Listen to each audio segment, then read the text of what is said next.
Hello, towel friends on the Towel YouTube. Oh goodness, it is so great to see so many of you pouring into the Towel chat. Now give me just 1 second while the Towel YouTube goes live so I can make sure the audio is working. It's so great to see you, Ange and Deaf Otter and Nancy from the 508. I can't wait to go over Hank Brennan's closing with you today. I wrote a very nice post this morning. Hold on a second now. What? Oh, I see. Give me 1 second. I had your Towel comments all set up, and then it had to go and mess with Little Towel. I'm excited to watch the closing. As you can see, my adrenaline is gone. The stress has worn off. The case has been submitted to the jury.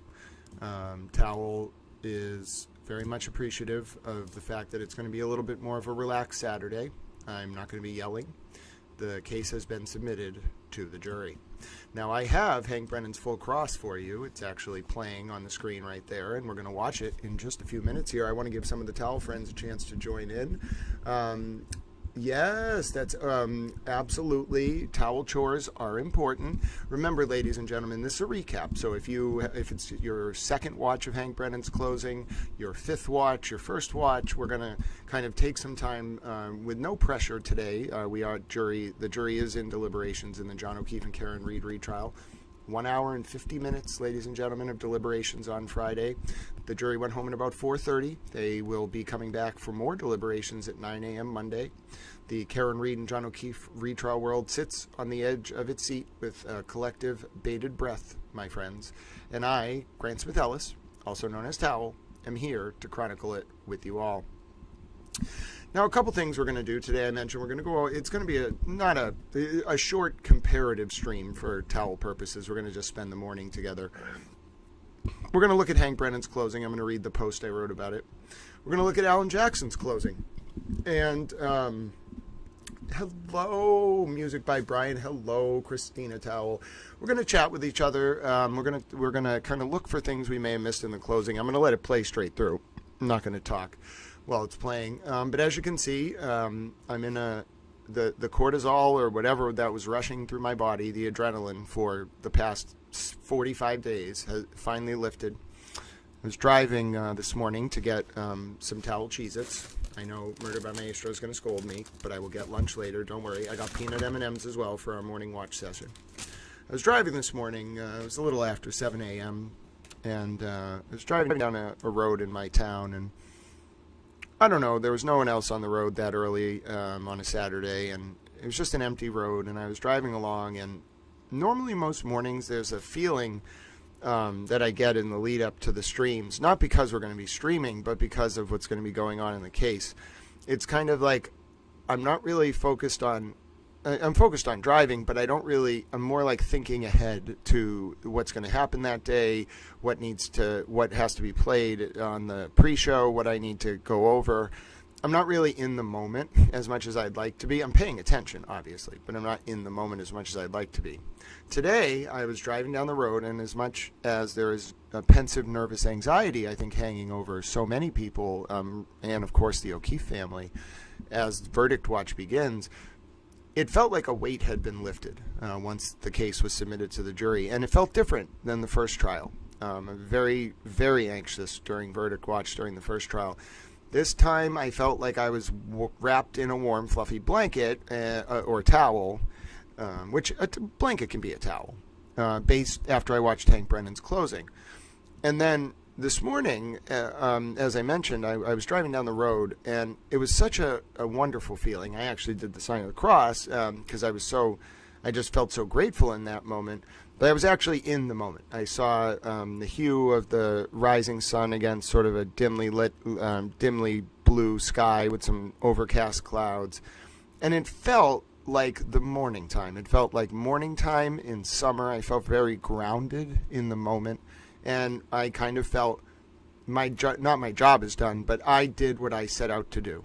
I covered that case from wall to wall every day.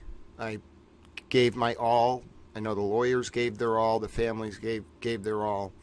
I left it all on the field. And so as I was driving this morning, I said, it's with the jury. I've done what I set out to do. And that feeling, I know there's pensive anxiety hanging over so many, but that feeling was incredible. I just want to say that feeling itself, I think, was a microcosm of how much faith I have in Hank Brennan.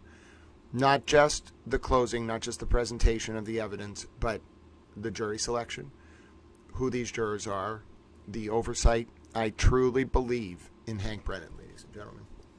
So I appreciate you letting me give that little opening. We are going to watch Hank Brennan's closing again, but as you can tell, stress levels I know the anxiety levels are up, but stress levels way down for Little Towel. Signed, sealed, delivered. Now we await history's judgment. And we will watch the Call Me Hank clip. Don't worry. I want to make sure Colleen Henry gets a chance to wake up before we do that. But we'll watch the Call Me Hank clip at some point. I have some news, by the way. I know some of you missed it last night, so can I show it to you right now, if you don't mind? Did you know, ladies and gentlemen, we very may well have... Oh, well, those are the Hank stocks. Hallie 90211 is going to lose it. Look at that, ladies and gentlemen. I don't know if you're interested in it, but I talked to Towel Editor, and, well, I haven't put this version up, but I think this is what's going to go up on Towel Stream today, okay? Or Towel Store. Towel Editor Chris put together a store. We don't have any merch on it, but this, I think, is going to be the first piece of merchandise. I just wanted you to let me know. Those of you who missed it at the end, it was a special surprise at the end last night. Now that we're in deliberations, and that's my photo, so of course I own the copyright, and I don't have, there's a second quote around you can call me Hank, but I'm gonna figure out exactly how I want, it maybe doesn't really need a quote, although Hank Brennan did say it, so I guess you can call me Hank is the best way to do it, so in quotes. But this is the towel shirt that I'm going to create. It's going to go up. It is probably going to, I don't know the exact ordering time. We're going to do a drop ship because, first of all, I have a negative net worth. So I'm not going to buy 50 shirts and then try to sell them. I think what's best is we're going to do a drop shipping. I don't really want to make money off this. If you all want the shirts, that's great. I'm sure I'll get $1 or $2. I don't even want it. I'm going to give it to Chris, actually, because he worked really hard on it. I don't need to be involved. Chris will set it up. We'll do a drop ship. Please note the shipping time. So it's not going to come from Towel. It's going to go directly to you. We also talked about how if you want Towel to sign it, I will do that. But I think we just logistically, what I'm going to do is get a P.O. box. If you want me to sign anything you buy, I will do that. Minus shipping and handling, I will do that for free. So if you send a the item you buy to the P.O. box with a prepaid return shipping label included, then I will take the item, I will open the box, I will sign the item, I will write you a little towel note on a different piece of paper. I'll sign the item, please leave an instruction in the box if you want me to sign it in a specific place.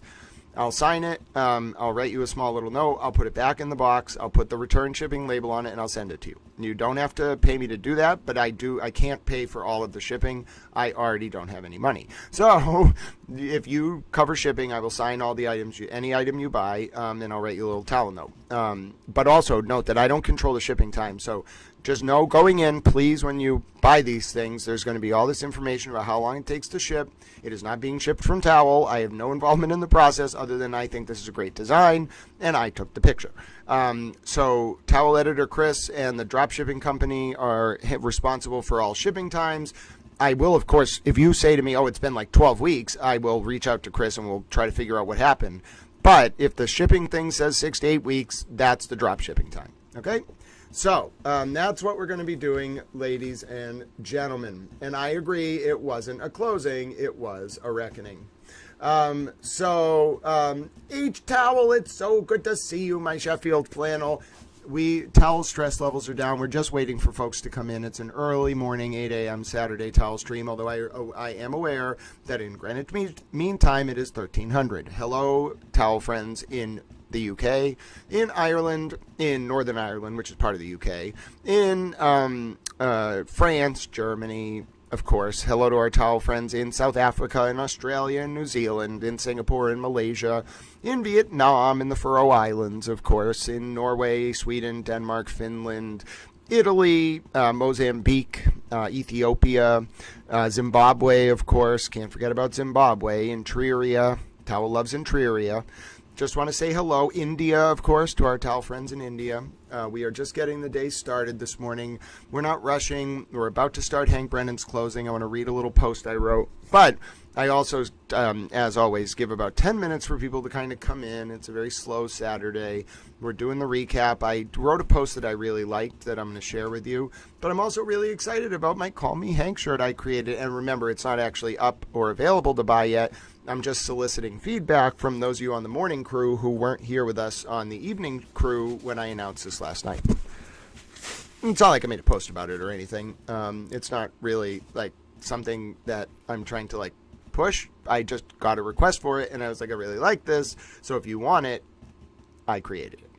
But yes, we need, oh yes, feet towels. Okay, so I have a request from Commander of the Towel Expeditionary Force. We need feet towels too, Grant. Black and white checker with a towel motif. All right, let me write that down. By the way, I'm only in charge of this to the extent I will tell towel editor Chris. He's definitely not awake yet. He likes to sleep in. He's doing bar prep. Let's see. We need feet towels. Sorry, feet towels too. Black and white checker with towel motif. Absolutely understood. I will work on that feet towel request for you, dear Commander of the Towel Expeditionary Force, Deathwater. All right, so I don't want to just do this, though, because I promised you we would look at Hank Brennan's closing, and I have a post I want to read for you, ladies and gentlemen. Do you understand? I am a man with the plan. I am a towel who also has a plan, who is an anthropomorphic man. Can you be an anthropomorphic man? Is that redundantly recursive? Is that reducto ad absurdum? Can you anthropomorphize yourself in human form? I have never pondered this philosophical query, ladies and gentlemen, but it is of the utmost importance and relevance. Yes, I'm trying to decide if I am an anthropomorphic towel or a towel who is an anthropomorphic man. Oh, the existential questions we do ponder when the cortisol levels go down after the John O'Keefe and Karen Reed retrial is submitted to the jury. It's not to say that anxiety levels aren't high, but cortisol and anxiety they're related, but not necessarily interdependent.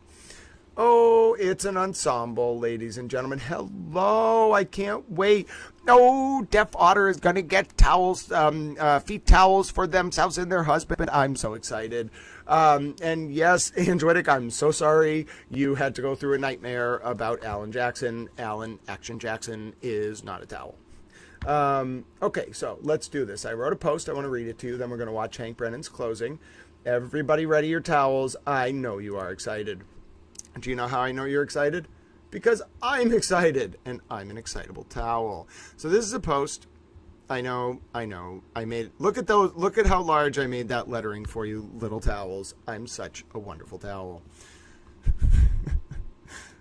All right, so may I read this for you as we wait for towel friends to kind of meander in? It's a moseying Saturday as we get caught up on Hank Brennan's closing. I know a lot of you are saying, Grant, I could watch this 40 times. I'm excited.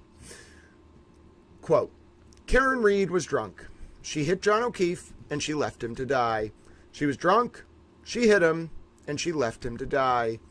Her blood was taken, and she was almost 2 to 3 times the legal limit. She was drunk, and she hit him. Here's Hank Brennan's full Karen Cam synced closing from the John O'Keefe and Karen Reed retrial. Take a bow, Hank. This nation turned its lonely hearts to you, and that faith was rewarded on Friday morning, starting, perhaps, not coincidentally, at exactly 11:11 a.m. Eastern. As time stood still in Hank's small corner of a once sleepy Massachusetts hamlet. Quote, John O'Keefe was not an it. John O'Keefe was not a body. John O'Keefe was not a buffalo on a prairie. John O'Keefe was a person, and he was murdered by Karen Reed. Make your movies, write your books, do your speaking tours. You'll never create the damning, interwoven mosaic of Karen's guilt that Hank painted for jurors in this closing. Everything about Hank's presentation was a schematic and rhetorical masterpiece. A magnum opus of the legal profession that will be studied across the discipline, not displace, for decades. There's always one error. That's how you know I write it. Then it's not put together or like AI. For decades, I do sometimes use formatting and grammar and other help, but not for actual writing. For decades and, without question, will shift the standard for American jurisprudence. Hank sermonized for 80 minutes that felt like seconds on every fact, every Karen clip the jury could bring back with them into the deliberation room, something Hank reminded jurors about throughout his closing. Every element of Karen's cover-up, including going back to the scene at 5:23 a.m. to see death. Every witness and every damning defense lie. This was done from memory with authentic emotional appeals throughout, and structured in looping recursive circles centered around Karen's culpability for John's death. Truly, Hegel's dialectic made manifest. Reed's PR schemes formed a cultural thesis that clashed with Hank's indefatigable drive to defend the honor of truth's suppressed antithesis. Born from that clash, a cultural synthesis. A tragic tale of the rise and fall of human morality, made manifest in a man, now a legend, relaying information in a way that only a purity of soul and purpose can engender. Towels, turtles, and titans stand in awe. The public at large, frozen in time, rewatches the moments on replay. The legal profession ruminates on the new standard it must now rise to meet. That subtle, sublime shift in our national consciousness is the mark of ink drying on history's fickle pages in real time. And Hank's coming ascendancy to the pantheon of legal greats is a fitting salute to a job well done. James Joyce, Jerry Spence, Max Weber, Justice Brandeis, Justice Cardozo, F. Lee Bailey, Williams Jennings Bryant, Clarence Darrow, Chief Justice Warren. Hank Brennan has no equal, and his soul, compassionate, precising, relentless, was destined to prosecute Karen Reed's ill-fated PR schemes. Justice for John and his family is coming. I believe that with all my heart. Oh, thank you. I know I made a few errors, but that's how you know I wrote it, ladies and gentlemen. An is should be an end, displace instead of discipline. But overall, 9 out of 10 tell. I liked it. Oh, thank you, Harpo. Yeah, so there's a lot of things in the works, ladies and gentlemen. Towel's getting pursued pretty hard right now by a bunch of different outlets, and I think I know what I want to do. There's obviously, I'm not going to give it away, but you have heard Towel has talked a lot about who some of his idols were, and Towel has started some introductory conversations about what I'm going to do, and I want to make sure. I think it's good. I want to start it as a serialized, although I don't know if I'm going to do the O'Keefe and Reed case as a serialized thing, because I've already really serialized it on social media. With, by the way, like 180 million views over the past 12 months. So that's more readership than I would get. So it's not. I don't want to write a book because I feel like what I'm saying hasn't been told. I want to write it because I think it's important to write it in to do homage, kind of like Hank did with the closing, to the story and the tale and what happened to John. And what happened to the witnesses and his family during the pretrial process, and Karen and the DOJ, and Alan Action Jackson, although he's a marshmallow man, then Yannetti letting things get out of hand, and etc. And Turtle Boy's involvement. I want to write that, but I think I've serialized it already. Yes, music by Brian. I 100% will test your game. Hold on. Is it on Steam or what? Let me just grab the link. Folks, I am not going to... by the way, music by Brian, can you just confirm that you've run that it won't like trip any antiviruses or something like that? I know it won't, but it's a clean file. I know my antivirus will scan it, but yes, this is great. I just want to make sure it's signed so that my antivirus can run it. Music by Brian, I absolutely will check out your game, and I can't bring it up on the screen right away because I have to literally screen things before I bring them up. But while we're watching Hank's closing, I'm going to take a look at your game. Music by Brian, I love your enthusiasm. The collective creativity of the Towel Friends that I see day to day, and compassion and friendship here for each other. I love this community. It means so much that we're here together.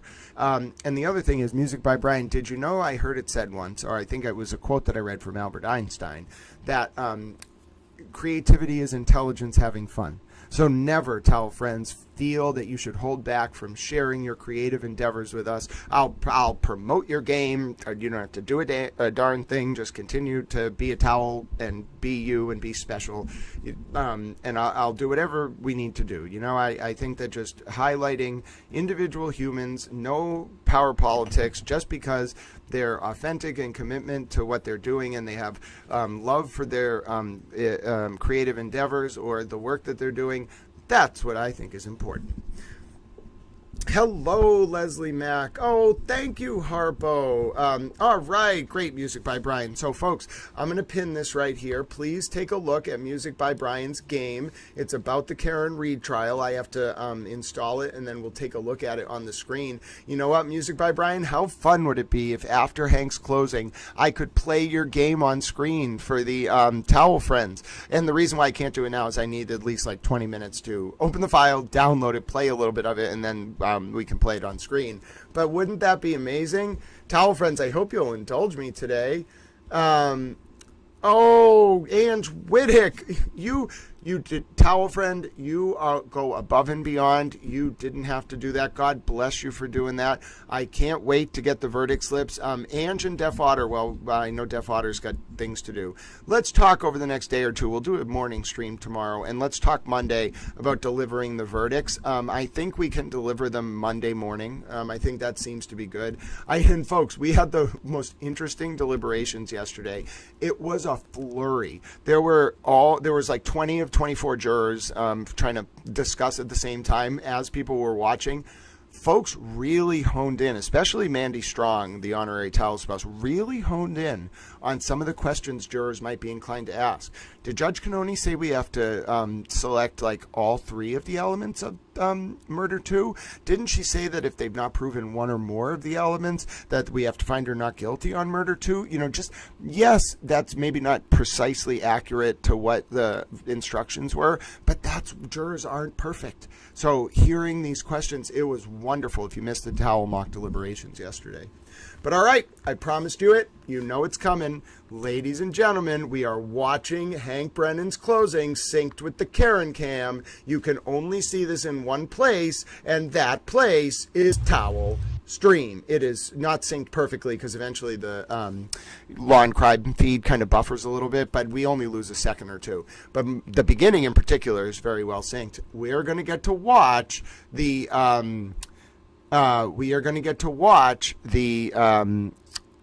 Hank Brennan's closing sync to the Karen cam. This is a towel exclusive.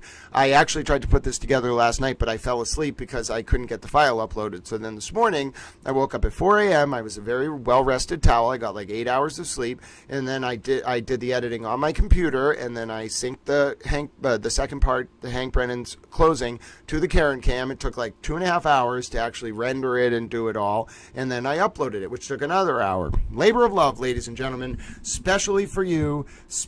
Deaf Otter, definitely. I know it's early in the morning, but as we get into the morning after 8:30 or 9, that's when people really start waking up on the East Coast anyway, where I am. I know we have towel friends all around the world, obviously. Just let me know the names who haven't voted. A lot of folks said they'd be coming in throughout the day. They may have missed the moment that you were tracking the vote, but just let me know. And 4 out of 12 is not bad. 4 out of 12 missing is not bad. Let's get those votes checked off over the weekend as we head into Monday. Yeah, so Ange Whittick, I think the best way to do it is, yes, you reach out to me on Twitter. This part will do somewhat suspenseful, okay? Deaf Otter and Ange Whittick, you both have X accounts. Send me DMs on Twitter on Sunday or Monday, whenever we're ready. Let's do it Monday morning, whenever we're ready to announce the verdict. Send me your verdict slips. You can just type them out in a Twitter DM. Send me each one, okay? And it doesn't have to be the full verdict slip. Just tell me the verdict I have to announce. Guilty on or not guilty on count 1, and then guilty or not guilty on each part of count 2. So the top count, and then 5 individual lesser included. If you don't get to them, then you just go to the first one, fine. And then 3, the third charge, guilty or not guilty. So it doesn't have to be complex, just relay the verdict slips, but make sure all 12 jurors, or if we need a backup juror, we'll get you one. All 12 people on your jury have voted, including you. All right. Yes, I agree. Sleep is wonderful. All right. Here we go, ladies and gentlemen. We are about to watch Hank Brennan's synced Karen cam cross. You can only closing. You can only see this here. No, I guess you could see it on other places as well because I uploaded it. But I put it together. It was a labor of love. God bless you, Hank Brennan. God bless the O'Keefe family. Our cortisol levels may be slowly going down. The case is submitted. But the anxiety, the tension, especially the agony, the weight for the O'Keefe family. Our thoughts are with them today, ladies and gentlemen. Take it away, Hank. Your masterpiece, we're going to analyze it after, but your masterpiece is worthy of watching over and over and over and over again. In the above entitled case of the Commonwealth of Massachusetts v. Karen Reed in the matter of the death of John O'Keefe, Hank Brennan, please begin your closing.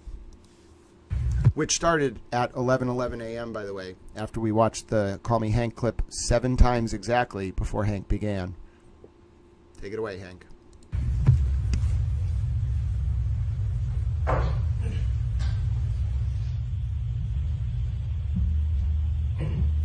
John O'Keefe was 46 years old. 46 years old. He spent his life helping people. He's described as a good man, kind, generous, thoughtful. He was a Boston police officer. He worked to help the community. Everything you've heard about this man, he was a good man. He helped people. When his niece and nephew had nobody, he took them in. He took them in. John O'Keefe seemed to be the type of person who would help anybody at any time. And on January 29, 2022, John O'Keefe needed some help. He needed help from somebody else. You see, John O'Keefe had just been hit by Karen Reed in front of 34 Fairview Road, and he lay on the ground dying. And he needed help. Someone to reach out a hand, someone to knock on a door, someone to make a phone call to 911, even anonymously. Not take responsibility, just to help. And there was only one person in this entire planet who could help him that morning, to give him a chance. Maybe it was a 33% chance if he met the Isaac Wolf of the world. But to give him a chance. And that one person who could help him that morning was this defendant right here, Karen Reed. And she made a decision. In her Lexus with the shattered taillight, debris field all over the front yard, and John O'Keefe lying helpless like a child on the front yard, she made a choice. She didn't call 911. She didn't run to his aid. She didn't knock on a door. She made a decision about herself. In her Lexus, she drove away.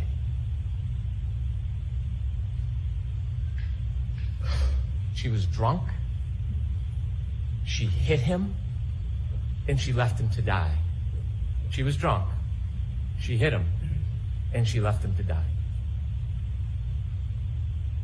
Before I go through in detail the evidence, let's talk a little bit about the evidence as a whole. She was drunk. She was drinking that night. She was drinking at McCarthy's with John. She was drinking at the waterfall. Her blood was taken with samples of a retrograde analysis, almost 2 to 3 times the legal limit. She was drunk. She hit him. The timeline in this case is beyond dispute. You can accuse, assault, characterize, malign, twist. The timeline doesn't change. It is data. Data is data. The black box, the forensics from the SD card, we know exactly step by step where they were. We know in that window she hits him because he never moves again. His healthcare data, the temperature on the battery of the cell phone, the physical evidence, the debris field, the DNA, the hair. And then she left him to die. He had a basal skull fracture, counter coup. You heard all about it when the back of your head hits the ground and the brain comes forward. Dr. Wolf told us the reason why they have level 1 trauma centers around the country is because people can survive this injury if they get help. That's why they have this care. That's why they have these hospitals. But you gotta get help. You gotta get help. And if you don't, you develop symptoms, ecchymosis, raccoon eyes, your brain swells, and you die.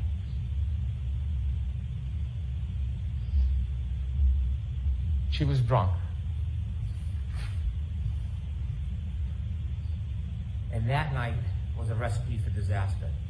But before we get to the drinking, in some ways, the fate of this night was sealed well before that night, because John O'Keefe and Karen Reed were in a toxic relationship.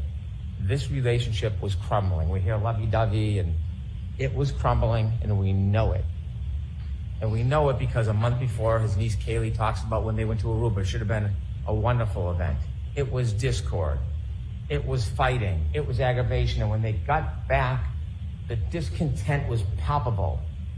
Miss Reed reaches out to Brian Higgins, text messaging. John O'Keefe, the relationship is crumbling. And you heard a little bit about what that relationship was like. Kaylee, his niece, told you, when there was an argument, John would do what John does. He would walk away. She described to you one time, to get away from the scene, he walked into his bedroom. But the defendant wouldn't let it go, pounding on his door, having to get the last word, never letting go of the fight. Kind of mirrors what happens on January 29, 2022. And maybe outwards appearance, they got along. Maybe sometimes quietly they got along. But behind closed doors, relationships have up and downs. We have a bird's eye view into the relationship on January 28, 2022, because we have the text messages. Not so lovey-dovey. The relationship is almost over. The tensions are simmering beneath the surface. They are not getting along. She believes Mr. Keefe is already halfway out of the relationship and he's not into it anymore. You will read them, you saw them. This relationship was unstable and at its end. And so fast forward that night.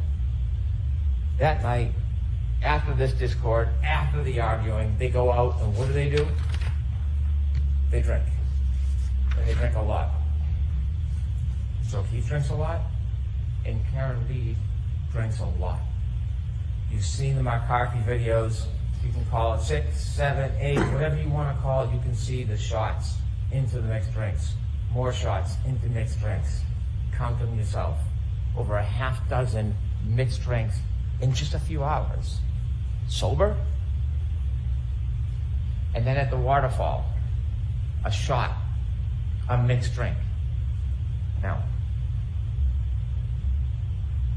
it was brought up the waterfall that there was some type of discord between Brian Higgins and John O'Keefe. They knew each other. They were friends. Brian Higgins' conduct of speaking to Karen Reed is not honorable. It's not. But they were friendly. There was no adversarial relationship. There was no anger between them. What we heard is they barely greeted each other. Could we have slide one, please? At the waterfall bar, when you see John O'Keefe come in, here's him barely greeting him. That's him and Mr. Higgins. Barely greeting each other. Reality sometimes is different than argument. This is a celebratory move. Take that down, please. celebratory mood, a bunch of friends. They're playing around, they're hugging, they're grappling. This is a fighting technique for a murder 2 hours later. Is that the story? They're practicing their moves to murder John O'Keefe. In the celebratory mood, you don't see any aggravation or animus between Brian Higgins and John O'Keefe. Inevitably, the next morning, Karen Reed is brought to the hospital and they take her blood. Now, the government doesn't have to prove that she was drunk. It is either that she's over the legal limit, 0.08, or she had enough alcohol to affect her ability to operate a motor vehicle safely, but you will know that she was far beyond the legal limit. After the retrograde analysis, almost 2 to 3 times the legal limit. Almost 2 to 3 times the legal limit. Now, it's been intimated, not Trump said, that maybe she went home and started drinking after she got home. No evidence, mind you, no evidence. And that somehow that is why she had a high blood alcohol level. It's not appropriate for me to comment on the credibility of another attorney's argument, so I won't do that. But Karen Reed will do that for her. So if we listen to slide 2, she'll tell you exactly what she thinks about that claim.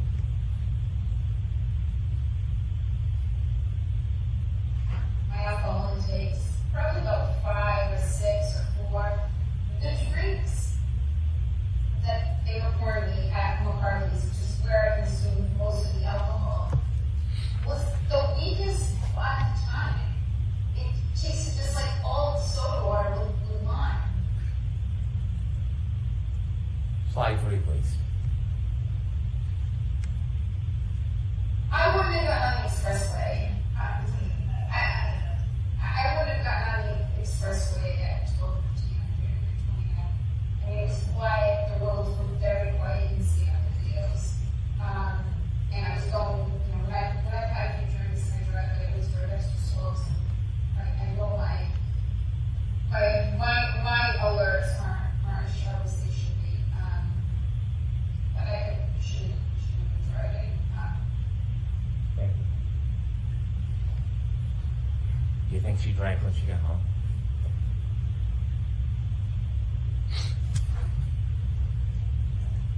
When they leave the waterfall bar at 12:12, you see a video, you have it in evidence, there's a still photo of John O'Keefe holding a glass. Not from the Albert's home. He didn't sneak into the house in the cupboards and grab a glass. From the waterfall, you see him with a glass, and in it is a straw. Take a look at that picture. And now from 12:12 on, we virtually have a historian in the data that tells us exactly where he went, exactly step by step where he went. And how do we have that? Well, we know the defendant's car had like a black box, and Judd Welcher, Dr. Judd Welcher, took the data from the black box and downloaded it so you can see the movements and the triggering events. And then Shannon Burgess, well, if you don't like what he says, don't attack the data, attack the man. He can be mocked for his LinkedIn profile or his unupdated CV. But what he did is he found a key, critical piece of this case that did not exist before. He found it recently. And it was that SD card. The SD card that everybody missed, including the defense expert. Everybody missed it. So as much as you want to make fun of him, Shannon Welcher found the key so that we could have the time and date and location coordinated for an impenetrable timeline that can't be broken. That's what Shannon Burgess did. And so we know on the way from the waterfall to 34 Fairview,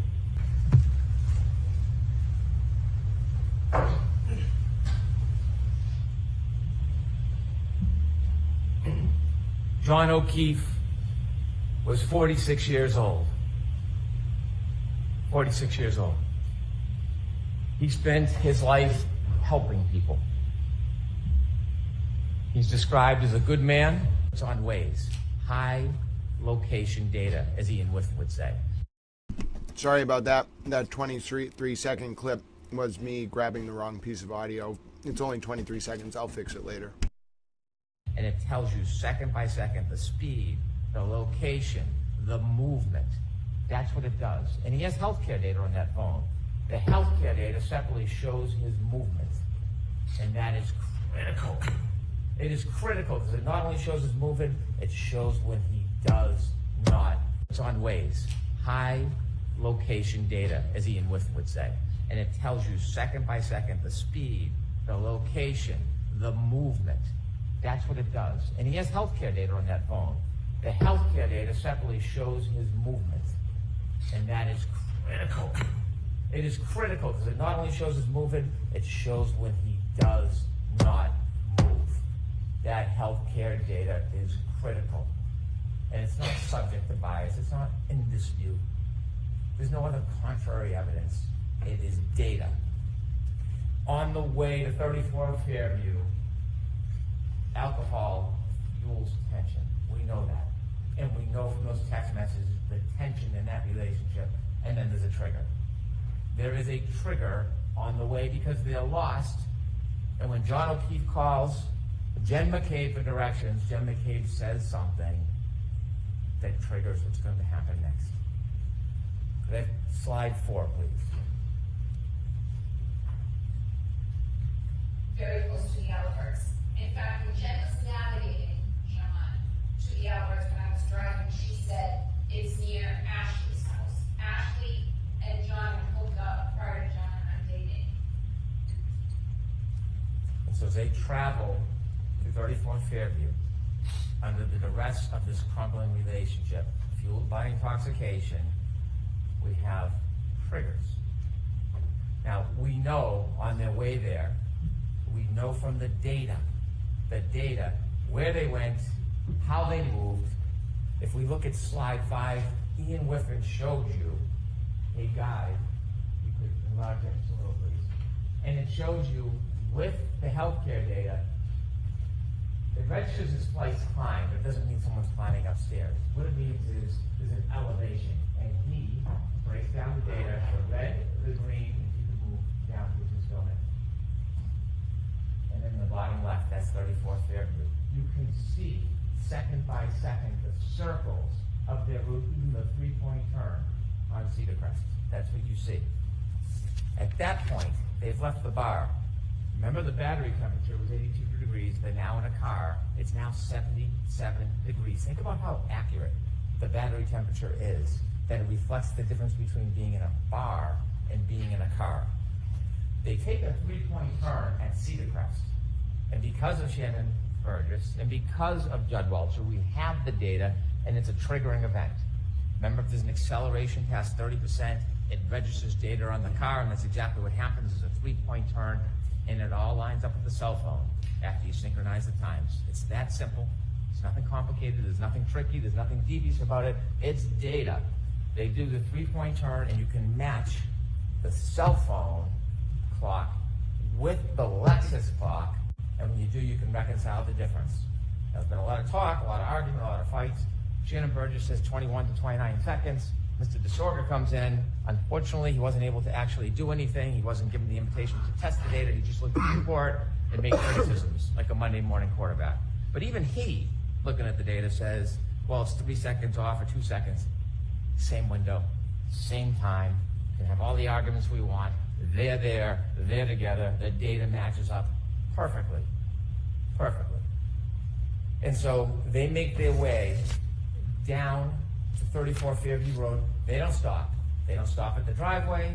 They don't stop. And John O'Keefe gets out of the car. They go to the flagpole. We know for 2 reasons. One, the data. And secondly, Mr. Nagel and Ms. Mason at Cedar Crest, at that intersection before it goes down to the right, they meet. They let Karen Reed go first. They fall behind in the truck. Now, at this point, Mr. O'Keefe has about 8 more minutes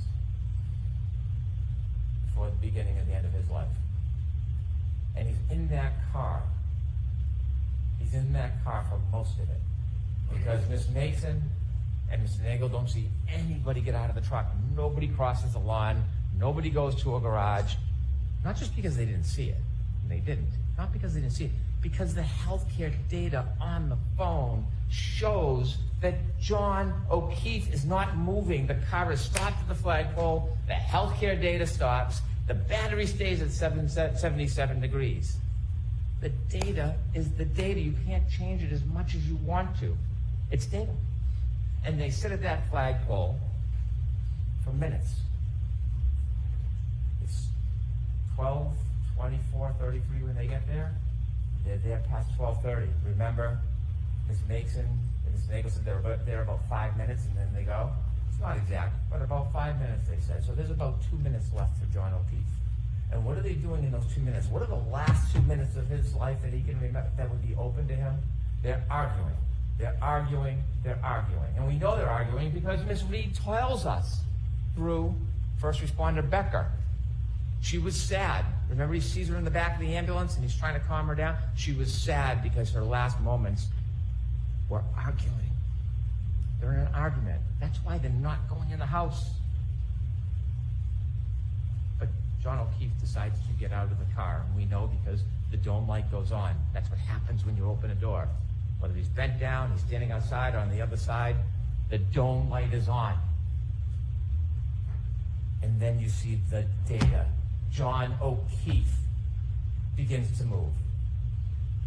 12:31:56.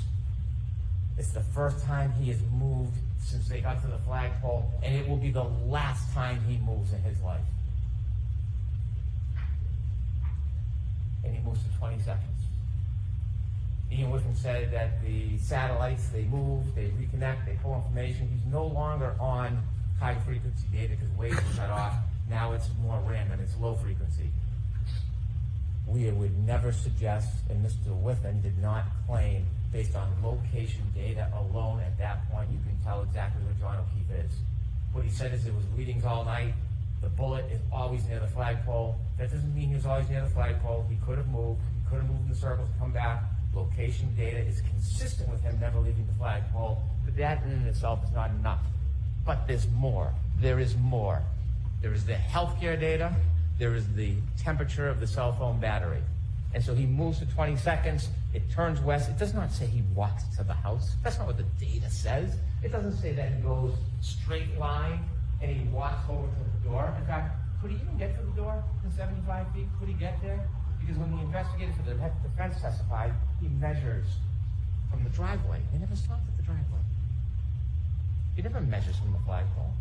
He never measures from the flagpole to the garage door. So this fantasy that somehow he walked in the garage, even though there's no evidence, there's no witness, there's no data. 20 seconds of his life, and he moves. And healthcare data registers his steps. It could be pacing, it could be a straight line, it could be shaking the phone. We don't know. We don't know. We don't know everything. We don't know every little detail in every little second. We don't have to. That's not doubt. That's not reasonable doubt. We know for that 20 seconds, he's moving. And in that 20-second window, when he moves, he has his phone and he looks down, 12:32:09, he sees a text message from his friend, John McCain. And he looks at the text message and he closes it.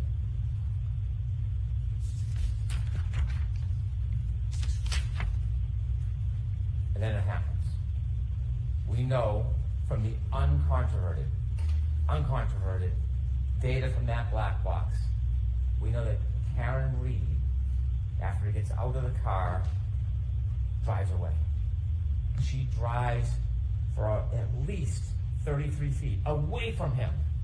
He's back near the flagpole. She's gone. It's over. Whatever argument is over. Whatever anger and flame has been dispassioned, she's moved on. He's separate from her. He's safe. And then she makes a decision. That's what this case is about. Then she makes a decision. could have driven home. She could have broken up with him. They could have talked about it the next day. Or like knocking on the door, like Kaylee said, getting the last word. She doesn't drive away. She takes that 6,000-pound Lexus and she makes a decision. And the decision is that she steps on the gas after banging it into reverse. Before we talk about what happens next, I want to talk to you a little bit about the charges in this case. And I hate to digress, but it's important so we really understand what we're talking about here.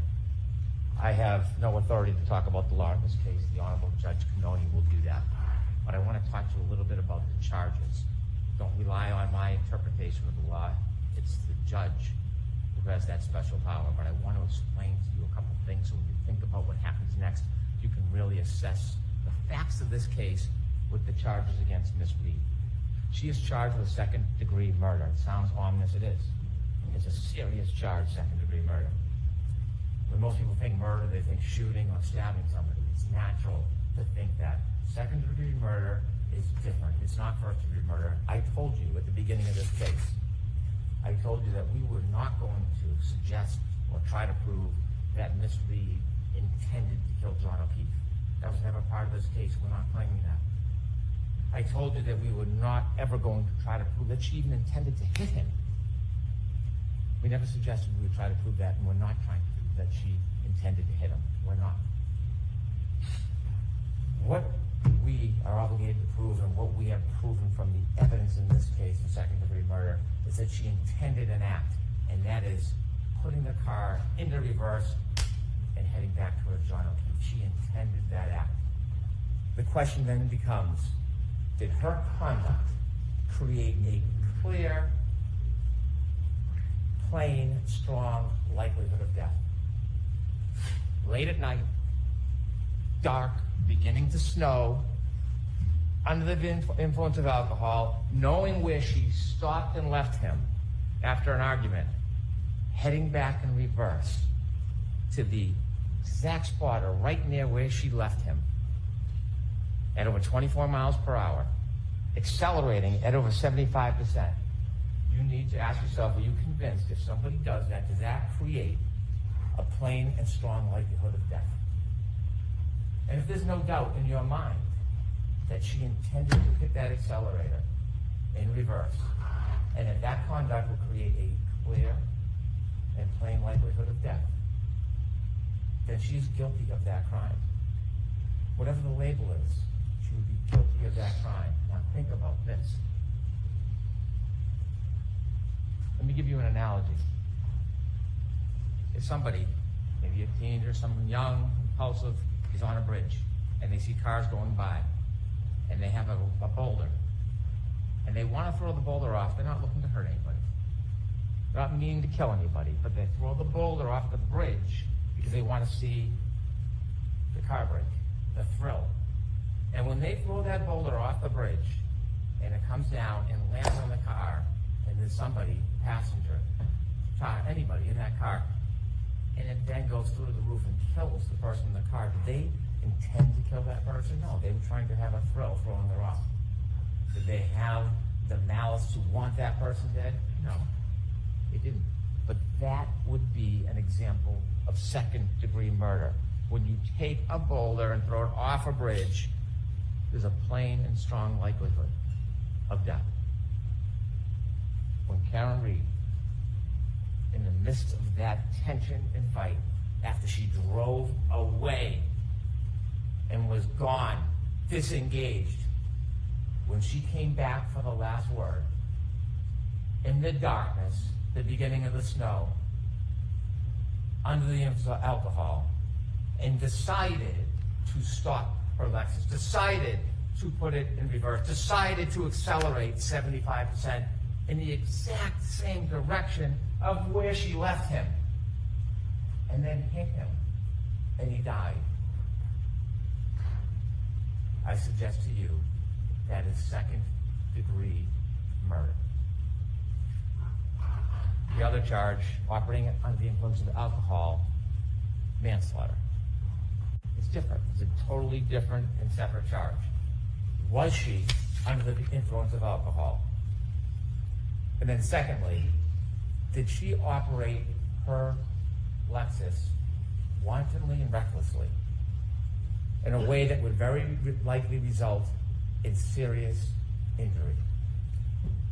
When you're under the influence of alcohol and you drive a 6,000-pound Lexus in the heat of the moment at the direction of where somebody is, whether you intend to hit them or not, I submit to you that is wanton, it is reckless, and any reasonable person would think it's very likely that serious injury would result.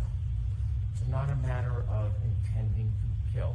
It's not a matter of intending to hit. It is the conduct of the operation and the risk that is created. And so those two charges are two of the three. The three is leaving the scene, knowingly causing death. And we'll get to that. So now, sadly, we need to get back to 34 Fairview Road where we left. We know from the tech stream data that she drove 33 feet at least, because it only picks up a 10-second window. And when it starts to pick up the data, we know she's driving at a speed. So it's more than 33 feet. We just don't know. And then when she comes back, she covers the 33 feet and 50 more. 80 feet. 80 feet. Over 80 feet. Now, nobody has ever suggested, even Dr. Welcher, when she collided with them. This data doesn't tell you collision. It's a 6,000-pound Lexus. It's a 216-pound man. It's not going to show a blip. It could have been in that 10-second window. It could have been 2 seconds after. It could have been 4 seconds after. But it's in that pocket of time, and we know it. We know it because when you reconcile the data with the phone, that 20 seconds is in the same window of that 10-second window coming back. So even if it's a couple seconds later, 4 seconds later, whatever Mr. DeSorgo wants, he stops moving. John O'Keefe stops moving. Forever. Forever. Next slide 6, please.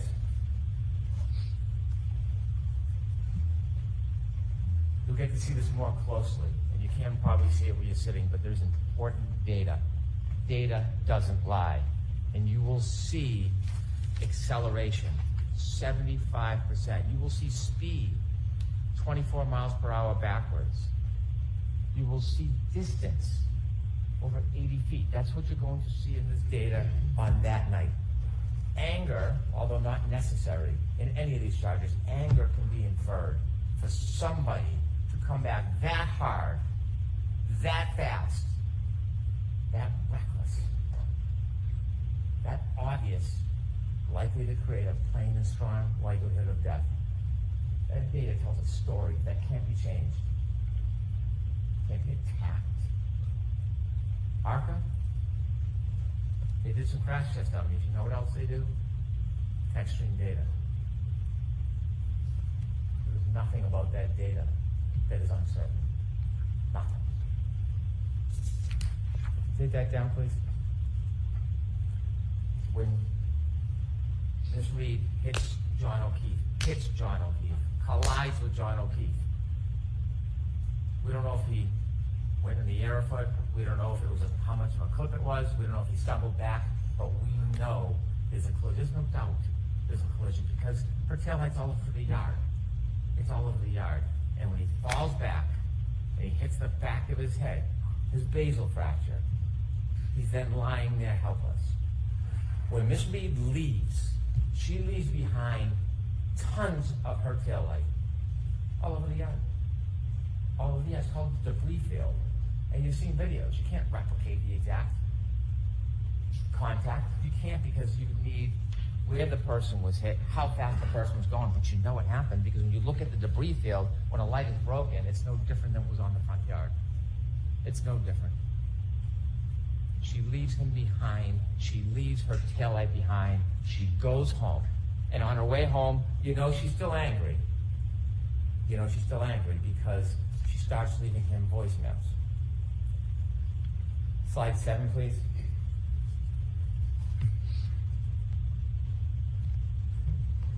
Healthcare starts at 12/31/56.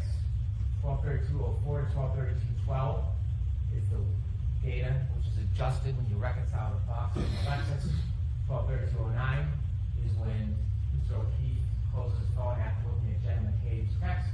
12/32/16 is his last steps. Because the disorder says that red range should move a little bit, 2 or 3 seconds, they can move it 4 seconds, 5 seconds, it doesn't matter. It's all in the same window. It doesn't change. We could have slide 10, please.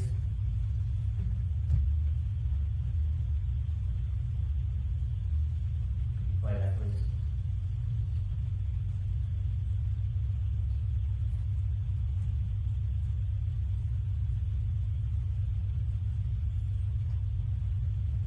Thank you. Each one of those pegs represents 10 feet. You can't place that car where it was in front of Fairview. You just can't. The data doesn't tell you that, but that tells you the movements of that car. Now, as John O'Keefe sadly lays on the ground, abandoned, you're gonna have to ask yourself a question for charge number 3, leaving scene, knowing somebody was injured and then died. You're gonna have to ask yourself, is there evidence that Miss Reed knew that she had hit him? Don't need to prove it for murder 2, don't need to prove it for OUI manslaughter, but for the 3rd charge, Commonwealth has to prove beyond a reasonable doubt she knew she hit him. We weren't there, but there was an eyewitness. There was a guide. And that eyewitness tells us that she knew. And that eyewitness is Karen Reed herself. She tells you that she knew. Could we have slide 8, please? Could I have hit him? Did I hit him?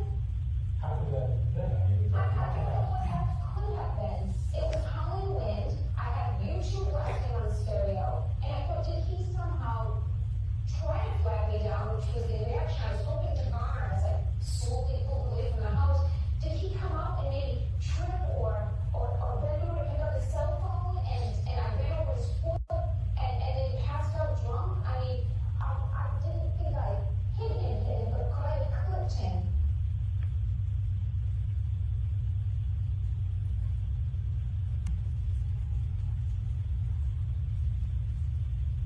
When she left Fairview and left John behind, she didn't think he was mortally wounded. But she knew she hit him. She knew she hit him. And so when she made her way back home, not only did she leave debris field all over the front lawn, but she took evidence with her too. Hair, DNA on the taillight, and she drove back to John's house. And she started calling on the way back, 12:33, just a minute and a half later. And then her messages show her anger. You see, this was John's fault. This was John's fault. And her phone calls tell you about the tone and the destruction of that relationship. 53 phone calls that night. 53 phone calls. Not one to 911. Not one to Jen McCabe, please go outside and try to help. Not one to a hospital.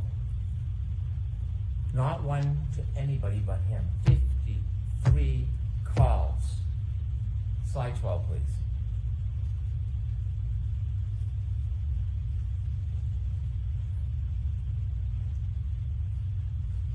Can you play voice no one, please?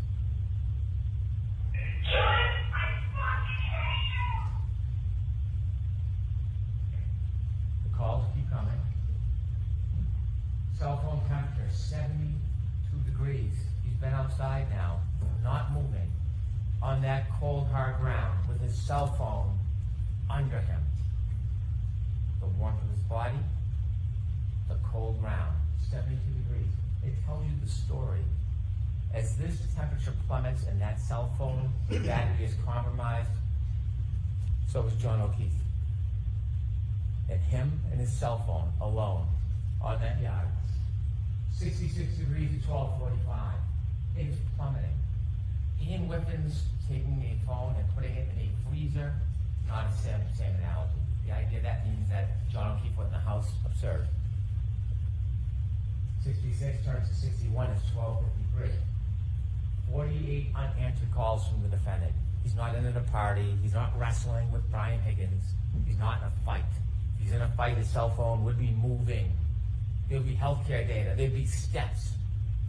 If you got into the house in 20 seconds and his cell phone is found under his body the next day, then how would he get back outside? There would be more steps because this phone is working. The data is the data. There's nothing wrong with it. It's registering everything. The temperature, the movement. He doesn't go in any house. He can't go in any house. His phone never moves again. Voicemail number 3, please. Listen to this. John, I'm feeling you fucking kid. Nobody knows what the fuck you want, you fucking pervert. Did you hear that? Nobody knows where you are. It is 12:59. John O'Keefe has been on that lawn for about 27 minutes. She hasn't called anybody else, hasn't spoken, has no information. Nobody's called her. You'll see her phone records. And she says, nobody knows where you are?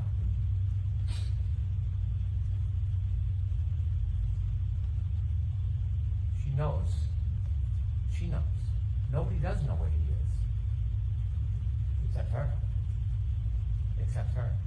Why is she asking nobody knows who you are? She is starting to get panicked because she knows she hit him. Not suggesting she meant to kill him or for him to die, but she knows she hit him and now he's not responding and she's getting nervous and she's getting anxious and she's leaving call after call after call. He's not answering. He's not calling back. He's not even picking up the phone. And we know what's happening at this point. Panic, drunken denial, it's setting in. And so then we see the healthcare data from Miss Reed's phone. She doesn't move after 1 o'clock. She could be sitting, she could have fallen asleep, but she doesn't move for a while.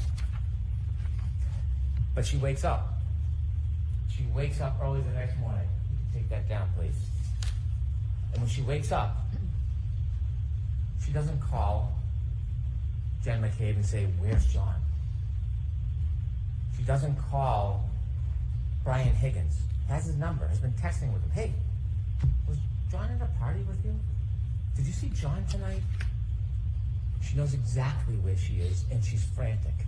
So she wakes up Kaylee, that young girl at the time, and she says, she's panicked, she can't understand where she's saying, "Call Jen McCabe, call Jen McCabe." Why is she calling Jen McCabe?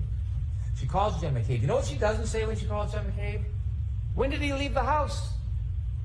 What happened last night?" No. She calls and says, "I left him at the waterfall. I left him at the waterfall." See, now it's gone from panic to self-preservation. "I left him at the waterfall." And Jen says, "Left him at the waterfall? He saw you in front of the house." Click. Hangs up. Hangs up. So then she calls someone that she doesn't know very well. She calls Carrie Roberts. But now she has to pivot because someone has seen her in the exact spot that John will be found soon. Whether she's the first one there or somebody else, John will be found. Maybe Lucky missed him. It's a snowstorm. You can't see. But someone's going to find him at some point. So she calls Carrie Roberts. It's no longer she left him at the waterfall. She pivots. She calls, "Carrie, Carrie, Carrie. John's dead. I think he got hit by a plow." Why do you think she chose those words? Why did she choose those words? Because she knew that there was a collision with a large motor vehicle and she had to substitute her 6,000-pound Lexus for another big vehicle.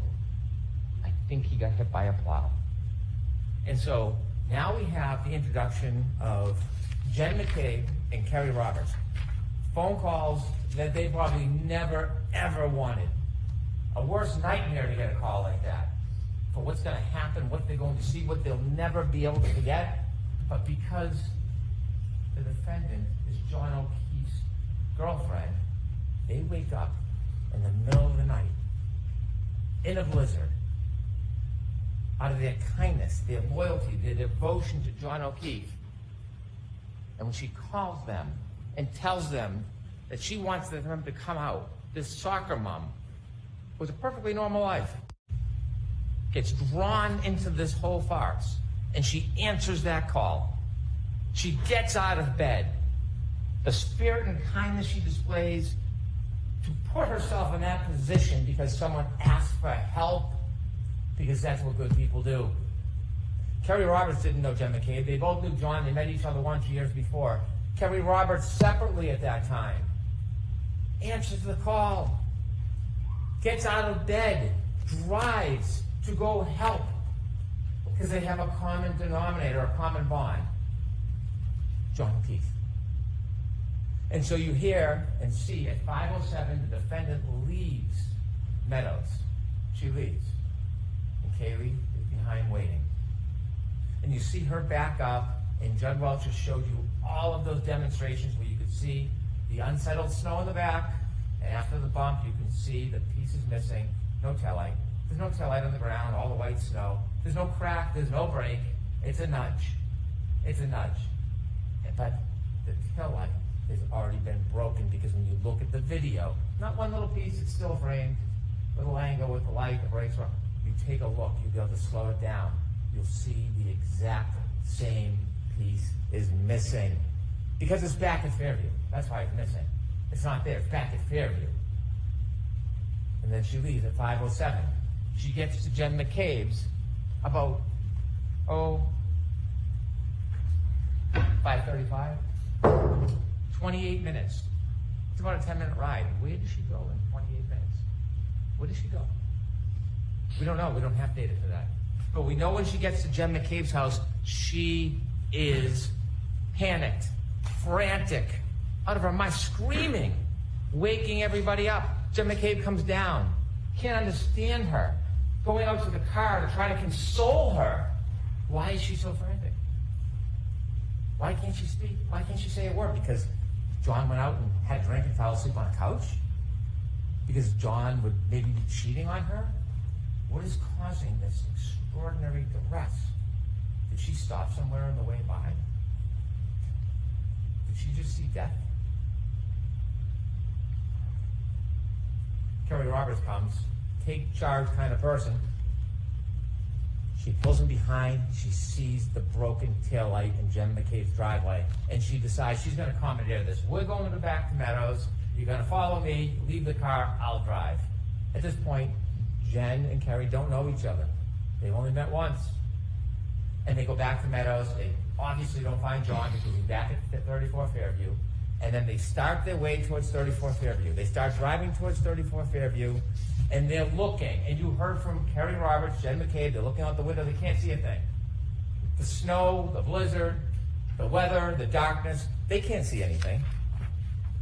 And they're driving, and they decide they're going back to 34 Fairview, and this is remarkable. This is remarkable. When they start their way past towards 34 Fairview, they get close. And when they get close, they can see nothing. But the defendant screams, "Stop, let me out." And they look around and they say, "What? Let me out, let me out." She does not see John O'Keefe. She knows where he is. She knows exactly where he is. She knows where to find them. She knows where to expect to find them because she knows where she left him. She tells us. Slide 13, please. Driving in Jen's in the passenger seat. And I've described this to everyone, so you probably heard this before, but John looked like a buffalo on the prairie. It was just a lawn and a heat that it wasn't a bush or a hydrant or a dog. It was a weird shaped lump at that time in those elements. And I was looking to find him on the side of the road. I was expecting I'd find him. Thank you. A weird shaped lump in a blizzard, and you equate that to John O'Keefe? a weird shaped lump, not like a bush, and that is John O'Keefe. She tells us she knows where she left John O'Keefe. And so they go over to Mr. O'Keefe, Kerry and Karen. And she's upset, there's no doubt. I am not for a second trying to deprive her of the unrest and the trauma that is happening at this scene. Doesn't change what happened before, but I appreciate the trauma. And they're trying to help him. And guess what happens when they first move him around 603, 604? Ian with him. Data. The cell phone battery gets the cool air, presses on the battery, the cell phone battery drops. Healthcare data, he has not moved since that 22nd, hasn't moved. They start shaking him, you're gonna see, when you look at the records, that healthcare data starts to move. He's been there all night. All night. Nobody else. Her. And so when they try to help him, she says something that is remarkable. She says, there's a piece of glass stuck in his nose. She plucks it out. And she says when she plucks it out, blood spurts out. We'll talk about that in a couple minutes. Remember that. Piece of glass, pulls it out, blood spurts out. That's what she says. As they try to help John, Jen is calling 911.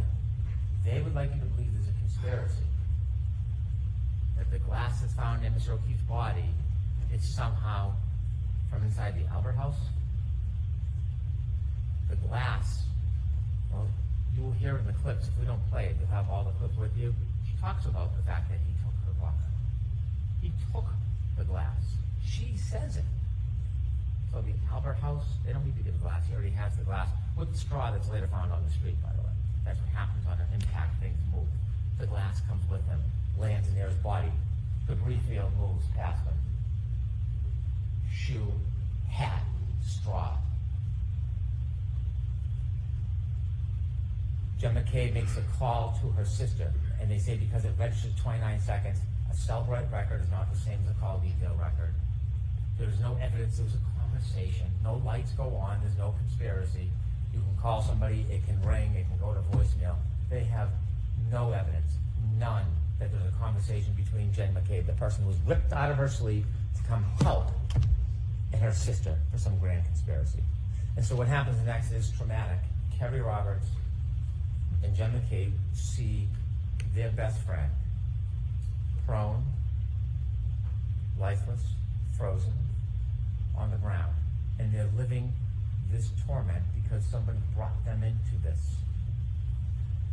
When they're trying to help John, there is not one suggestion from anybody that John ever went into that house. There's no reason to go into that house because John was never in the house. Not one time has anybody said, what time did he leave? I thought he went in there. Not even a whisper of it because it never, ever happened. When they find their friend John, he's not 20 feet off the side of the road like Mr. Rentschler or Mr. Wolf thinks. He's right there by the side of the road, close by the curb. Could we have slide 14, please? You can see there's Kerry Roberts' vehicle, and then on the left, you can see where they're working. Right off the road, that's not 20 feet. That is a clip, a stumble, and a fall. And remember when John O'Keefe fell, it wasn't snow, it was just the beginning of a dusting. It was the cold, hard ground. And remember what Dr. Isaac Wolf told us about cold, hard ground? Causes this type of injury all the time. All the time. If we could go to slide 16, please. Remember the glass in the nose? The glass in the nose. See on the bottom left, that's where the Hampton Police Department found the glass. Eddie took from the car, from the waterfall. And then exhibit 195, matching glass. On February 3rd, the matching piece of glass was found on the street. The matching piece of glass, the glass that was found with Mr. O'Keefe, was found on the street. He didn't fall back 8-10 feet from the road. It broke and then it shattered and went to the street. I would suggest to you it broke at the time of the collision, and he carried the glass with him, leaving the evidence behind, a trail to memorialize what happened to him that night. Remember the straw I asked you to take a look at that picture? We're leaving the waterfall at 12:12, the black straw in the drink on the street. Collision, glass, nose, straw, back, hits his head. Could you play the clip on the left, please? 59. So when John got out of the car at Brian Albert's house, he took my full vodka soda, which is sitting in the cup holder. 169, please. So John's laying there, his left and his right, and I approached John from the left. That's where the street is. And he had a piece of glass, like, perched on his nose, like, just wedged like a splinter would be. And it just pulled it, and as soon as I pulled it, it just gushed blood down his face. Thank you. 911's called by Jen McCabe. She's not hiding from anybody. She's trying to help. She's bringing attention to the situation. And when 911 comes, we have first responders. These people are heroes. Some of them, you've heard from some of them, they were born to help people. That's what their life is about. The detail on all their mechanics, getting to work 2 hours early with all the blizzard so that you're there on time so you can help people. These are the core of our community. Mr. Nuttall, this is what he does. He rushes to go help. He's the first person on his knees. He doesn't know this person from anybody. But to him, it's another human being. This is his passion. Katie McLaughlin, first responder. This is not just a profession, it's her life. Yes, she knows Caitlin Albert. Do you think she went there that night at a party and set up a murder and came back? And so they tell you what happens at the scene. Some things hard to remember, some things people will never forget. When you're in a traumatic incident, sometimes it's something you'll never, ever forget. And Timothy Nuttall remembers speaking to the defendant. I hit him. Remember, he's on his knees. What happened? I hit him. I hit him. She is now coming to terms with the moment. Her fear is realized. She hit him. She clipped him. She didn't think he was mortally wounded. She panicked. She can't come to terms with it, so she has to bring people with her to face it. And now she's facing the reality of what she had done. And her emotion is overwhelming. I hit him. I hit him. She speaks to Miss McLaughlin. I hit him. Not did I hit him, could I hit him, perhaps I hit him. That was earlier. Now she's recognizing what she did. I hit him. And these people are making it up. Anybody that says anything adverse or inconsistent or inconvenient is a liar or a perjurer or in on a conspiracy. Or is it that these good people who went there for a total stranger to do their duty to help happen to remember that she admitted what she had done? I know that doesn't reconcile with the boogeyman Proctor and the bad government. I know it doesn't reconcile with no DNA on this piece or that piece. I know it doesn't reconcile with everybody setting up the girl. I know that doesn't reconcile. But the reality is, you have independent, core people who hear her say, I hit him. I hit him. And the attempt is to portray everybody as a liar. But you don't have to rely just on these good people, although you should. You should. You don't have to, because we have a guide, and it's Karen Reed. Slide 17. I must have said this. Did I? I always said I hit him, but did I really say this many times as law enforcement explaining I said it? Thank you. I know it doesn't fit the theme, the theory, the story, but she tells you herself. She endorses those good people exactly what they had heard. She tells you herself she hit him. It's undeniable, it's unmistakable, it's inconvenient. But the truth has a way of seeping up to the daylight. It can be oppressed and suppressed and pushed down and covered and twisted, but it rises. It rises. And it is not a coincidence. There's no coincidence that Mr. Nuttall and Miss McLaughlin hear exactly that. She tells you. And Jen McCabe, when she's sitting next to or standing next to Miss McLaughlin, she tells you that she saw or heard the same thing. Remember what happened to her in the stand when she had the audacity to say, I heard her say it? What happened to her? This woman who never even wanted to leave her home that day, pulled out into a storm to see her best friend dead. What happened when she had the audacity to say that? And now we know that the defendant herself said the same thing. And the funny thing, ironic thing is, you will see in a photo when Miss McLaughlin, the firefighter, was speaking to the defendant, Miss McCabe was next to her. Miss McCabe was trying to protect her, trying to shut her up. Don't talk, you're upset, stop saying crazy things. The villain of this story was trying to help the defendant from incriminating herself. The irony.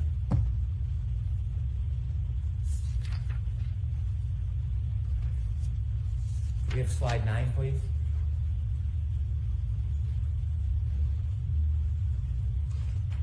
This is the battery temperature. You're going to have a chance to look at it. If it wasn't so tragic, it is interesting. It is interesting if you like data. The 29, 12, 13, they're leaving the waterfall 82 degrees, 12, 22. In the car, 77 degrees, 12, 37. About 3.5 minutes after the defendant collides with John O'Keefe, it started to go down to 72, 12:45, 66, 12:53, 61, and you see it drop and steady off at 1:36. Remember, cell phone battery under him.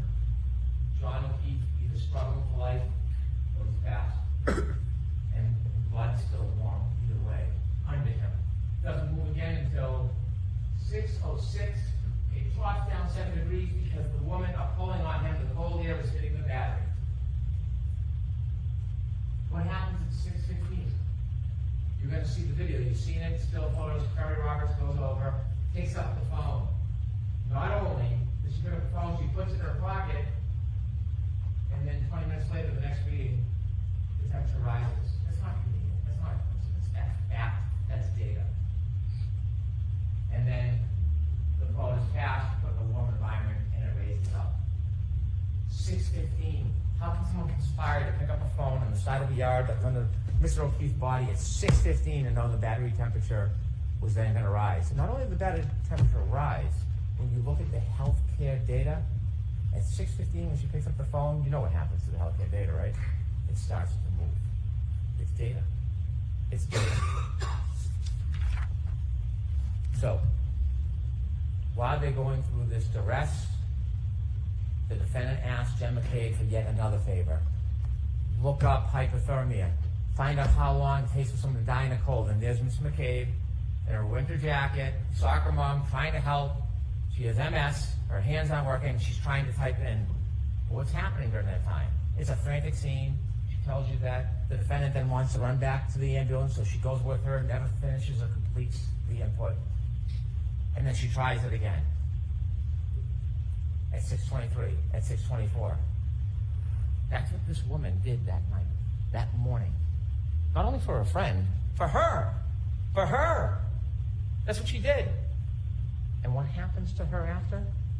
Because the timestamp, when you open the timestamp, it's at the time it's open, and she's in bed at 2:27 looking up Hockomock Sports because she is so interested in the kids' sports, and that timestamp stays open. And she goes to that tab the next morning when she puts in how long to die in cold. And that's being portrayed that she's in a conspiracy.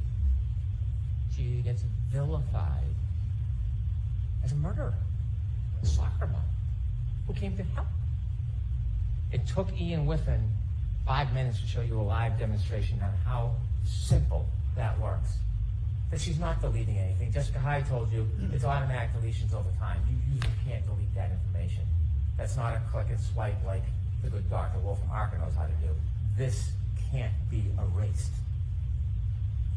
But they still hold on to this. As they argue to you and all the injustices that have been done, they tell you, they want you to believe Or take a flyer on the fact that she looked up how long to die in the cold at 227. It is an absolute contrary to the science. There's no basis to support it, but they stand here in front of you. Why? Because every time they say something like that, you look the other way. Don't look at her. Look the other way. 227, look the other way. Don't look at what she did. Former Trooper Proctor, look the other way. Don't look at her. Every time they make those, oh, she got the glass from inside the Albert, maybe in the basement. Look the other way. Don't look the other way. Look at the facts. Look at the data. And it all leads to one person. There's no grand conspiracy. It leads to one person, the defendant. And it's not just the data and facts. It's her herself. Let's talk about Mr. Proctor. You were invoked with this emotion early in the opening that this is a cancer. That's a tough word. Try to evoke that primal reaction, disgust. I'm not saying you shouldn't be disgusted by the text messages. You should. You should. They're not defensible. I don't stand here and defend impropriety. I don't. But that doesn't change the physical evidence, the scientific evidence, and the data. He was terminated. He paid a penalty. He was held responsible for what he did. He should have been. He should have been. But that doesn't get a free pass. That doesn't change the facts. It doesn't change the physical evidence. It doesn't change the science. It's unfortunate. It's distasteful. It's dishonorable. Remember, Trooper Buchanan was asked, was the investigation with honor and integrity? And he said it was. Was Trooper Proctor's effort honor and integrity? And he said it was integrity. But he never said honor. That's a man of honor. Military service, dedicated to his country, highest level of clearances to the President of the United States, now a state trooper. He would not say that Trooper Proctor was honorable. Because he wasn't. He wasn't. But that does not change. It doesn't create a conspiracy. It doesn't invent a dog. It doesn't make somebody in a house something they're not. It just doesn't. When you read those text messages, they're hard to look at. It's unfair. It's unfair. And if there's a penalty more than being fired, well, maybe that penalty would be deserved. But it has nothing to do with the justice in this case. It just doesn't. There's not one piece of evidence, not one, that we can look at and say, this was tampered with. This was planted. This was distorted. Remember when we introduced the taillights at the beginning? I didn't introduce three of the taillights, but then the defense did, so I put them in. Those were taillights that were only found by Trooper Proctor. I did not put that evidence in.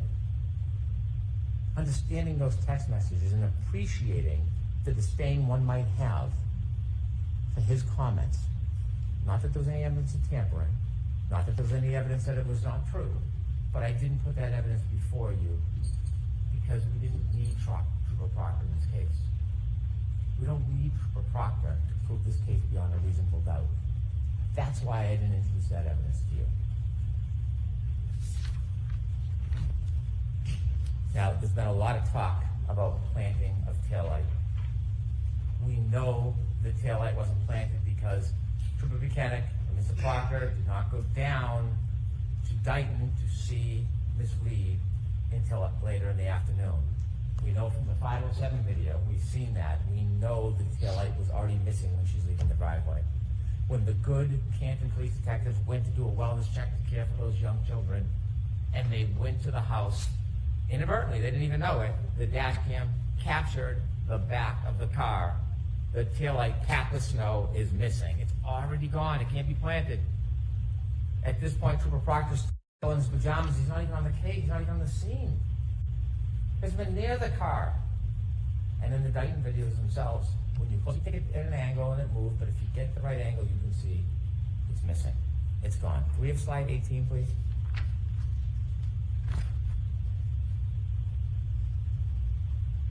.507. You can plan anything you want, but if you look at this angle,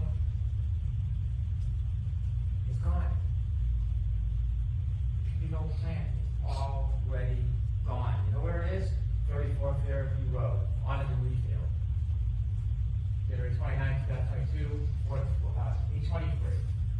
Look at the right-hand side. Look at the left-hand side. It's packed with snow. It's gone. It's gone.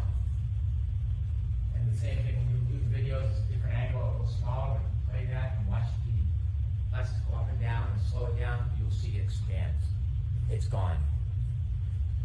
So when you have Indicting Officer Barrows come in here and try to tell you what he saw at the Sally Port, couldn't have been it. You gotta ask yourself, what interest does he have coming in here in this case? A lot of attention on this case, a lot of people watching. Comes in after, of course, driving all the way out to the defense attorney's hotel to meet in the conference room so he can get a subpoena. He spends 2 hours driving up and back so that he can conveniently get a subpoena that tells him to appear, which he could have got by fax or in the mail. And so when he comes in, what he says is, that's absolutely not what I saw. Absolutely not. And then he claims at the last time he testified, he had made the same statement. I showed him his transcript. And did you see the redness creep over his face? He never said this before. In fact, he testified to the opposite. And so he sits on the stand with a new story after a meeting. We don't know why. But then I show him that bottom right photo with the snow, with it missing. And I say, is this the way it looked? It's, of course, before the snow melts out in the Sally Port so that you can see it unexposed. And he says, yes, he had to agree. This taillight was gone. There's no boogeyman. There's no plant. There's no Higgins at the Sally Port. There's no one tearing out pieces. In fact, remember I played you a clip and you'll have it where the defendant says, I was picking out pieces, it was crashed in, the bulb was showing, when I was showing Kerry and Jen, when they went back to Meadows. If you don't remember, listen to that clip, you'll hear it. Unfortunately, there's no ring video when they go back to Meadows. There's a ring video when she leaves, there's no ring video when she gets back. And so, now when we're trying to look the other way, we want to find a dog bite. So enter Dr. Russell. Dr. Russell, according to her, nice woman, nice doctor, very accomplished. I respect that. She's the only dog expert in the world. The thing is, we know no idea what that expertise means. She volunteers for the job. She wants to be here. It's on her profile, but she can't explain methodology. What are you looking for in a dog bite? She can't tell us. It starts a year ago that it's claws, it's teeth, and then it's claws, then it's teeth, and then it's I don't know. And then when you look at each of the different parts of the abrasions, she says, well, I can't tell if I look at each one of them, but all together it's a dog bite. It's a dog attack. That is the masterful expertise that the defense has bragged about bringing in. Dr. Russell telling you, because she says this is a dog bite. She has never been in a forensic situation where she's looked at a wound and identified it as a dog bite before. This is the first time, the only time she's ever done it. And what she says is these are not punctures. Punctures means it goes into the skin, a wound. There's no punctures. And she's sure because she's an expert, so you should rely on her because she's coming in saying she's an expert and she's being presented. Yet, after saying there's no punctures, Dr. Laposada comes in and she sees punctures everywhere. It's an animal attack. It's a dog. Oh, is it? No method, no methodology, no history of this, no prior testimony that we know of other than arbitrarily what she says. And she says the exact opposite of Dr. Russell. Why is that? How does that happen? So obviously there is no science to looking at an abrasion and saying where it came from. They give us no detail. They give us nothing that we should rely on. They contradict each other. It's just to get you to look the other way. And so we have now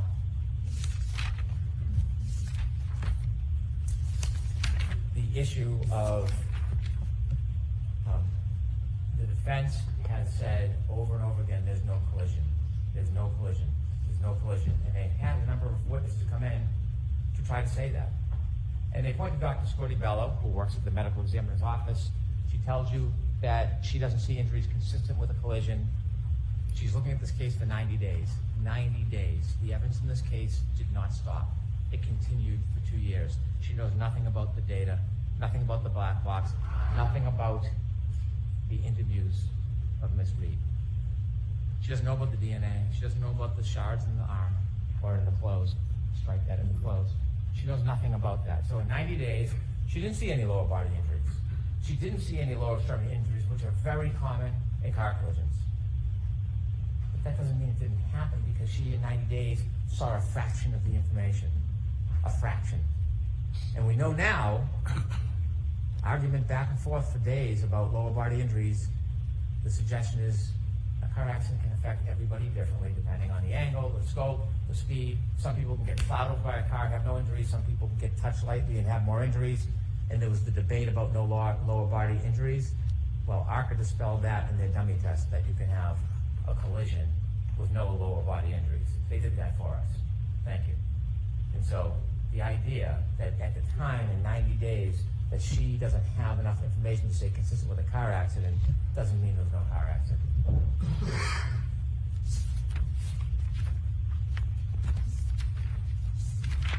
Let me talk a little bit about ARCA. I don't want to waste too much time with them. What expert who's supposed to come to you, they're not the arbiter of truth. Their opinions weigh no more than yours. Your common sense has more value than an expert's opinion. Their job is to assist you, to explain what their expertise is so that it's a tool for you so that you can make a decision.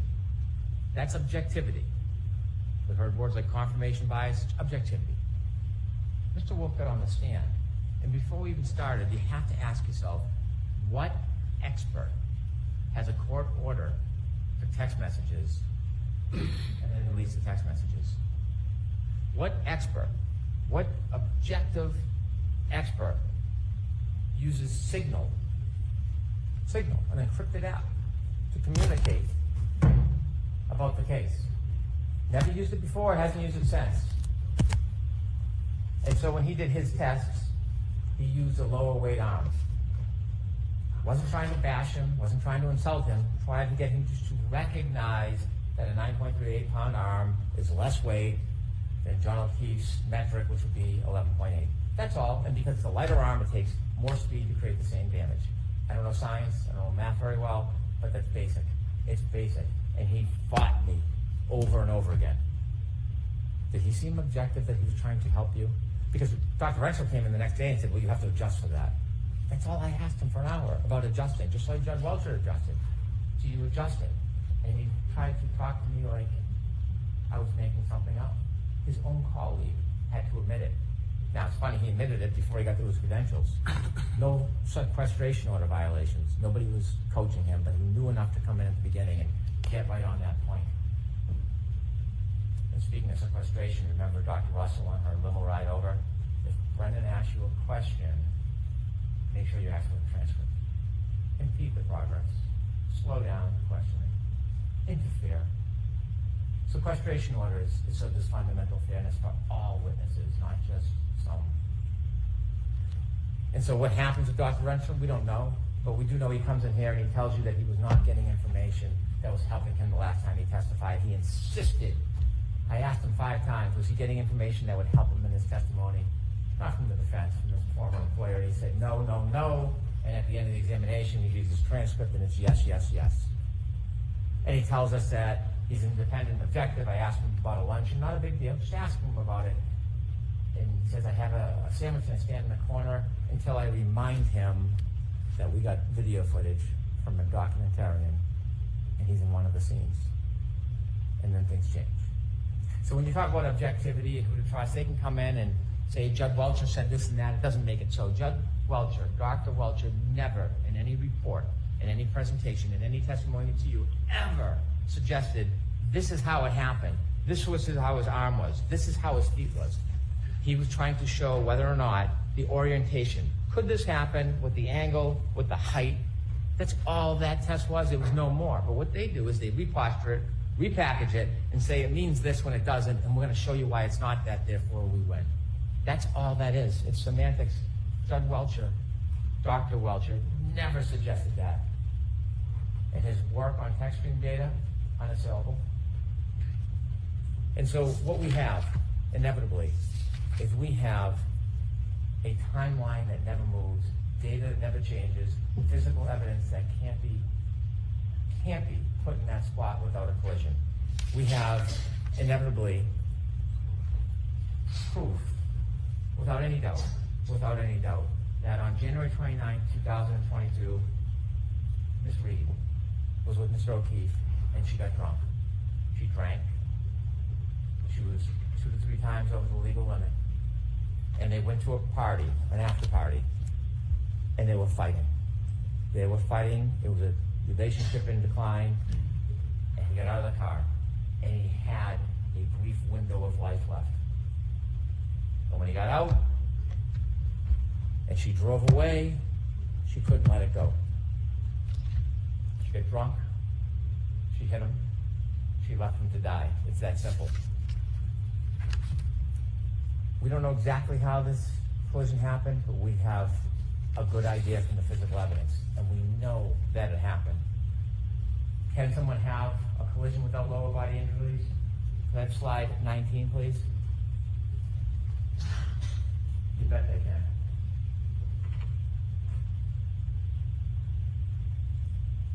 We don't know if this is the body position. We don't know if this is the exact speed, but what it tells us, this is viable. Look at the debris field. Look at his turn. Remember his sneaker on that curb that got lodged against the sneaker. Mr. O'Keefe then falls back, hits his head, counter coup, left to die.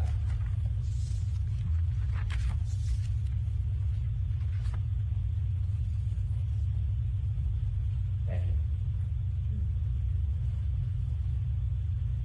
Ladies and gentlemen, there is no doubt what happened that night. There is no doubt who did it. You have a very difficult task ahead of you when you consider the evidence and you consider the law. Very difficult. There are 3 charges. There is second-degree murder. Ms. Reed, when she chose to drive back at Mr. O'Keefe in that night with a 6,000-pound Lexus, in that anger, 75%, whether she meant to hit him or not, didn't mean to kill him, she hit him. Strengths, it is a plain and strong likelihood of death. You would never get back down your driveway if your kids were at the end of the driveway. You'd say, well, you're going to kill somebody? You would never do it because you would expect, if you drove at them at that speed, that someone would die. That's second-degree murder. OUI manslaughter, she's drunk, she was reckless. She doesn't even have to know she hit him. She doesn't even have to know she hit him. But she did. She did. And she left a man who was kind and generous and thoughtful. She left him alone. She left him alone to die. Could I have slide 22, please?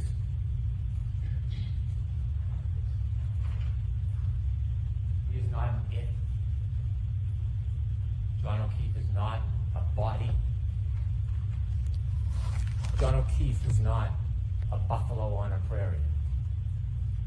John O'Keefe is a person, and he was murdered by Karen Reed.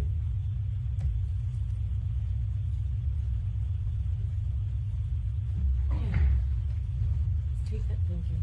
Very well done, Mr. Brennan. Very well done. Ladies and gentlemen, what do you think? I think it was glorious. Let's check the results of our towel poll. Yes, we did a second follow-up towel poll, ladies and gentlemen. My name is Grant Smith-Ellis. It's about 10 a.m. Saturday, June 14, 2025. I'm looking forward to a relaxing Saturday. I'm having a good day. I'm going to watch some Full House later, maybe get some lunch after we finish up. Don't worry though, we got more parts of our stream to go. I know you're going to hate it, but after I play this amazing little Flappy Karen game, you don't understand. Music by Brian made a Flappy Karen game. It's the greatest thing I've ever seen. After I play this, ladies and gentlemen, I am going to show you. I know you're going to hate it, but we have to watch Alan Jackson's Cross. Listen, breathe. Everybody breathe. Closing. Everybody breathe. We have to watch it.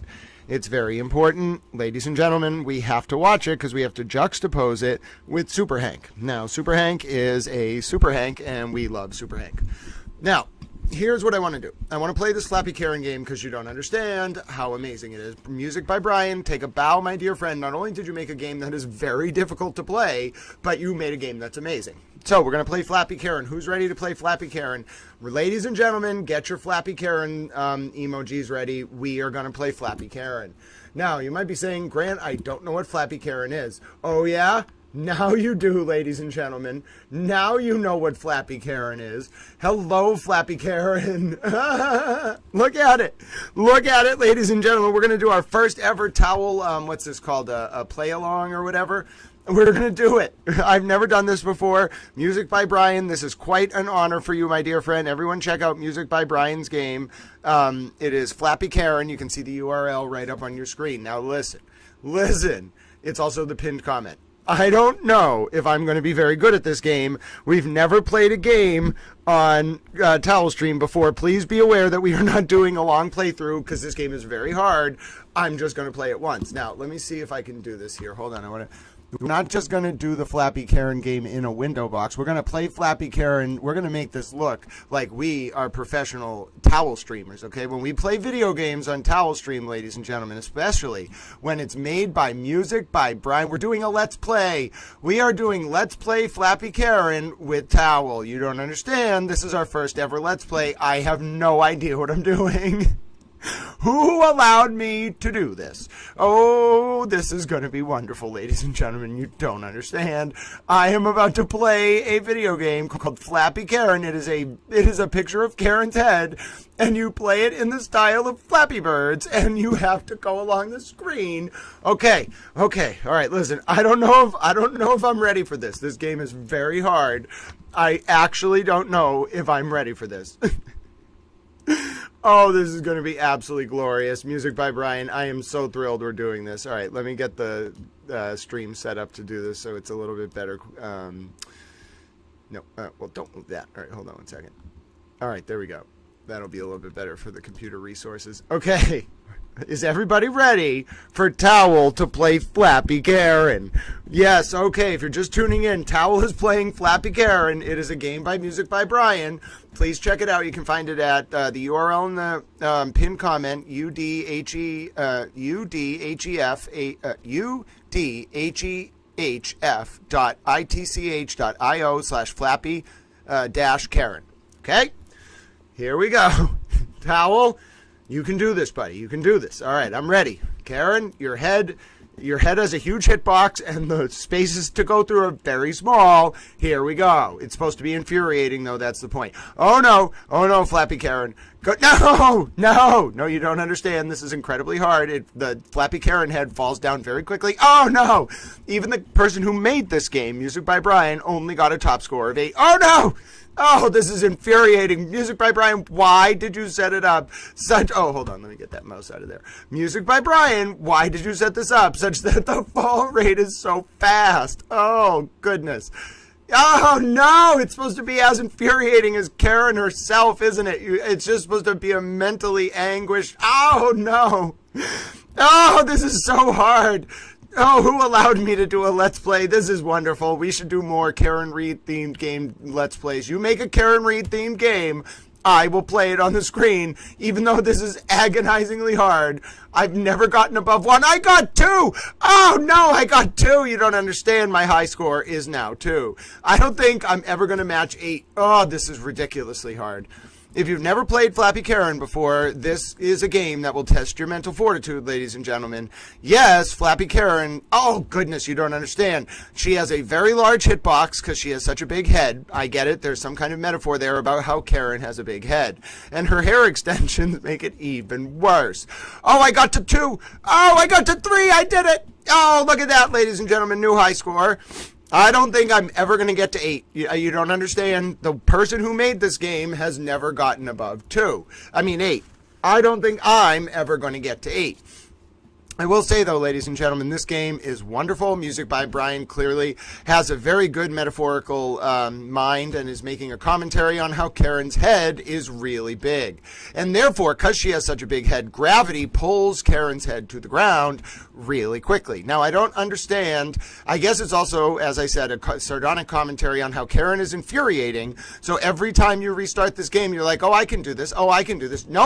Nope, it just makes you lose again and again. Now, maybe if you slow it down a little bit because your computer resources are lagging, then you can win. But nope, absolutely not, ladies and gentlemen. You see, oh, she's hopping along there like a little bunny. Look at the little Karen bunny. Hop, hop, hop. Oh, this is wonderful. Who allowed me to do this? Hop, hop, hop, hoppity hop, hop, hop, hoppity hop, hop. Oh, look at her go. No, I was so close. Oh, this is agonizing. Is this why you wanted me to play this Music by Brian? So I'd be like, oh, no, come on. That's outrageous. This is outrageous. I will outsmart this. No, I will outsmart this computer. It is only zeros and ones. I will manipulate the computer such that no, this is impossible. You literally have created a game that exists just to be infuriating, and I love everything about it. Oh, no, I would have been fine. Oh, we would have got to 4 if I had just got through that one. You don't understand. And no, I don't want to watch Al Alan Jackson's closing. So I'm going to try to beat my high score. You don't understand. This is a video. No! Oh, I see what you need. You need a good roll of the RNG on the, I'm sorry for yelling. You need a good roll of the RNG on the pillars, and then you can kind of, oh, look at that, look at that. Oh, I was going to do it. Let me just get to 4. I know, it's addictingly infuriating. You're like, oh, I know it's just a matter of an inch, like just 1 pixel. I can do it. I'm smart enough. The computer will not outthink me. I'm a towel. Nope, it just sucks you back in. Oh, this is incredibly addicting. This is a problem, Music by Brian. What? You have created a monster. I did it. I did it, ladies and gentlemen. Look at that. Look at that. Look at that. Look at that. Look at that. Look at that. Look at that. Oh, ladies and gentlemen, I have set the new world record of 9 on Flappy Karen. Ladies and gentlemen, I would like to take a bow. I have beaten the developer of the game Flappy Karen, Music by Brian. You now have a challenge, dear friend. I have gotten a score of 9. Oh, praise all that be. I am a towel. You don't understand. I hope you were cheering for me. I hope you were like, he's doing it. He's doing it. He's actually beat 4. Oh, he's at 5. Oh my goodness, he's going for 8. He's going to get it. He got 9. Oh, ladies and gentlemen. Oh no, that's terrible, Stacy. Oh no. I liked it when Grant kept yelling, get off the Zoom. That was funny, Paula. But ladies and gentlemen, can I just take a bow? I would just, Music by Brian, I would like to accept my crown as the Flappy Karen high score champion. And yes, I'm going to take a screenshot of this, ladies and gentlemen. You don't understand. I'm going to make an announcement on Twitter that I have gotten the high score in Flappy Karen. Yes, and then I'm going to tell people to play Flappy Karen and try to beat my score of 9. Why? Because I am clearly the Flappy Karen champion. Oh, wait a minute. I have a plan. We will have a Flappy Karen scoreboard. If you play Flappy Karen, you have to take a screenshot. If you beat the score of 9, so now it's right now, Towel is 9. Music by Brian is 8. If you beat the high score of 9, I will say you are a towel. Now, you might be saying to yourself, sir, I already am a towel. I know that. I'm not trying to insult your towelness. I just want to be clear that if you get a score above 9, I will reiterate to the world that you are a towel. And then maybe I'll find some way to further sing your praises and then further call you a towel. Oh, thank you, Murder by Brian. I have been officially given a crown by the creator of Flappy Karen. Ladies and gentlemen, it is a glorious towel day. I shall rise and take my place among the pantheon of Flappy Karen greats. There are only 2 of us, but we are going to grow in numbers by the day. You don't understand. I have a plan. I am a towel. Wait a minute. I have an even better towel plan. Hold on. Everybody, nobody panic. I have a better towel plan. Watch this. I can take a screenshot of me on the screen, having just gotten the Flappy Karen high score. Oh, ladies and gentlemen, hold on. I have to get the murder by the Music by Brian comment in the screen. Thank you. Hold on. Music by Brian is the creator. Ladies and gentlemen, I am the Flappy Karen champion. Oh, what a glorious day. You don't understand. This was completely unexpected. I thought I was just going to go about my sad day and be like, oh, I can't do it. I'm never going to get to 9. I'm forever just going to be a little worthless towel. And then I broke the world record. Oh, glorious. What a glorious day. Now, I really hope that Ange this would have been one of those great moments where if Ange had walked away or fallen asleep, and then they came back, and I was like, you don't understand, I'm the Flappy Karen champion. Ange would be like, oh no, what has happened? I love Flappy Karen, Forensic RN. You don't understand. She's got a little flappy head. And she was hopping along like a little bunny rabbit. And I was like, hoppity hop, Karen, hop, hop, hop. Oh, I was having a day, ladies and gentlemen. Unexpected towel wonderfulness. I just can't believe it. All I wanted to do, world record, ladies and gentlemen. All I wanted to do was not watch Alan Jackson's closing for a few minutes. I thought, I'm so bad at this game. I'll never be able to do it. Out of nowhere, towel world record, ladies and gentlemen. I give my applause in regards to the towel penultimate Flappy Karen champion and creator, music by Brian. But I have accepted the crown. Until you beat a score of 9, I am the Flappy Karen champion, and I am a towel. Yes, she is a Karen with a big head that falls quickly to the ground, and the game is infuriating, much like looking at and listening to Karen, but I am the Flappy Karen champion. Oh... Wait a minute. I think that Chloe in Vermont account is actually like a very like subversive FKR person or something. So don't exactly want to promote that account, but I will look at it. Oh, that's not Chloe in Vermont. Oh, it's Chloe. Oh, it's a troll account. It's Chloe. Oh, this is great. I have to bring this up on the screen. Hold on. This is great. Colleen Henry, this is even better. At first I was like, I think that might be a troll account. It's not a troll account. Well, it is a troll account, but it's even better than I imagined. Oh, ladies and gentlemen. But also, before we move on to Alan Jackson's closing, which I clearly don't want to listen to, I would just once again like to remind the world that we did our first ever Let's Play on Towel Stream. Maybe we can do more in the future. It was of Flappy Karen, and I would like to announce that I have now taken my rightful position as the champion of Flappy Karen. There shall never be another towel who takes the title from me unless someone in the next few minutes or days gets a score higher than 9, and then I will pass the crown to them. I'm hilarious. You don't need to tell me twice. I'm a towel. All right. So, ladies and gentlemen, I must show you this, okay? I must absolutely show you this. It is clearly, I don't know if this is like a pro Karen Reed troll or an anti Karen Reed troll, but we have finally found Chloe the dog in Vermont. She's not actually in Vermont. She took off her wig. She went on an undercover mission, ladies and gentlemen. Now, I have a very good source on this. I can't share it. It's from Twitter, and I don't know what side they are a troll on. But I just want to announce, following my glorious Flappy Karen victory, that this is what Colleen Henry has... I think it was Colleen Henry. Sorry if it wasn't. This is what it might have been Diana. Oh, it's probably Colleen Henry. Yep, it's Colleen Henry. Here we go. Oh, Colleen Henry will play the clip in a second. But first, I have to show this. Hold on. After I was crowned the champion of Flappy Karen, this is the perfect way to follow up. Yes, ladies and gentlemen, I have confirmed reports that Chloe may have actually continued her undercover operation, ladies and gentlemen. We are seeing reports that Chloe was allowed to attend a dinner with the Reed defense. Now, I'm a little bit perplexed. I think what this may be Chloe attempting to do what's called a triple agent move, okay? So Chloe first pretended to be an undercover agent with the defense. Then Chloe got exposed as Hank Brennan's brilliant plan to make Alan Jackson look like a moron who believes in dogs that defy the laws of gravity and don't leave DNA. But then Chloe was like, no. I was just pretending to make Hank Brennan's case stronger by getting in Alan Jackson's head to make Alan Jackson look like an idiot by talking about a dog that has no DNA and defies the laws of doggy gravity. Then Chloe was like, no. See, that was all a plan. So Reed defense, take me out to dinner. I'm really on your side. I'm a triple doggy agent. You don't understand. I know, Claudia. I know.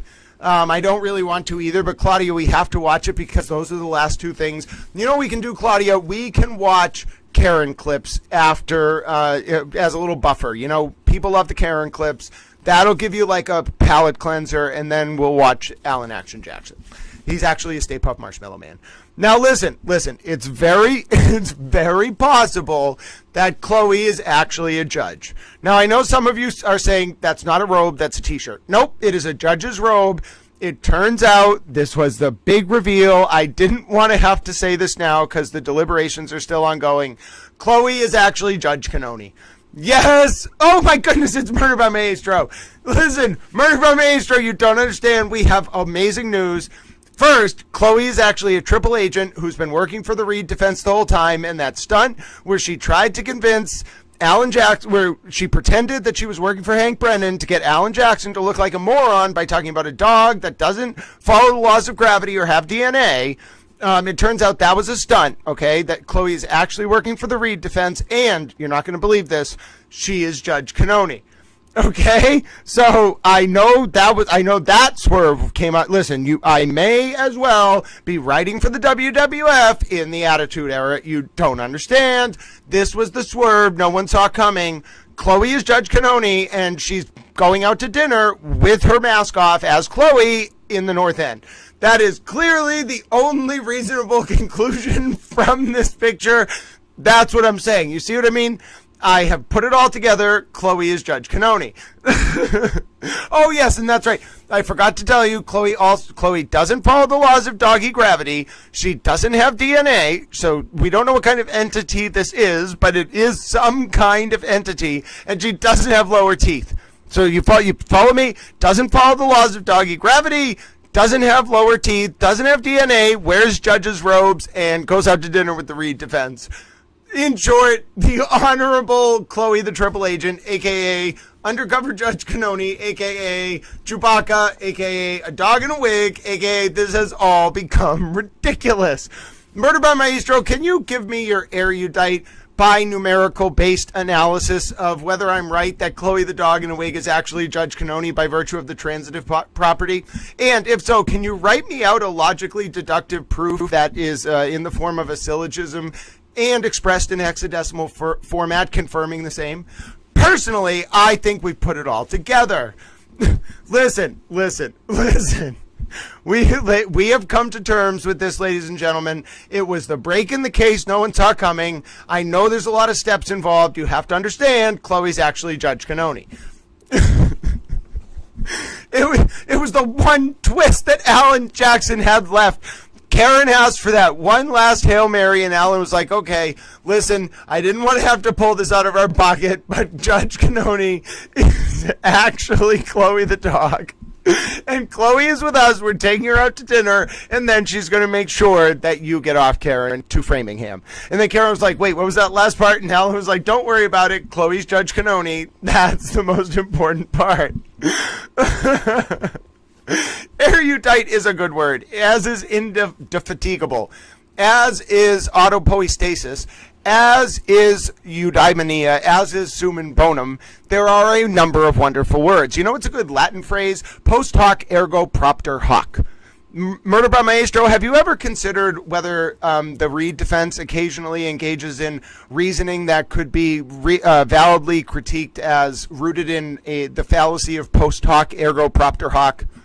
Personally, I like speaking directly to Murder by Maestro because I think it's hilarious that there are people around the world watching, and Murder by Maestro sitting there watching, probably in their garden on their phone, and they're like, oh my goodness, the screen is talking to me directly. One time, someone was in a Home Depot parking lot, and I was like, hello, person in the Home Depot parking lot, and I was thinking to myself, how funny would it be if people were like, is that Bone talking to the person walking in the parking lot? Oh, goodness gracious. Oh, and then another time, someone, I think that I have a bad propensity of just being like, hello, Germany. And I really have this hope that someone's like watching in a cafe or walking around. Maybe that's rude, so people don't do it in Germany. And then someone's listening, and then it just says, hello, Germany. And then the person's like, wait, did that phone just say hello to me? Oh, I am in the garden. I knew it. I called it.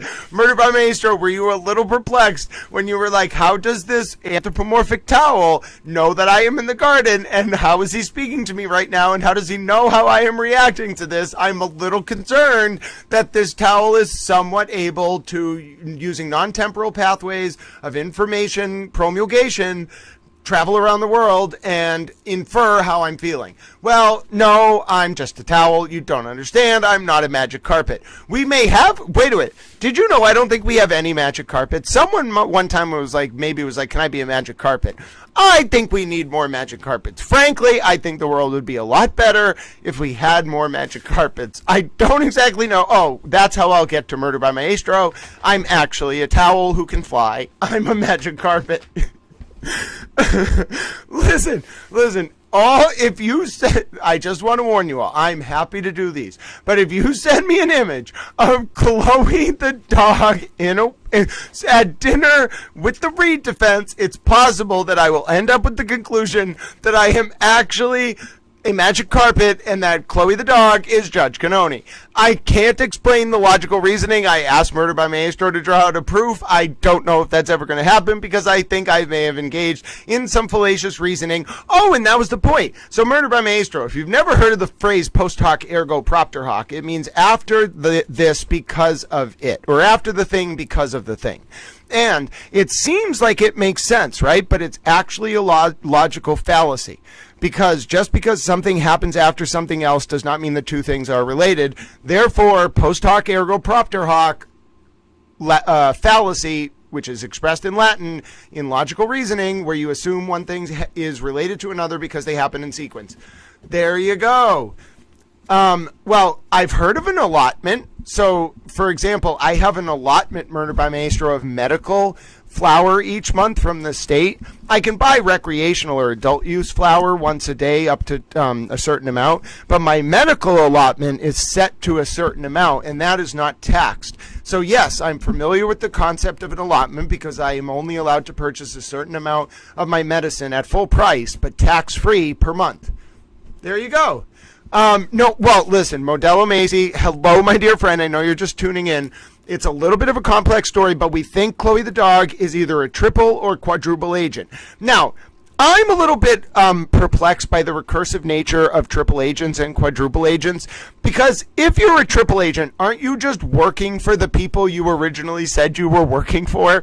And if you were a quadruple agent, aren't you just working for the people you said you weren't originally working for?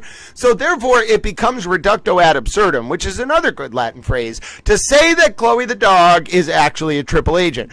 In short, Modelo Macy, there's a very complex series of events that led us to figure out that Chloe the dog initially pretended to be an undercover agent for the defense. Then she pretended to be working for Hank Brennan to make Alan Jackson look like an idiot, so he would reference a dog with no DNA and no lower teeth, and also a dog that doesn't follow the laws of gravity in front of the jury. But then we realized Chloe the dog might have actually been manipulating Hank Brennan by doing that. And in reality, Chloe the dog in a wig, it was working for the Reed defense the whole time. And then the big twist was, it wasn't just that Chloe the dog in a wig was working for the Reed defense. Chloe the dog in a wig is actually Judge Cannoni, and this is the last trick in Alan Jackson's pocket. And also, I'm a magic carpet. I'm not sure those are all related, but that was basically the series of events that occurred during that last discussion, truncated into about 30 seconds. I'm not sure if that's the best use of my syntactical precision and analytical reasoning powers, but there you go. I think it's hilarious. Oh yeah, you catch something new every single time, ladies and gentlemen, you watch that Hank Brennan cross. But anyway, Colleen Henry, I hope you're pleased. I hope you're pleased. I think Colleen Henry's like, oh, I'm very pleased. That was wonderful. Well, yes, it was wonderful. All right, so a few things. First of all, Modelo Macy, you also missed it. I am the champion of Flappy Karen. Now, you might be saying to yourself, if you're just tuning in, I don't understand what the sentence, I am the champion of Flappy Karen means. Well, it can mean a few different things, but if we're going to use the precising definition of Flappy Karen, it's a game created by the wonderful Music by Brian. Now, going into earlier today, we did our first ever Let's Play on Towel Stream, if you missed it, and it's a game where Karen's head flaps up and down like Flappy Bird's, and I said I'm going to beat my high score, which was 3. Little did I realize, ladies and gentlemen, the champion of all time was 8, the creator of Flappy Karen, Music by Brian. And I said to myself, I'm going to just try to beat 3. I'm a humble little towel. Well, little did you know, live in real time on Towel Stream's first ever Let's Play, it was impromptu indeed, I broke the all-time Flappy Karen record, ladies and gentlemen. Murder by Maestro, you don't understand. I am the Flappy Karen champion. I am the world record holder with a score of 9 in Flappy Karen. No, Murder by Maestro, don't you dare bot to try to get a higher score. No TASes, no tool-assisted speed runs allowed, Murder by Maestro. I know what you're thinking. If any of you out there can beat Towel's score, you may take my crown. But as of now, I am the Flappy Karen World Champion, and Music by Brian is in the wonderful second place spot with 8. It is 9 to 8, and I am a towel. Now, I would just like to say, if you want to play Flappy Karen, take a look in the description on the pinned comment. Just click that link, save it. I checked the link already. It's perfectly fine. It runs in your browser. It's just a very easy to run game. Very few resources. Take a play. See if you can beat 9. I do not think you will take Towel's crown unless you're Murder by Maestro and you speak hexadecimal and you code a tool-assisted speedrun and then you troll me by getting like an impossibly high score, or you edit the page's code to display a high score that you didn't actually get. Murder by Maestro, I know how you think. Don't try to troll little Towel. Oh, no. Apparently it won't run on phones. But wait a minute. Hold on. We have the developer here, Murder by Maestro. Music by Brian might have left after I did my wonderful playthrough, but we can certainly follow. If people want to play Flappy Karen, and Music by Brian thinks this is going to take off, we got to get the mobile functionality. Maybe it works on some phones, not others. I am personally not a mobile data forensic expert. I am a towel. Oh, also, I'm a magic carpet. But yes, we are going to continue. We are going to watch Karen clips. What we need to do, though, is Colleen Henry's in the chat, so you know what that means, ladies and gentlemen. It is a clarion call. My vision will thus be fulfilled. We are going to watch the clip. And you might be saying, sir, are you actually going to give us that clip right now? Really? Are you going to do it? Oh, yeah. I'm going to do it, ladies and gentlemen. I am going to give you the clip that you all demand. Yes, the clip that Murder by Maestro helped stabilize, ladies and gentlemen. One of the greatest clips in the history of Towel's existence. I think you know what's coming. Sims is a great game. Oh, Allie90211, I have wonderful news for you. So I have a Towel correspondent. They reached out to me yesterday and they said, I have this picture Allie90211 would really like. And I said, I think Allie90211 is wonderful. Do you want to share a picture of some kind of... Oh, hold on, Colleen Henry. You're going to have to wait for just a second because Allie90211 got a special Towel correspondent report. And they said to me, Allie90211, this is the picture that I think... Or they said to me, this is the picture that I think Allie90211 wants to see. And I said to myself, listen, I'm a little bit worried about showing this on screen. I don't want Allie90211 to get overloaded. Well, I'm sorry, folks. I got to do it. Those are Hank Brennan's feet towels. Now, I know your first thought is going to be, why are we looking at Hank Brennan's feet towels? Well, they kind of have a Balinese dualistic sort of functionality to them.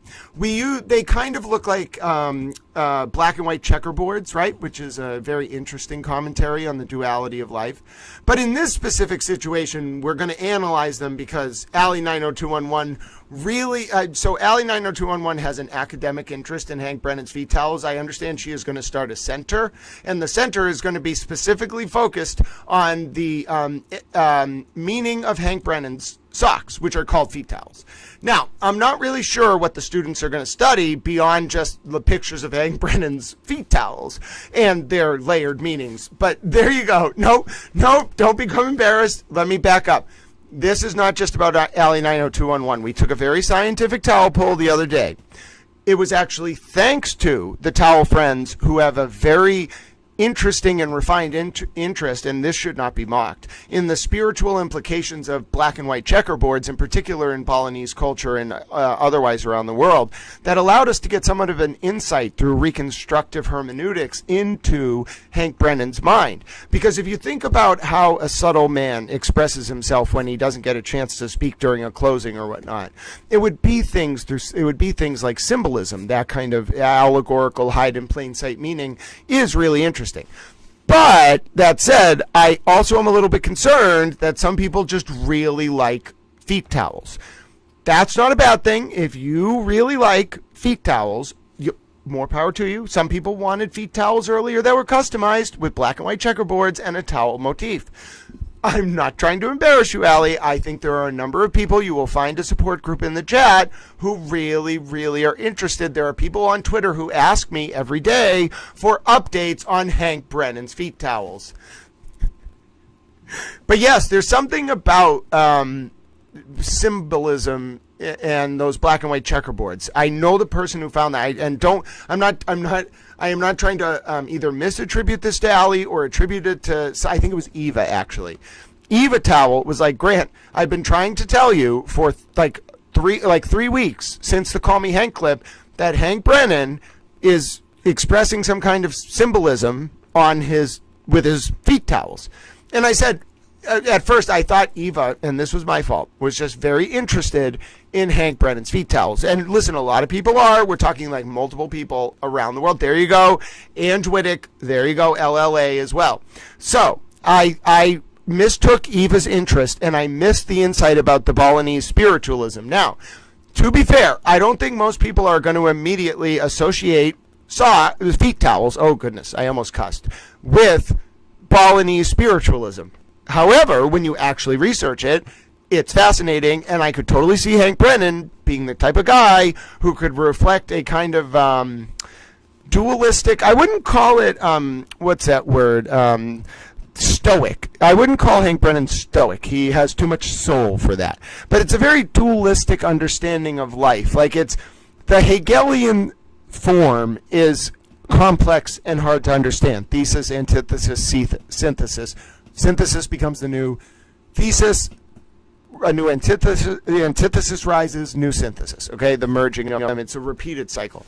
But what's really easy to understand is dualistic philosophy, which is a much simpler form of the Hegelian insight. That's why I just could see Hank Brennan's brain being like, I find interest in Balinese dualism. So there you go. Someone sent him Superman socks. Super Hank.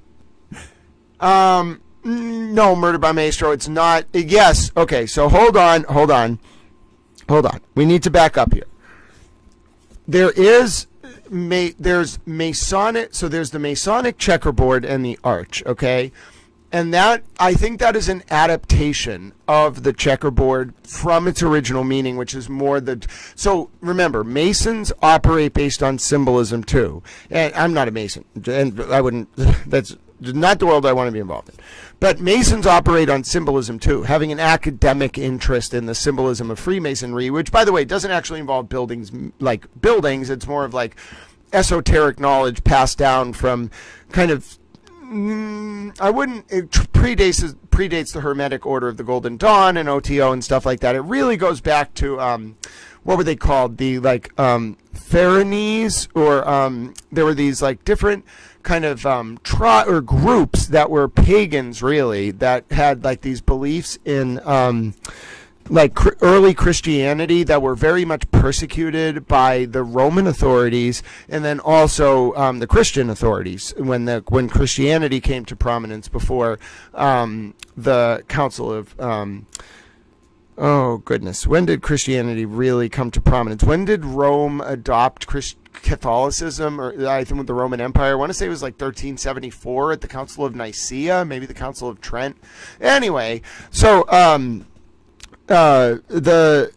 this esoteric knowledge that is passed down by Freemasons, it kind of is told in like allegorical stories, and one of the motifs that they adopt, which is my point, Murder by Maestro, is checkerboards. And the checkerboard in particular is like the basis for this like pillar. It's like an archway, of course, and these like pillars represent, I'm pretty sure it's like ascendancy to knowledge of self, and then their belief structure is centered around like they denied, I believe, the divinity of Jesus. They denied divinity, at least in the form of a God, exists at all, and they think that like our God is kind capacity to understand cerebrally, and then our capacity to exist emotionally, like linking those two things is like the primary belief structure of Freemasonry, at least the esoteric component of it, as I understand it. It's kind of like mastering your internal self so that your cerebral consciousness can have control over your emotional state. Does that make sense? And I think, this is not I'm not ranting gratuitously. This is actually a pretty important thing, because there's a corollary insight with Balinese dualism that goes way, way beyond what Freemasonry is trying to explain. So I personally think it's a little weird. I mean, it's not. I understand the belief structure of esoteric Freemasonry, but it's not. I think it's weird, because what it's really, and I get it. I get what they're going for, which is, we only exist internally for the most part, like our thoughts and our brains. But I think they deny what I would call like non-temporal, and maybe they don't deny it, but I think they miss out on this non-temporal sort of energetic environment that we live in. And that, I think, is the divine. We are just sort of experiencing, much like a tesseract can be experienced in the 3D world as a nested cube, or like an apple, a 3D apple could be experienced in a 2D world like a slice. We're just kind of experiencing a larger energetic field through a limited five senses, okay? But I see, touch, smell, hear, etc. But I also think that there's ways for us to receive information or feelings or energy that go beyond the ability to go beyond our five senses, and also can't really be codified or studied. And so that, I think, is where this checkerboard insight is driving at. It's also what I think Freemasonry miss. We aren't just this recursive circle within our inside ourselves. Part of it is that, like, you have to tap into that external energy or whatever, the divine, whatever you may call it. But it's not. Oh no, I hit my microphone. It's not us. I'm getting quite excitable here. It's not us. It's our ability to tap into something larger than ourselves. And that's what Balinese dualism kind of has that I think Freemasonry doesn't.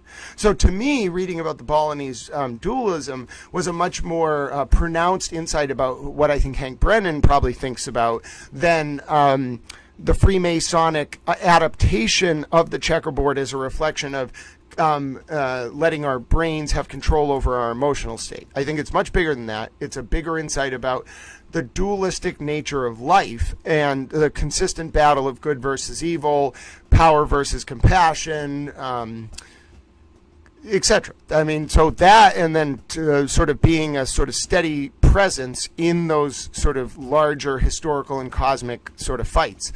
That is what I think Hank Brennan was trying to say. So there you go. I'm so sorry that I went on a very long explication there about the distinction between Balinese dualism as manifest in the checkerboard symbolism versus the adaptation of the checkerboard symbolism within esoteric Freemasonry. I hope that made sense. Murder by Maestro, I am a towel. Yes, Eva. Oh, Eva's here. Eva, you must be so thrilled. Am I getting it right? Wait a minute. Why are you embarrassed? We got to talk about Balinese dualism and esoteric Freemasonry, Eva. That is the most interesting thing in the entire world.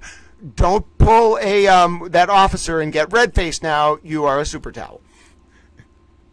But yeah, very interesting, folks. Very interesting.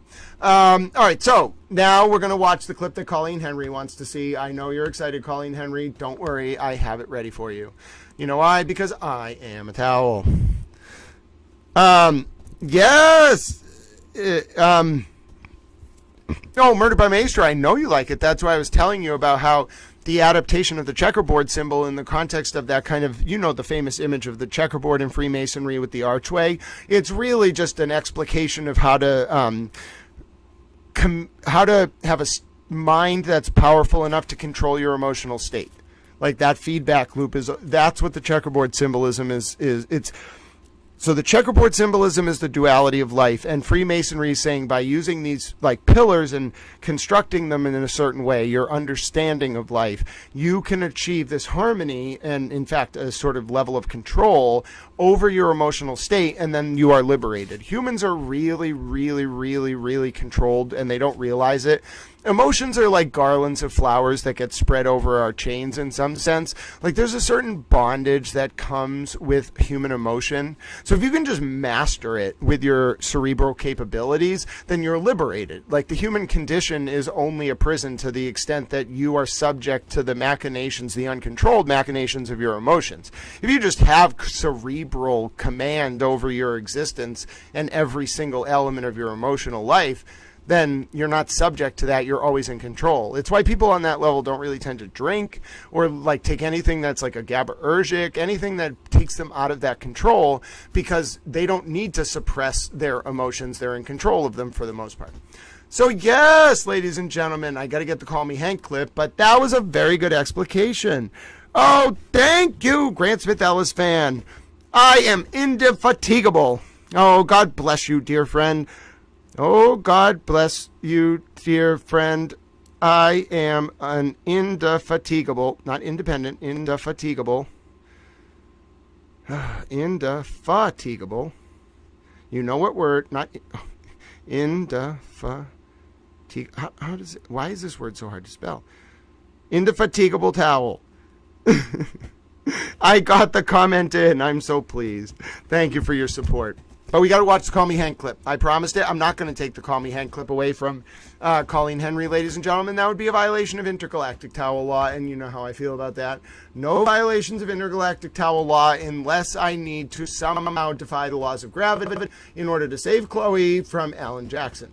Then we'll think about it. There's only so many towel laws, all right? And the laws of gravity, you can't just suspend the laws of gravity, Alan Jackson, because you want to blame a dog in your closing argument, okay? You have to understand, Alan Jackson, the laws of gravity apply to dogs, okay? There are special laws of gravity called doggo gravity. Has something to do with the moon and the way it rotates with the earth or something. But they still follow the laws of gravity, Alan Jackson. You don't understand. You can't just get up there and say Chloe doesn't follow the laws of gravity and think that anyone is going to agree with you. You sound like a moron, to be frank. I'm sorry, I don't mean to insult you. But listen, dogs follow the laws of gravity too. Anyway, we're going to watch the Call Me Hank clip, and then I think after the Call Me Hank clip, we are going to watch. I don't want to do it too, but we really should watch Jackson's closing, because that's what jurors are going to be thinking about. All right, it was bad. It wasn't good. Indefatigable. I'm an indefatigable towel, and Hank Brennan, you can call him Hank. He's also indefatigable, and he's a towel.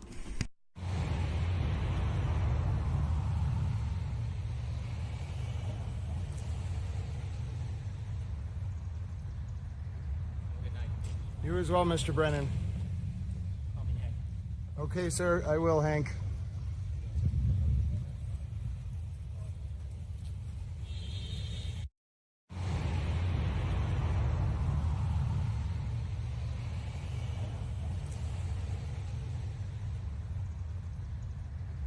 Good night. You as well, Mr. Brennan. Call me Hank. Okay, sir, I will, Hank.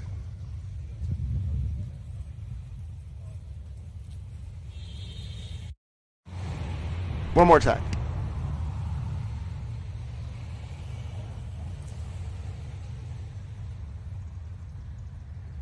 Good night. You as well, Mr. Brennan. Call me Hank. Okay, sir, I will, Hank. Oh, we love it. We love it. Oh, Colleen Henry, you weren't here earlier. Wait till you see this. I have big news. Colleen Henry, I think you're going to want this. I did create this, but I was forced to make this by you all. Yes, look at it, ladies and gentlemen. We have a Call Me Hank shirt. Murder by Maestro, you don't understand. Towel friends, Colleen Henry. I made a Call Me Hank shirt, and you're going to be able to order it. And it's my picture. I own the copyright, and so I can allow you to buy it. It's mine. That's hilarious. Are you excited? Literally right after the Call Me Hank clip, ladies and gentlemen. Oh, Eva, run very fast. Get Chloe and run. Yes, I know, Claudia. One time I have to say, yes, Hank, you can call me Towel. Now, listen, I know you're all excited. I don't have a purchase link yet, okay? And I also want to let you know that you're going to be, I can't buy 50 of them and whatever. I'm going to have you do it from a drop shipper. My editor's going to get a few dollars or something for doing this on each shirt. I don't really want to be involved in the money of it. I just think it's hilarious you all want to wear Hank Brennan on a shirt. So, yes, here's how it's going to work. At a certain point today, I got to get this design over. We got to get it uploaded. I want it to look a certain way, maybe tomorrow at the latest. You will be able to buy the Call Me Hank shirt. Yes, as Andrew Whittick says, you don't understand. I am very excited. And I got a Call Me Hank shirt designed, and now all we have to do is get it imported over to Towel Shop, and then you're going to be able to buy it. There's a link set up for Towel Shop. I'll share it as soon as it's ready, and then, by the way, follow the drop shipping instructions. You need to, if it says 6 weeks, I don't control the shipping. If it says 6 weeks, please wait 6 weeks. If for whatever reason these don't arrive, we will have the drop shipping company's information. It will be there. You'll get it with your order. We will figure out what happened. But you're not ordering it from me. You are ordering it from a drop shipping company that has my permission to use my image on a t-shirt. All right. I know, no, don't worry. This is not the final version. The final version is going to have 2 quotation marks. This was an early mock-up that I did yesterday while I was just thinking about how I wanted it to look. I didn't even use the designer on the site that we're going to set up. But today, ladies and gentlemen, today, and it might be in the next hour, you are going to have the opportunity to buy, maybe in the next couple hours. No promises. I have to get this set up. It has to look exactly like I want. You're going to have men's, women's sizes, doggy sizes. I'm not actually guaranteeing we can give you a shirt that will fit on a dog, but you could just put the shirt on the dog. Just make sure it's not uncomfortable. I would probably not put shirts on your cats. Maybe Bella, she seems pretty passive. But generally, I would not recommend putting shirts on your cats. Anyway, so I'm excited. I know you're excited. You're going to be able to wear the Call Me Hank shirt. Give me a few hours. I need to just get it set up. And I have to talk to towel editor Chris about how he's going to do all that because I'm not actually going to be involved. He's going to do it. And the reason why is no. So let me just hold on. Everybody back up. Just so we understand, I'm not a lawyer or you're a lawyer. I'm a towel. Okay? Get a lawyer if you have questions about the law. That is my photograph. Okay? It is my video.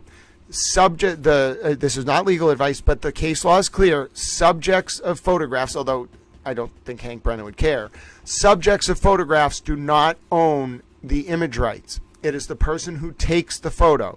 So I own 100% of the copyright of that photo unrestricted.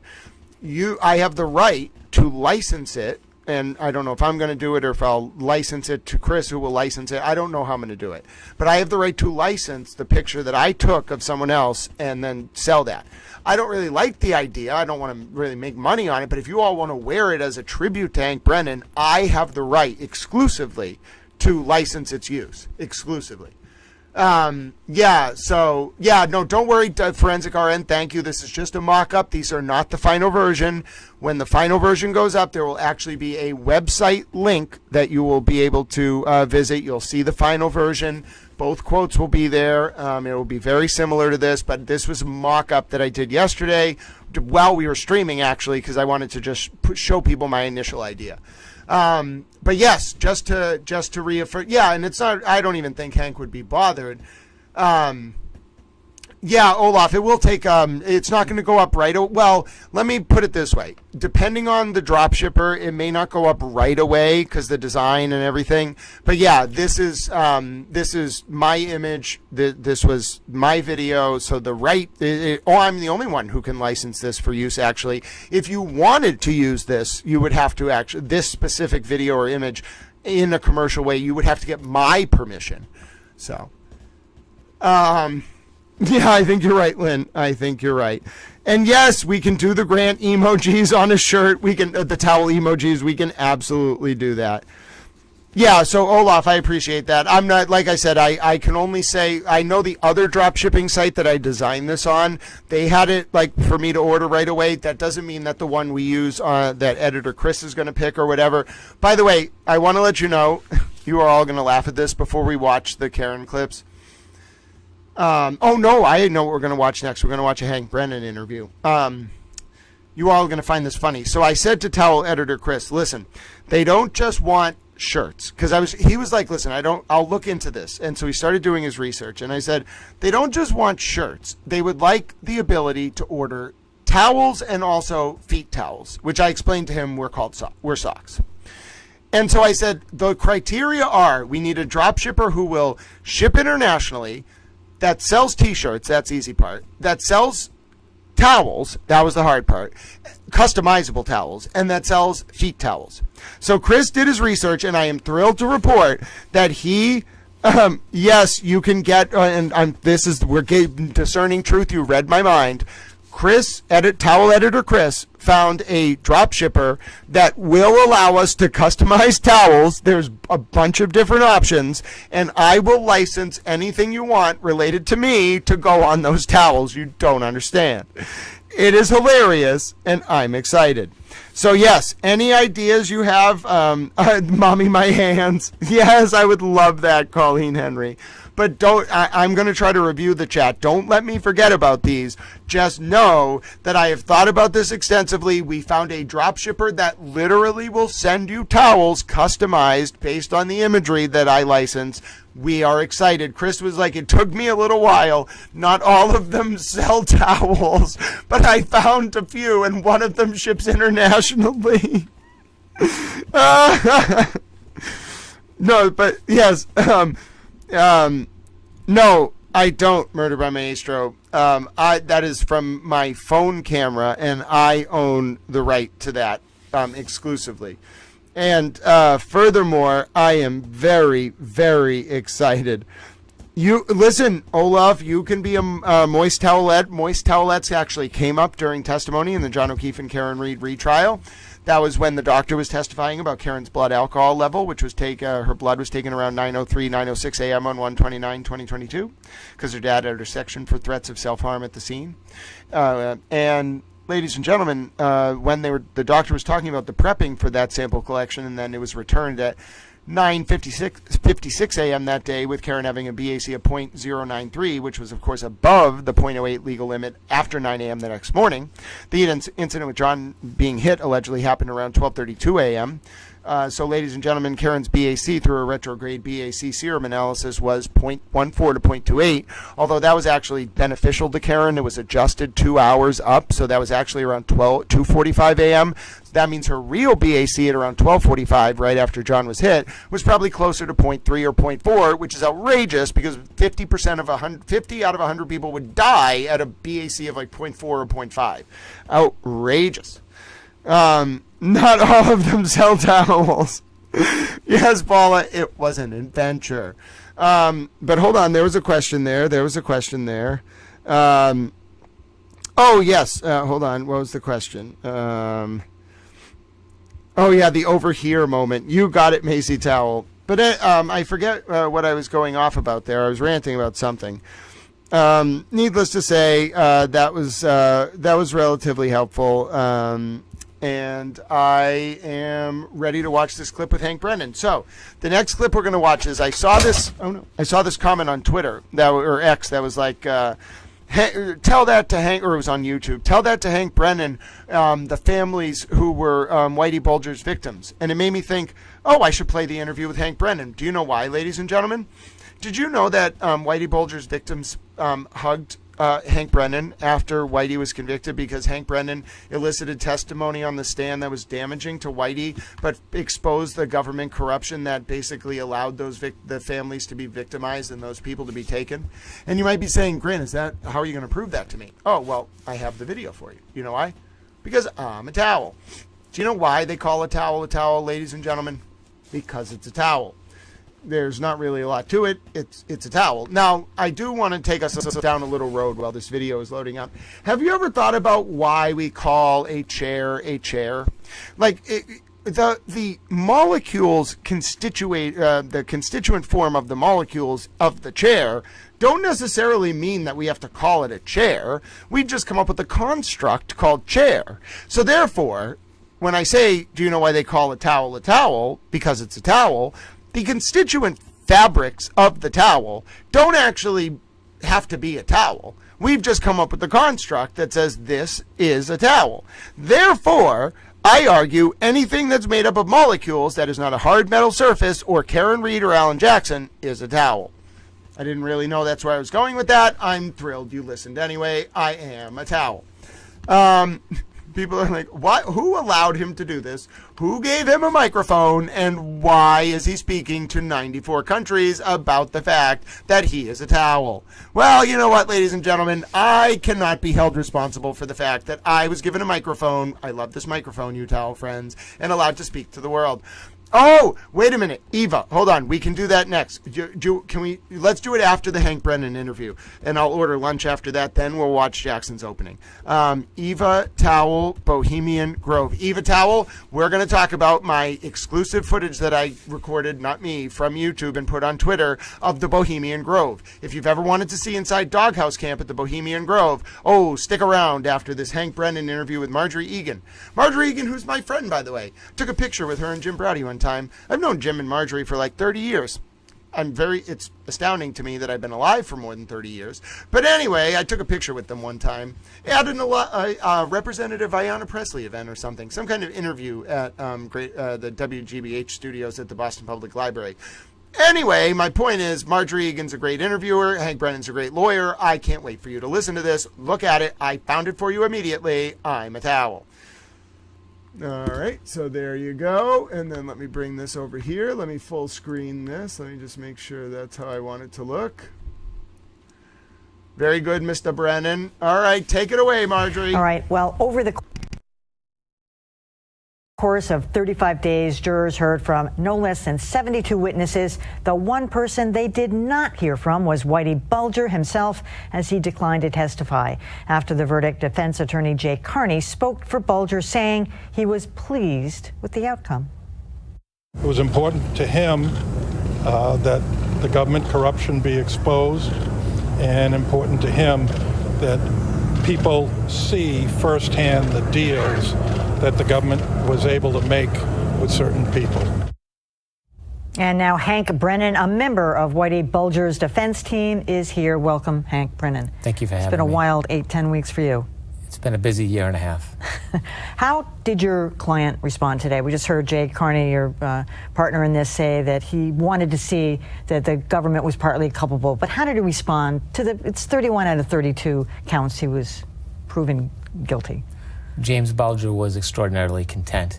I think the moment for him came well before the verdict. It was the effort and the demonstration in court to help try to show as much truth as we could.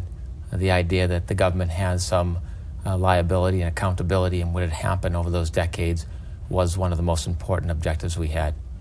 One of the oddities of this was to see Stephen Davis and other members of families of victims embracing you and Jay Carney today, and that here you were representing the man who killed their loved ones. What was that like for you to have them almost siding with you in a sense? Not that they didn't want to see the government, convict them, prosecute them and convict them, but they really credit you with bringing out the government part of the corruption. Well, we expect our criminals to commit crimes. That's what criminals do. We don't expect that from our law enforcement. And so having a very unique opportunity, Jay Carney and I had the ability and the invitation to do anything we could to try to help find the truth and expose what the government had done. And the government had done a number of things that we don't expect from our government. They not only created victims, but they continued to victimize the victims by denying their responsibility.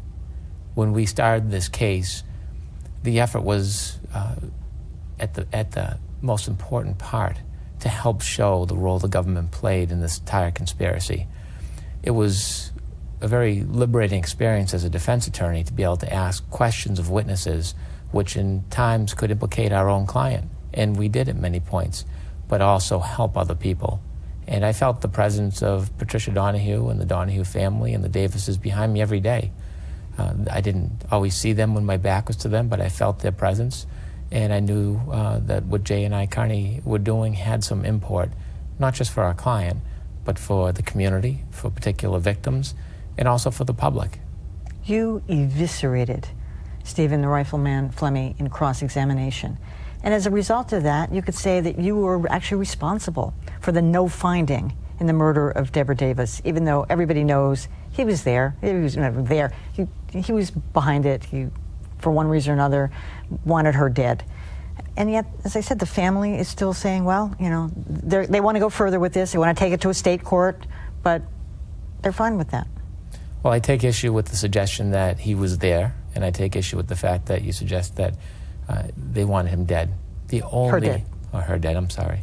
The only person who has ever said that is Stephen Flemmi. Mm-hmm. And certainly when a person that vile decides to kill his girlfriend because she has decided she had an interest in somebody else, someone that vile with that type of reward isn't somebody who's reliable. So I absolutely suggest that's not accurate and that's not true. I think quite the opposite. That being said, in protecting and defending James Bulger at trial, I think we demonstrated through the trial that we didn't pull any punches even if it incriminated James Bulger. Jay Carney and I, at every step, tried to bring out the most reliable information. There were many witnesses which I asked about not only the Deborah Davis murder, but also how the FBI was complicit in covering up Stephen Flemmi's misconduct by trying to hide the conversations and interviews with Olga Davis and Mickey Davis. So that was a concerted effort throughout the trial. And sometimes public and people, victims like the Davis family, need somebody to stand up for them, and that's why we rely on prosecutors. That's why we rely on our government to do that. And when they fail, and someone else is there to take the void, and we had an opportunity to do that, for us that was very meaningful. I realized the judge wouldn't allow testimony in that you all wanted, you and Jay Carney, which was that the government offered Whitey Bulger and Stephen Flemmi and Stephen Weeks, to some extent, immunity from prosecution in order to turn evidence against La Cosa Nostra. But why not let your client testify? I know he said he wanted to in the beginning. Jay Carney said he would. Why not? The arrangement that James Bulger had with the federal government was very different than the arrangement that Stephen Flemmi had. James Bulger was never an informant for the federal government. He was never providing information, and I hope we dispelled that through this trial. It's unfortunate that the general public doesn't see this type of trial on TV, and they can actually look at the detail and the evidence that we help show, because unfortunately it still then becomes a matter of rumor and innuendo. James Bulger not only was prepared to take the stand, he expected to take the stand from day one, and is what he wanted to do. There is a story, a sordid story, that extends well beyond the Boston FBI to the Department of Justice to the highest ranks, and James Bulger was prepared to tell that story. It is a loss for everybody, for the jury, for the victims' families, for the community, for the public, not to have him take the stand. I expected he would have been the most convincing witness, because he'd be the one witness who would not try to protect himself. I think that's reinforced by the approach Jay Carney and I took. But to have somebody take the stand just to give a confession, but not to give the entire story and protect the government, makes absolutely no sense. If the government had no fear of what James Bulger would say, there'd be no reason not to let him testify to his arrangement. If immunity was so absurd, then they simply could have dispelled it in front of the jury. So although the government continually suggests that they're disappointed he didn't testify, they try to silence him at every turn in this case. And it was an extraordinary loss, because talk about the idea of closure. What better closure could you have than the person who could stand before the jury and the community and say exactly what happened? But fortunately, I don't think this is the last word. It's the end of this trial, but there's perhaps other trials, and there's other opportunities for James Bulger to have his voice heard. And this would have been the perfect forum, but the government wanted to deny that, and they effectively did. In the evidence file, there were informant cards issued to Brian Halloran, Stephen Flemmi, others, among them James Whitey Bulger. I think they just said James Bulger. If he wasn't an informant, why did he have a card? James Bulger didn't fill out a card and put it in a file to represent himself. It's ironic that the government says that John Conley, who was involved in such complicity and conspiracy and criminal activity, and he cannot be believed, especially with all the detailed reports he gave. But then the reports that may suggest that James Bulger gave information you should believe. There were a number of ways we tried to demonstrate to this jury. You should just clarify that, because James Bulger was saying that he actually paid them off. He gave them information, not the other way around. They were his paid informants. It is odd that a person who was supposedly an informant is paying so many thousands of dollars to law enforcement when they're supposedly the informant. We showed a number of documents at this trial which showed specifically information that was attributed to James Bulger that was taken from other informant files. File after file and document after document came from other files that predated files and documents in James Bulger's file. The ping sheet and the protocol that you're supposed to go through with an informant was never followed. There was never a signature. There was never a contemporaneous photograph. Let me interrupt you, because why was this so important? That was never part of the trial. That was not an issue being decided at trial. Why was it so critical of you and your defense team to prove that he was not an informant? Well, it's a good point. It really wasn't so important to us, but remember, the government raised the issue. From the outset of this case, they wanted to insist that he was an informant. And anytime we saw a fallacy or a fabrication, we tried to check it and counter it and show that it wasn't true. Why do I suspect it was so important to the government? Well, part of it was because of reputation and pride and public relations, but think about the consequence if he wasn't an informant. Here's a person who paid an extraordinary amount of members of the FBI to get information. Inevitably, Washington, D.C. FBI was responsible for reviewing those files, for determining whether or not things were viable. We had Mr. Fitzpatrick, who said he tried to shut him down, Mr. Davis, who said that the file was absolutely worthless, and Washington did nothing about it. If James Bulger was not an informant, as he was not, and simply paying the FBI, the accountability goes well beyond John Conley. And so the government certainly doesn't want to accept responsibility and accountability for letting somebody who bribed their officials to exist. Since you brought up the issue of no cameras in the courtroom, which was incredibly frustrating to us in the news media and to the general public, tell us a little bit about working with Whitey Bulger. What was he like? How did you end up liking him? Was he somebody who was very vocal? Did he speak up on his own behalf? How did he interact with you? Just anything. James Bulger is an extraordinarily intelligent man, and he is captivating. He's a historian. He was an excellent client. He educated, he gave guidance, he was a good listener, and Jay Carney and I had an extraordinary relationship with him.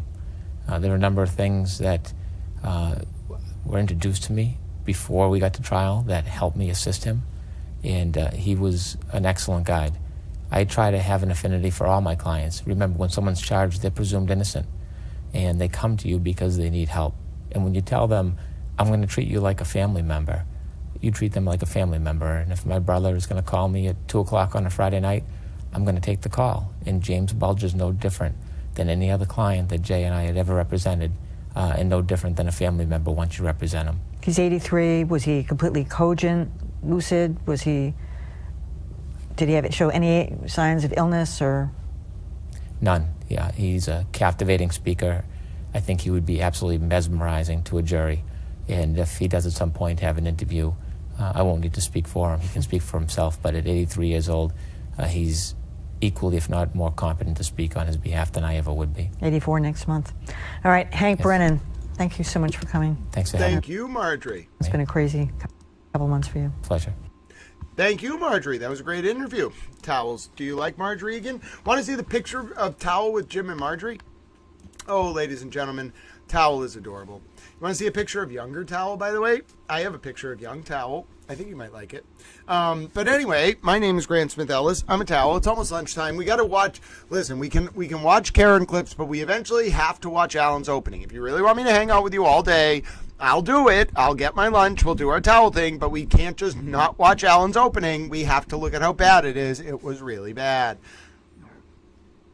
Oh, hello, Jennifer. Hello, Towel friends. Oh, by the way, this Whitey thing.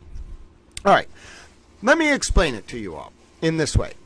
So here's what was going on.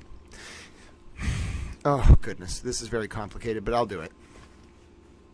In the 70s in Boston, okay, there was not really the Italian mob present, okay?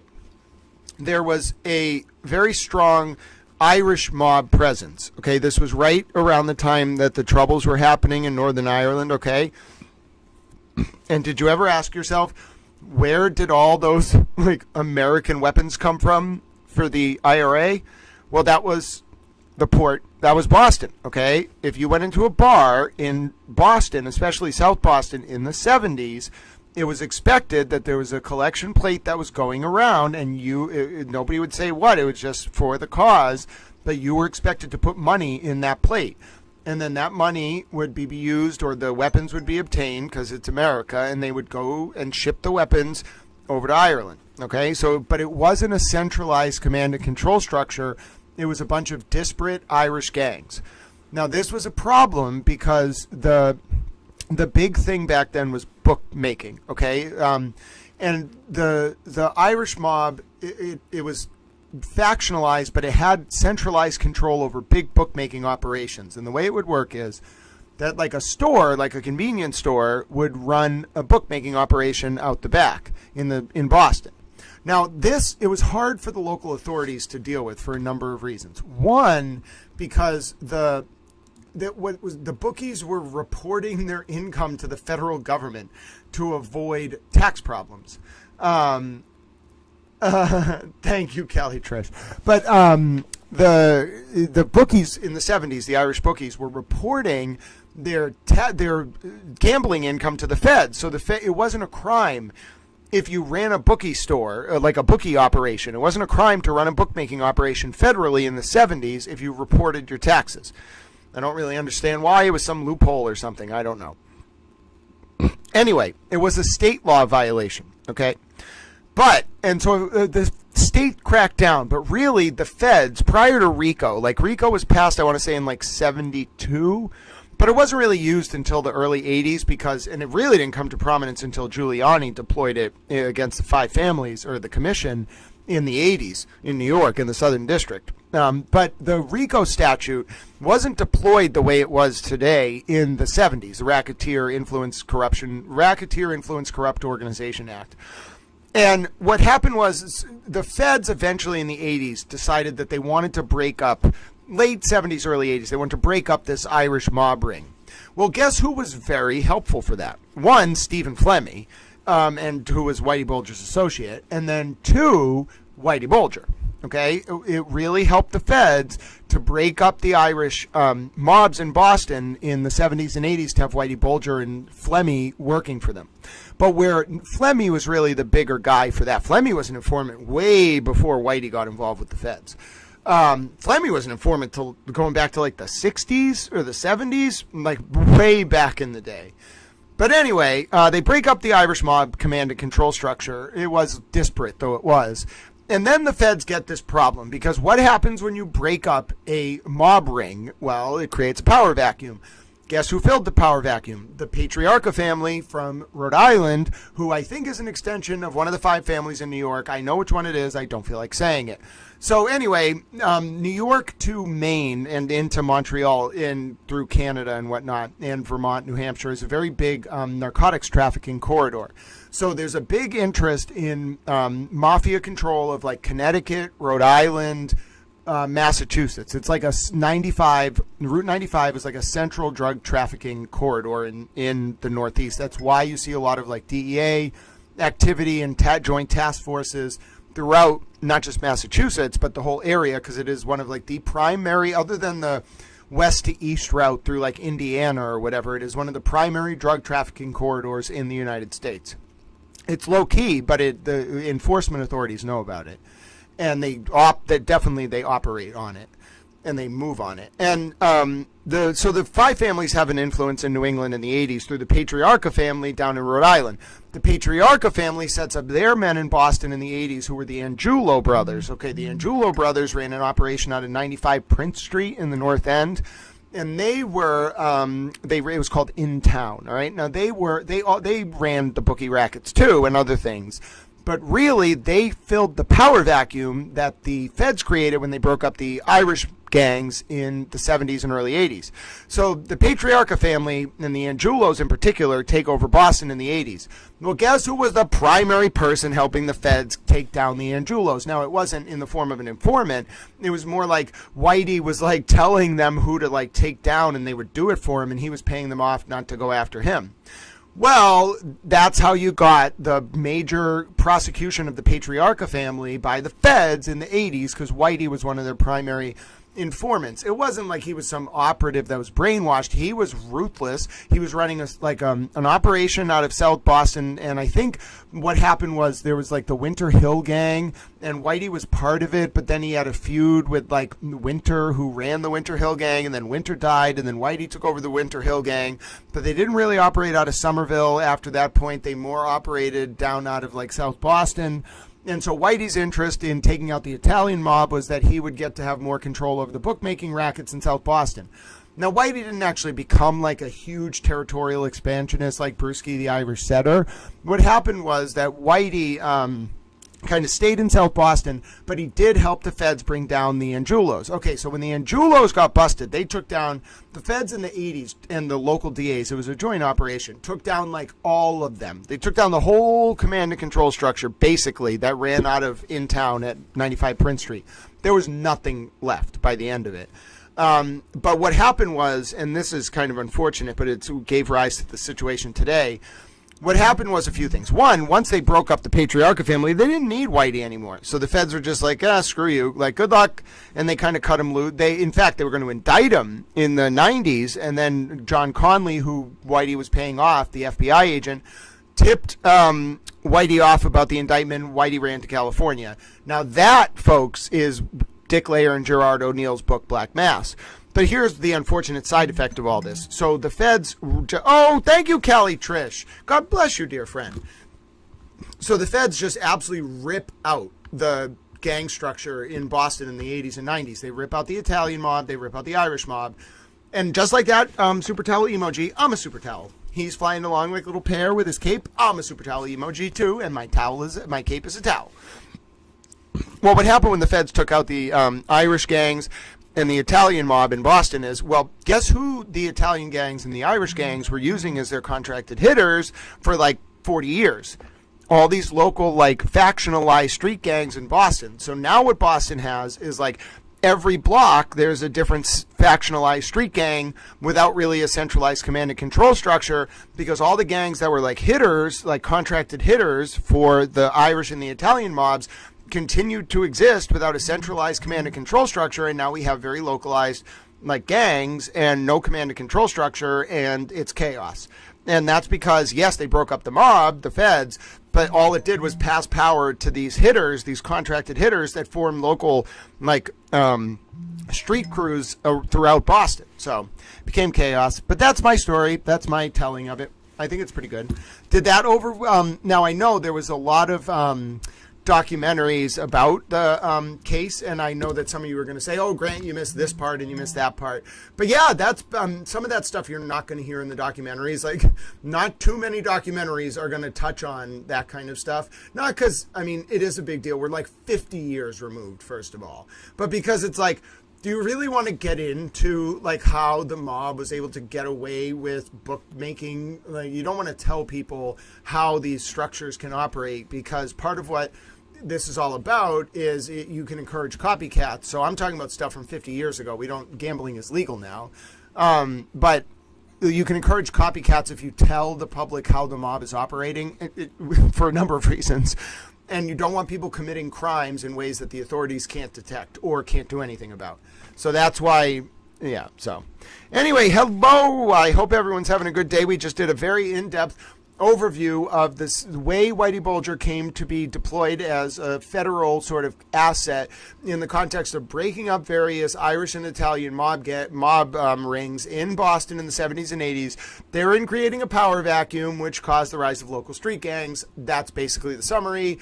No, Whitey Bulger was not like hypnotized. He was just playing a role. He was like a guy in South Boston who wanted to control bookmaking rackets. The feds had a larger operation, and he played one small part in a larger operation to break up the mafia structure in Boston. You have to kind of understand the history.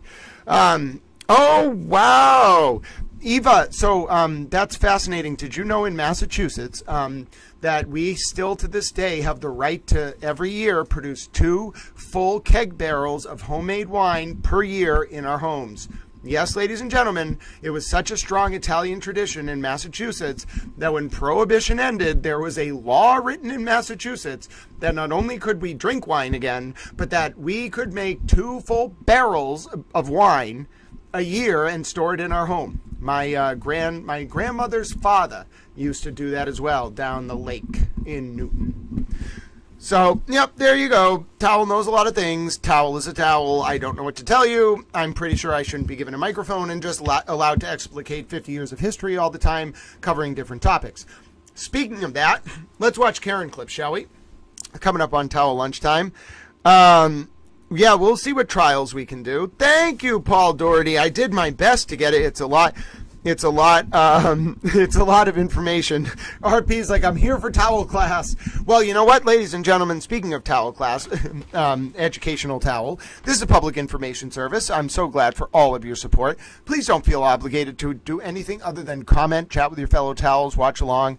But if you want to support the stream, there are ways for you to like the channel. Go ahead and do that. We're coming up on 2,000 subscribers, so if you want to subscribe, that's wonderful. Hello to all the Towel friends over on the X as well, but Towel YouTube friends, I love chatting with you all day. You can also get memberships. You can donate to the stream, but we're fine. I will get my Towel lunch soon. We're going to watch Karen clips, and then there was something interesting that I also wanted to show us right before. I might have actually wanted to go right to the Karen clips. I'm trying to remember what was on my mind now. It was something interesting.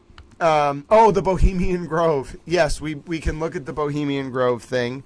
Well, have you considered my next trial? Oh, so what I'm going to cover next? Oh, thank you, Eva. What I'm going to cover next is either the Idaho 4 case. I think that starts in August, or the Donna Adelson case, because the Adelson family, there's a lot of political stuff we can dive into there. Sheldon Adelson and that family's connections and sort of the murder for hire plot. I think she's guilty, but there's a lot there.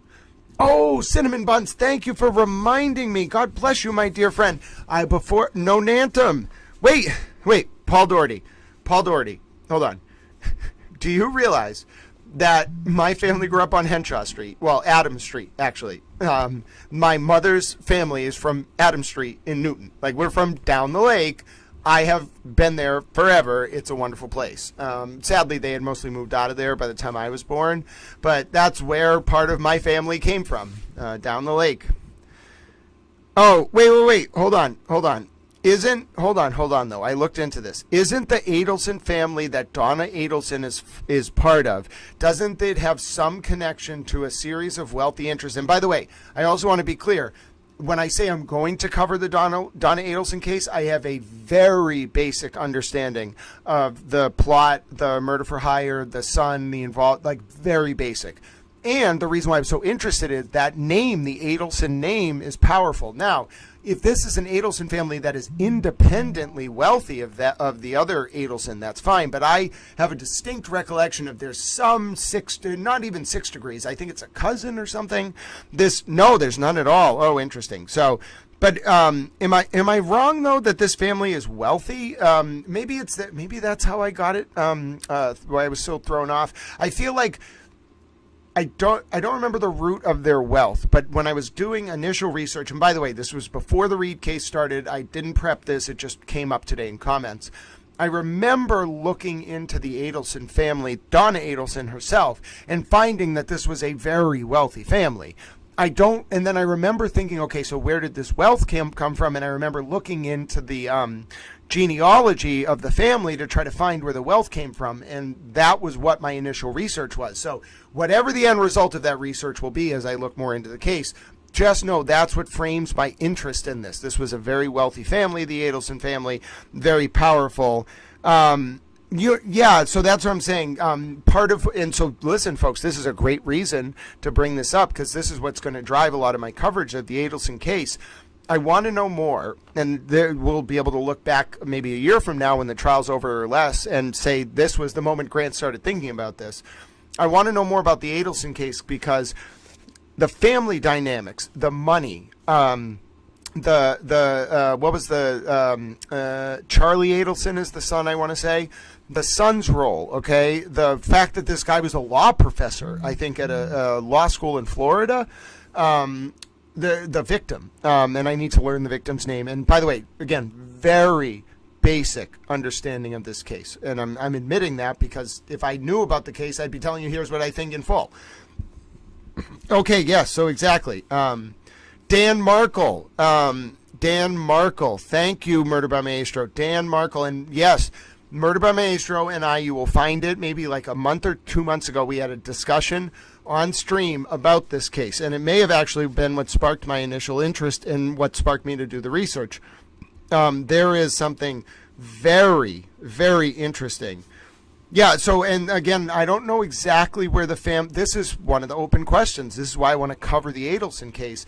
I want to know, one, where this family got their money. From what the very limited amount I know is it's not just they have money, they have like real estate holdings. They have like an expansive commercial profile, like holdings profile or something. So I'd like to look, and again, these are questions. They are not statements, because I have not done all of this research. I've been covering the Karen Reed and John O'Keefe retrial. But I'd like to know, here are my initial questions. Where did the Adelson's family monies come from?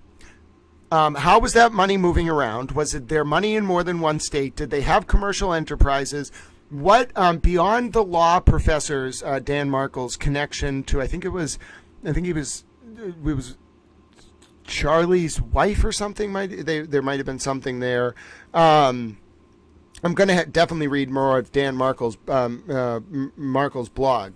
But what the motive? I get. Obviously, there's motive because he was like a former romantic partner, or former. He might have been the ex-husband of Adelson's partner, Charlie Adelson's partner. Like there was clear motive to take out the victim, but the people involved are very powerful, and I don't mean powerful in the sense that like they would win and like be fighting. It was like a law professor and this family with a lot of money, and the story there's something there because it's a story about people who maybe knew things they shouldn't have known. Things like that. That's what makes it so interesting. And like the cell phone conversations between Adelson and his mom and things like that. Charlie Adelson and his mom, very damning. Dentist. Yes, interesting.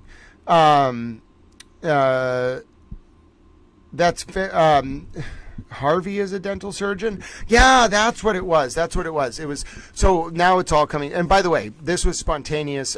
When we are done, when this retrial is done, whatever the case the verdict may be, God willing, it's guilty. Then I will actually do a very deep dive into this network because I remember now it was It wasn't just dentists. I think they ran like a dental practice or had like a network of dental clinics. It was big. They were not like small. It wasn't even like they were on salary. They were wealthy. That's what I remember. Okay. So Charlie was never married. The hired gunmen were hired by his girlfriend, who was ex-girlfriend of the gunman. That's right. They brought in this hitter. I remember this now. And I think he might have cooperated or something. They brought in a hitter who, because Charlie Adelson was already tried, I want to say, or someone was already tried. It's the mother or something that's going on trial. They brought in a hitter. The hitter flipped because the hitter used to date the girl who was with Charlie Adelson. And then they wanted to kill the professor because he used to be with the girl who's now with Charlie. Do I have that right? Yeah, so that's what I'm kind of wondering, Murder by Maestro. Like, what exactly was this network, and why were they, like, to set someone up to be killed that way, to bring in a hitter, like, you have to be, I mean, I remember the call, like, they were, I remember it now. Wait a minute. Didn't the FBI set them up at some point? Didn't they try to, like, do a follow-up, and then they caught them on camera? Like, they sent in a contracted hitter. Like, the feds really busted these people. Oh, right, the mother tried to hop on a plane. Yeah, I'm going to take a look at this, Murder by Maestro. I don't want to it's just you all are very interested in this. Wendy divorced Dan and wanted to relocate kids to Miami. Oh, that's right. Yeah, it was Wendy Adelson. Yep. That that's right. K Sarah. I love that username, by the way. And I know we're taking a pause here. I just don't want to read Alan Jackson's Cross. Interesting. Yeah, it's political too.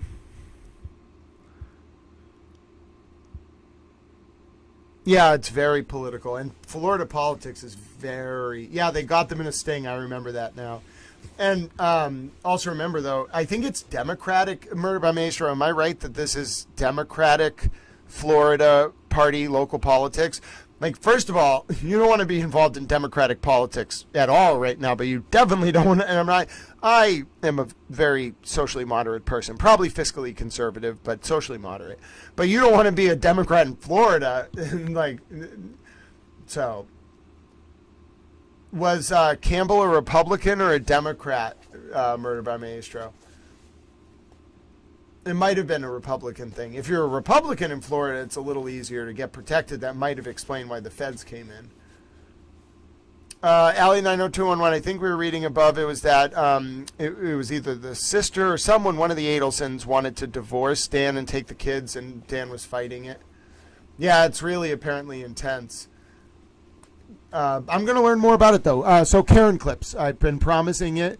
We are going to watch Karen clips. I'm excited for it. I know you're excited for it. Murder by Maestro is a towel. I'm a towel. We're all towels, ladies and gentlemen. Also, yeah, Lori Vallow. I feel like Karen Reed wants to be on a game show. Should we put Karen Reed on the game show, the most eligible imprisoned bachelorette, if she gets convicted? We'll do video interviews where she can screen different men, women, and whatever she's into, and lawyers on a prison video camera, and then we'll all watch as she goes on her speed dates. I think it'll be great, ladies and gentlemen. We'll give the money to John's family. Hopefully Karen gets humiliated a few times during the dates. You know, it'd be great. Right? Right? Anybody with me? Yeah, we're watching Karen clips. Yes, we can watch Wendy Adelson on the stand with towel. It's going to be glorious. I'm getting your Karen clips. Fear not, ladies and gentlemen. Fear not. That's not Karen clips. That's me. Oh, double towel. We love double towel. Let me get the Karen clips. Alrighty. I think I had them up earlier, but I took them down. I also am going to order lunch, or I guess I should go get lunch. Karen, no, you know what? I can't get lunch until we play something longer. So how about this? Karen clips, and then you want to watch the videos of Towel interviewing Karen after that, just so we don't have to watch Alan Jackson's opening. All in favor, say aye. Aye. All opposed, claim that you are a horse. All right, let me see if anybody actually claims that they're a horse. As long as no one in the chat claims that they are a horse, we'll do both of those things. All right, so we're going to do Karen clips, and then we are going to do Towel asking Karen tough questions. Then maybe we will watch Alan Jackson's opening. As you can tell, I really don't want to watch Alan Jackson's opening because Alan Jackson is a bloviating blufferfish, and I think that's hilarious. No, and it's not really hilarious. I actually get very infuriated. We should probably watch it so we can think about what jurors are going to be thinking about, but I don't want to. All right, we got the vote. We got the vote as aye. We got the vote as aye. Wait a minute.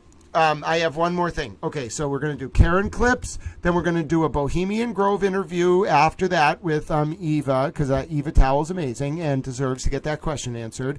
And then after that, we will watch Karen being asked tough questions by a towel. By a towel. And I am a towel, and here are the Karen clips. I know you all love Karen clips. Let's do it. Commonwealth moves to introduce and play clip 26.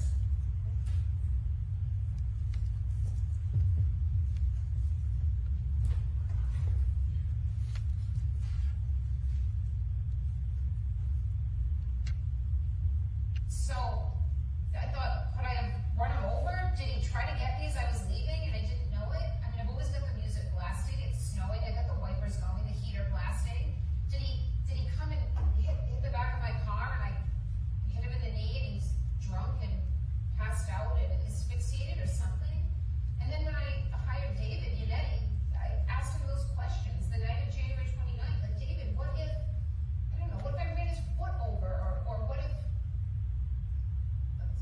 I clipped him in the knee and he passed out or went to care for himself and he threw up or passed out and David said, yeah, then you have some element of culpability.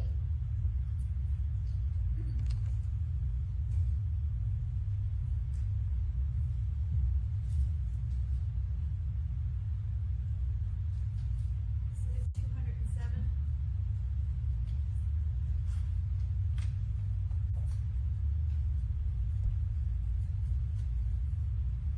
Your Honor, the Commonwealth rests. Karen, what can we expect from the defense? Will you testify? TBD. How long will your case last? 1.5 to 2 weeks. How are you feeling after today? I feel very good. Thank you.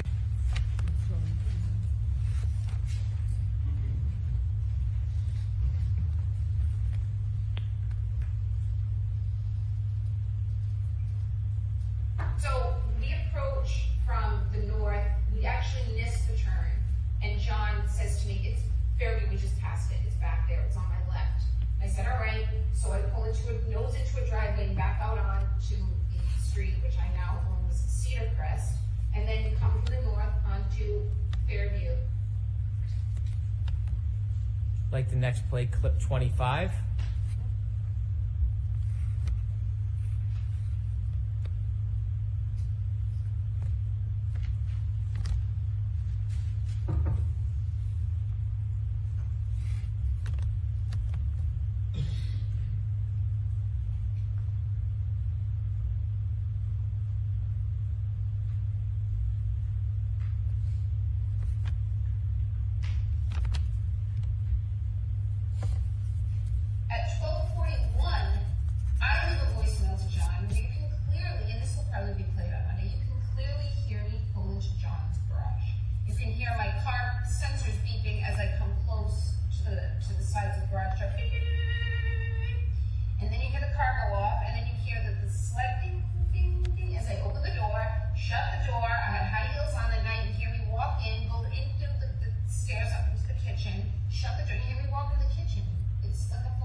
And finally, clip 24.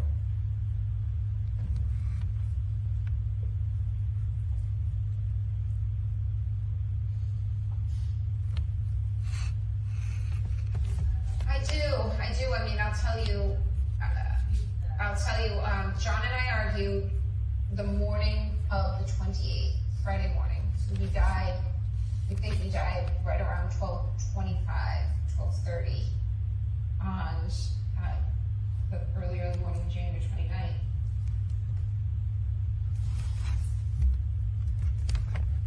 Thank you. Hey, how you good? How are y'all? Any reaction to the clips, Karen, that are being played? No.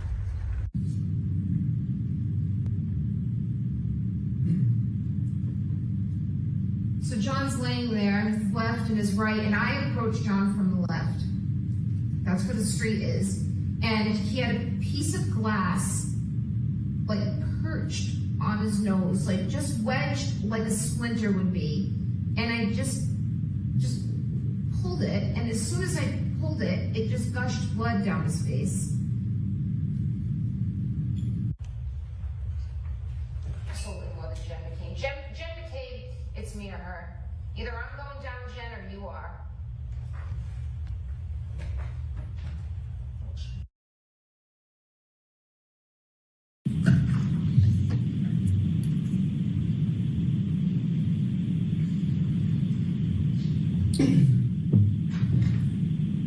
There's Amy Wenzel here, that you guys have really been going at it. This was sort of had like a last date element to it. Was that going on? That was not going on. John made it clear to me, I'm never breaking up with you. You know, never that we're in this good or bad, but you're the best person I've ever. The Commonwealth would ask to show clip 19. Okay.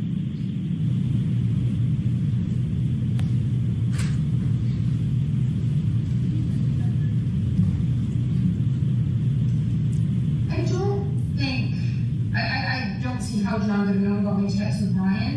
And I'm not sure if he knew he would have reacted very strongly. I think we would have broken up, but I don't think John would have lost it and caused a fight. I didn't feel like John's emotions with me got really strong. I mean, I didn't think I hit him, but could I have clipped him? Could I tagged him in the knee and incapacitated him? He didn't look mortally wounded as far as I could see, but could I have done something that knocked him out and in drunkenness and in the cold did he come to again? If this was the moment, you would drop him off at the party. Yeah, would have had to.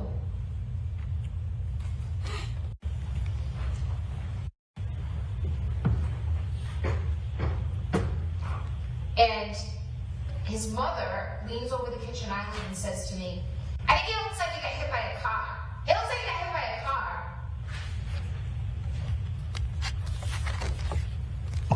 All right, who's your next witness, Mr. Brennan? Next witness is Jean DeMoulis.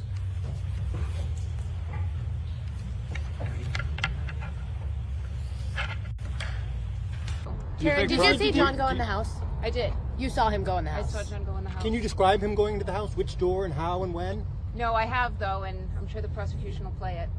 John looked like a buffalo on the prairie. It was just a lawn and a heat that it wasn't a bush or a hydrant or a dog. It was a weird shaped lump at that time in those elements. And I was looking to find him on the side of the road. I was expecting I'd find him. And I was looking to find him on the side of the road. I was expecting I'd find him. So when John got out of the car at Brian Albert's house, he took my full vodka soda, which is sitting in the cup holder. Thank you. Comment? Thank you.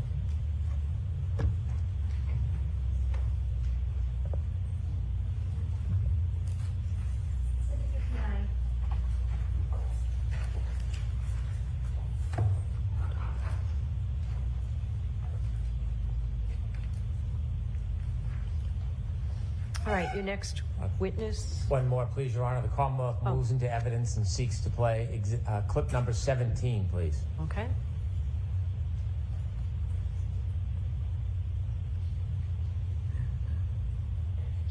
I gave an interview with ABC with Matt Gutman. I think this was whom I gave the interview to, and I said, he asked why was I saying, could I hit him, did I hit him?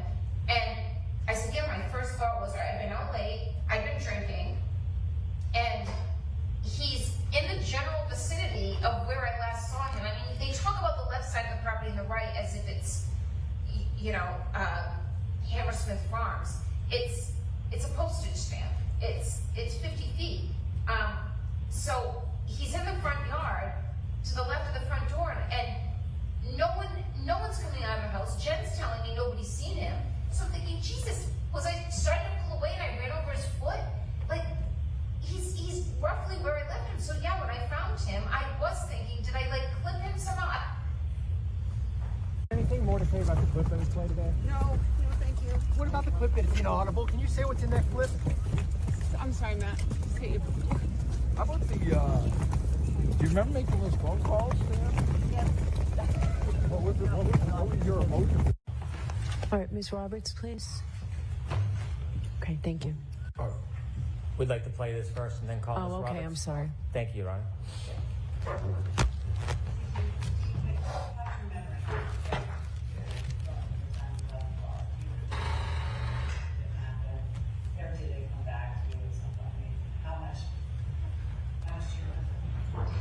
I remember it, but I question, do I remember it because it's been relived so much?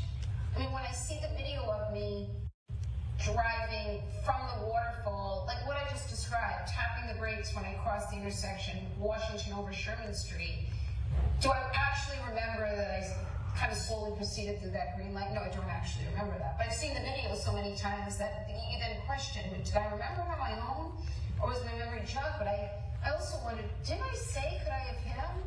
Or was it told to me that I said I hit him? And I knew I never could have said that, so the closest I must have said was, did I hit him? And I know I said I hit him, but did I really say it as many times as law enforcement's claiming I said it? Thank you. I now call Kelly Roberts.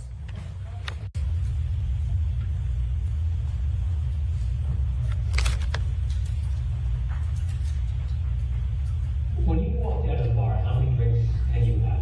I had probably about 4. And not 4 that I completed either. I didn't drink maybe more than a few sips at the waterfall. And 4 drinks you felt fine to drive? Yep. Clip 8, please. Okay.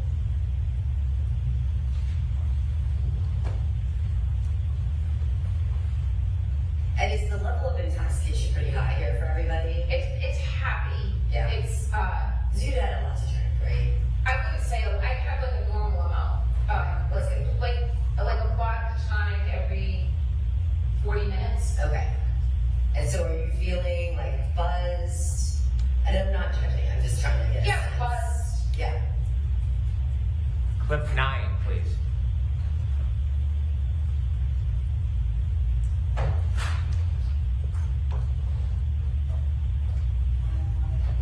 The final count of my alcohol intakes, probably about 5 or 6 or 4. The drinks that they were pouring me at McCarthy's, which is where I consumed most of the alcohol, was the weakest vodka tonic. It tasted just like old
which is a shot that all the men did, and I poured it. So that one glass that I'm holding, that I go into the waterfall with, has 3 drinks in it, a vodka tonic and 2 shots. And which is why John said to me, you're not leaving that drink here, like you haven't touched it and just poured a bunch of onions, like just take it with you, which was something he always did. So then I go into waterfall and I put that drink down and I would socialize most of the time. So that would have been my 5th, 6th, and 7th drinks. Then John orders me a drink at the waterfall that I don't drink, that he takes with him. And then there was a round of shots that Chris Howard bought that I did take. So that would have been the night. But I did not consume 9 vodka martinis or take 9 shots, depending on how you count it. And the last 2 drinks I didn't touch. Clip 10, please.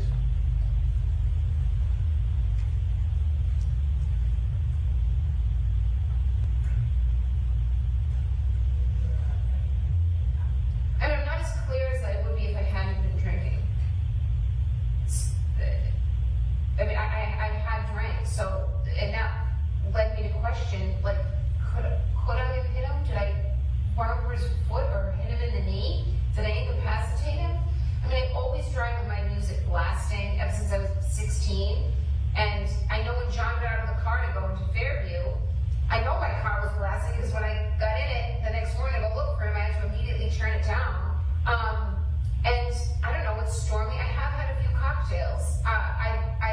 I didn't black out, but I wasn't as lucid as I would have been if I had gone to bed at 9 and drank a tea. But so I was fuzzier than I would have been if I had had no alcohol. Clip 11, please.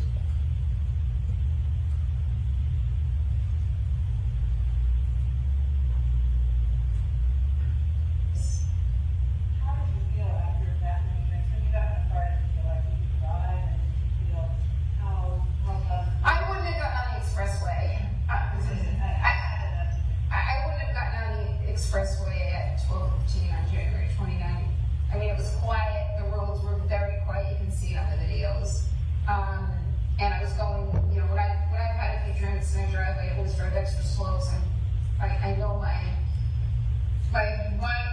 alerts aren't as sharp as they should be. But I shouldn't have been driving. But I don't think I was driving. I know I wasn't driving recklessly. I mean, I've got plenty of video of myself driving all over the place. I put my car in John's garage, which is incredibly narrow, and I had a very oversized SUV. You see me, there's a video of me driving through the intersection when we leave Waterfall to go to Brian Albert's, and I was always taught by my father, even when you have a green light, you always should tap the brake, and you don't know who's going to run red. And I see me doing that multiple times between 12 and 1 and 5 and 6 a.m. So I know I was driving safely, not as safely or as alert as I would be if I had no alcohol. But I was not driving recklessly by any measure. Thank you. Heard it, folks. There you heard it. That was the moment. That was the moment Karen Read was forced to watch videos of herself admitting, first of all, evolving stories about how much she had drank in that night, but admitting she shouldn't have been driving, admitting she was under the influence of alcohol. 9 drinks over 3 hours. You heard it in Karen Read's own words from the unaired footage, from the ill-advised 400 hours of interviews Karen Read did with the ID Discovery and HBO Max documentary. That footage has now come back to haunt Karen Read. You saw it in real time right there, folks, with Hank Brennan playing clip after clip after clip after clip for the jury to crescendo into the end of the half day of today's presentation of evidence in the Karen Read and John O'Keefe retrial. My name is Grant Smith Ellis. I'm clipping this to upload. You can watch more of this Karen multicam fascinating coverage in the future for the trial at youtube.com/@GrantSmithEllis. And after I clip this, I'm going to go back to talking to all the towel friends. So thank you for your patience. 8, 10 seconds. I'm sorry. All right, you can play them now. Okay. May I proceed? Yes. I'd like to play clip 12, please.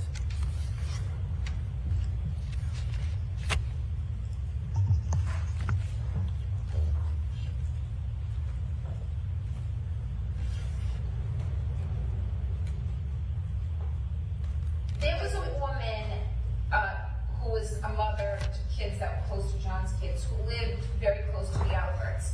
In fact, when Jen was navigating John to the outlets when I was driving, she said it's near Ashley's house. Ashley and John were hooked up prior to John and I dating.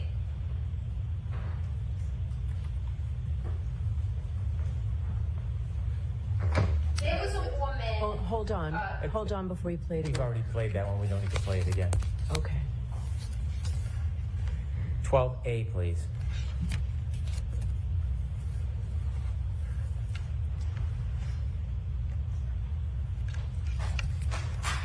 Two things. Either he's hurt himself and is incapacitated. He could be passed out on someone's couch, which is just weird. We're not on a campus. Everyone lives in their own home with children. Or he's sleeping with someone. And there were multiple women in the neighborhood of Fairview that John had been with. And one of them very recently, before I started dating John. Clip 16, please.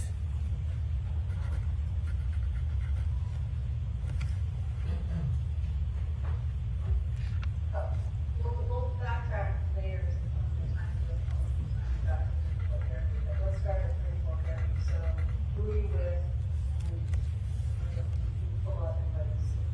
I'm with Jen McCabe and Carrie Roberts. And Carrie Roberts is Ford Explorer. And I'm in the back, leaning over the front two seats. Carrie's driving and Jen's in the passenger seat. And I describe this to everyone, so you've probably heard this before, but John looked like a buffalo on the prairie. It was just a lawn and a heat that it wasn't a bush or a hydrant or a dog. It was a weird shaped lump at that time in those elements. And I was looking to find him on the side of the road. I was expecting I'd find him. And the fear of what I was going to see is the worst feeling I've ever experienced. The anticipation of what is awaiting me was as extreme a feeling. I wouldn't say it was as extreme a feeling as the grief of realizing what happened to him. And finally, clip 17, please. Karen, why'd you go back to Fairview before going to Jen McCabe's? Karen, why'd you hook Aiden Kearney up with the FBI? Well, that was Mr. Yannetti, wasn't it, Karen? Don't poke me. Karen, keep going! Keep going! Oh, she took a different way. Oh, my dear God, he fell. Richie, are you okay?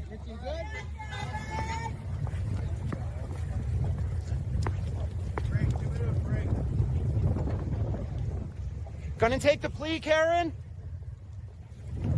Do it. All right. Good morning. Hey, Karen, are you prepared to spend the rest of your life in prison, Karen? How does it feel to be known as a cop killer, Karen? How does it feel to be known as a cop killer? You're going to prison, aren't you, right? Do you have any remorse, Karen, for what you did to the O'Keefe family? Do you have any remorse, Karen, for what you did to the O'Keefe family, huh? Will you denounce your supporters harassing the O'Keefe family? Will you denounce your reporters harassing the O'Keefe family, Karen? Shame on you, Karen. That's what people say. Karen, anything to say, Karen? You're going to spend the rest of your life in here. Don't touch me. Don't touch me. Don't touch me. Karen, you're going to spend the rest of your life in prison, ain't you, Karen? Yeah, you are, Karen. Karen, you are, aren't you? Karen, watch out for the water. Karen, you're going to spend the rest of your life in prison. Right, Karen? How does it feel to be known as a cop killer, Karen? How's it feel to be known as an asshole? How does it feel to be known as a cop killer, Karen? How does it feel to be known as a cop killer, Karen? How does it feel? How's it feel, Karen? How does it feel? Karen, how did you manage to walk into Josh Levy's office in November of 2022? Do you know him? Does your father? Hey, Karen, how does it feel to be a cop killer? Mr. Jackson, did you go to Mexico with Melanie Little in the recent months? Karen, aren't you? How's does it feel to be a cop killer, Karen? How does it feel to be a cop killer, Karen? Shame on you for what you did to their Keith family. Shame on you, Karen. How was the trip to Mexico with Melanie Little, Alan Jackson? Karen, why did you go back to the house that night before you called Jen McCabe? Sorry. Karen, do you disavow Turtle Boy? Free press, Tom. 100%. Got it. Don't block the free press. Don't block the free press, guys. The free press? Really? Yeah. Love you, Karen. Thank you. Drink that red cloth on your butt. These are your fans. Good job, guys.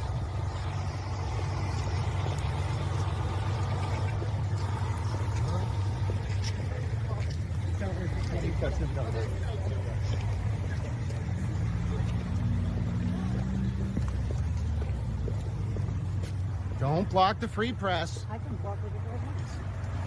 You're gonna get banned from court like Hanta Community TV. Please.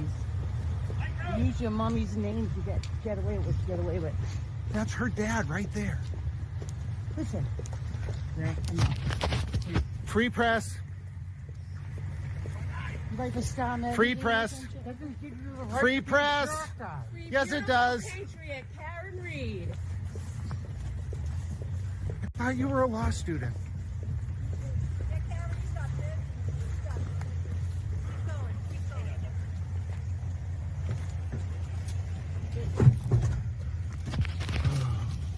Say hi to the feds. She already met them. We're good there. Trust me. That's how Aiden became an informant. Nope. Karen, are you sharing a room with Alan Jackson at the Omni? Don't need no reason.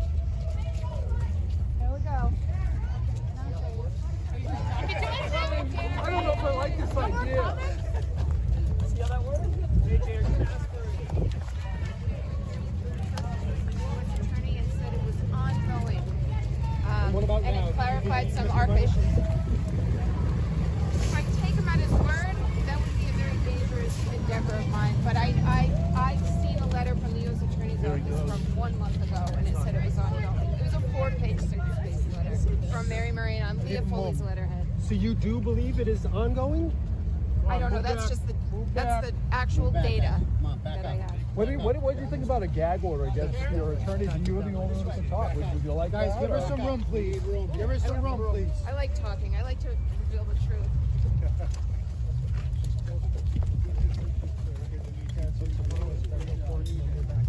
Yes. Yep. I think I'll be back here.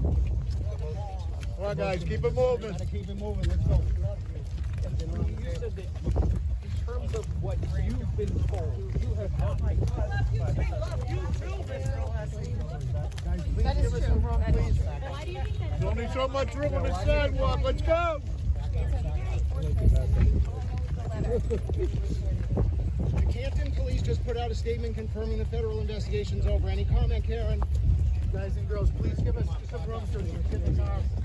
Thank you very much.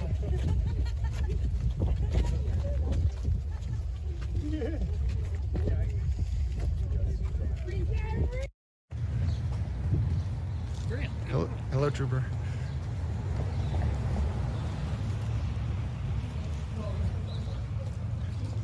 Karen, does Alan go scorched earth all the way? Is that what he does? Really? Really? Am I going to do this for you today? Brent. Stop.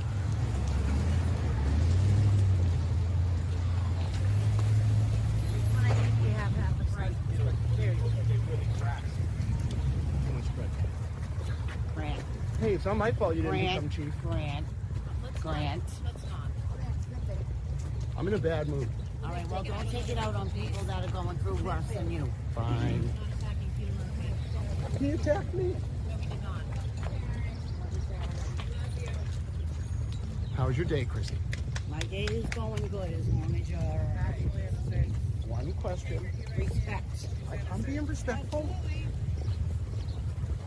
People were mad at me for talking to you, Chrissy. I was like, Chrissy's nice. Yeah, I am nice as long as you respect Karen and my family. One question. I swear to God, if it's not on my question, I'm done. That was not out of line.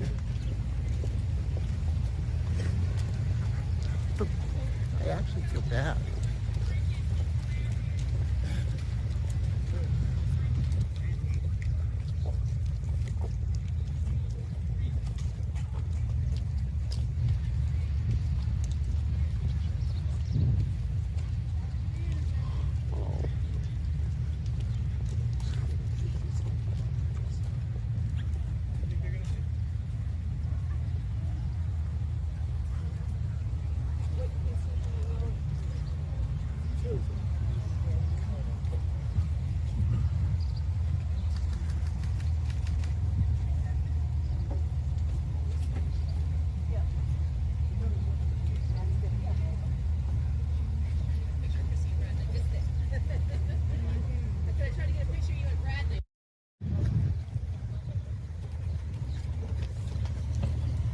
Good morning.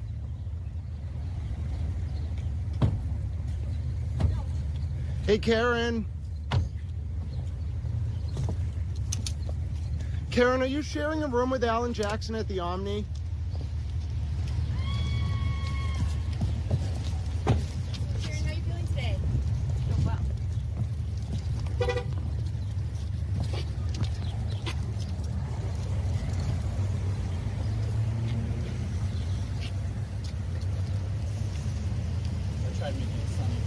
Yeah, thank you. This is good marathon weather, not so much. Morning, how are you?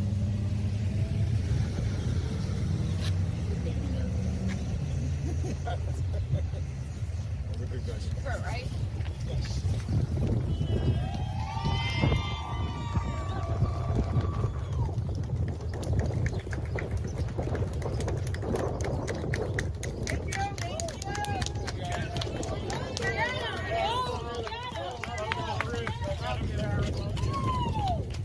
Karen, why'd you say it was all your fault at the scene that morning?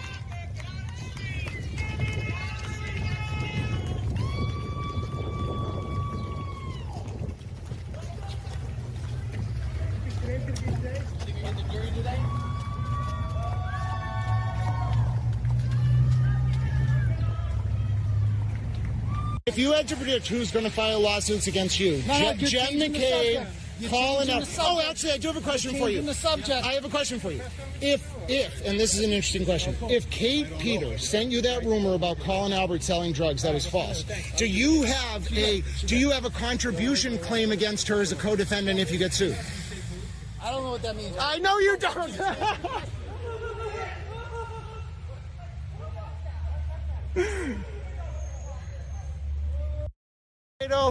You misrepresent the status of that bar council complaint to the court yesterday.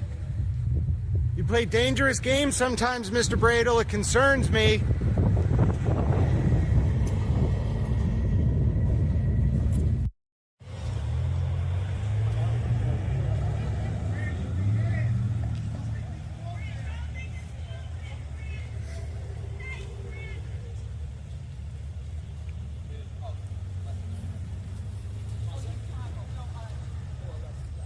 Careful.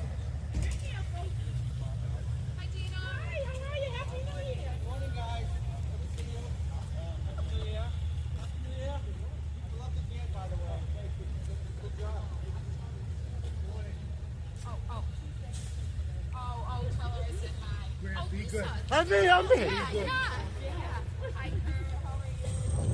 So nice to see you. You can put it on us.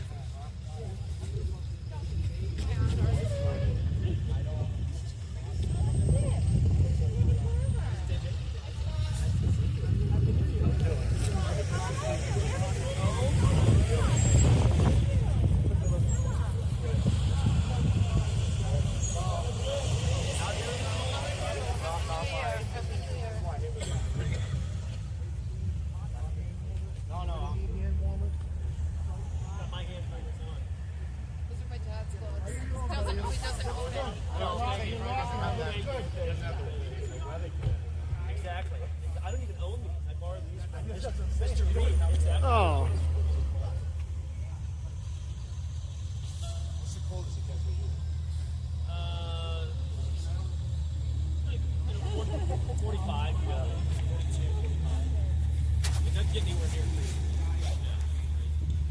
3. There it is. There it is. I like it. I like it. Keep rocking it. Nice to see you. Happy New Year. How are you?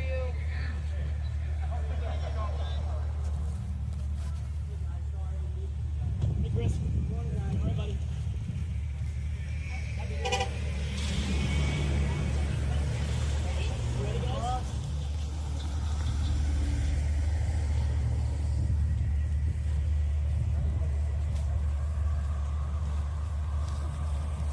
It's so cold.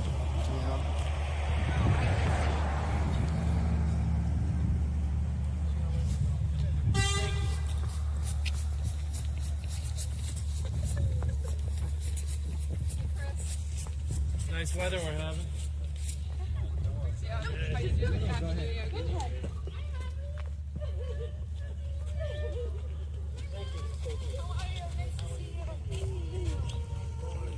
Ain't coming on, Josh Levy. Moving on, Karen.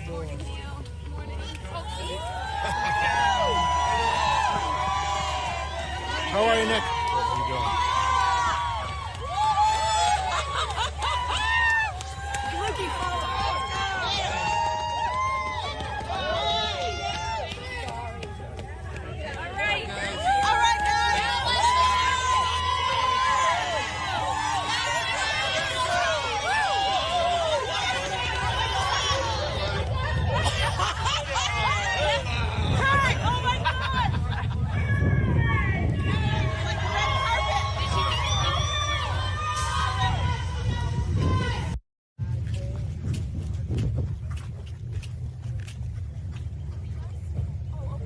Good morning, boss. You're not going to start.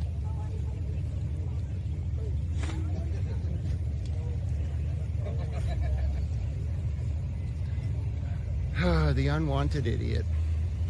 Who's up first today? Gallagher? On the witnesses, Gallagher? Okay, excellent. We're going to find out why Michael Lank responded at 9 o'clock when the state police were taking over the investigation today. We'll see. Do you speak to accused rapists this often? Is that a habit? Do you speak to accused rapists this often? Is that a habit, Mr. Jackson? Wow. Hey, don't insult Lindsay's credibility, Mr. Jackson.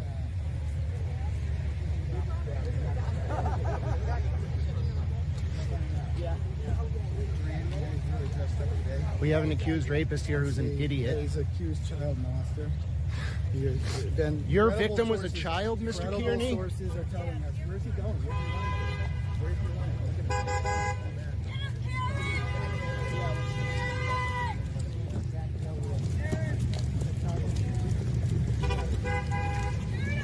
What's happening?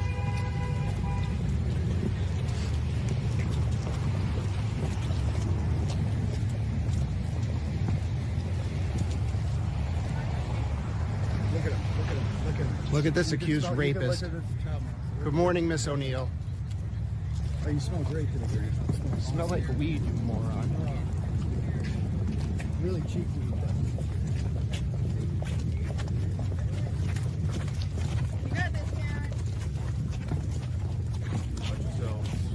Sorry about that, bud.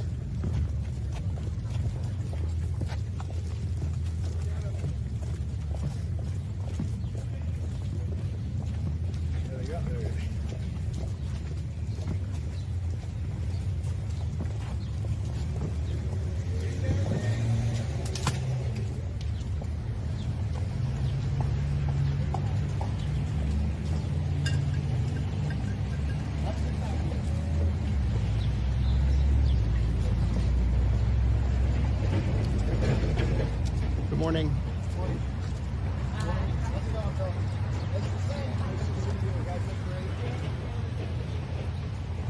You're welcome, Massachusetts. Aiden, what do you think? New shoes, no combat boots today. Although they are, what's going on at the bottom? Is that elastic? Wait, is that a leather jacket? Are you in Greece? Well, you got to clean them. Look at the stains on the pants. Aiden, I think it's. Can I see the belt? I think it's very interesting. I noticed you went with the black on black ensemble today. I think it's very interesting that Lindsay's cooperating with the investigation into Tully, and you're finally starting to realize it. Kate Peter is the enemy. What do you think of people? What do you think of Christy? Murdered children. What do you think of Christy Citroni? What do you think of Christy Citroni actually working for Kate and using the attacks on Lindsay to get close to you and your followers to funnel information back to her? That seems a little far-fetched, Grant. It only benefits you to realize it. Well, what do you think of the voicemail in which you heard somebody threatening to kill a child? Do you approve of that? I think that if indeed Lindsay's cooperating against Brian Tully, Kate has an incentive to smear her and induce that. Was that voicemail justified? If you feel that Lindsay cooperating against Brian Tully is a problem, then that's how you feel. But are you ever? Are you pressuring her? Do you want Lindsay not to cooperate with an investigation into Brian Tully? Is it ever okay to threaten to murder a child? Is it okay to pressure someone not to get involved with a federal investigation into Brian Tully? You have a serious haircut. Answer a serious Remember that question. time you caved a K into the back of your head? Are you okay with that? With what Christy's doing? Answer the tough questions. He can't answer them. He can't answer. Why can't you answer the tough questions? Don't you want Brian Tully to be investigated? Why can't you answer the tough questions? Huh? How's Leah Ferreira doing? Why can't you answer it, Grant? I guess Grant, once again, refuses to condemn threatening to murder children. Aiden doesn't want Lindsay to cooperate with the investigation into Brian Tully. Folks, he can't do it. We all heard the voicemail, right? Aiden's aligned with Kate Peter now. We heard somebody threatening to murder a child. Aiden will not even admit that he's pressuring Lindsay not to cooperate with the investigation into Brian Tully. He can't do it. He's hurting himself because he doesn't realize what's going on. But real talk, was that Higgins last night on JFK? Oh, it makes No, because he can't talk about what Leah Ferreira tells him because he signed an NDA. Oh, okay. So therefore, you know. Well, I would know if Lindsay's cooperating with a federal investigation. But we all like his haircut. Aren't we so proud that Grant got a haircut? And that explains why Kate Peter and Brian Tully would be targeting I noticed the elastics at the bottom. Whenever he goes to my clothes, it's because something uncomfortable has come up. No, so Kate Peter, if indeed Kate Peter is targeting Lindsay for cooperating, you're helping her. That seems far-fetched, though. I know, but I'm right. I'm right. I don't know. So you're saying that she used her? And Christy. Okay, so everyone's innocent except the one person. No, it's not a matter of innocent or guilty. You could be guilty of the crimes you committed and have been subject to federal civil rights violations. I don't know what that means. What do you mean? How am I? So your federal civil rights could have been violated if Kate Peter was an undisclosed human intelligence source that wrote your October indictment. She wrote my indictment? At least part of it. And that would mean that if Lindsay knew about Brian Tully and Kate Peter violating your civil rights, she has an incentive to smear her to stop her from cooperating. Think about it, Aiden. I know. Yes, you did think about it. So she's innocent. You think there's any 302s? Hold on. I think what would tell you something is if there's a 302 on Leah Ferreira's desk about any of this. Really? Oh my God. You can ask her, can't you? Look at the haircut, really. You figured it out. Why does every time Leah Ferreira's name come up, you freak out? Clean those pants. Look at those stains. What is that? Aiden, every single you have time. A powdered donut for breakfast? Are you sexually interested in me? I'm not going to sleep with you. Why does every time Leah Ferreira's name come up, you have to go quiet? Did you sign an NDA with the feds? I've never spoken with her. You lies. You gave people her personal cell phone number. How do I have her personal? I don't know. Hey, what's happening? You also said you never spoke to Karen until the leaks came out. You're being silly. Anyway, Karen did you go inside today? Why'd you ignore Karen's advice to go as to going over Lindsay's on December 23rd? What are you going to do in Just Machado? Why did you threaten Karen, saying that she was the one who told you to go to Jen McCabe's soccer game? Did Karen tell you to run those plates, Aiden? Meredith, thank you for being nice.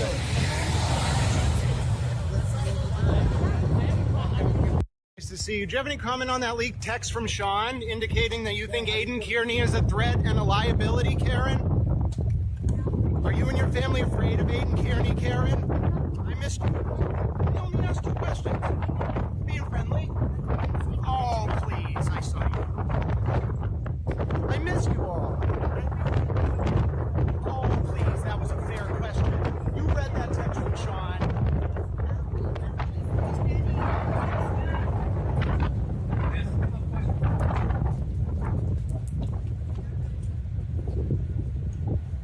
Mr. Kearney, any comment on that leaked text message from Sean McDonough? Karen sees you as a liability and a threat, Mr. Kearney. Hi, David. Miss you. Hi, Grant. David, How are wait, you, Grant? wait, David, Blah, wait. blah, blah, blah, blah. David waved at me. All right, listen. Hold on. Don't go yelling crazy shit. That's how crazy you saw that text message. Where's your rope? There's no rope holding your Knock it pants off. for this. I got a smaller size of pants, Aiden. Where'd you buy these? What brand shoes are those? That was March 3rd when Sean sent that text when Karen and Sean were texting. You've chosen to order court today. Excellent. I noticed you cleaned Hold on. your shirt. Hold on. Who's I taller? noticed you cleaned your shirt. Wait a minute. Are you wearing platform shoes? Okay. Did you read that text? Did you read that text message from Karen to Sean? That's some fucked up shit. They're afraid of him, and you're enabling it. That's some fucked up shit. Yeah. Aiden, do you have any comment on that text message from Sean McDonough to Karen Reed, indicating that Karen and her family are afraid of you? This is an excellent. This is an interesting outfit you chose to order today. Where's the road? Did you run out Karen, of now rope? tell me, is Karen said that you're a liability. Is that because you conspired with her family and Karen to intimidate witnesses in the Reed case? What is that? How'd you? Did you clean yourself up today, Grant? That's a real text message, isn't it, Aiden? Okay. I'm still taller than you. Right, so, anyway, Grant, what's it like to be That was perpetually in fucked the up. friend zone? That was fucked How up. does it feel to be perpetually in the friend If zone? Karen Reed is afraid of you, something is seriously fucking wrong. You still live with your mother? Grant, everything you say is lies. Do you live with your mother? Don't stand by him. You saw that text to Sean. Karen said she's afraid of him.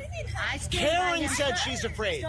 I stand by him. We talked And about if this. Karen's afraid of him, you stand by him? Bullshit. Bullshit. She said it in the text to Sean. She said it in the text message. He's a liability because he has information on his phone that Karen ordered that parade at Jen's house. Jury voted 10-2. That's right. 9-3 guilty. 9-3 guilty, Aiden. So that's not the same. 9-3. Well, I can do math. You admit you were wrong. I was right that the jury voted 9-3 guilty. 9-3. That it was wrong. 9-3. Do you admit that text was real? Have a good day, Aiden. I'm taller than you. We're gonna get you some more rope for those pants. I'm beautiful, don't lie. Don't stand by him. I'm not saying I'm standing by him. But honey, you've been lying so much. That's not a lie. You read that text. You're lying when it things that.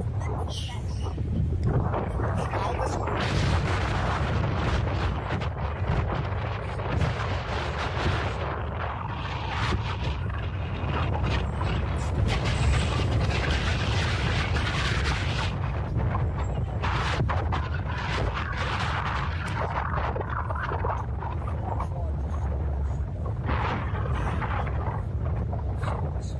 Is that the one question you heard from the justices that makes it they might motivate? Legal issues presented to them with these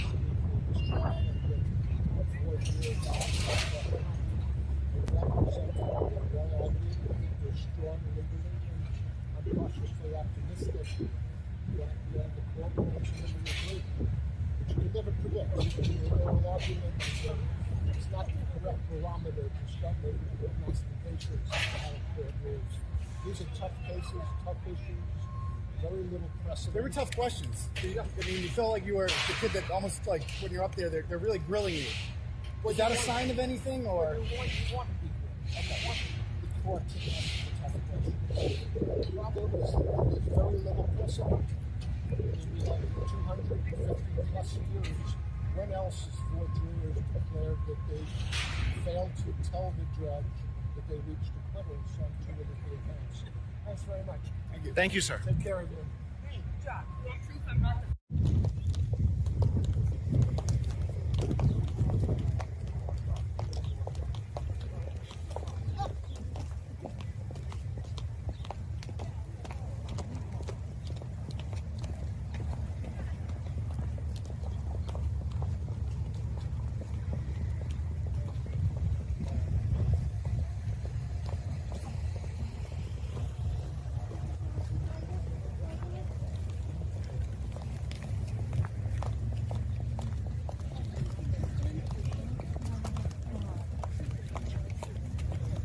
Do it. Do it, Tom. Free Karen Reed. Free Karen Reed. Who's going down today? Free Karen Reed. Free Karen Reed. Free Karen Reed. Free Karen Reed. Free Karen Reed. Free Karen Reed. Free Karen Reed. Say something stupid. Come on, say something stupid. Free Karen Reed. No, look at me. Free Karen Reed. Free Karen Reed. Free Karen Reed. Free Karen Reed. What are you doing, moron? Get away from them. Focus on me. Free Karen Reed. Free Karen Reed. Free Karen Reed. Free Karen Reed. It's a loser. Free Karen Reed. Free Karen Reed. Free Karen Reed. Free Karen Reed. Free Karen Reed. Free Karen Reed. Free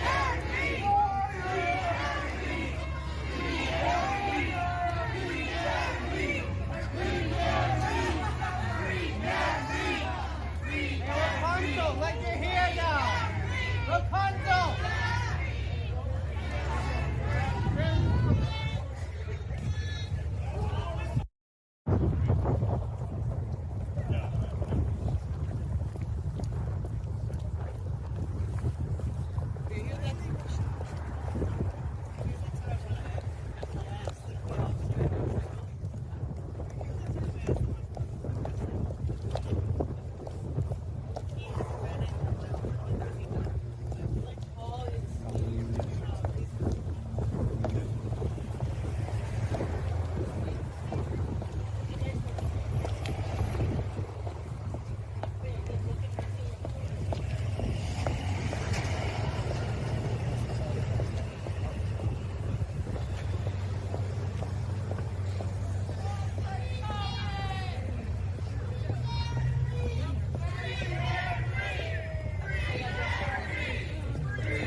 Say something stupid. Do it. Do it. Do it. Say something stupid. Do it. Say something stupid. Say something stupid. Do it.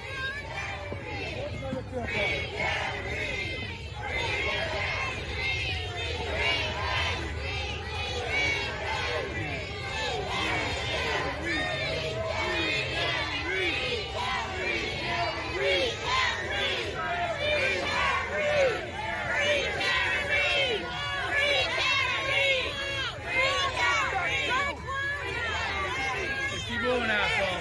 Keep moving, dickhead. Keep moving, Dick Reed. Hey, Dick Reed, keep moving.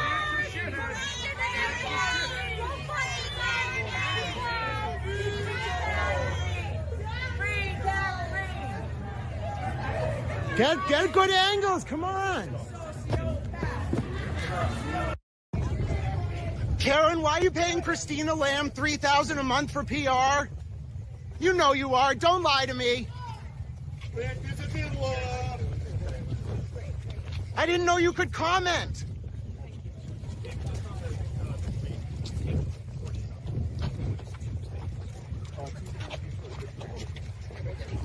Karen, you worried about getting indicted on the WI?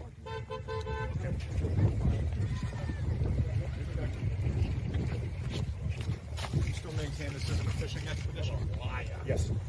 You worried about a bar complaint for breaking federal law? God bless America. Where's your belt? You look.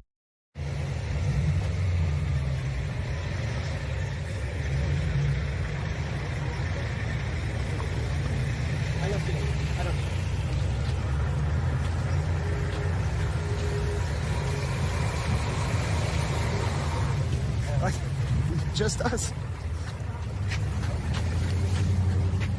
I was going to say, it's just us.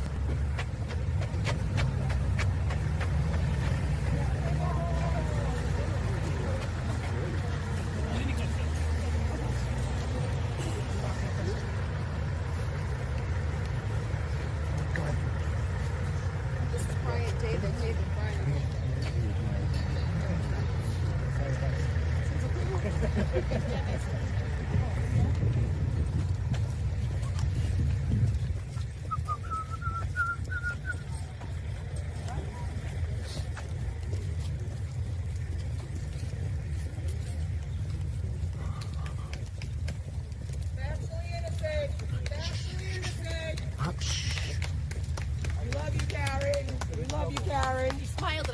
I'll deal with the state of Massachusetts. I got a smile from AJ the other day. No. I love the smile. Oh, he was smiling today. Rita, you look so fancy. Hi, Rita. There's somebody that can get DY.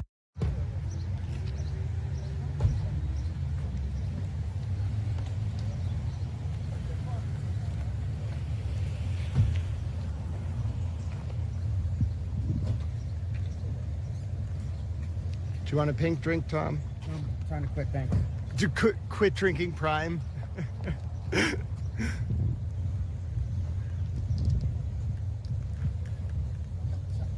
You do have to appreciate the pink, though, Tom. Pink drinks, right? Yeah, it's pink, right? I'm fitting in. There you go. That's because you know the truth, man. I didn't say that. I just said I'm fitting in.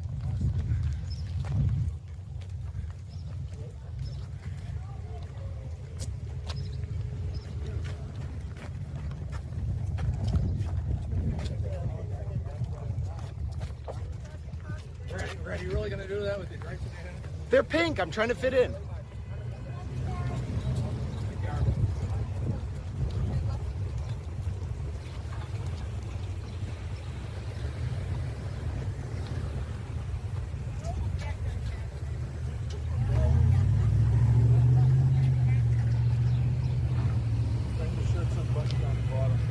Yeah, I'm working on it. I lost a button too. I just don't have the money for it, DY. I'm sorry. Just trying to be helpful. I appreciate it.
Oh, of course. If you needed one, I'm just trying to fit in.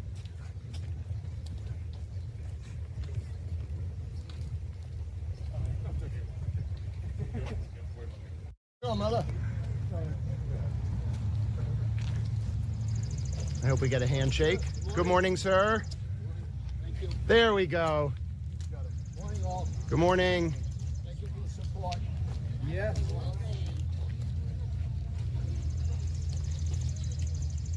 Anybody who shakes Dennis's hand is all right with me.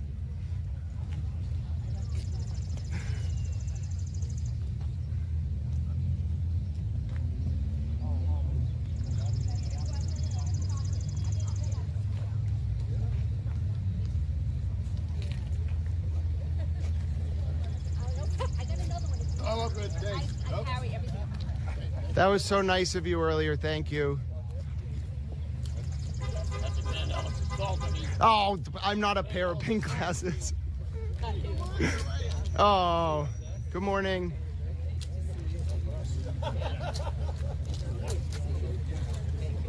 Hey, how was your weekend? It was very relaxing. Happy Mother's I Day. didn't have to get up to come here. Good morning, Paul. Happy Mother's Day. Good luck today.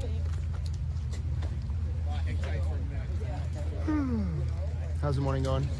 Okay. Yeah, not bad. Mr. Reed gave Dennis a handshake, and I said, anyone that shakes Dennis's hand is okay with me. Anyway. Good morning, Nick and Jenna.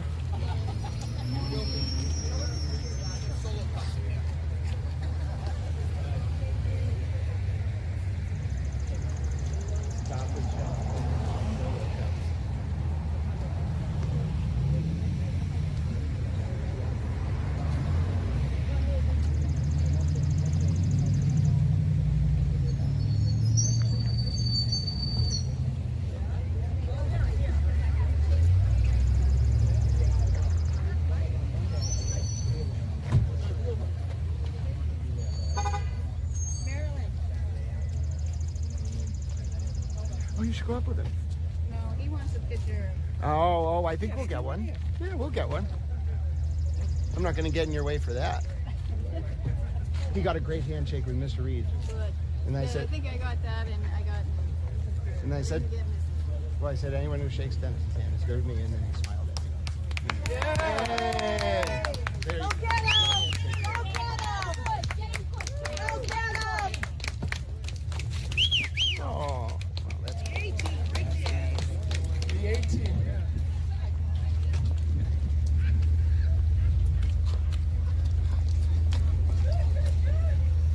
We love you guys. Morning. Oh, I love it. Good morning, Rita.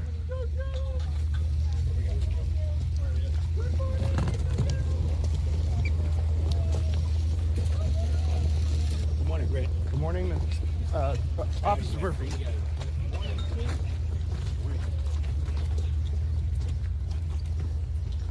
Fellas, let him walk. Let him walk. Let him walk. Let him walk. Come on. Let him walk.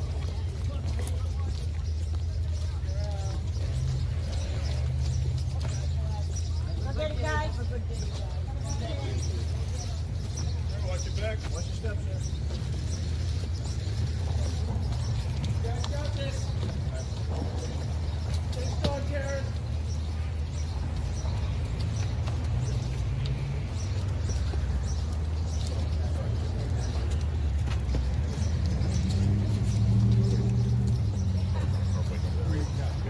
Thank you.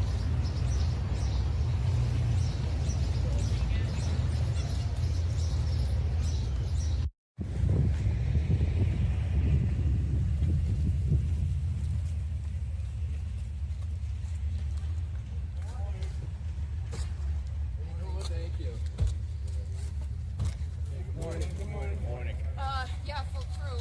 Full crew. How are you? How are you? Good, good, good. Oh, your face. Oh, you got your. No kidding. Oh, your face is cold. Jason, how are you? Good, good. Hi, Jack. How are you? Bob, how are you? Everybody ready? Karen, that statement about glass in John's nose seems to undermine your entire case.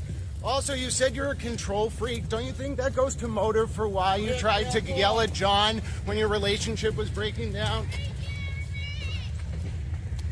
It was kind of a telling interview, Karen. I liked it, though.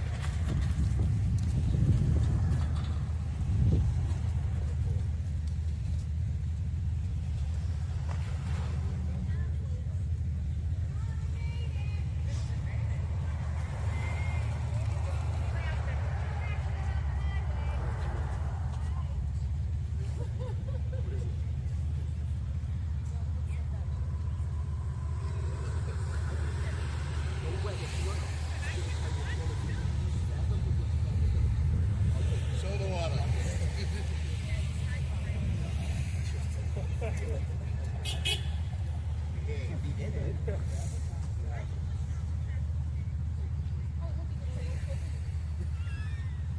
It's gone?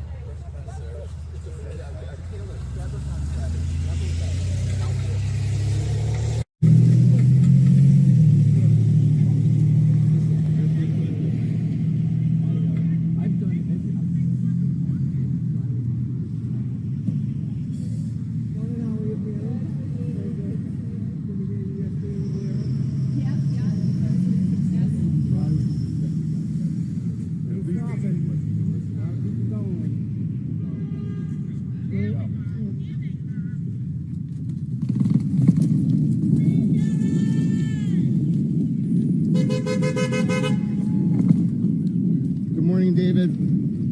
I bet we can find agreement on my shirt.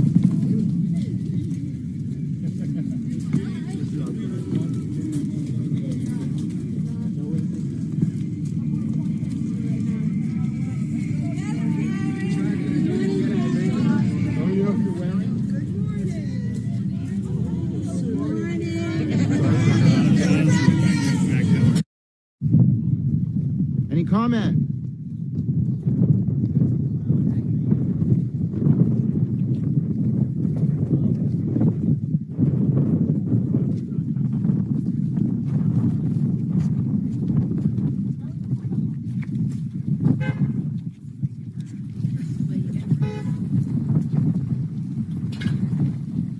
Karen, any comment on the subpoena sent to your brother and father?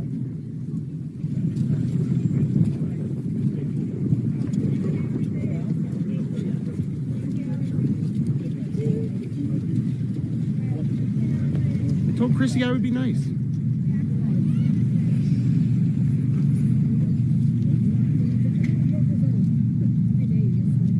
Gonna wear black for John, Karen?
Where's she going? Nice job, David. Good job. How was the first day of testimony? We're pleased. Karen, what was your reaction seeing that video? Yeah, Karen, how was it to see that video? I've seen it many times. How are you feeling after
You apologize to Lindsay, Karen?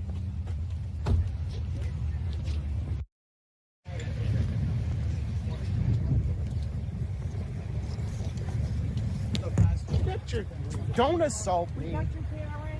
Morning, Karen. Morning. Karen, why are you always smiling during these walks instead of mourning John?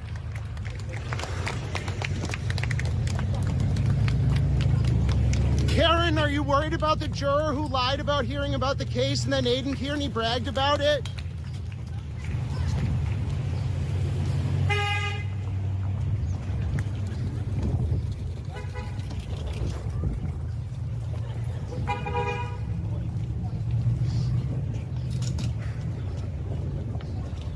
Karen, how'd you know when Jen McCabe was going to testify in front of the federal grand jury? That's not public.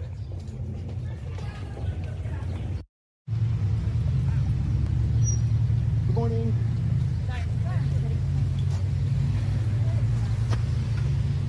Good morning, everybody. Oh. Morning. Justice train. Woo-hoo. Rolling. Good morning. Thank you. Morning. Good morning. Woo-hoo.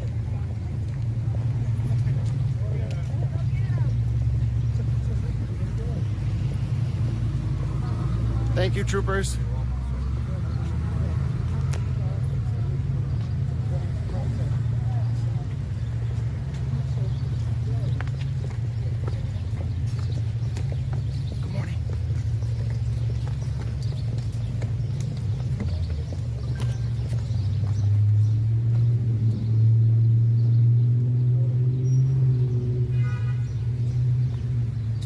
Thank you, Trooper.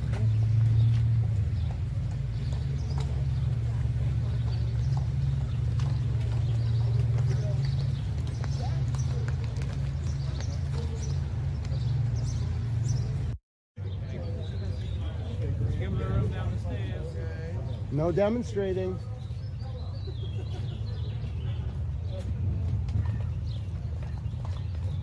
Karen, why'd you say you hit John? Who did your hair today, Grant? Grant, did your shampoo today, Grant? Karen, did you cut Aiden Kearney off after he told Lindsay that you know the U.S. attorney personally?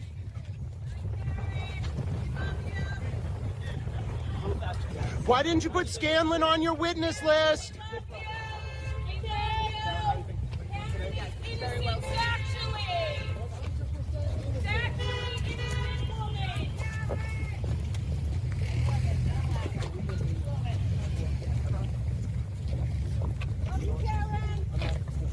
Karen, are you worried Higgins is going to talk about the affair?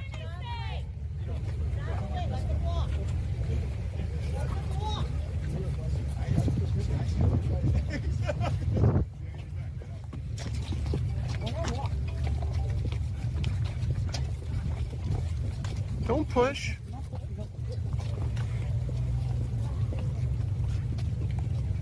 Oh, David Unetti, are you worried about a bar complaint for breaking federal law to leak to Turtle Boy? 28 CFR 1621. Did you just knock him on the stomach? David Unetti, do you know Turtle Boy? You just personally interacted with him, David Unetti.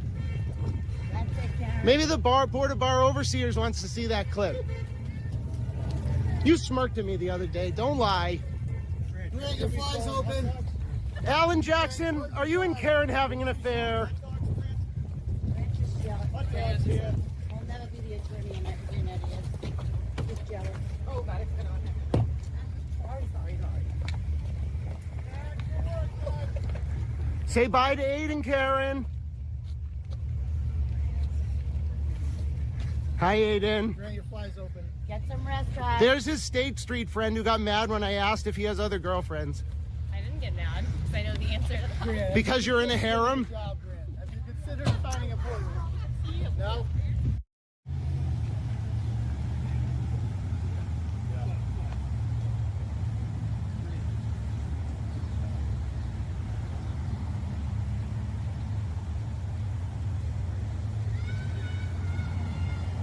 You know, I want to ask you if you were an accessory after the fact, Mr. Nathan Reed.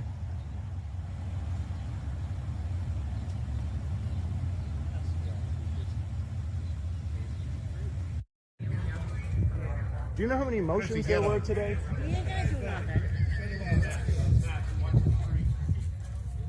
I just have to stay out of the street today. Erica, hit the front so we can block That's true. Scope is high. She might have something to say. Remember, Grant, be nice, Grant. I'm waiting to see if she has something to say. She's not going to say that. I'm telling you, I will elbow this. Don't elbow me. Don't do it. Karen will get mad. Dynamite there. Yes. I was defending Mike on Twitter. Did you hear? No, I don't do so. Oh, well, you should. When you found out about the first hearing. This is a friend of mine. He wanted to meet you. This is So nice to meet you, Alan Jackson. Oh, bless your heart. Bless your heart. I hope everything's okay. Oh, my goodness. Well, thank you. Thank you for all this.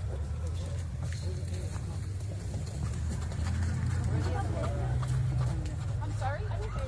Oh no, honey. Thank you.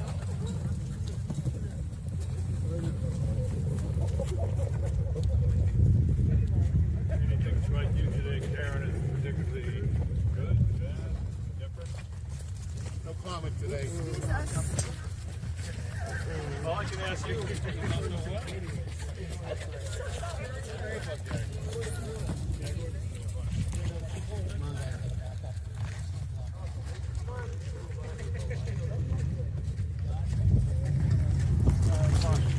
Move it up. Keep going. Karen, what's the Lexus GPS data going to show? Hi. That was a fair question. No, you can ask him when he comes out. Who? Hank. That's true. Also, I got David yesterday to comment on my "The War on Drugs is the War on Us" shirt. Hi, David. Hi, what's your name? Nice to meet you, Josie. Well, thank you. You do too. Oh, okay. Well, I taught my daughters to shake a hand like you do, so you've got good parents. You want to come right in the middle? Is it okay if we put our arms a little bit around? Okay. Thank you guys so much. Of course.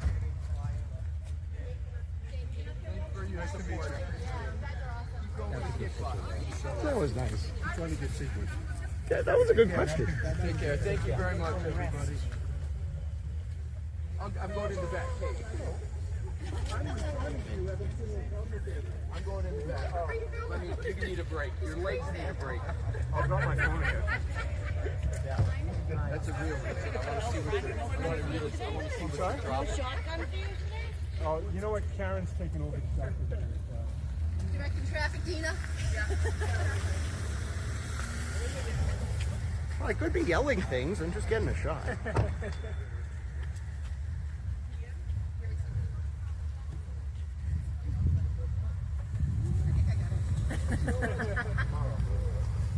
No, Tuesday. Thank you. Was it? I didn't watch it. Yeah, guys. Bye, Allison. I don't get a bye. And I was nice too. Bye, Grant. Good job, Thank you, Grant. everyone.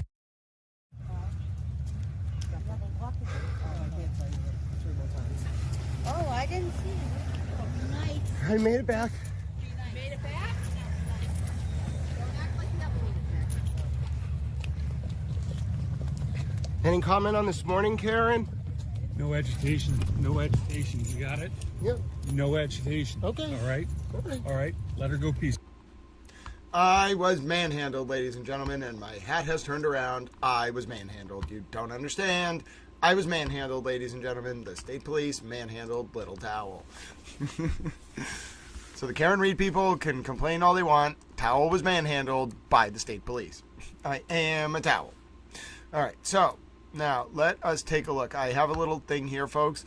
I am not selling these, but I want to let you know Lazy Susan is very proud of these amazing Super Towel socks. Now, I think those are wonderful feet towels, Lazy Susan. We call them feet towels here due to a motion by Commander of the Towel Expeditionary Force, Dev Otter. Those are Murder by Maestro. Do you like those feet towels? I think Allie 90211 is going to lose her ever-loving towel mind because I have put feet towels on the screen. I promise you it is going to be okay. I think Murder by Maestro loves feet towels more than any of us. I think I love feet towels more than any of us. In fact, I'm pretty sure that I have now counted at least 25 different people in the chat who have professed that they are fans of feet towels. Now, I think this is wonderful. I think Lazy Susan is wonderful. Hello, Monarch. How are you? I think it is wonderful that Lazy Susan has found an image of feet towels. I personally am a fan. I would just like to let you all know I am a fan of feet towels. They are wonderful. There you go, Lazy Susan. There you go, feet towels. All right, so everybody's happy. We got to see the feet towels. Ladies and gentlemen, what a day. Now, we are going to... What should we watch next? Oh, I have something for Eva Towel. I don't know if the Eva Towel's still here. Let's talk a little bit about Towel's interesting Bohemian Grove clip. And you might be saying, Towel, I'm very interested in this Bohemian Grove clip. Why do you have video from inside the Bohemian Grove? Well, listen, ladies and gentlemen. That is certainly interesting.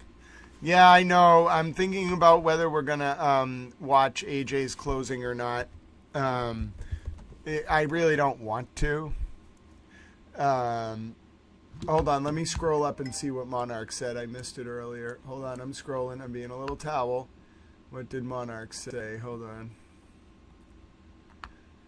on. Let's see. Monarch, could you repeat what you said if I missed it in the back scroll? I'm trying to catch up on this interesting conversation. Yeah, several jurors were snickering. I wouldn't be surprised. I would not be surprised. Oh yeah, someone had a question. So hold on. Is that? Let me wait till I see. I didn't say you do, Allie 90. Listen, Allie 90211. I never said you do. I just said that of 25 people in the chat, me, Murder by Maestro, and a few other people, of which you may be one of them, and obviously Lazy Susan is one, happen to like feet towels. Now listen, it's clear that Lazy Susan is the feet towel expert. Okay. Lazy Susan found Superman feet towel socks you don't understand.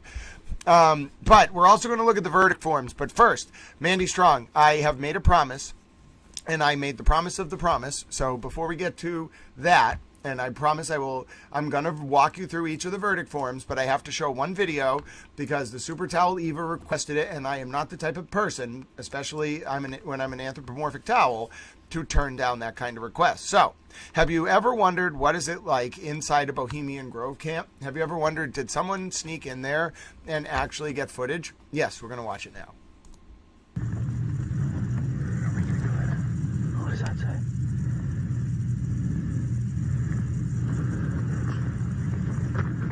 I just want to get the fuck out of here.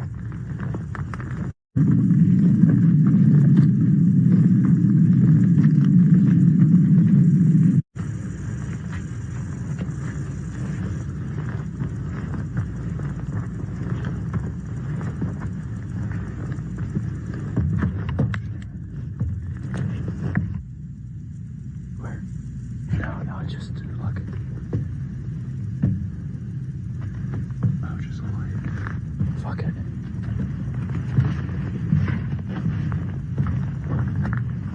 This one's probably locked. Oh shit, yo, look.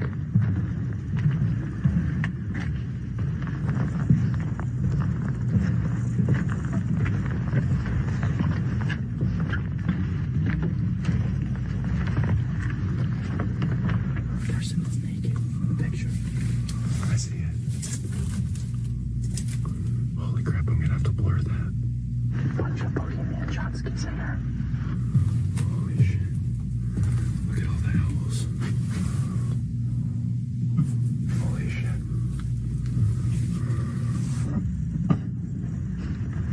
It's locked. It's locked.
So, thanks for watching. That is the only known footage in existence from inside the Bohemian Grove. Bohemian Grove is a club. It's basically... All right, so this is actually kind of interesting. So what you just saw there, do you see the membership list on the left there? That is Nevada Governor Joe Lombardo. It has Lord Michael Dobbs, who created the British version of House of Cards. It has John Vinson and his son, his father, Dr. Donald Vinson. Dr. Donald Vinson invented the discipline of jury consulting and trial research. So, ladies and gentlemen, it's some intense stuff. It's basically the American aristocracy hiding in plain sight.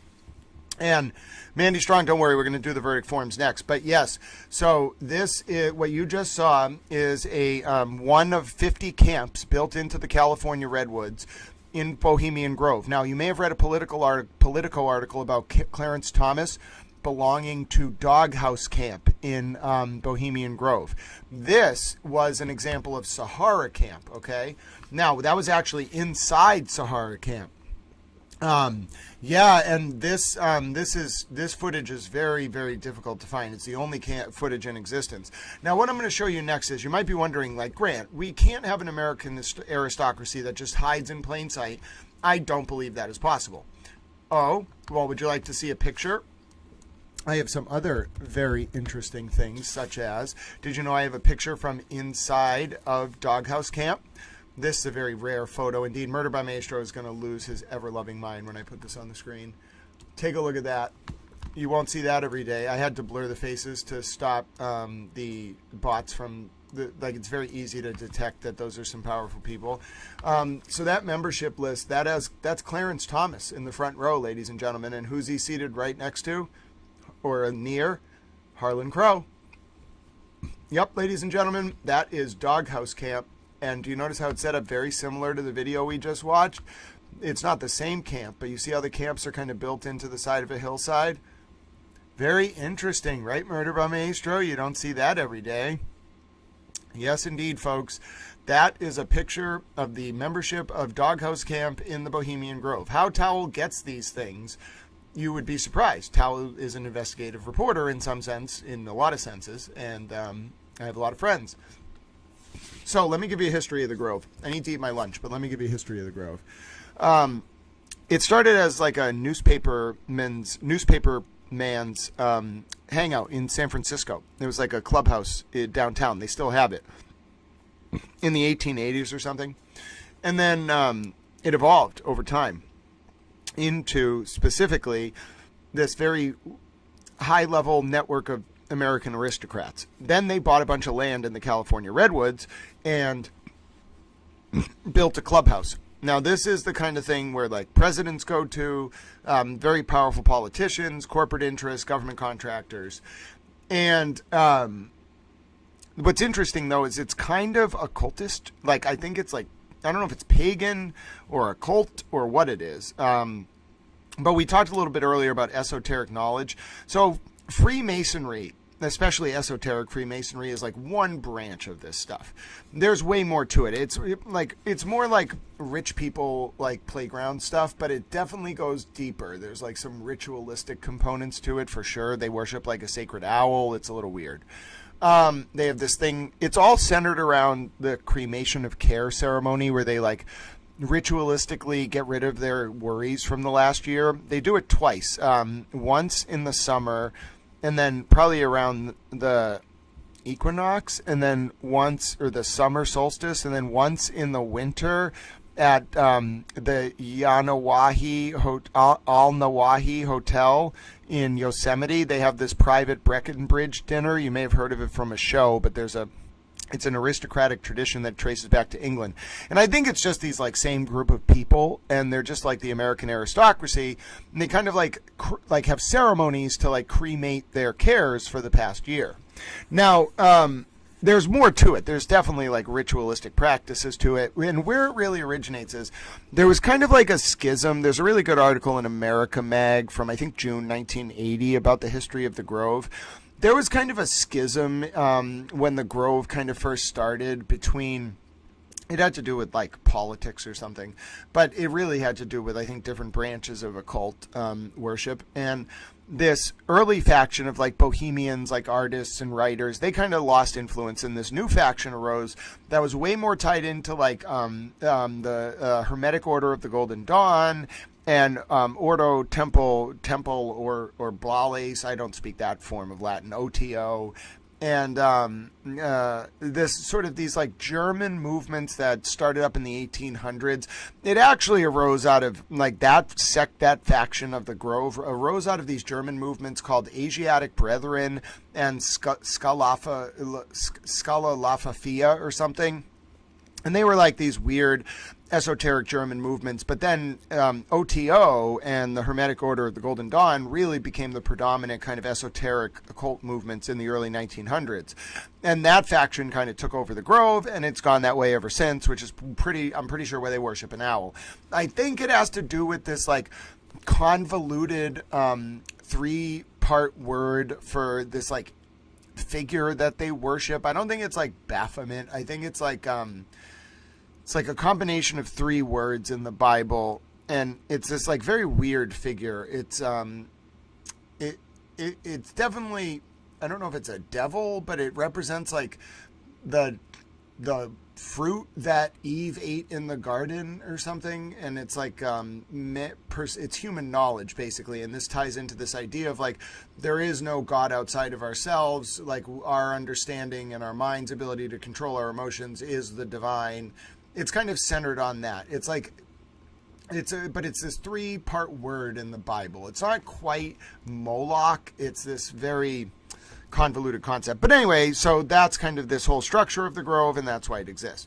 Now, the next question was the verdict forms. I put off doing the verdict forms because I want to eat my lunch. So Mandy Towell, if Mandy Strong, if you're still here, I will do this, but I have to do it relatively quickly. It doesn't actually take that long. They look more complicated than they are. I just have to eat my lunch after this, so we're going to watch. I know we have to watch Alan Jackson's closing. I know. Try to compose yourself. I know it's agonizing, ladies and gentlemen. I know. Try to hold yourself together. All right, so when did the verdict forms come in? I think they came in a little bit after that. Hold on. Here they are. So this is the first verdict slip. It's very simple. It just says, is she guilty or not guilty on murder 1? I know, you're going to have to zoom in on your screens. You might not be able to read it. The second one's pretty simple. If she's, it's manslaughter while OUI. So you start at the bottom. It's like a ladder. Is she guilty of OUI? You can check that box, yes or no. Is she guilty of motor vehicle homicide OUI? You can say yes or no. Is she guilty of involuntary manslaughter? You can say yes or no. Is she guilty of manslaughter while OUI? That's the top charge, yes or no. If she's guilty of none of those, you check the top box. Okay? So it's a ladder from the bottom. That's the second one. It's not as complicated as it sounds. So it's like operating under the influence, guilty or not guilty. Motor vehicle homicide, OUI, guilty or not guilty. Involuntary manslaughter, guilty or not guilty. And you just don't check the box if she's not guilty of it. And then manslaughter while OUI, guilty or not guilty. And you don't check the box if she's not guilty. And then if she's guilty of none of them, you check the top box, not guilty of any. So that's that. And then the third one's very simple, guilty or not guilty. So there you go. That's how that is laid out. It's not the easiest thing in the world to understand, but if you're a little towel, you can figure it out. And we're all little towels. Now we're going to watch Alan Jackson's closing. I know, but we have to, because this is what jurors are going to be thinking about. Ladies and gentlemen, you don't understand. This is what they're going to be thinking about. So we don't need today's live. We need yesterday's live, ladies and gentlemen. 52,000 views. That's a lot. That is a lot. All right. I know. Try to contain yourself. It is the bloviating blufferfish himself, Alan Marshmallow Man Jackson. Ladies and gentlemen, we have to do it. I know it's not going to be pleasant. I don't want to deal with it, but we have to, because that's what jurors are going to be thinking about.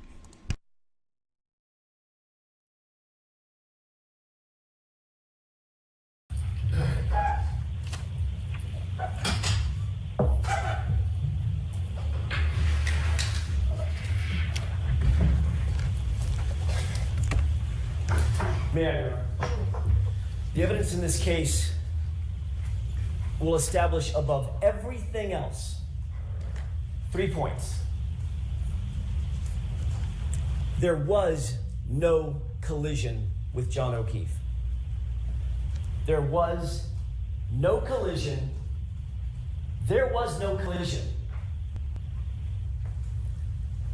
John O'Keefe did not die from being hit by a vehicle. Period. The facts will show that. The evidence will show that. The data will show that. The science will show that. And the experts will tell you that. You'll learn that the Commonwealth has pinned its entire case on a brazen and a flawed assertion that is untethered, unconnected to the facts and to the evidence. And their assertion is contrary to science. Because at the end of the day, folks, there was no collision with John O'Keefe. So how did we end up here? How does Karen Reed end up sitting in that chair on trial for an event that literally never happened? Well, the evidence is going to explain it. And it can be summed up in the following text message at the very beginning of this investigation.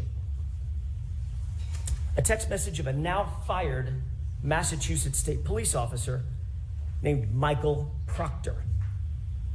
He was the lead investigator on this case, and he was talking about a fellow officer, a fellow cop, who owned the property where John O'Keefe's body was found. Text message with a buddy. Question: is the homeowner gonna catch any shit? Answer: nope. He's a Boston cop too. That quote defines the lack of integrity of the Commonwealth's entire case, its entire investigation, and this prosecution. During the course of this trial, you'll learn much more about Mr. Proctor, why he said that, and what it really means. What you'll see and hear in this courtroom in the coming weeks is not just a story of a tragic loss. And make no mistake. Wait a minute. I'm sorry. This was Alan's opening. Hold on. I forgot we watched the openings to start. Hold on. That was my fault. I was like, wait a minute. Over the coming weeks, no, Alan Jackson. And then I remembered, oh yeah, we didn't start openings until I actually did openings. We watched both openings before closings. Oh, goodness. Sorry. Good thing I caught that closely. And the Commonwealth bears the burden of proof. Right? The burden of proof is on the Commonwealth to prove beyond a reasonable doubt to a moral certainty. And because of that, in Massachusetts, because the Commonwealth has the burden of proof, the Commonwealth goes last in closing argument. I've given each lawyer an hour and 15 minutes, and I'm not going to stop them. So we'll start with the defendant's closing argument. So, Mr. Jackson.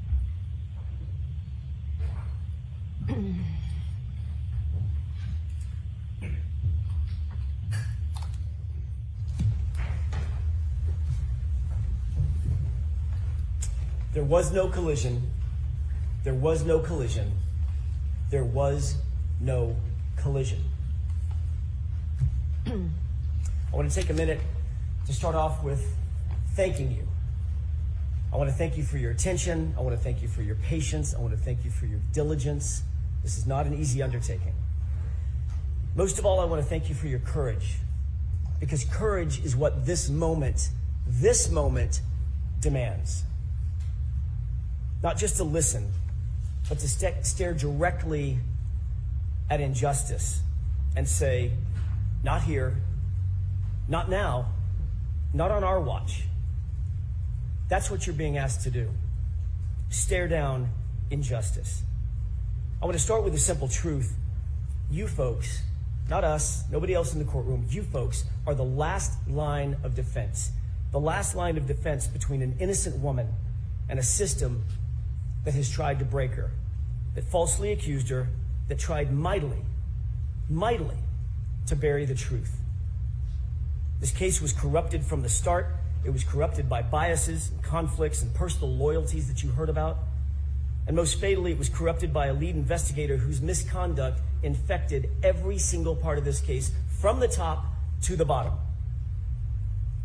In our opening comments to you a few weeks ago, we told you what to watch for. We warned you what to watch for. We begged you what to watch for. Watch for the physical evidence. Pay attention to the medical facts. Pay attention to the science and the physics. But also pay attention to the integrity, the very essence, the integrity of the investigation. But you also saw something during the course of the trial that none of us might have expected, something that should sadden us, something that maybe would anger us. On full display, you saw the lengths to which some police officers will go to protect their own at the expense of the rest of us, at the expense of Karen Reed, an innocent woman. Before we examine the evidence in the case, which we will do, we need to understand the very foundation of the entire system of justice in which we operate. It's the bedrock on which this entire system is built. Reasonable doubt. This isn't just a technicality, and it's not a slogan. It's a constitutional shield that protects the innocent and prevents the government from punishing without proof. The Commonwealth has the high burden to prove every single element of every single charge beyond a reasonable doubt and to a moral certainty. As I said, those powerful words are not just some legal jargon. They're your mandate, they're your obligation, they're your community's protection against injustice. In our system of justice, Karen Reed sits here today, presumed innocent, cloaked in the presumption of innocence. That presumption is not fragile. It doesn't just disappear because there's a charge or a badge or a theory. That presumption stands firm unless and until the Commonwealth clears that high bar, the highest bar the law provides, proof beyond a reasonable doubt and to a moral certainty. That means at the end of this case, at the end of the trial, you think about one or more of the charges, you think, you know what, maybe that's true. It might be true. Then you vote not guilty. If you think it's possibly true or probably true, your vote must be not guilty. If someone among you thinks it's likely true or even very likely to be true, your vote is not guilty. It's because none of those standards, maybe, might be, possibly, probably, likely, very likely, none of those meets the extraordinary burden of beyond a reasonable doubt and to a moral certainty. A moral certainty means a level of confidence so strong, so incredibly unshakable, that you could go home, you would go home, look your loved ones in the eye and say, I am certain. Not probably, not likely. I'm morally certain, and my certainty remains unshakable. The law defines moral certainty as the highest level of certainty known in all human affairs. Think about that. You must be that certain about the entirety, not part of, the entirety of the Commonwealth's case. As we discuss this case, you'll see that the Commonwealth comes nowhere near, nowhere close to reaching that extreme burden of proof. Ladies and gentlemen, on January 28th, 2022, it was a Friday night. John O'Keefe and Karen Reed made plans to meet up with friends, go out for drinks. You saw through video evidence and eyewitnesses that they were affectionate, they were loving, they were in good spirits throughout that evening. They started off at C.F. McCarthy's, which you've heard about, and eventually made their way over to the Waterfall Bar and Grill. When they got there, the Albert family, they were already there, and they were already drinking. The Albert family, it's been established as a very well-known family in Canton. They've got quite the reputation. Brian Albert was at the Waterfall, a longtime Boston police officer. His wife, Nicole Albert, was there. She was with him. His brother, Chris Albert, who was a Canton board selectman, he was there. His wife, Julie Albert, their daughter, Caitlin, and his sister-in-law, Jennifer McCabe, whom you met, and her husband, Matthew McCabe, whom you did not meet. They were all there drinking before John and before Karen ever arrived. But also present at the Waterfall that night was Brian Albert's friend, Brian Higgins. We know that he had a romantic design on Karen. That becomes an incredibly important fact as we discuss the facts of this case. As the bar was closing around midnight, the Alberts invited everybody back to their house. They wanted to keep the night going. But the evidence revealed something interesting, that the invitation to John O'Keefe appears to have been for a different reason, an alternate reason. Think about the video of Brian Higgins and what Michael Proctor in his investigation completely and utterly ignored.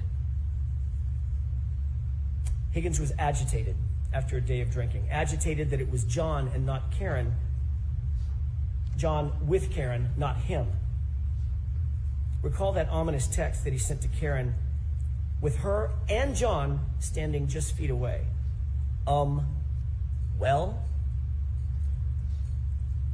He got no response. And then we see this.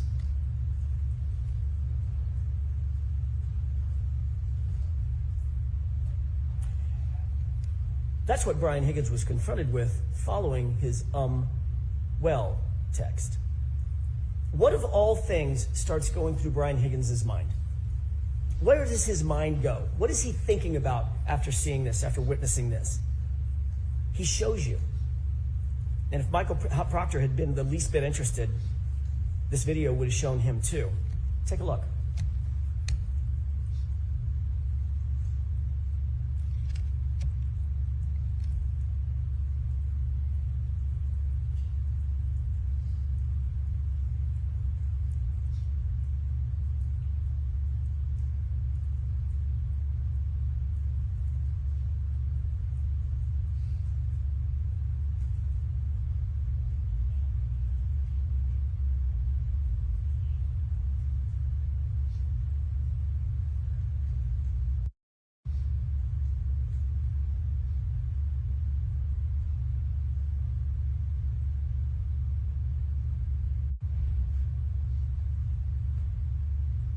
Sparring, practicing, fighting techniques.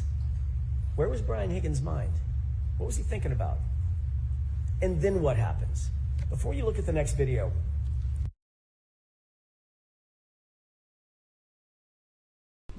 One sec, Alfred. this next video is after he sees John kiss Karen on the forehead, after he sends that aggressive text to Karen with her standing just feet away. Watch closely, and this is what you're going to see. This is what Michael Proctor and his investigation completely ignored. Higgins is very clearly upset. Chris Albert tries to control him, tries to talk to him, calm him down perhaps. Chris forcefully grabs Higgins' arm. You'll see that in the video that you're about to watch. It appears that Chris is trying to calm him down from something. Brian Albert's standing right there with the other two men, but Brian Higgins is having none of it. He appears to be hyper-focused on one person and one person only, John O'Keefe. In an instant, Higgins angrily jerks his arm away from Chris. Higgins rubs his brow, and he directly gestures at John.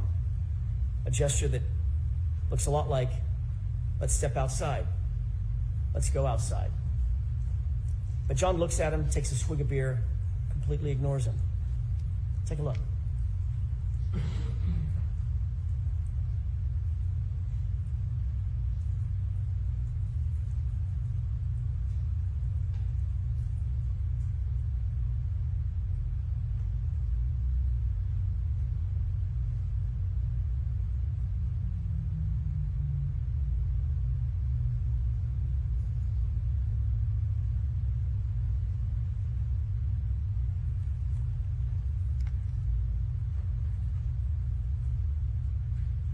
Michael Proctor, the lead investigator in this case, had all this footage, but he did nothing.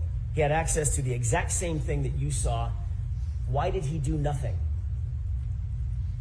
A few minutes later, Higgins then texts John directly. You coming here? 3 question marks.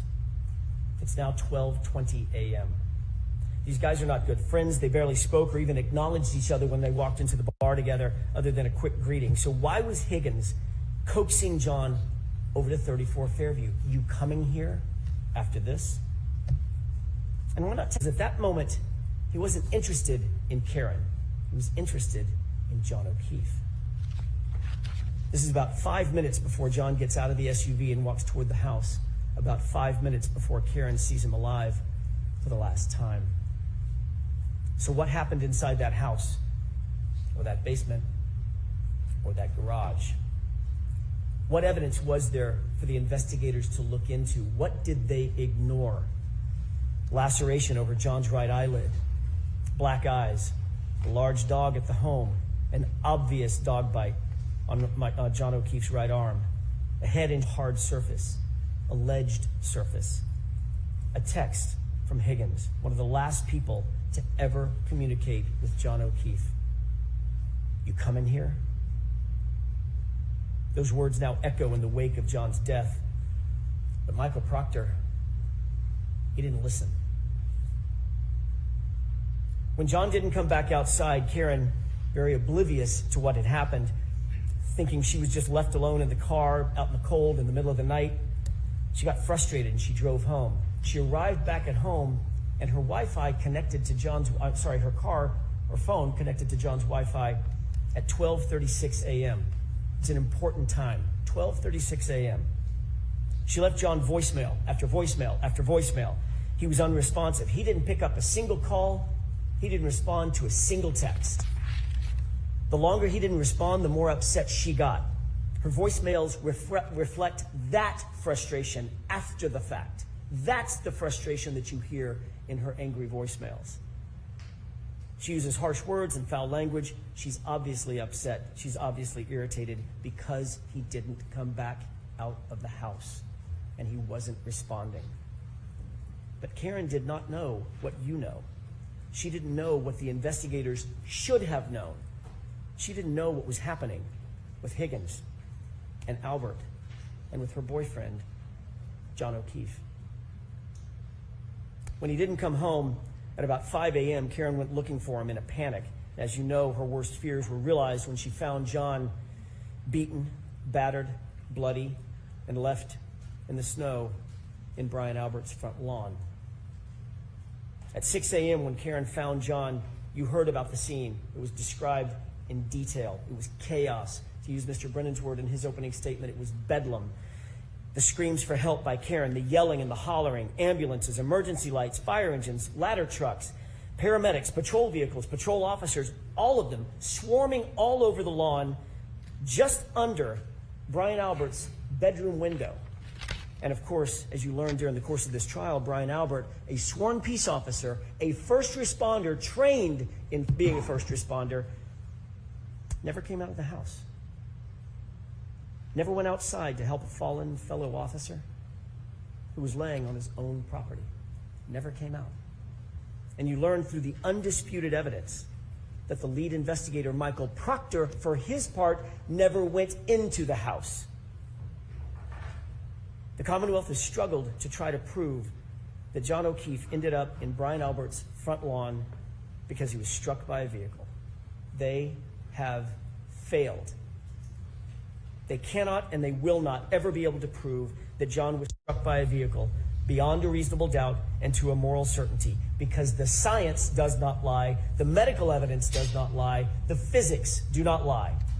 Their investigation was flawed from the start because their investigator was corrupted from the start by bias, personal loyalties. Folks, they cannot prove a collision. John O'Keefe was not hit by a car. There was no collision. So let's start there. I want to take a minute to discuss the actual science, the actual physics, and the actual medical evidence that was presented in this case. The science, it's an old saying, is known as the silent witness. It doesn't lie, it doesn't forget, and notably, it doesn't take sides. If there was no collision, what are we doing here? In order for there to be a collision, there has to have been an impact site. The vehicle had to have struck John, period. I want to remind you of some of the most important testimony in the entire case, and it comes from the Commonwealth's own medical expert, Dr. Irini Scortibello, the Commonwealth's medical examiner, someone governed by law to make these decisions. We know that a person struck by a vehicle suffers massive trauma, broken bones, fractures, soft tissue damage, torn ligaments, contusions, soft tissue injury, severe tissue injury, crushing blows. None of that was present with John. None of it. Not anywhere on his body, including his right arm. Not one bruise. Nothing. The fact is, the injuries are not from a vehicle impact. Not his head injury, not those scratch and bite wounds. Not a single medical expert, think about this, not a single medical expert called by the defense or called by the Commonwealth has testified that John was hit by a car. Not one. Think about the irony. Not One. That's not just significant. It's literally the most important point in the entire trial. Listen again to Dr. Scorty Bellows' words. Question. You did not include in your autopsy, in any fashion, any discussion of whether Mr. O'Keefe's injuries were consistent with a motor vehicle accident, did you? Answer. No, I did not. She told you, quote, I did not see any evidence of an impact site, end quote. She was talking about John's body. The Commonwealth's own medical examiner, Dr. Scorty Bellow, performed the autopsy. She did it personally. She's the only one to have personally examined John's body, and she found no evidence of an impact site on his entire body. That in and of itself is reasonable doubt. You don't need anything more. The Commonwealth's case is done. It's cooked. Their own experts said there is no evidence of a collision, no evidence of an impact. If you want to know what an impact looks like, take a look at this. This is what a body looks like after being struck by a car at 25 miles an hour. And this is what a car looks like after hitting a person at 25 miles an hour.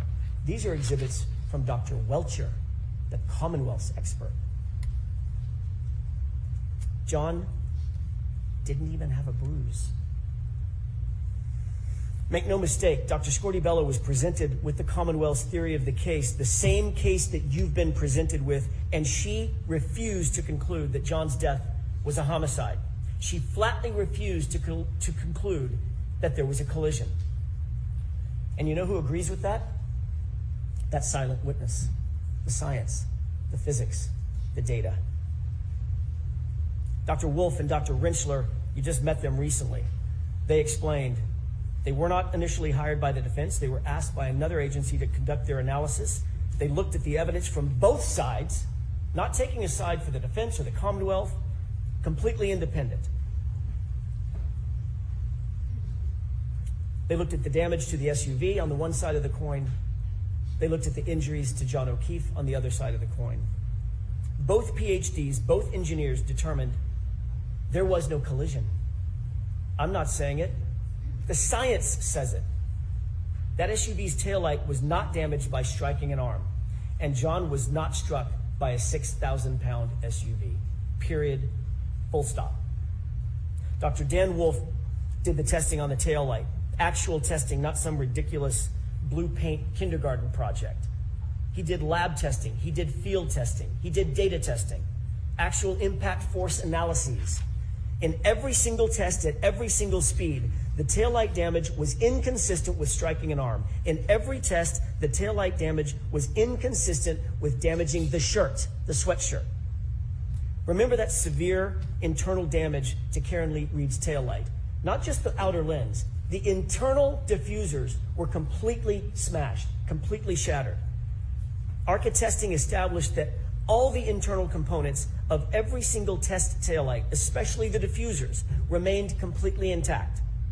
Conversely, on Karen's taillight, the diffusers were almost completely gone. Folks, understand something. If any part of that diffuser portion of the taillight is broken, there is no light. It doesn't illuminate at all. It's just black. Let's take a look at a couple of photos. At 5:07 a.m. at One Meadows, that's the photograph on the left. What do you notice about the right taillight? It's completely illuminated. Later, at 4:12 in the afternoon, photograph on the right, it's lit up. How can that be?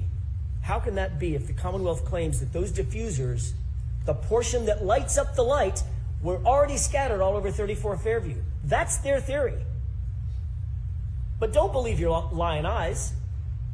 The taillight's completely lit up. That would be impossible. Dr. Andrew Rentschler, a PhD, a biomechanist, explained that at those speeds, the other side of that coin, John's arm would be basically destroyed. Contusions, swelling, torn ligaments, hyperextensions, dislocation of joints and bones, fractured, broken, and shattered. But as you know, John's arm was pristine, save those dog and claw bites. he didn't even have a bruise. Think about this. Think about that photo of those x-rays as you deliberate. You can manipulate a taillight fragment. That's not that hard. You can't manipulate a bruise. If they claimed the car was going fast enough to shatter the taillight and shatter the diffusers, then it was also going fast enough to destroy and shatter John's arm, and it simply did not. How do they square that? They don't, and they can't. So they spent nearly $400,000 of taxpayer money to hire someone to dress up and look like John and paint his arm blue, which told you exactly nothing. The ARCA testing, conversely, also established that it is impossible for John's sweatshirt sleeve to be damaged by an impact with the taillight. The Commonwealth's theory is that the sleeve of John's hoodie sweatshirt was damaged by flying shards of taillight slicing through the shirt and through John's arm. I have 3 questions. Number 1, John's arm had about 36 abrasions. How did 36 shards of acrylic go through 9 tiny little puncture holes? How'd that happen? Somebody needs to answer that.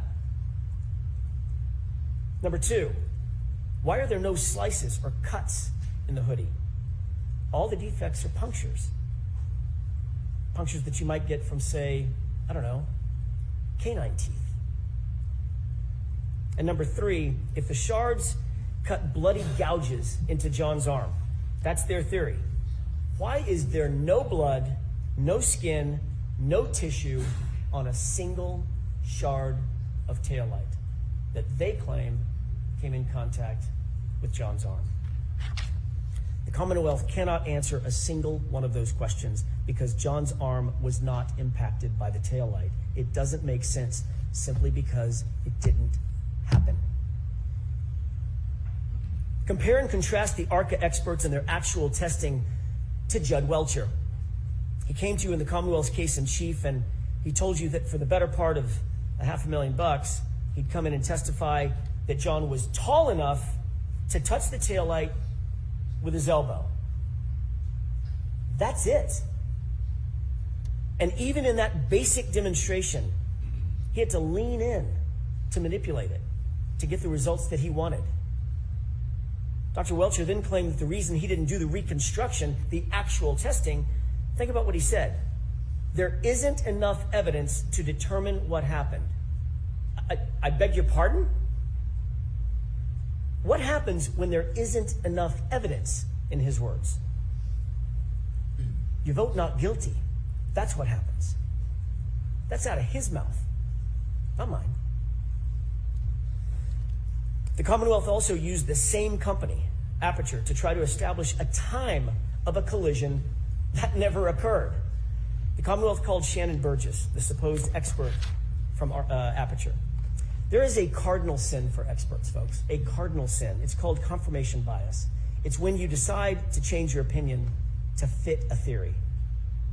The most important takeaway from Shannon Burgess' testimony was how brazen, how shameless he was in trying to change the data to try to suit the Commonwealth.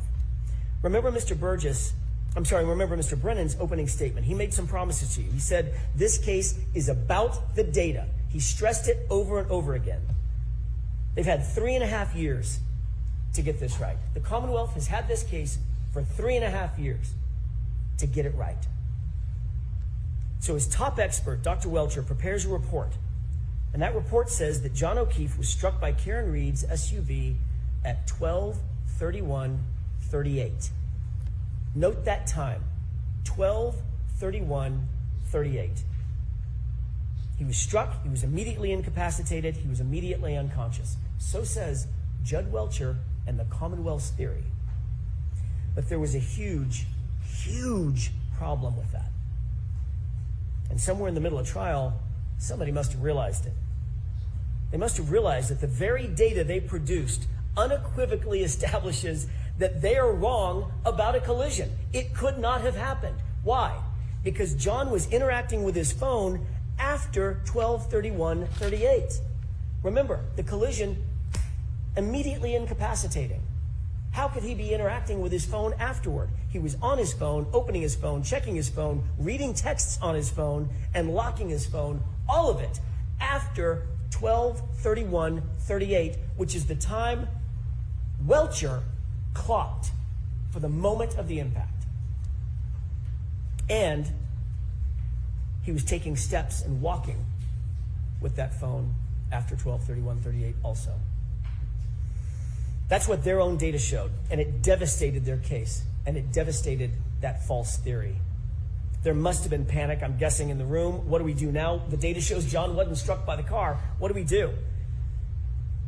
Enter Shannon Burgess. Question: can you believe him? Can you believe Mr. Burgess? He came up with a brand new story right in the middle of trial. You might ask yourself, would an expert actually say something he knows not to be true? Would an expert actually say something he knows is not supported by fact? Would an expert shade the truth? You don't have to look any further than Shannon Burgess's CV to answer that question. That was a shame.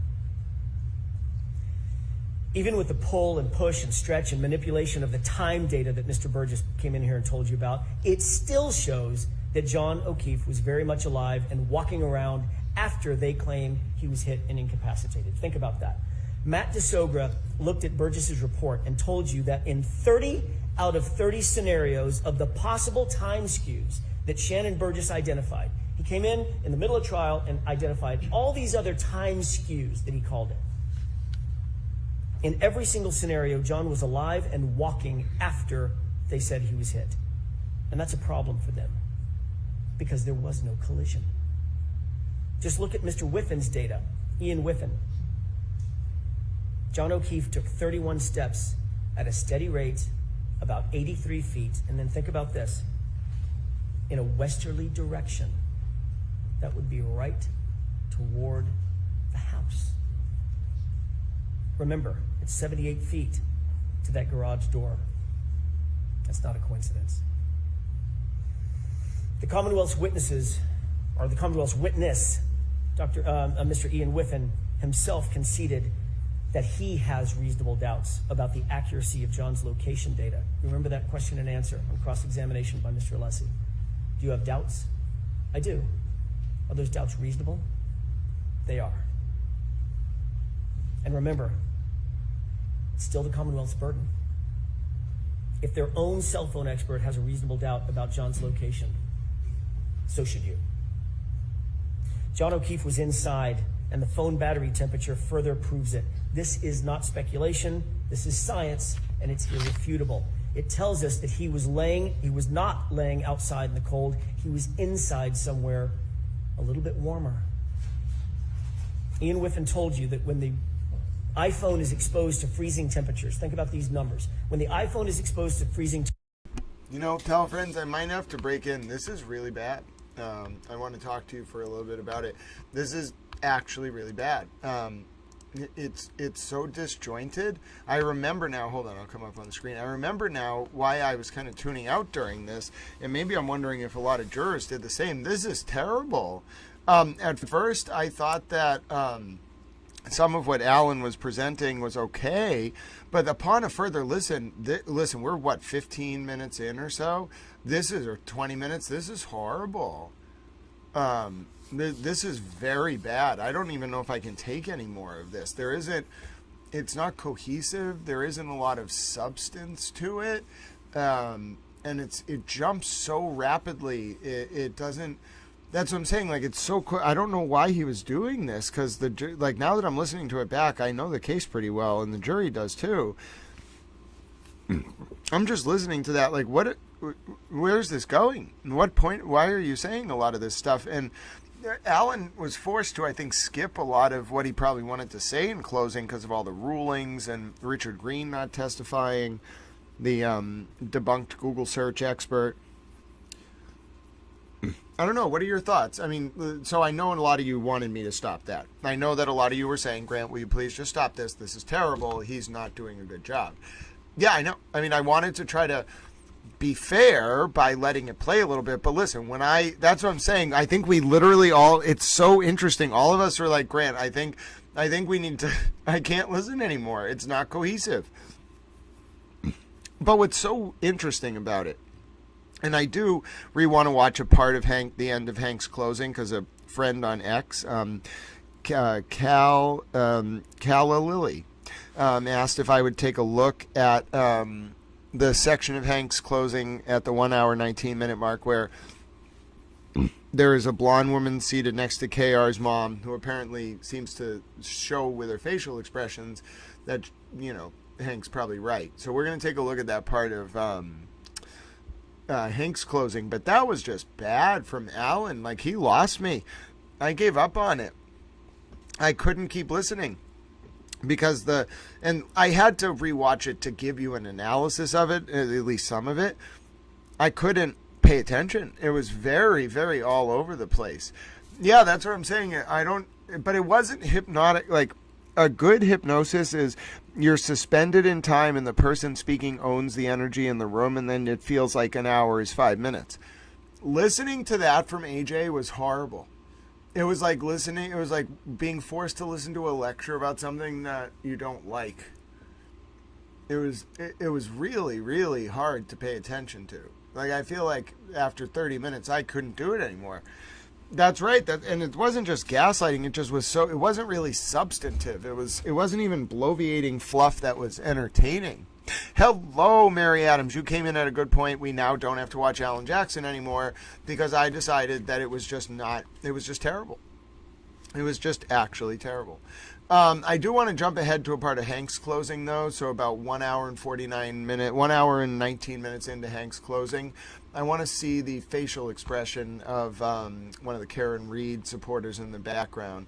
So we're going to jump to the 1 hour, 19 minute, 43 second mark here of Hank's closing, and then we'll watch like the last few minutes of Hank's closing, and then we're going to look to see if the blonde woman seated next to Karen's mom makes facial expressions indicating her agreement with Hank or her recognition that Hank's right. Let's take a look. 1943 is the moment that you watch, so in about a minute and 30 seconds, but we're going to watch the whole end of Hank's closing.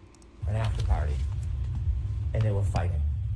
It was a relationship in decline, and he got out of the car, and he had a brief window of life left. But when he got out, and she drove away, she couldn't let it go. She got drunk. She hit him. She left him to die. It's that simple. We don't know exactly how this collision happened, but we have a good idea from the physical evidence, and we know that it happened. Can someone have a collision without lower body injuries? Can I have slide 19, please? You bet they can.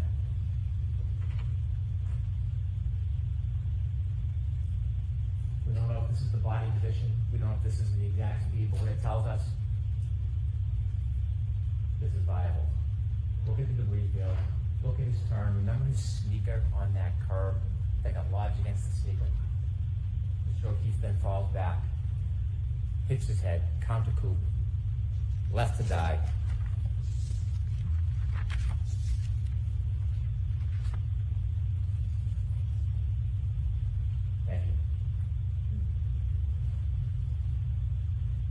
Ladies and gentlemen, there is no doubt what happened that night.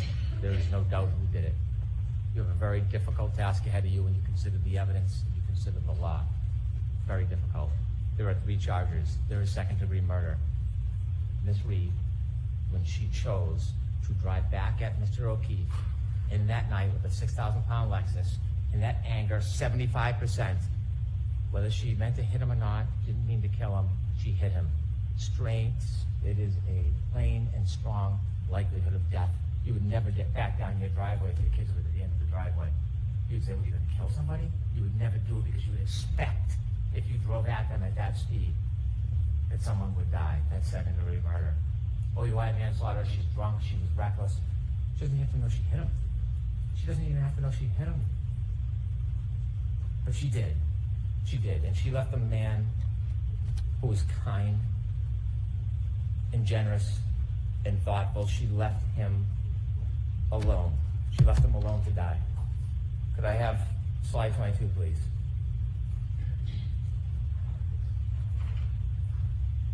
He is not an it. John O'Keefe is not a body. John O'Keefe was not a buffalo on a prairie. John O'Keefe was a person, and he was murdered by Karen Reed.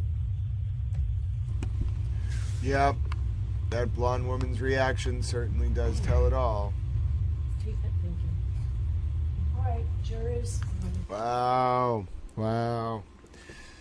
Yep, even I think that's John O'Keefe's, like, an ex or something. I don't remember if that's her, another woman that sits with Karen, but that's not Esty seated next to Karen Reed's mom. I think it is the woman next to Karen's mom in blonde, I'm pretty sure, is an ex-girlfriend of John O'Keefe's. So, yeah, and I think there's some weird story there to that. I don't remember too much about it off the top of my head. I'll try to refresh my recollection. No, it's not Karen's sister, though. Not at all.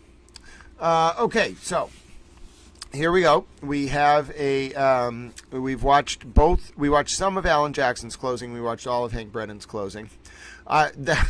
My opinion, after watching both of those, is that it's very hard for me to understand how a juror would listen to Hank Brennan versus Alan Jackson and do anything but just be in awe of Hank Brennan and a little bit frustrated and upset at Alan Jackson. That's very bad for the defense. Yeah, I think Jeff Williams, it might actually be one of John's exes. But yes, goodness, ladies and gentlemen, I don't even know what to say after rewatching both of those closings, or at least part of Alan's and all of Hank's. I'm going to have to watch them a few more times before Monday. I think the nervous anticipation heading into verdict watch on Monday is starting to affect us all. Let's see. When the jurors were chosen, we can take a look. Hold on, Alex. Hold on. We can take a look from yesterday. Give me 1 second. 1 second. All right, let's jump to when that happened, all right? Give me 1 second. It was after Alan, after Hank, and then I think there was a little break before they did that, but I'll get an answer for you. Hold on. Good question, Alex. I kind of want to see if there was, hold on. I kind of want to see if there was Karen cam of that moment. All right, 1 second. I forget how long it took before they actually... Okay, so I think it's right here. Let's watch the moment, Alex. Let's see if there's Karen cam of that. Hold on 1 second.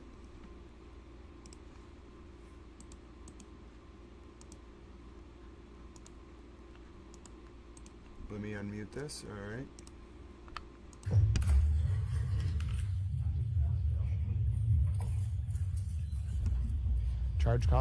Charge instructions, mock jurors, please report to your seats. This is Towel Executive. It actually comes at the end of this. Hold on. Please report to your seats. You are about to get your charge. Jurors are entering. God shifts to the defendant. After you have... Let me see if it's in the beginning or at the end. Hold on. Judge Cannoni's ready to charge. I'm your friend. All right. But wait now. Take your... You'll soon deliberate for the purpose of reaching a verdict, but... All right, so I think the actual selection happens after the charge, so we're going to jump... Oh, Miss Peggy O'Keefe, we're going to jump forward to the selection. Hold on. Hold on. Their decision. Gentlemen, we are waiting. Determine whether you are focusing on the facts during lunch or continue and deliberate. At the end of the day, if you're still deliberating, I'll send in a note asking if you want to continue deliberating or break for the day and return the next morning. Don't tell anyone, including me, how the jury stands numerically or otherwise on the questions before you until such time as you've reached a unanimous verdict. You are going to notice shortly that the court officers are going to take an oath, and you will hear from that they too, as well as all other persons, are forbidden to communicate in any way or manner with any member of this jury on any subject touching on the merits of this case. Remember that the decision of the jury must be unanimous, and the foreperson should be certain that each member of the jury is in complete agreement with the verdict on each indictment. After the final vote of the jury, the foreperson should check the appropriate boxes as to each charge, then sign and date the verdict forms and notify the court officer when you've reached a unanimous verdict. You will then be brought back into the courtroom where the foreperson will deliver the verdicts. This will be the last time I'm going to see counsel at sidebar, but I'm required to see counsel at sidebar. I think it happens right after this. Hold on. Expedition now. 65. Jeez. There's the O'Keefe family. Chastity. Those were nerve-wracking moments. All right, here we go. I think this is it. Oh, here we go, Alex. Thank you for asking.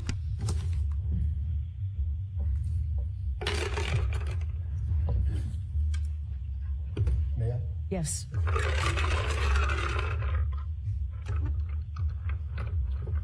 Could the juror sitting in seat number 13 step down and take your place as an alternate? Could the juror sitting in seat number 7 step down and take your place as an alternate?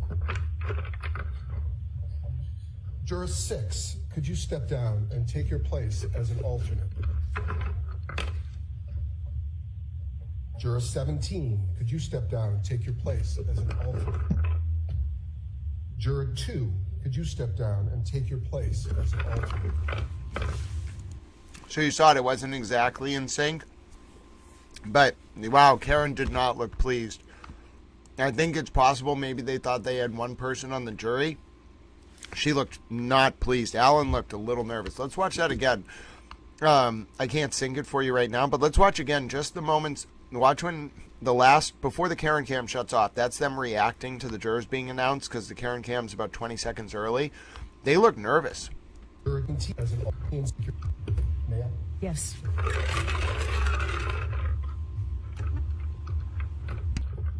Could the juror sitting in seat number 13 step down and take your place as an alternate? Could the juror sitting in seat number 7 step down and take your place as an alternate? Oh, actually, hold up. I got to go a little bit further back. So Karen's reactions actually start right about now because it's about 20 seconds early. So watch Karen and AJ starting about now. We are waiting. Court's about to come. Oh, the jurors are being chosen. All right, starting about now. That's when she starts seeing them picked.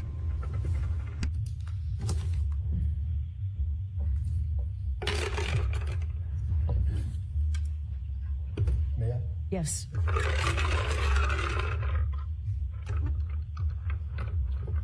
Could the juror sitting in seat number 13 step down and take your place as an alternate? Could the juror sitting in seat number 7 step down and take your place as an alternate?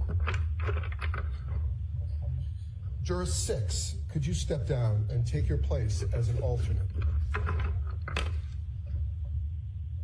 Juror 17, could you step down and take your place as an alternate?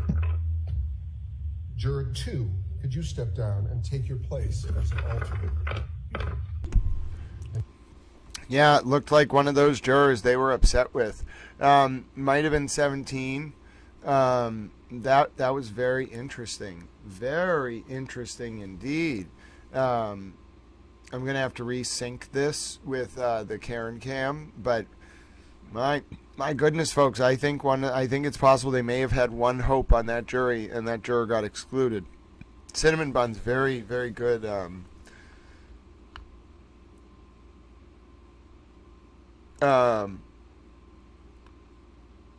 Yeah, no, that's what I agree with. It's so sad. Cat run by Menor. Thank you for your comment. I agree with you. But yeah, Cinnamon Buns, there was something weird there. There was something weird with how the Karen Reed team reacted to the 6 jurors, in particular, the 6 jurors who was excluded. I'm not really sure. I'm very intrigued. I'm very intrigued. Yeah, I don't think the alternates are going to be needed. I agree. Oh, wow. All right. Well, that was interesting. I have to reflect on that a little bit. I definitely seem to think that the Reed defense may have indeed, ladies and gentlemen, been a little bit concerned about that jury selection. Yeah, that's definitely true, Alex. Yeah, and we got to look a little bit more at the synced version, but I definitely got the sense that Karen was turning her head and Yannetti spoke to her. Definitely. I saw I mean, I saw those reactions. And I think, it only goes for about 20 seconds, 20 to 30 seconds when the jurors were stepping down. Very interesting. Very well. Well, if Sue's upset, that would lead me to believe the defense is upset. But that's just my opinion. All right. Any other requests? Hold on. Let me check my list. Let me make sure I covered everything that needed to be covered.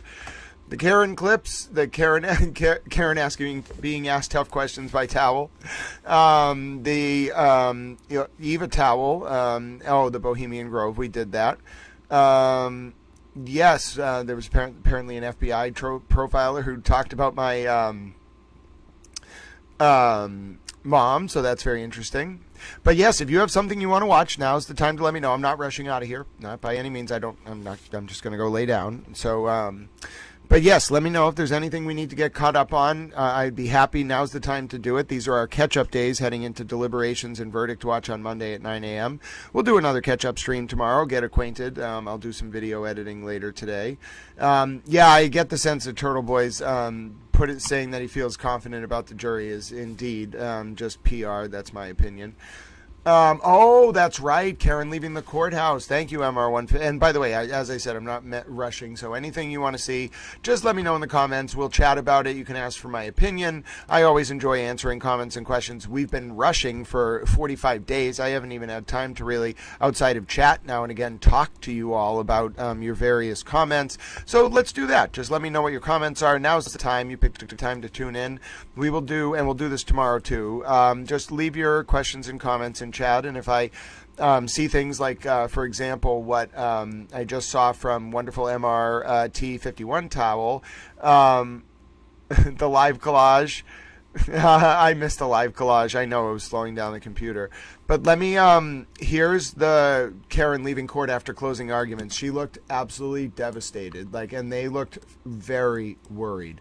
This was before jurors were chosen, too. We'll look at the video of jurors after court in itself, if I can find it again from Court TV. But take a look.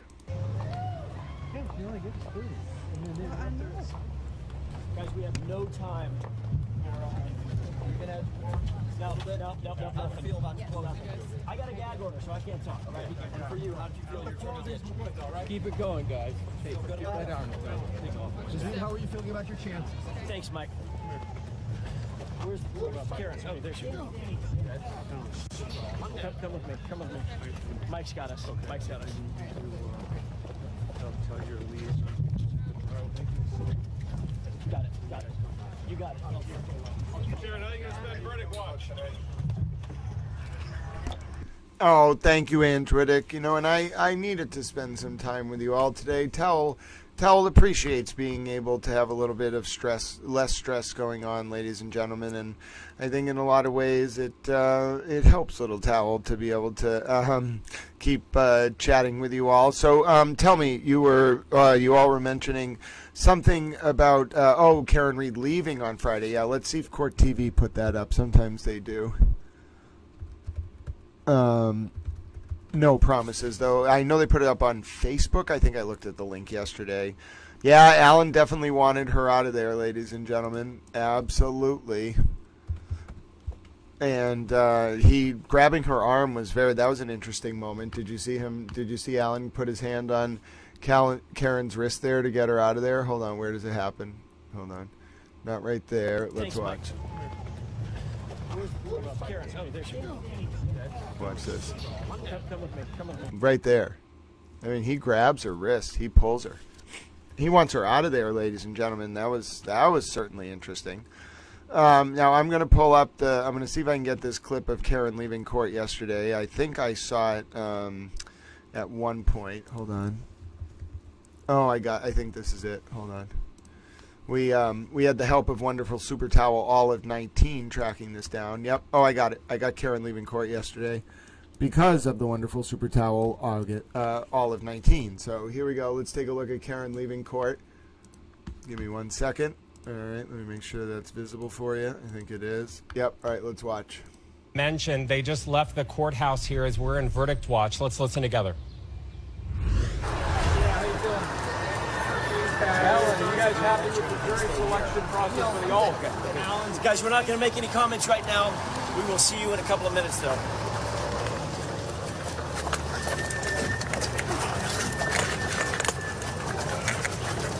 David, how will you spend the time waiting? David, were you in there this morning? Gonna eat something? Wait, I get a no comment from David after all this time? I was in the courtroom. I was not in the. I was in the courthouse, not in the courtroom. Ball coming up, guys. Ball coming up here. Left. Sorry. Random nature. Yeah. Mr. Yannetti, were you surprised you didn't have the verdict slip ahead of time? Whoa, you okay? Right here, man. You're still gay? Wait a minute. Sorry, guys. Oh, is this me, John? I'm sorry. That is not reassuring, ladies and gentlemen. That is certainly not reassuring.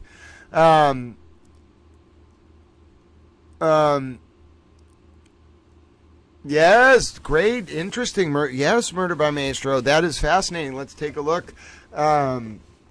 That's fascinating. John DePietro always has such interesting insights.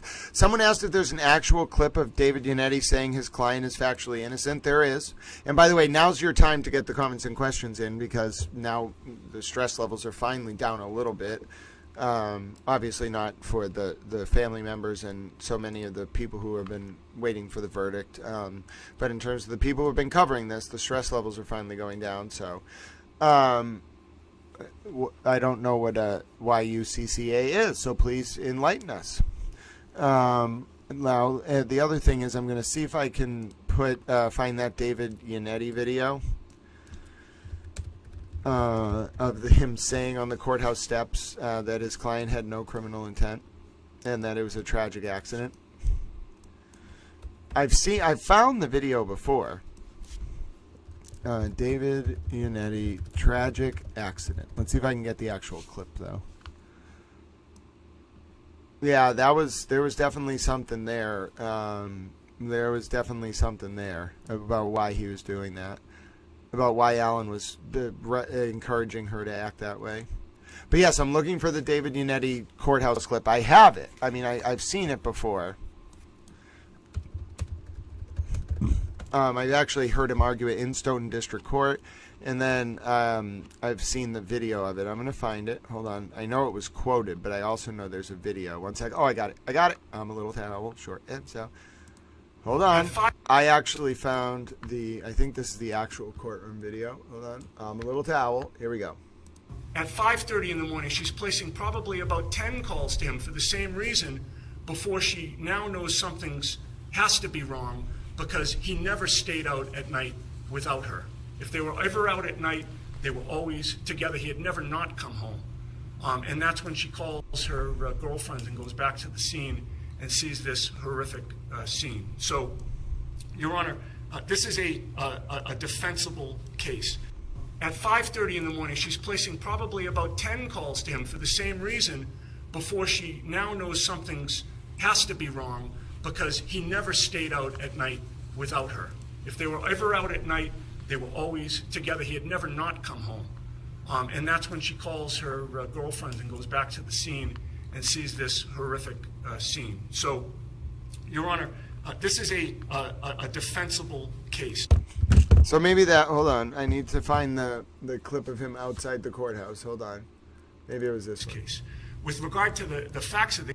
Hold on. I got to go to the next video. It's this video, I think, where he says it. Case. With regard to the facts of the case, Judge, I've read the affidavit that the prosecution has now read. Manslaughter is a tremendous reach in this case.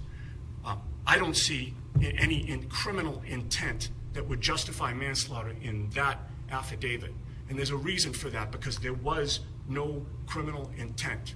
This was not some random stranger. This was my client's boyfriend, somebody with whom she was in love, somebody with whom she essentially lived with. And by the way, the police have her phone. At 4:30 in the morning, my client is placing multiple calls to the victim in this case. Ladies and gentlemen, yes, the first trial is fully on YouTube. You can definitely find the first trial fully on YouTube.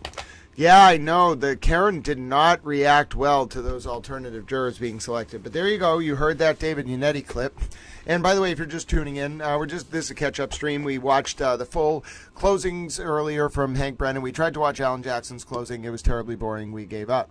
Oh, yeah, Yannetti outside the courthouse after the arraignment. That one's a little harder to find, but I can find it. Hold on. I have a plan. I am Towel with a plan. It's also your stream at this point. It's your stream every day, Towel friends. But we're gonna look. We're gonna answer your. I'm gonna answer your questions. I'm gonna hang out. I'm gonna see what's going on. And yeah, if I can be helpful, that's wonderful. And that's what I strive to do because I am a Towel.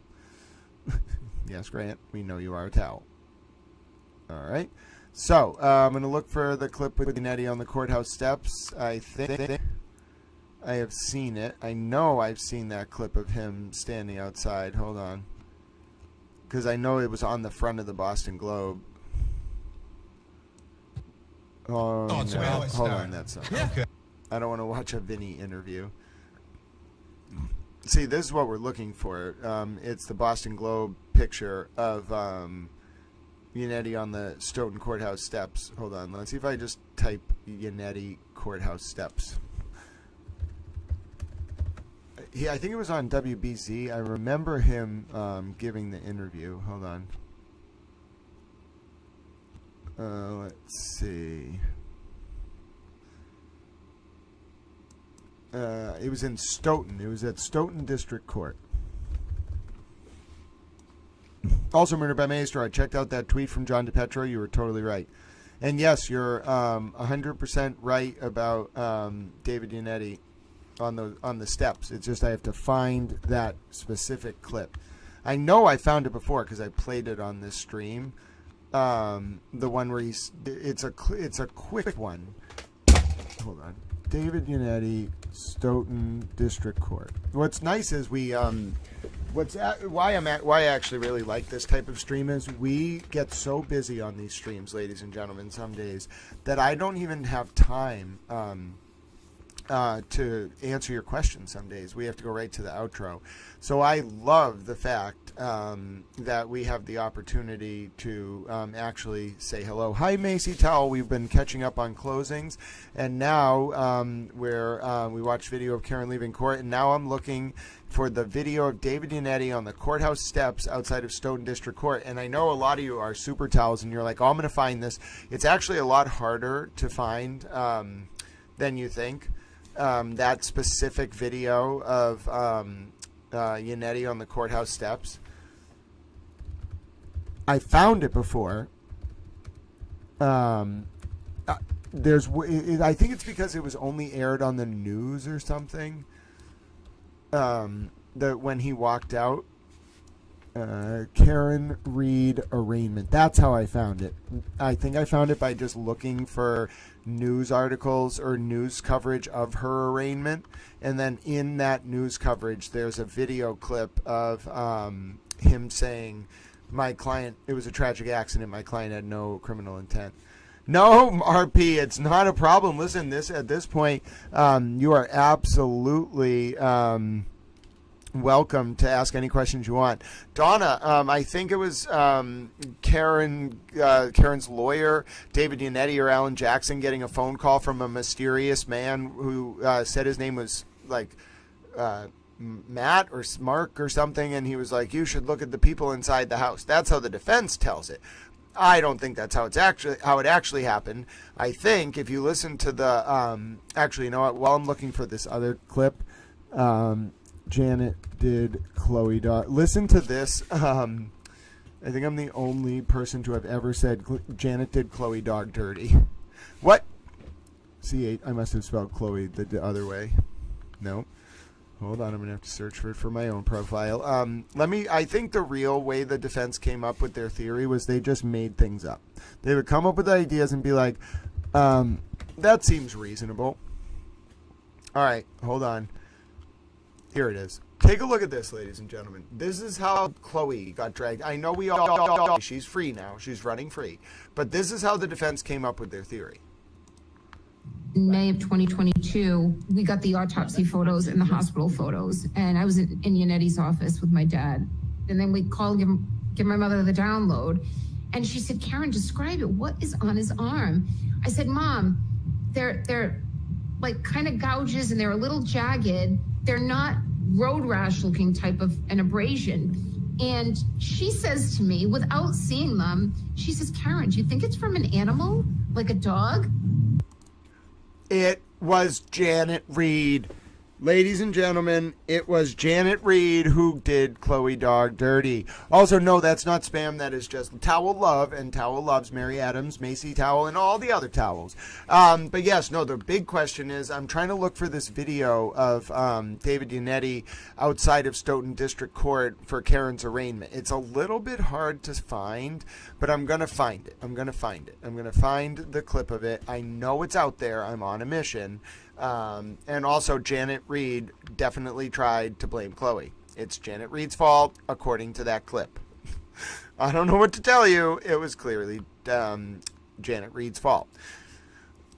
This Stoughton thing, though, is riling me up. Stoughton District Court. And I remember that it was Yannetti. Maybe if I just do Karen Reed arraignment. And then I remember Yannetti on the steps. I know there's a picture of it, but I remember the video of it. It's a very short clip where he just says, "My client, it was a tragic accident. My client had no criminal intent."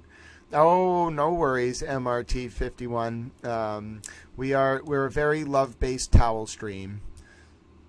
All right. And I'm on it. By the way, you can go on this mission too. I am on a mission to find David Yannetti outside of Stoughton District Court. And I think this might be it. Hold on one second. There's going to be a commercial that plays first. Oh, it's muted, so thankfully we don't have to listen to the commercial. All right, now I'm going to see if David Yannetti talks outside the court. Yep, I think this might be it. Hold on, I think I found it. Look at me, little towels. I'm a little towel. Look at what I found. So this was the day. This was her arraignment. It played in his death. Beth? Well, certainly a very tragic story, and those details were revealed in a court. Hold on, I'm going to jump forward. Bail was set at $50,000 for Karen Reed, but she posted bail and just left the courthouse with her attorney and family Here members. it is. Prosecutors say Hold she on. had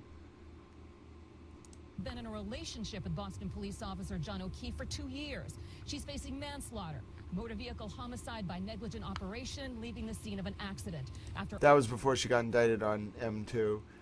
Let's see if Yannetti actually Friday talked. night, then went to an after party in Canton where she dropped him off but didn't stay. She allegedly told the victim numerous times with no. Oh, yeah, so this is the proof that Adam Lally was assigned to this case on the very first day. Throughout the night, she'd been calling and texting the victim numerous times with no response. Those were Karen's day one supporters, if she had them, I guess. Hold on one second. Hold on.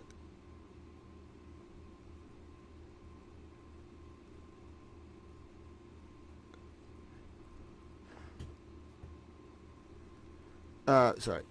Okay, so those are Karen's day one supporters. I bet some of you, are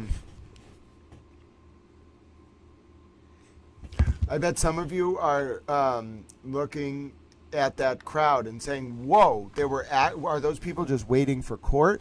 Are those Karen's?" Yeah, we got it. Thank you. Oh, Cinnamon Buns, you got it. You are such a super towel. Oh, Cinnamon Buns. I know that it might actually come up after this, but I'm going to go to Cinnamon Buns link anyway. Yeah, they don't even have it on WBZ.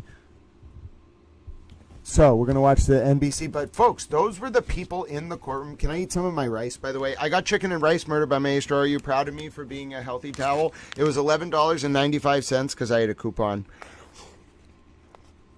There's a local restaurant that I think is trying to drive business. They're very well rated, but they sell this dish that should be a lot more than $11.95. For $11.95, and it's delicious. And it's exactly the amount I want to pay for a good lunch.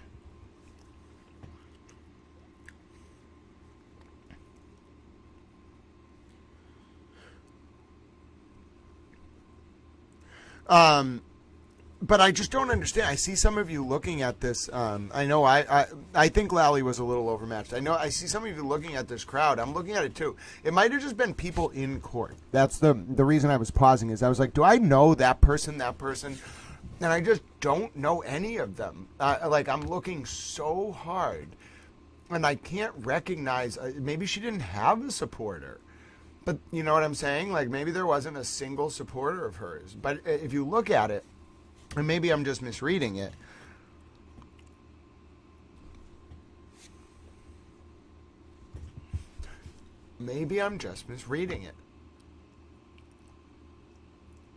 maybe like they're all have masks on, but it could be she just didn't have any supporters.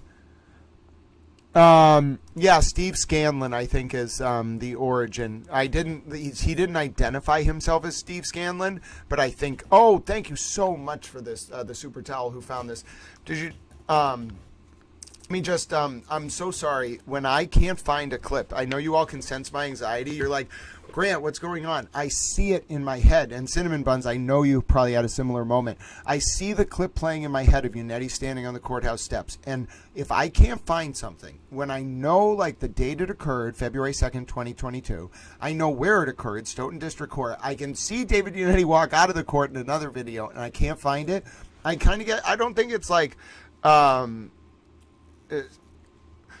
don't think that it's like a panic attack, but it's more like it's impossible for me to move on, and then I feel bad for you all because you're like asking other questions. It's impossible for me to move on until I find it, and I just want to give a Super Towel thank you to Cinnamon Buns because I could not move on in my brain. I was literally like, no, I will not be bested by this. I will not be deterred. I am a towel.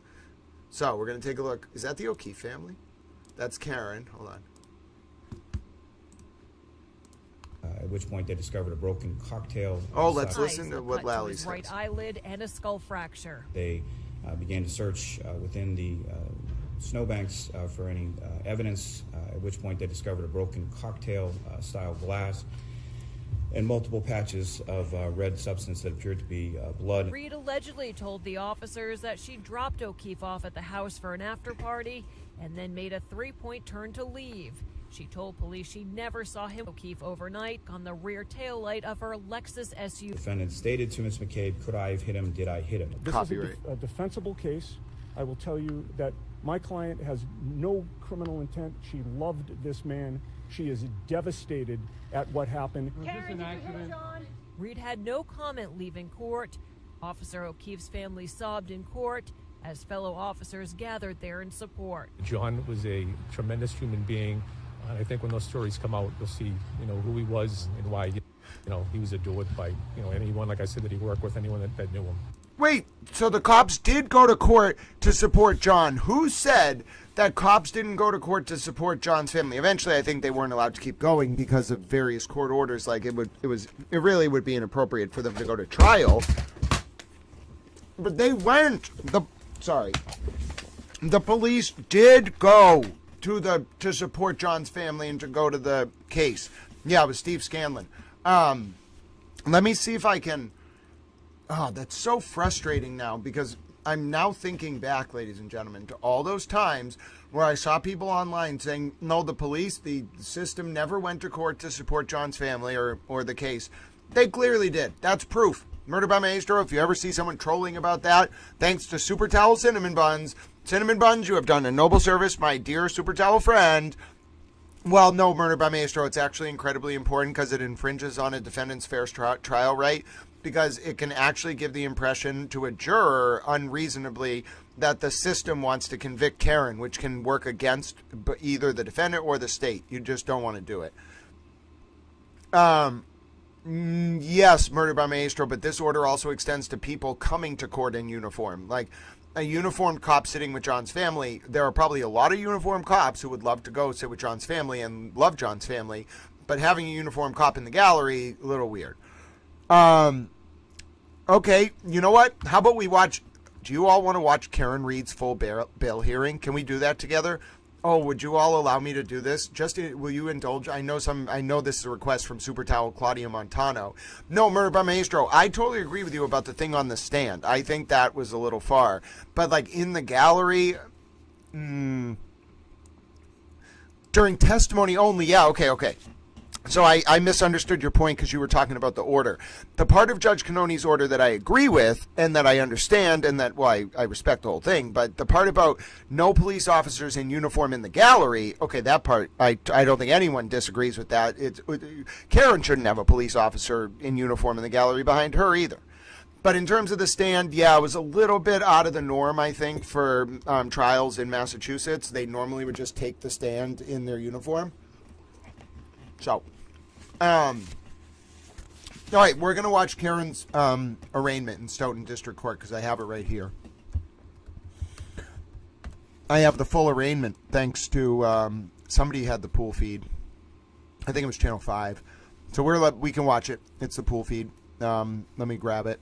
What's hard is when some of these companies, although you can do like 10-minute clips, they will intersperse like their own reporting, and I try not to play more than like 10 to 20 seconds of that. Although what's nice about YouTube is if I ever play more than like 10 seconds or 20 seconds, it will alert me after the video's done, and then I can just, I have the YouTube as an built-in feature, which is great, where I can preemptively just mute anything that it flags as having me play. Like if I play too much, like 12 seconds, I can mute more than anything that I don't want in there, like of material that it thinks is like copyrighted. Now it won't strike me.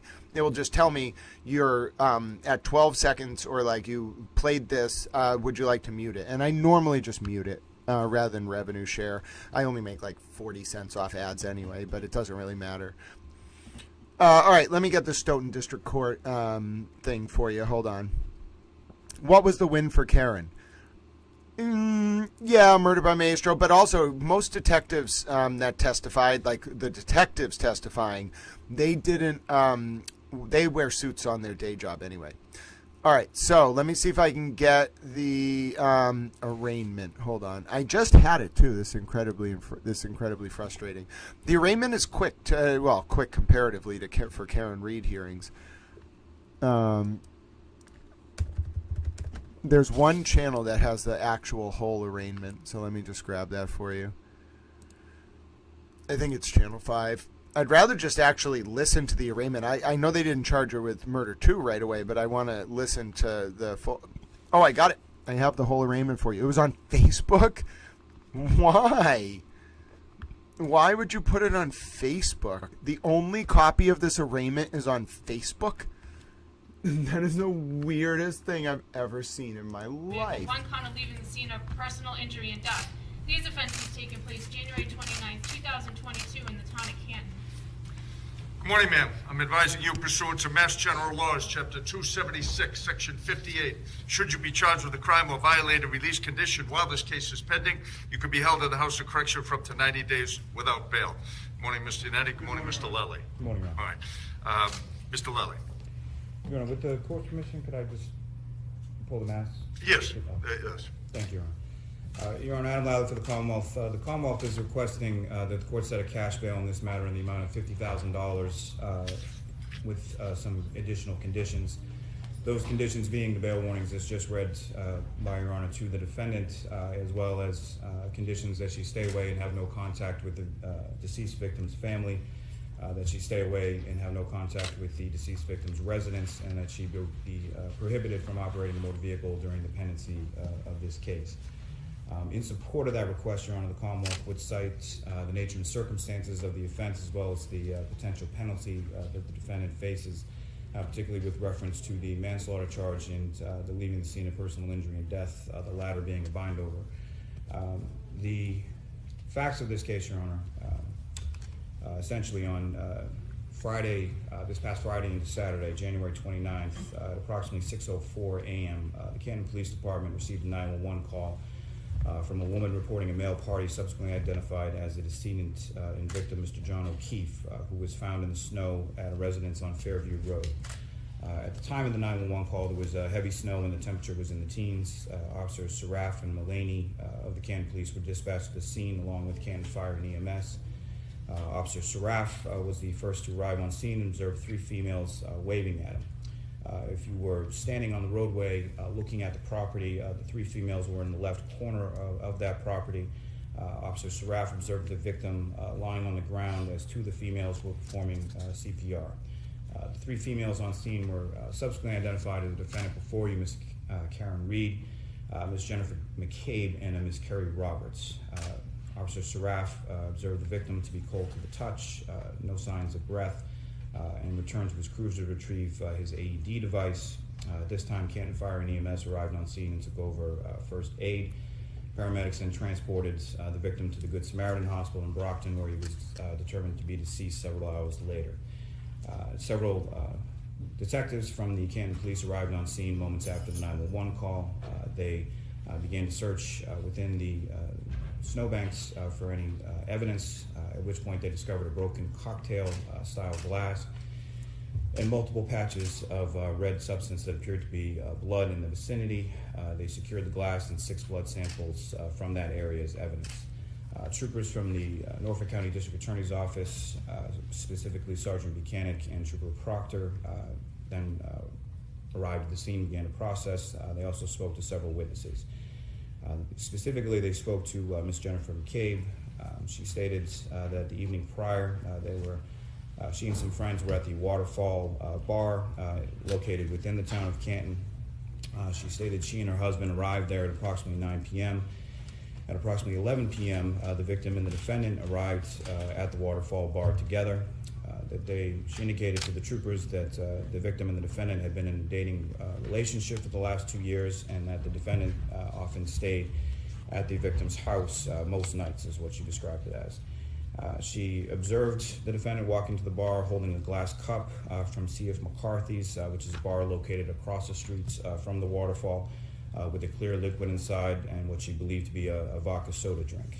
She observed the victim to be wearing a baseball hat, jeans, and sneakers. The victim and defendant had been at C.F. McCarthy's across the street before coming to the Waterfall Bar, as I stated. She stated that the victim and defendant appeared to be in a good mood, did not observe any arguing amongst the two, described the atmosphere within the bar as friendly amongst the patrons. She indicated as the bar began to close down, everyone was invited back to that residence on Fairview Road. She observed the defendant and the victim leave the Waterfall Bar together. As the group was exiting, the victim texted Ms. McCabe, where to, at 12:14 a.m. She replied with the address on Fairview Road. At 12:18, 4 minutes later, the victim called her to ask where specifically the house was located on Fairview Road. While inside the residence, she observed a black SUV arrive in front of the residence on Fairview Road. She observed this from the front door. She texted the victim at 12:31 a.m., hello, and at 12:40 a.m. texted, pull up behind me. She then observed the black SUV move from the initial place the vehicle stopped on the street near the driveway and then proceeds to the left side of the property. At 12:45 a.m., she texted the victim hello again and then observed the black SUV drive away. She stated that they discovered the victim in the area where she last observed the SUV on the left side of the property as facing from the street, and that at approximately 4:53 a.m. she received a phone call from the defendant looking for the victim. She indicated that the defendant was distraught and drove to her house. The defendant indicated to Ms. McCabe that she last remembered seeing the victim at the Waterfall Bar. Ms. McCabe then informed the defendant that she observed the victim and her leave the bar together. Ms. McCabe then drove the defendant's vehicle from her house back to the victim's because the defendant was too hysterical to drive and had the other friend, Ms. Kerry Roberts, follow them. While driving to the victim's house, the defendant stated to Ms. McCabe, could I have hit him? Did I hit him? Ms. McCabe stated that the defendant told her about a cracked taillight on her vehicle. Once they arrived at the victim's home, the defendant had Ms. McCabe looked at that same cracked taillight. Ms. McCabe described the passenger side right rear taillight as cracked. They then both entered Ms. Roberts' vehicle to look for the victim, with the defendant seated in the back as Ms. Roberts drove and Ms. McCabe was seated in the front passenger seat. Ms. McCabe stated that they turned onto Fairview Road from Chapman Street. At the time, it was snowing heavily, creating poor visibility. Ms. McCabe stated that just prior to the residence on Fairview Road, there was a cluster of trees, and immediately the defendant stated that she saw the victim. Ms. McCabe and Ms. Roberts were not able to see the victim and were initially confused by the defendant's statement. Ms. McCabe stated that Ms. Roberts began wiping snow off of the victim as the defendant laid on top of him for warmth and then began CPR. The troopers then proceeded to the Good Samaritan Hospital to view the victim. They observed approximately 6 bloodied lacerations varying in length on his right arm, the cuts extending from his forearm to his bicep. Both of the victim's eyes were swollen shut and black and blue. They observed a cut to the right eyelid area of the victim. Observed his clothing to be blue jeans, an orange t-shirt, a long sleeve shirt, and boxer shorts that were saturated with blood and vomit. They observed 1 black Nike sneaker with a white Nike logo on the sides belonging to the victim. On the 31st, the troopers attended the autopsy of Mr. O'Keefe at the Office of the Chief Medical Examiner. The doctor performed the autopsy. Dr. Scorti below advised of several abrasions to the right forearm, 2 swollen black eyes, a small cut above the right eye, a cut to the left side of his nose, approximately 2-inch laceration to the back of his head, multiple skull fractures that resulted in bleeding, and further advised that the victim's pancreas was a dark red color, indicating that hypothermia was a contributing factor to his death.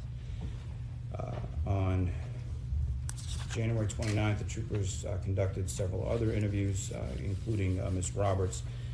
During the course of Ms. Roberts' interview, she indicated that she was initially contacted by the defendant, Ms. Reed, at 5 a.m., that she answered the phone to hear the defendant state, "John's dead. Carrie, I wonder if he's dead. It's snowing. He got hit by a plow." The troopers also on the 29th proceeded to the defendant's parents' home in Dighton, Massachusetts, where they located the involved vehicle, which is a 2021 black Lexus SUV. That vehicle was ultimately seized and taken back to the Canton Police Department, where it was processed by various factions of the state police. Their observations of that black SUV indicated a crack in the right rear taillight. They did speak with the defendant. She indicated that she had met with the victim at the C.F. McCarthy's bar in Canton at approximately 9 p.m. on the 29th, that he was there with several friends prior to her arrival. She stated the victim was consuming beer and she was drinking vodka sodas. She described the glassware she was drinking out of as a vase style. She stated she and the victim left C.F. McCarthy's and went to the waterfall, that she did not. She indicated to the troopers that she did not leave C.F. McCarthy's or enter the waterfall bar with a glass or drink. She stated that she and the victim were at the waterfall for approximately 1 hour. During that time, there were no altercations and no injuries, no cuts or abrasions that occurred with the victim.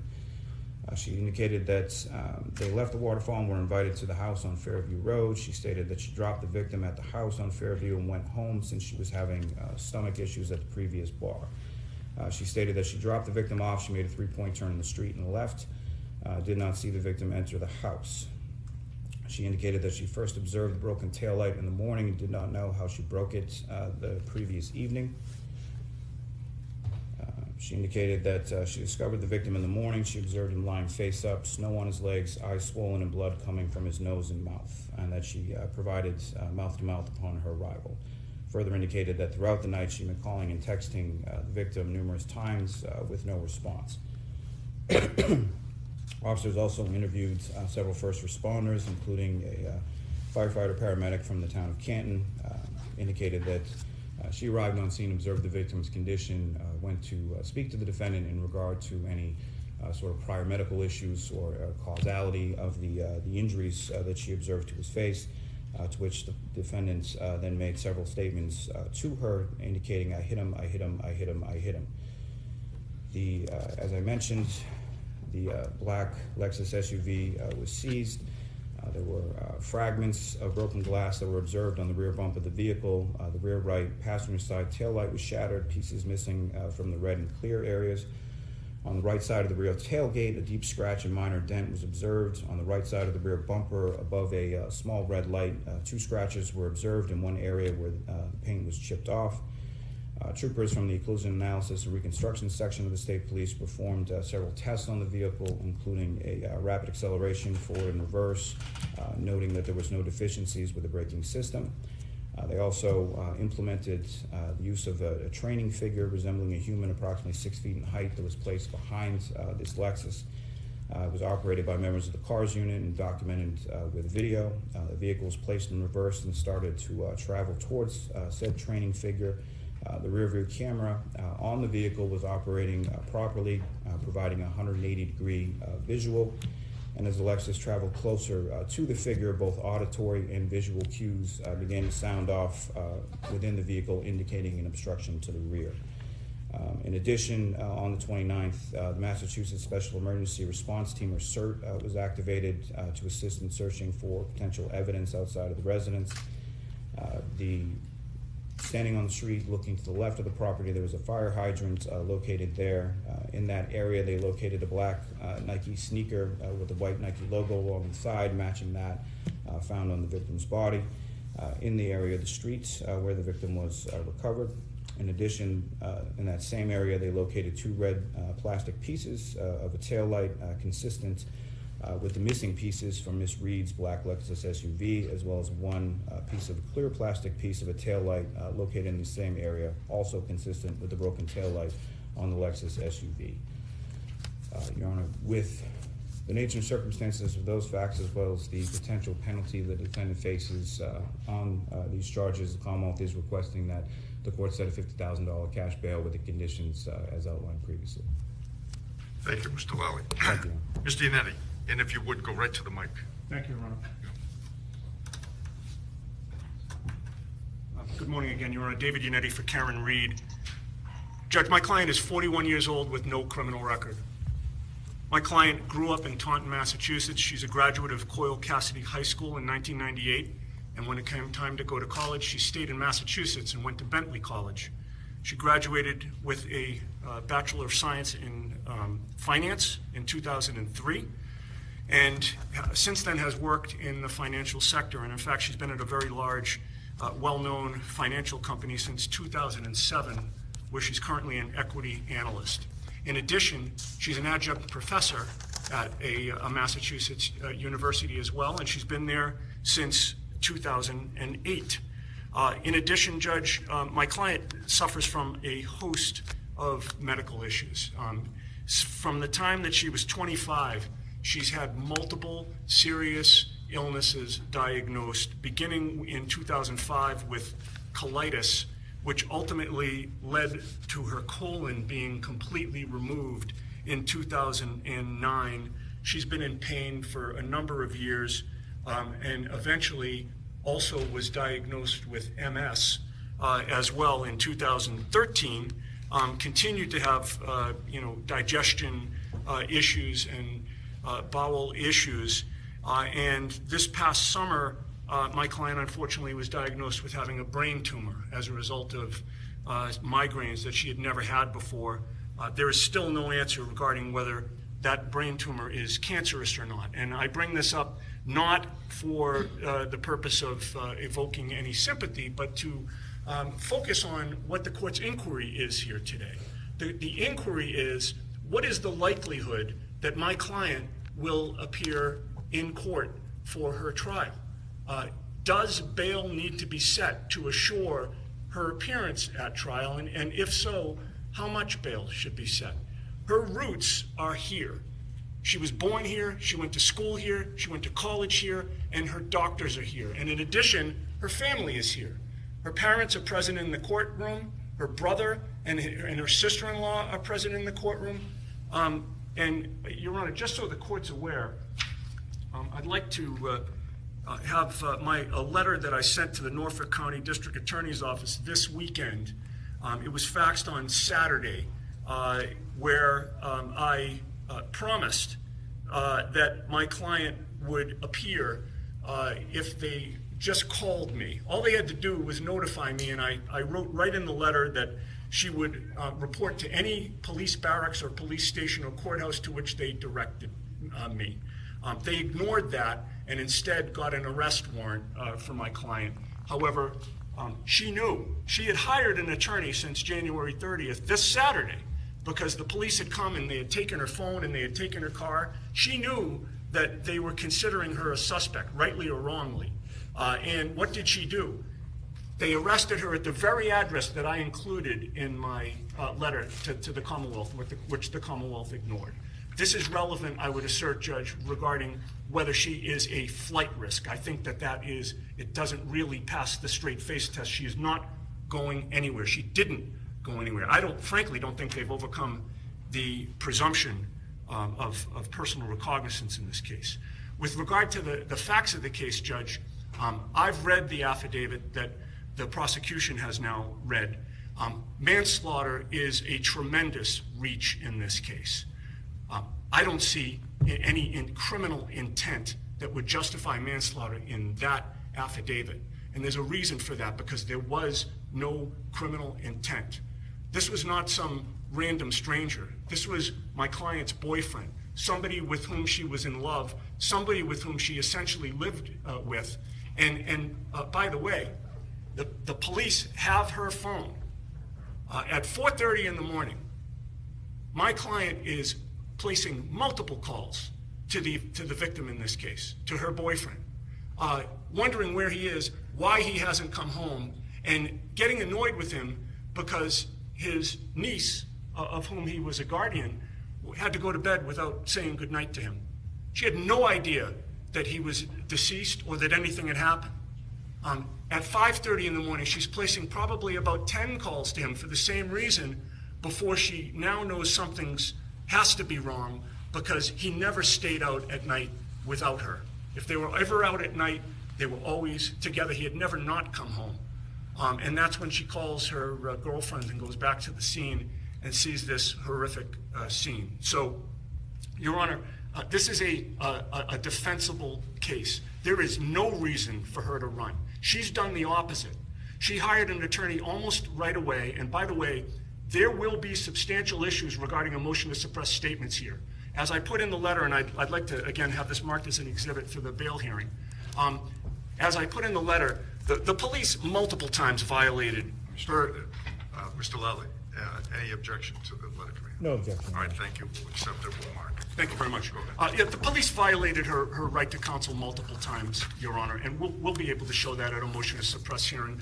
Their case essentially comes down to statements, because there's no eyewitnesses. There doesn't appear as though there's any video evidence. There's nothing to indicate what actually happened on the day in question. And I think the police sort of acting out of desperation, realizing that they didn't really have much of a case, needed some type of confession from her. She did not give it to them, and yet they questioned her despite the fact that she asked for a lawyer. So the bottom line, Judge, is it's a defensible case. She's not a flight risk, and recognizing the seriousness of the charges, I won't ask for personal recognizance, but I would assert to the court this case does not justify more than a $5,000 cash bail.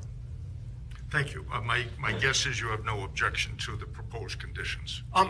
Well, the only condition that I would ask to be heard on, Your Honor, is this condition that she not drive. The police and the district attorney's office and the registry of motor vehicles have options to address that issue if they believe that she's an unsafe driver, and I would ask the court not to get involved with that issue. Thank you.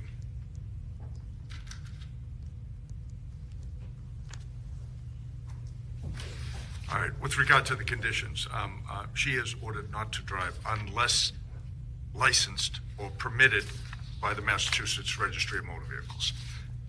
And I appreciate your argument, Mr. Yannetti, but due to the nature and the circumstances of the offenses charged, specifically 1 and 3, and the potential penalty, I know what your letter says, you're the lawyer, but she has plenty of reason to flee. Given the potential penalty, I'm opposing the $50,000 cash. Yes, on the motion, I have Mr. Lally, a motion for preservation of evidence. Have you had a chance to review it? I have, yes, Your Honor. Do you have any objection to it? I do not, Your Honor. All right, thank you. I'll allow that. Can I have a date, please? And just to be clear for the record, with regard to that motion being allowed, Judge, I would ask that it be effective with the court's signature with regard to previous reports that have been filed and anything that's been gathered, and certainly going forward. There should be no destruction of notes going forward in this investigation. Well, it speaks for itself. Yes. It's a preservation of evidence. I just signed it. It's 10:22 a.m. on February 2nd. That's when it's effective. Thank you very much, Ron. In terms of a next date, could I have March 1st, Judge? Sure. Mr. Lally, that work for you? If not, we'll go to another day. If possible, yeah. If possible, the 3rd or the 4th, if that's. Well, I mean, she is entitled to be brought back within 30 days. Sure. I Mr. Lally, if I may, Mr. Lally, you can have a 9 o'clock, 11 o'clock, or 2 o'clock call. Thank you. 11 o'clock on the 1st is fine. All right, that work, Ms. That Sina? works. Thank you. Mr. Docket 22 CR 66, court is setting bail in the amount of $50,000 cash to ensure your presence back here March 1st for a probable cause hearing. You have a right to petition the Superior Court for a review of that bail. Conditions of this case are that you stay away and have no contact with the victim's family, stay away from the victim's residence, and do not drive a motor vehicle unless permitted to by the Registry of Motor Vehicles. You'll need to sign those conditions before you're transported today. Thank you, Ron. Thank you. Thank you, Ron. Thank you, Ron. Okay. All right. Very interesting. Court stands in recess. I'm gonna ask the clerk. Very interesting. Oh, that guy was there from day one? That guy? I know him. So he must be her, like, family friend or something. Very interesting, folks. She only had, like, one supporter, that guy. Let's see who he walks out with. That must be a cop or something. You can learn so much from watching this. Oh, little towels. We're going to watch her probable cause hearing too now, because I am just learning. Listen, I am getting so many insights right now. I am learning an incredible amount. Because we just got to see her day one supporters, and I know a lot in hindsight. So, listen, we are going to watch the Karen Reed probable cause hearing from Stoughton. I'm going to see if she actually went in and had a probable cause hearing in Stoughton. So let me see if that came back. Let me see if they actually went to court that day. Stoughton District Court, March 1st, 2022. I'm very interested to see if she actually had a hearing that day. Yeah, it is. And so, folks, if you're wondering, and this is Tal's going to get compulsive, I'm looking for the March 1st, 2022 Karen Reed trial. It was a Stoughton District Court hearing. I'm trying to see if there's footage of that day. What I'm going to do is I'm going to go to Tools, and I'm going to search by date, and then I'm going to go to Custom Range, and I'm going to go 2/25/2022 through 3/30/2022. All right, so I'm going to search. If you all find it, let me know. I'm looking for a Karen Reed hearing, okay, in that date. Let's see. But I'm looking, it has to have been back on roughly March. Maybe it got delayed a little bit. Oh no, I think I found it. March 24th, 2022. No, this might not be it. All right, this feels almost illegal to know, What? but our windows were That's an ad, so sorry. old. Nope, this isn't it. So I'm looking for a hearing. That was a very interesting, Murder by Maestro, can you help me find one of these it was Stoughton actually. Can you help me find one of these Karen Reed Stoughton hearings from 2022? I'm looking for when she, I think I'm looking for when she went back to Stoughton District Court for her probable cause hearing. It looks like it was before it was bound over. Maybe they delayed the probable cause hearing. But either way, so this was one of the original hearings. So I'm looking way back, and I'm looking for some help finding this. But we're gonna find it. We're gonna find it, ladies and gentlemen. We may have to go we may have to expand the date range, and it may just be that she got bound over on the indictment, and then they didn't do the probable cause hearing. So therefore, let's take a look at Karen Reed indictment, Norfolk Superior Court, because I think that happened in June of 2023. Like when she was brought in for an indictment arraignment. Let's see if I can actually find the indictment, though. And I think it was, hold on, yeah, it was June 11th, 2022. You want to see Karen's arrival at Norfolk Superior Court when she got indicted? This is fascinating. You're like taking a trip through the history of this case right now. You tuned in an interesting moment. It was impromptu, too. So this was Karen Reed arriving on for her indictment. Let me see if I can get any volume here. Hold on one second. Hold on one second. This was Karen Reed's first ever arrival. I don't know how this person knew to get there and film this. I mean, very impressive.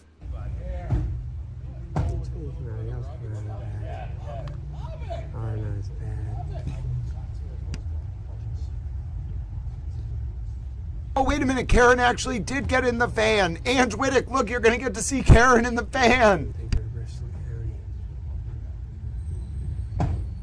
See, these guys are okay.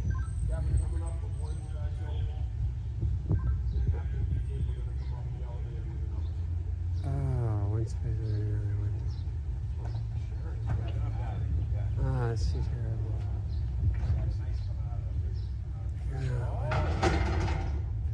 Oh no, man. Oh,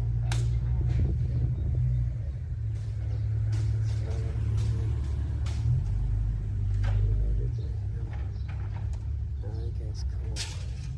See, that guy's cool, man. That guy's got a good. That guy's badass, man. Hold on, that wasn't Karen. That guy's cool, man. What is this guy? Have him on. His legs trained up. Look at him. You gotta train his legs up. What's wrong? What is wrong with this cameraman? Oh man, he's strong. Thank you. She's so cool. What do you mean? Wait a minute. Wait a minute. What do you mean they didn't bring her in the van? She got to get brought in a cruiser. We need her in the van. Oh dear. Oh, there she is. She's so cool. Alright. Hold on. Mandy Strong. I will make this emoji perfectly timed. Let me see. Hold on. Oh, yes. Now, Mandy Strong, you ready for this? Special treat just for you. Oh, there she is. She's so cool. Alright. Alright. Oh, for Christ's sake, man. What the hell, man? Oh, let's take these cars. Dude, you had $1 million shot and you missed it. You filmed the Stady bending over instead of Karen walking by you. You had $1 million shot. What is wrong with you? Not that I care about that, but my God, that cameraman, what is wrong with that cameraman? That is actually really unique footage, but what is wrong with that cameraman? And why was he saying those things? And why, if you have, look it, if you have Karen Reed literally right there in handcuffs, what are you doing, cameraman? You, for the love of goodness, just track the shot. Track the shot. Oh, why would you ever let her go out of frame? Oh, goodness. Oh, that's John's friend? Oh, Callie Trish, hold on. Callie Trish, you're right. That might actually be John's friend, who just looks like one of the Karen Reed, like, Turtle Boy PR supporters, in my opinion. So, yes, you might be right about that. That might be John Jackson.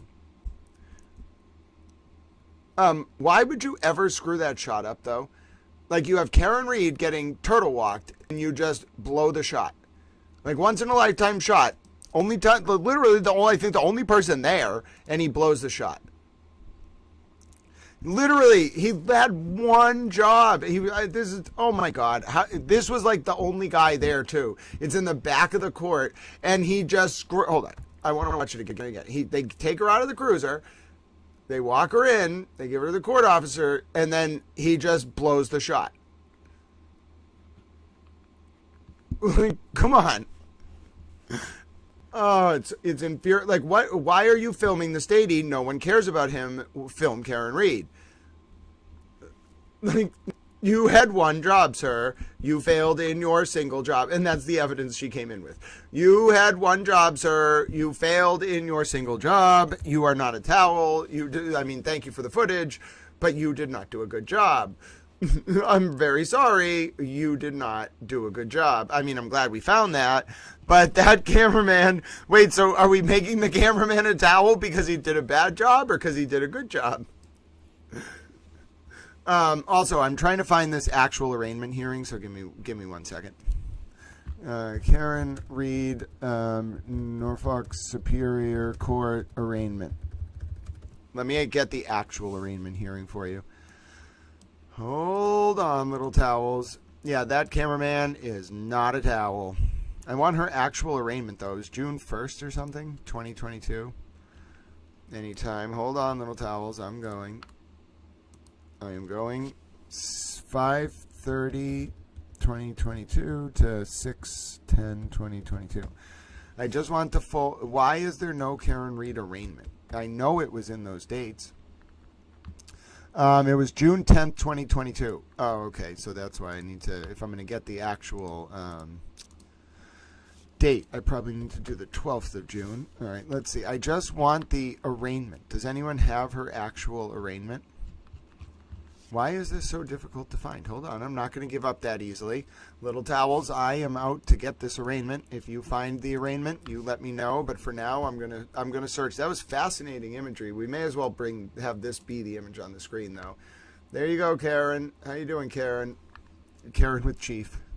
All right, let me see. Yep. It is a wonderful video to watch. We are a loving towel community. I just have to find the yes.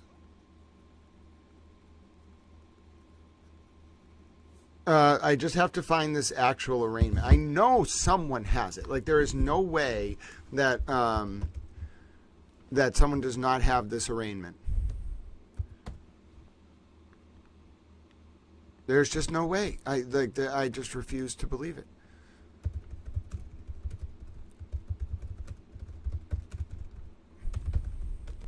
I know there's a lot of Karen Reed content. Hello, social change warriors.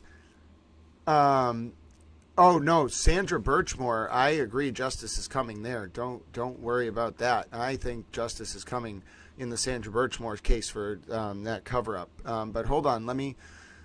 This is going to be incredibly difficult to find this arraignment. Why can't someone just post, not in the chat, I mean, why can't people on why can't the internet just categorize this content better? Like, every time you search for Karen Reed arraignment, it brings up like every single thing except for Karen Reed's arraignment.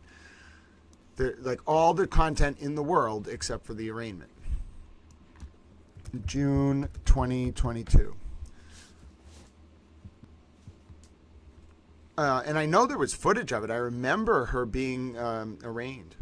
It's great to see you, Renee. And it was June 2022. So it was June 10th. And so I imagine she was brought in the next days. And I know that there was a hearing that day. It was not February 4th.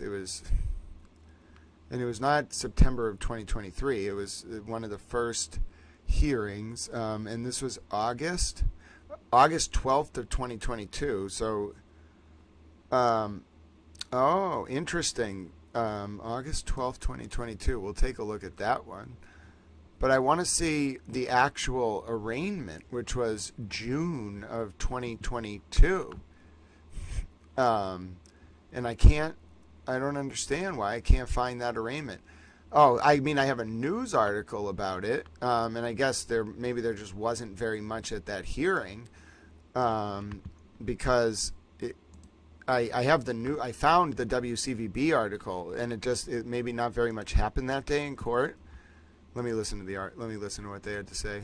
Court in handcuffs. She pleaded not guilty to second-degree murder in the death of her boyfriend, police officer.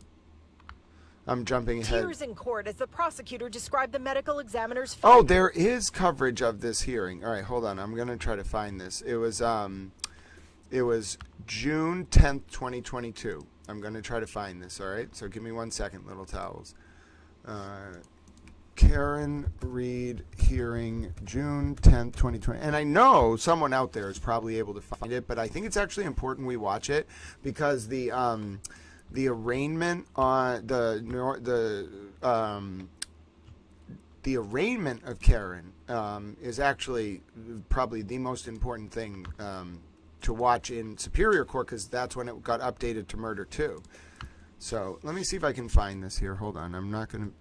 It was June 10th, 2022. Okay? So that means it should be somewhere in there. And I know someone has it uploaded, because there's clearly coverage of it. Hold on. This is one of those frustrating little towel moments. Hold on. It's because there's just so many. I can't believe that they don't have it better categorized, but it could also be because it's from so long ago. And then again, we're looking for the Norfolk Superior Court arraignment of Karen Reed. I found her walking into court. I found a news article about Norfolk Superior Court that day, but I haven't been able to find the actual initial arraignment in Norfolk Superior Court. And I'm going to continue looking for that. It just blows my mind. Like I think it's because the internet has gotten so expansive. There must be someone who has a record of this. There's Karen Reed arraignment. Let's see. And the reason why I'm looking for this, of course, is that this is actually an incredibly important piece of footage, and there's clearly video of it, because I saw footage of Karen in the courthouse and Adam Lally read out the evidence that day. So someone has to have it uploaded. It's harder to find than I thought. Yeah, June 10th, 2022. I mean, I definitely see the news article. I just don't understand why no one posted the whole thing. No, not in chat. I mean, none of the news stations. Hold on. I shall not be deterred. Yeah, I could not. This is... Hold on. Now I'm really, really intent on finding this.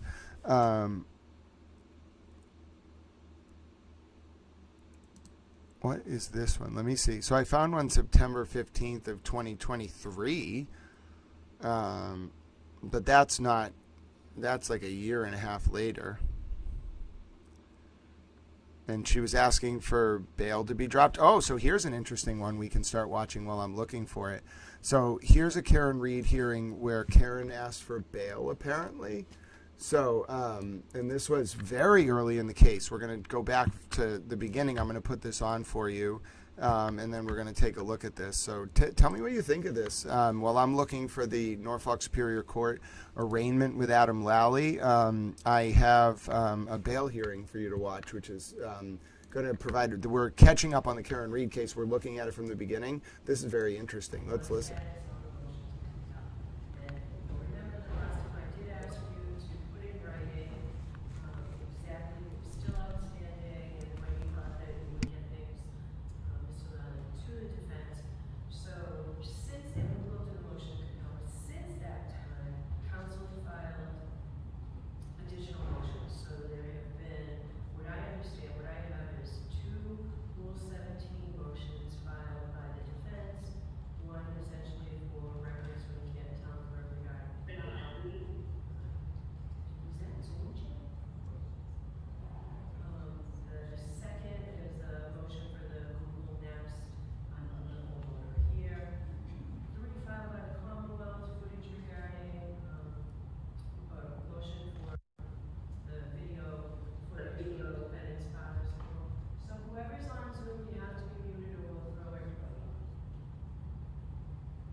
Thank you, Social Change Warriors. Checking now.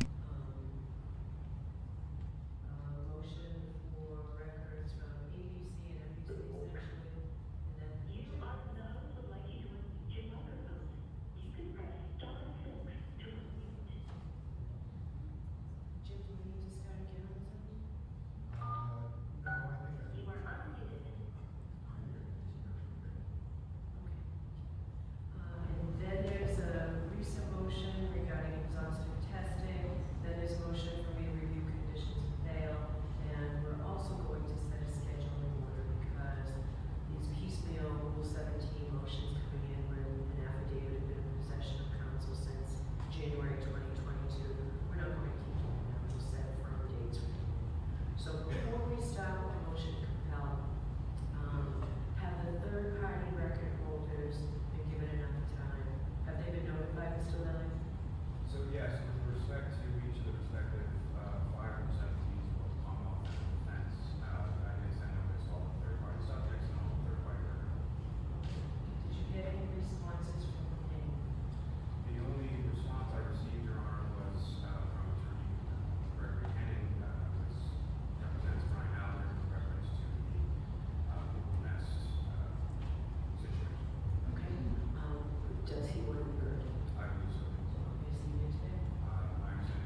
regard to.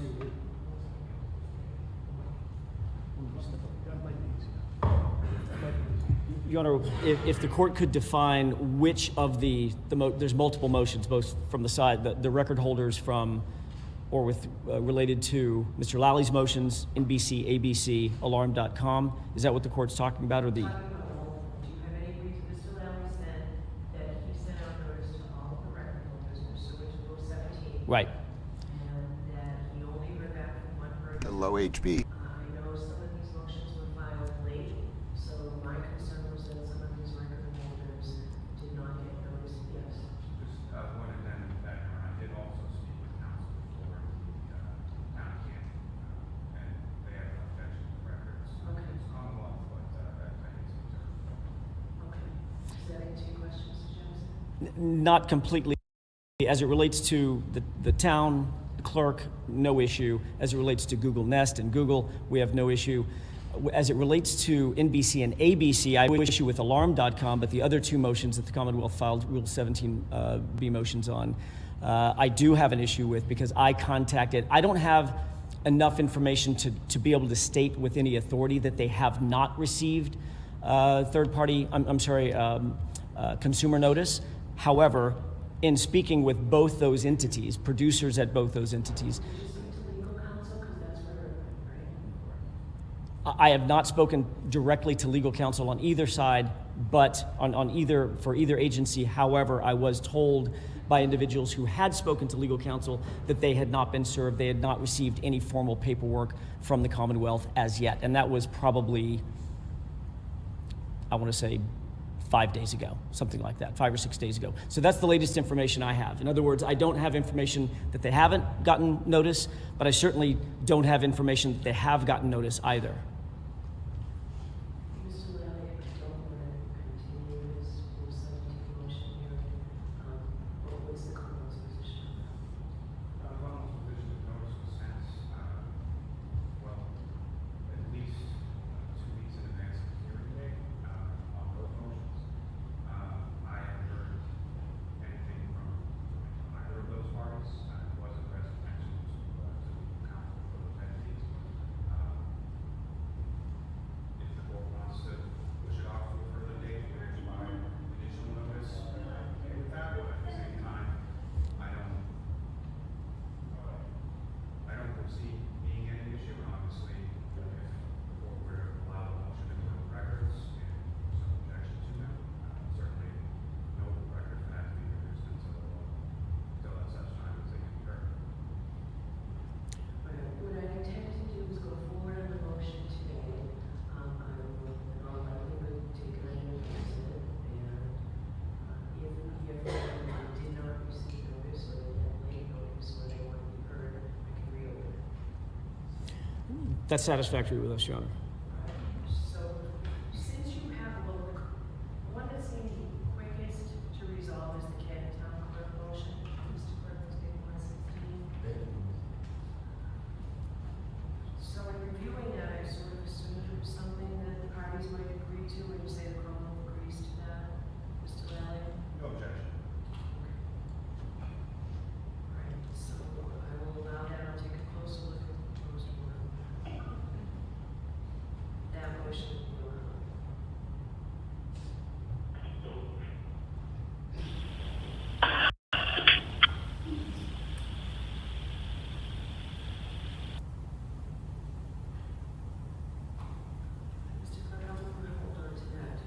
Take a close look at the order.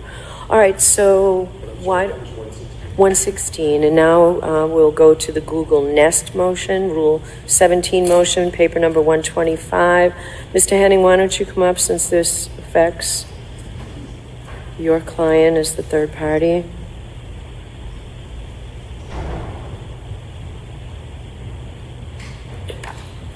Okay.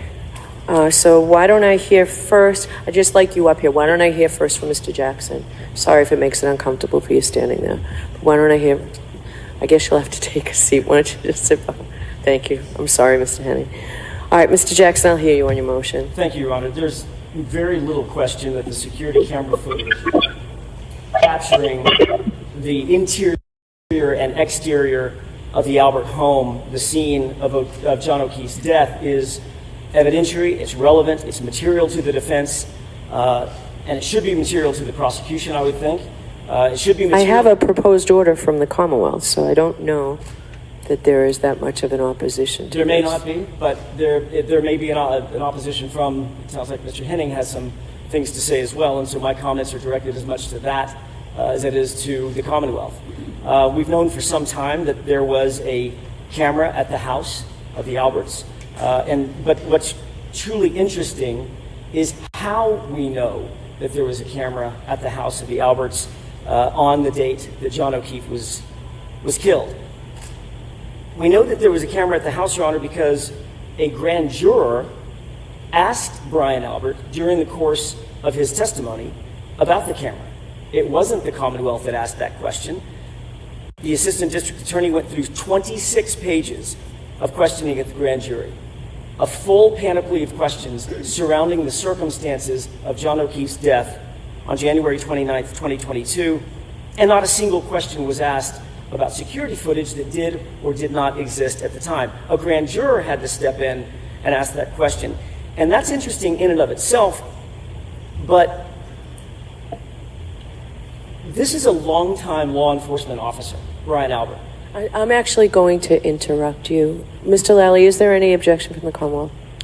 So as it pertains to the motion being allowed, no. The only objection, and that's why the Commonwealth filed a modified proposed order, because it's seeking records from Google. Okay, so we'll talk about the proposed order. Before I hear you, because we have so much to do this morning, Mr. Jackson, I do want to hear whether Mr. Henning is objecting to this. Come to a microphone, please, on behalf of his client.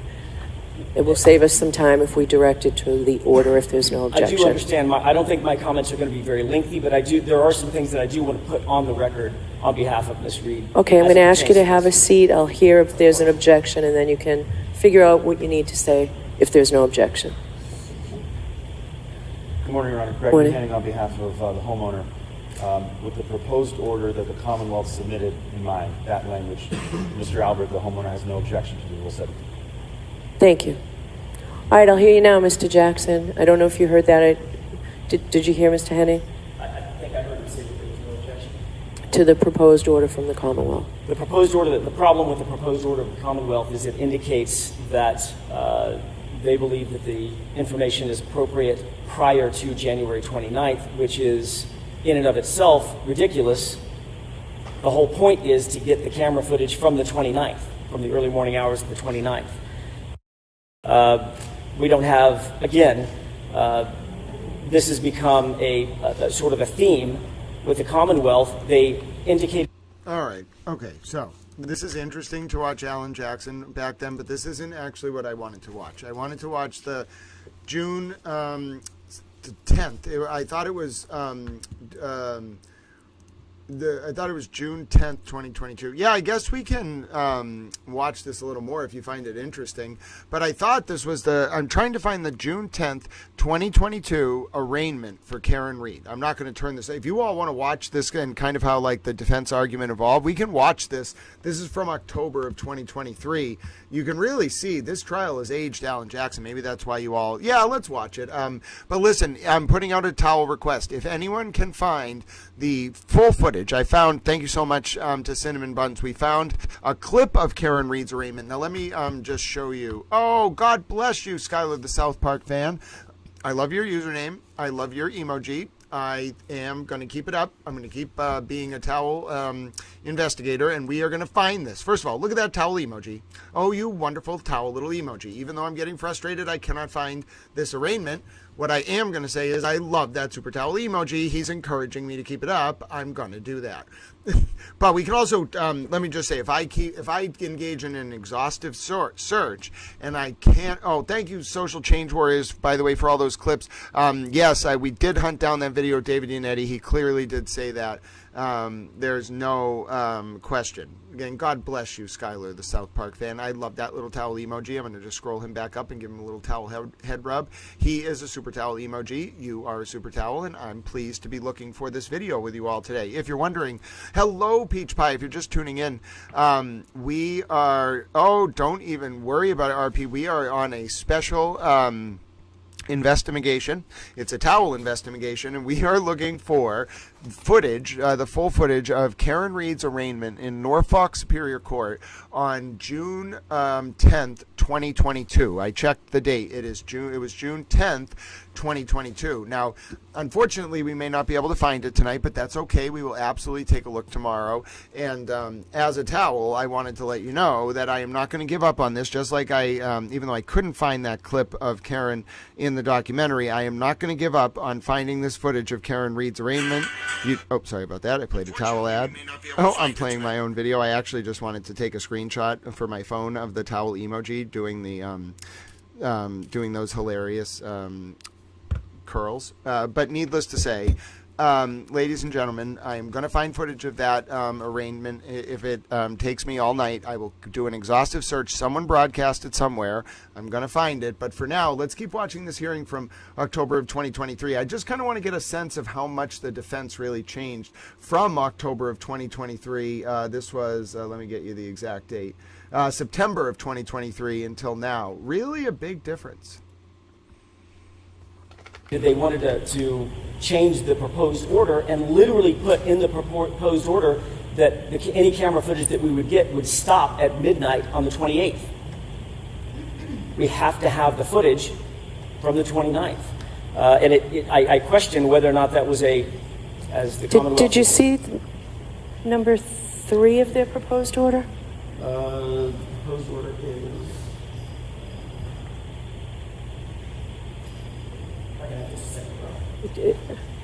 I read it as it's asking for a longer period of time than you requested. It's more expansive than what you requested, Mr. Jackson. Number 1 says activation or setup information for any Google Nest camera registered to Brian Albert or Nicole Albert prior to January 29th. Right, that's 1. Number 3.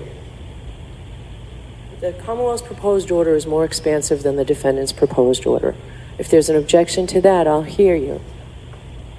Obviously, there's no objection to us expanding the time. We want it as expansive as possible. I just want to make sure you have the motion. Do you only have the first page of it? No, I've got the motion. The motion was supplied to us, again, this is the second time this has happened, when I was on a flight yesterday.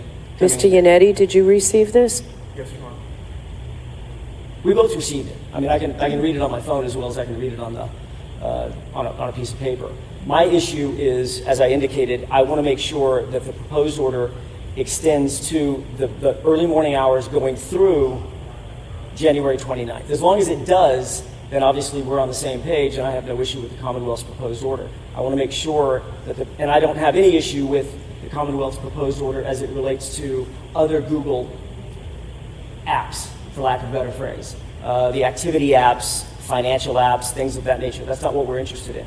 We're interested in Google Nest data. So as long as that proposed order includes and encompasses January 29th, then we have no objection, obviously.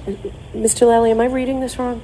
No, Your Honor. Actually, number 1 that Mr. Jackson was taking issue with is actually directly copied from his own proposed order. Number 3 is, as the court noted, a more expansive time frame that goes up until 8 p.m. because if there were to be video footage, the Commonwealth would be seeking that to expand beyond the police response and everything else that's been taken issue with over the course of this case. So the only differences between the Commonwealth's proposed order and the defendant's proposed order is, number 1, excising any sort of other Google account information. And I think Mr. Jackson just said he didn't have an objection to that. All right. That and expanding the time frame. Okay. The only wording that was changed under number 1 that we have an issue with is again, we believe it shouldn't be prior to, but inclusive of January 29th, any setup inclusive of January 29th, as well as the end of that same paragraph that indicates that the request is for information from any on-site activation by the residential user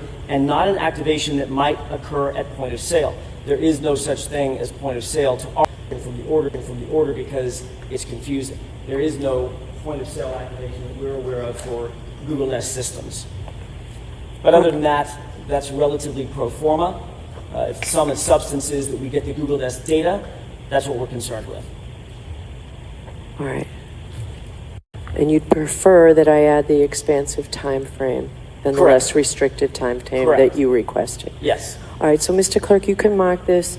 I'm going to hold on to it because I'm going to take a look at the orders more closely, but Rule 17 is allowed, no objection from the homeowner. So thank you for coming in for that, Mr. Henning.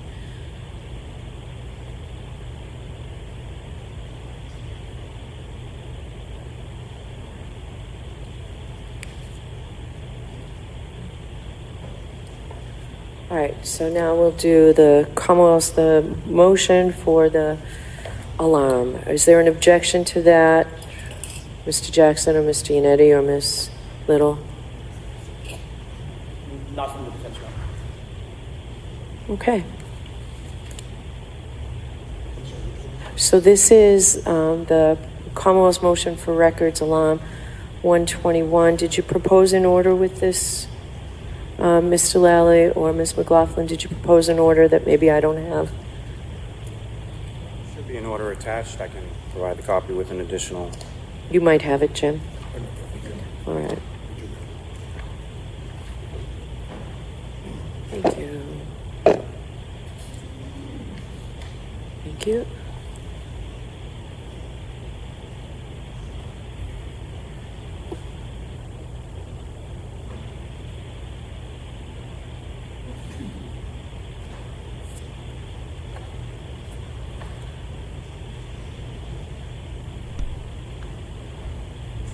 All right, we can definitely watch more of this tomorrow. I found one more thing from August of 2022. This is the last one we're going to watch.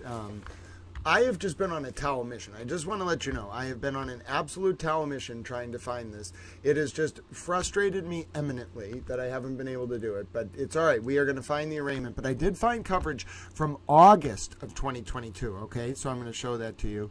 Yes, she got rearranged. So we found the arraignment from 2/2/2022 in Stoughton District Court. We cannot find, and trust me, those of us on the stream know what we're looking for. We cannot find footage. We can find clips of it, like 1 minute and 52 seconds of it, like news reports.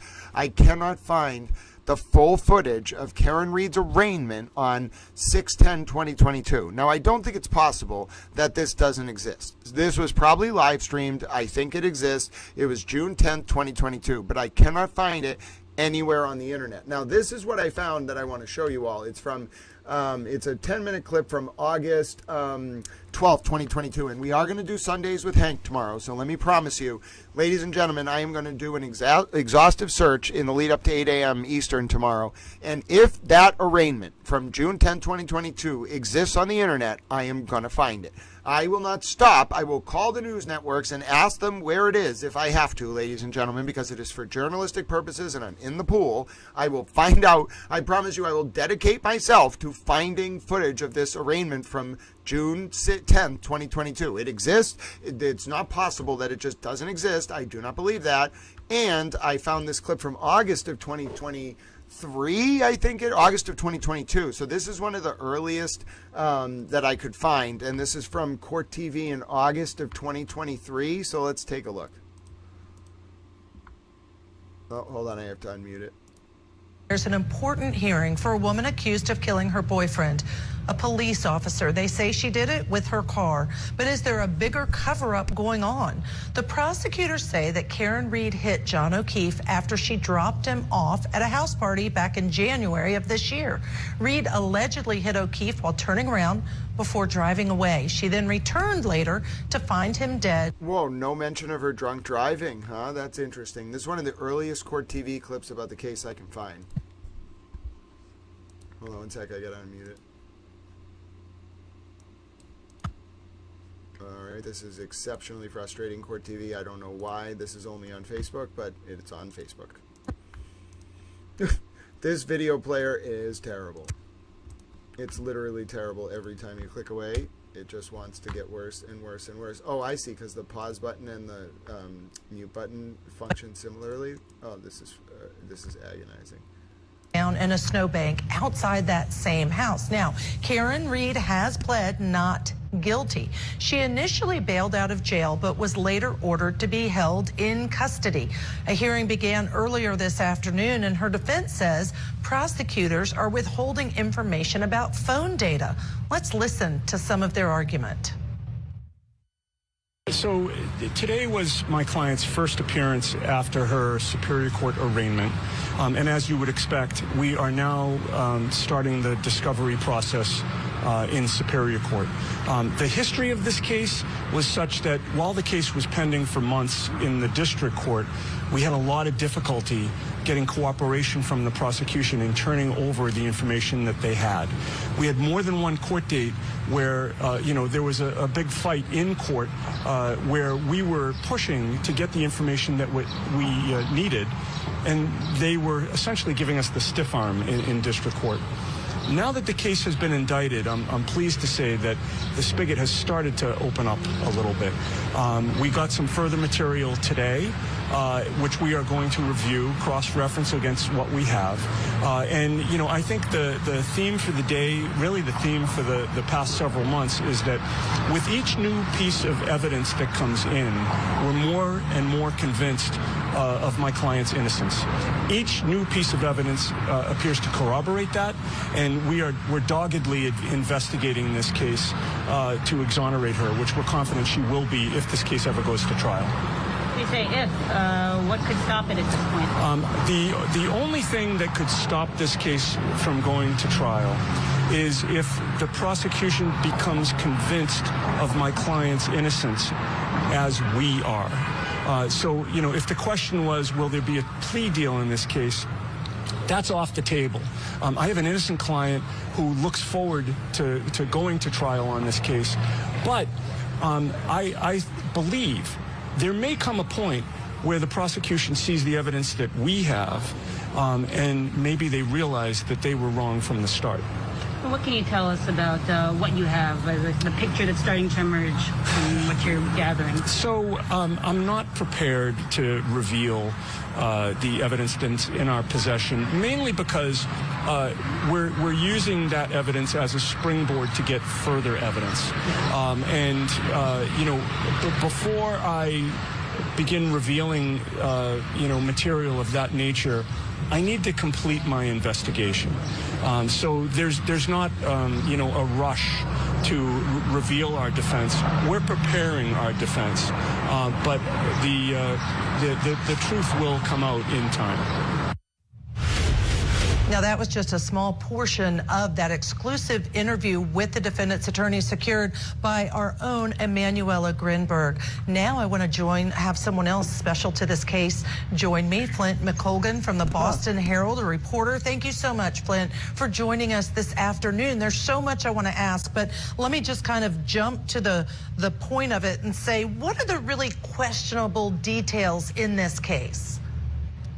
Well, as you heard from defense counsel David Yannetti earlier, he really came out swinging when the case was in the lower court, so Stoughton District Court, where he felt that he just wasn't getting a lot of discovery evidence, that discovery was coming up quite late. Today he said that he feels that the prosecutor is making headway on sharing a lot of that with him, and he filed 4 new motions, discovery motions, including ones for, he wants to inspect the clothing, he wants to inspect the taillights, he wants to have Google geofence data. And so what he said after court today was that was something he's kind of said since the beginning, which is that he believes that the injuries weren't consistent with being backed into by an SUV, which is what she's accused of doing. He said that should a taillight hit, a body, it wouldn't really break like that, and he thinks the jury would agree as well. And he also said something quite colorful. He said that someone hit by a car wouldn't look like they, went a few rounds with Mike Tyson, which is what the body looked like when it was found January 29th, 6. Turns out that's exactly what a coup counter coup injury can do. injuries. I want to go through the ones that we're aware of that we can bring up for our viewers' knowledge. Several skull fractures, injuries to the boyfriend, now deceased, 2 black eyes, forearm wounds. These are things he suffered, a cut to the back of the head, clothes covered in blood and vomit, and that I just heard all your language you shared, that he said he looked like he'd gone through a round with Mike Tyson. So if the attorneys are saying, listen, this was not caused by a car, who did it? It seems to be there's an elephant in the room. Did the police do it to their own? There's been nothing brought up in court so far attesting to those things, but David Yannetti did say that there could be other information or other theories that he will be putting forth in the future as this moves along, now that it's in the Superior Court.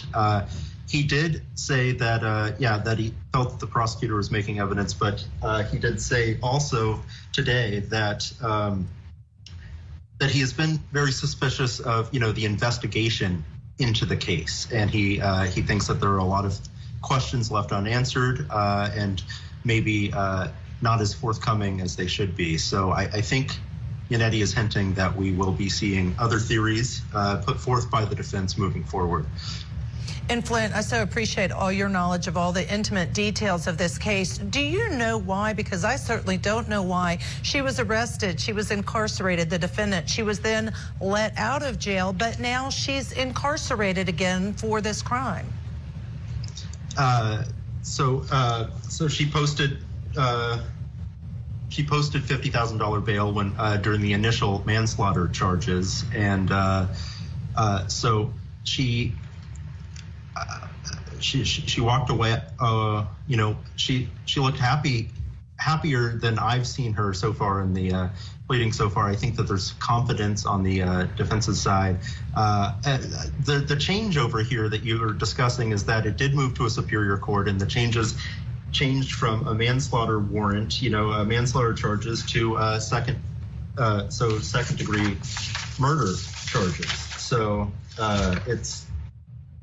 it was manslaughter, motor vehicle homicide by negligence, and leave scene of personal injury and death in the original filings. And then when it moved to when a Norfolk County grand jury, they found her probable cause for second-degree murder, and that's how it's moving forward. So the changes and the venue have changed. I thank you so much for all your knowledge, again, of all the intimate details of the case. One last question, and that, I know you were in the courtroom for the hearing today, and we just saw a lot of people seated in the courtroom. Tell us a little bit about, were you surprised at any of the people who were there? Was it a packed courtroom? What was the atmosphere like?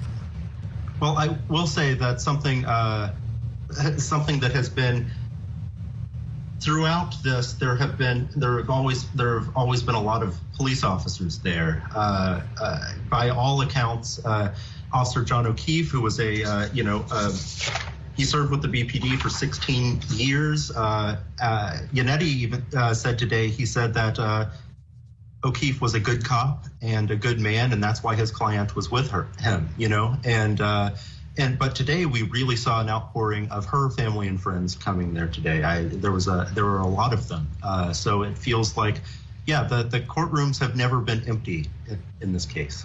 All right, Flint McColgan, thank you so much for joining us today. We really appreciate it. Let me start. I think her lawyer is. So this is so interesting. I wonder if this was the start of the conspiracy. I can't find this hearing from August of 2022. But this is so interesting to watch this back, ladies and gentlemen. This is looking back at David Yannetti and how much he has aged, and looking at Alan Jackson, and just seeing how this case was approached in the beginning. Now, I'm looking for a Karen Reed hearing. I'm going to try one more search. I'm looking for a Karen Reed hearing from a very specific time.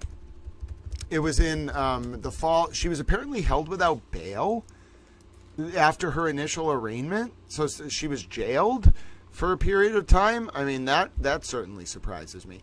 But let's do this. I'm going to do some research overnight on this. You all sent Towel down a rabbit hole there. That was fascinating, exploring the beginning of this case.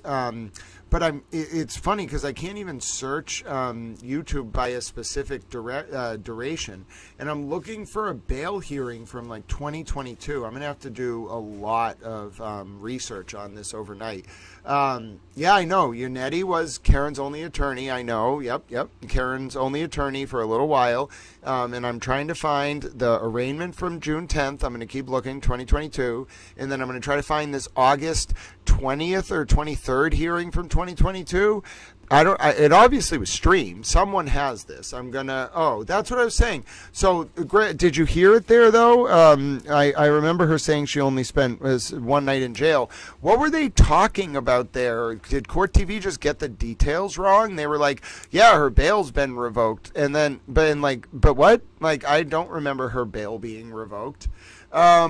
No, Ange, I don't know where this stuff is. I'm pretty good at finding random clips. I even found the footage of Karen being escorted into court on the arraignment day, June 10, 2022. It was very obscure footage. It had like 1,000 views on YouTube. But I cannot.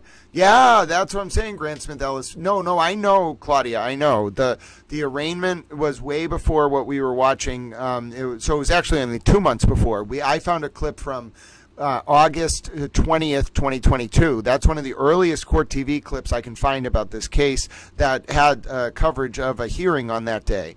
Now, there was also an arraignment. Karen was arraigned on June 10th, 2022. Now, it's really interesting. It looks like David Yannetti might have tried to call in some Court TV connections very early on, even before Alan got involved. And then it looks like Flint might have been talking to David very early on, too, because Flint was definitely interested in the defense line. You could tell from that whole the sort of schema. So the Herald, Court TV, and the Herald and Court TV have been very pro Karen Read almost the entire time. So very interesting. I wonder if Court TV would have even covered that day in August. And I've kind of heard I heard Turtle Boy saying something about like paying one of the networks to for a cameraman or something to go cover. I wonder if you can call up Court TV and be like, okay, my client has an interesting case. Will you cover it? I'll pay you $5,000. Is that something you can do? Eva, that was when she was indicted. We have the footage of her in the state police barracks saying we're all in on the same joke, right? And obviously David Yannetti outside court that day would have known back in June that Karen was saying this stuff. But yeah, Court TV, it's interesting. How weird is that? Just the whole, looking back on that, so interesting. But listen, homework assignment, Towel friends, because I do want to take a little bit of the rest of the day off and relax. And I'm going to be with you at 8 a.m. for Sundays with Hank tomorrow. Everybody get excited. We'll watch the closing again, don't worry. But I want to think a little bit about this, ladies and gentlemen. I want to digest some of this. I want to find that arraignment from June 10, 2022, homework assignment if you want. And then I also want to work really hard on finding this August 10th, 2022 hearing. Because I'm very interested in how David Yannetti, before Alan Jackson was involved in this case, it seems like David Yannetti may have pitched this to Court TV initially, and because remember, it's 2022, that's October. They don't go to the feds until November of 2022. So David clearly tried to make a few waves, and it didn't really work at first. And then they came up with this idea of going to the feds. And then by spring of 2023, they bring Turtle Boy into it. And that's when it creates this feedback loop where Turtle Boy's into it, so the media's into it, and then Karen gets attention from it. You see how it kind of spirals? So it was David came up with the idea to call Court TV, but it was kind of innocuous. It was hey, there might be something here. Then Alan gets involved before November of 2022, and David, Alan, and Karen go into Josh Levy's office in November of 2022. And then By May of 2023, Allen's getting Turtle Boy involved. And then by the summer of 2023, there's a federal grand jury. And then by August of 2023, that grand jury kind of winds down and then shifts to the Sandra Birchmore case. And then by the fall of 2023, Karen Reed's talking to Josh Levy directly. And then by the winter of 2024, Josh Levy lets Karen Reed go to trial by spring of 2024. Mistrial happens, but Josh Levy... Oh my God, I'm starting to see it. DOJ helped Karen during the trial by letting ARCA and the other witnesses violate Judge Cannoni's sequester order.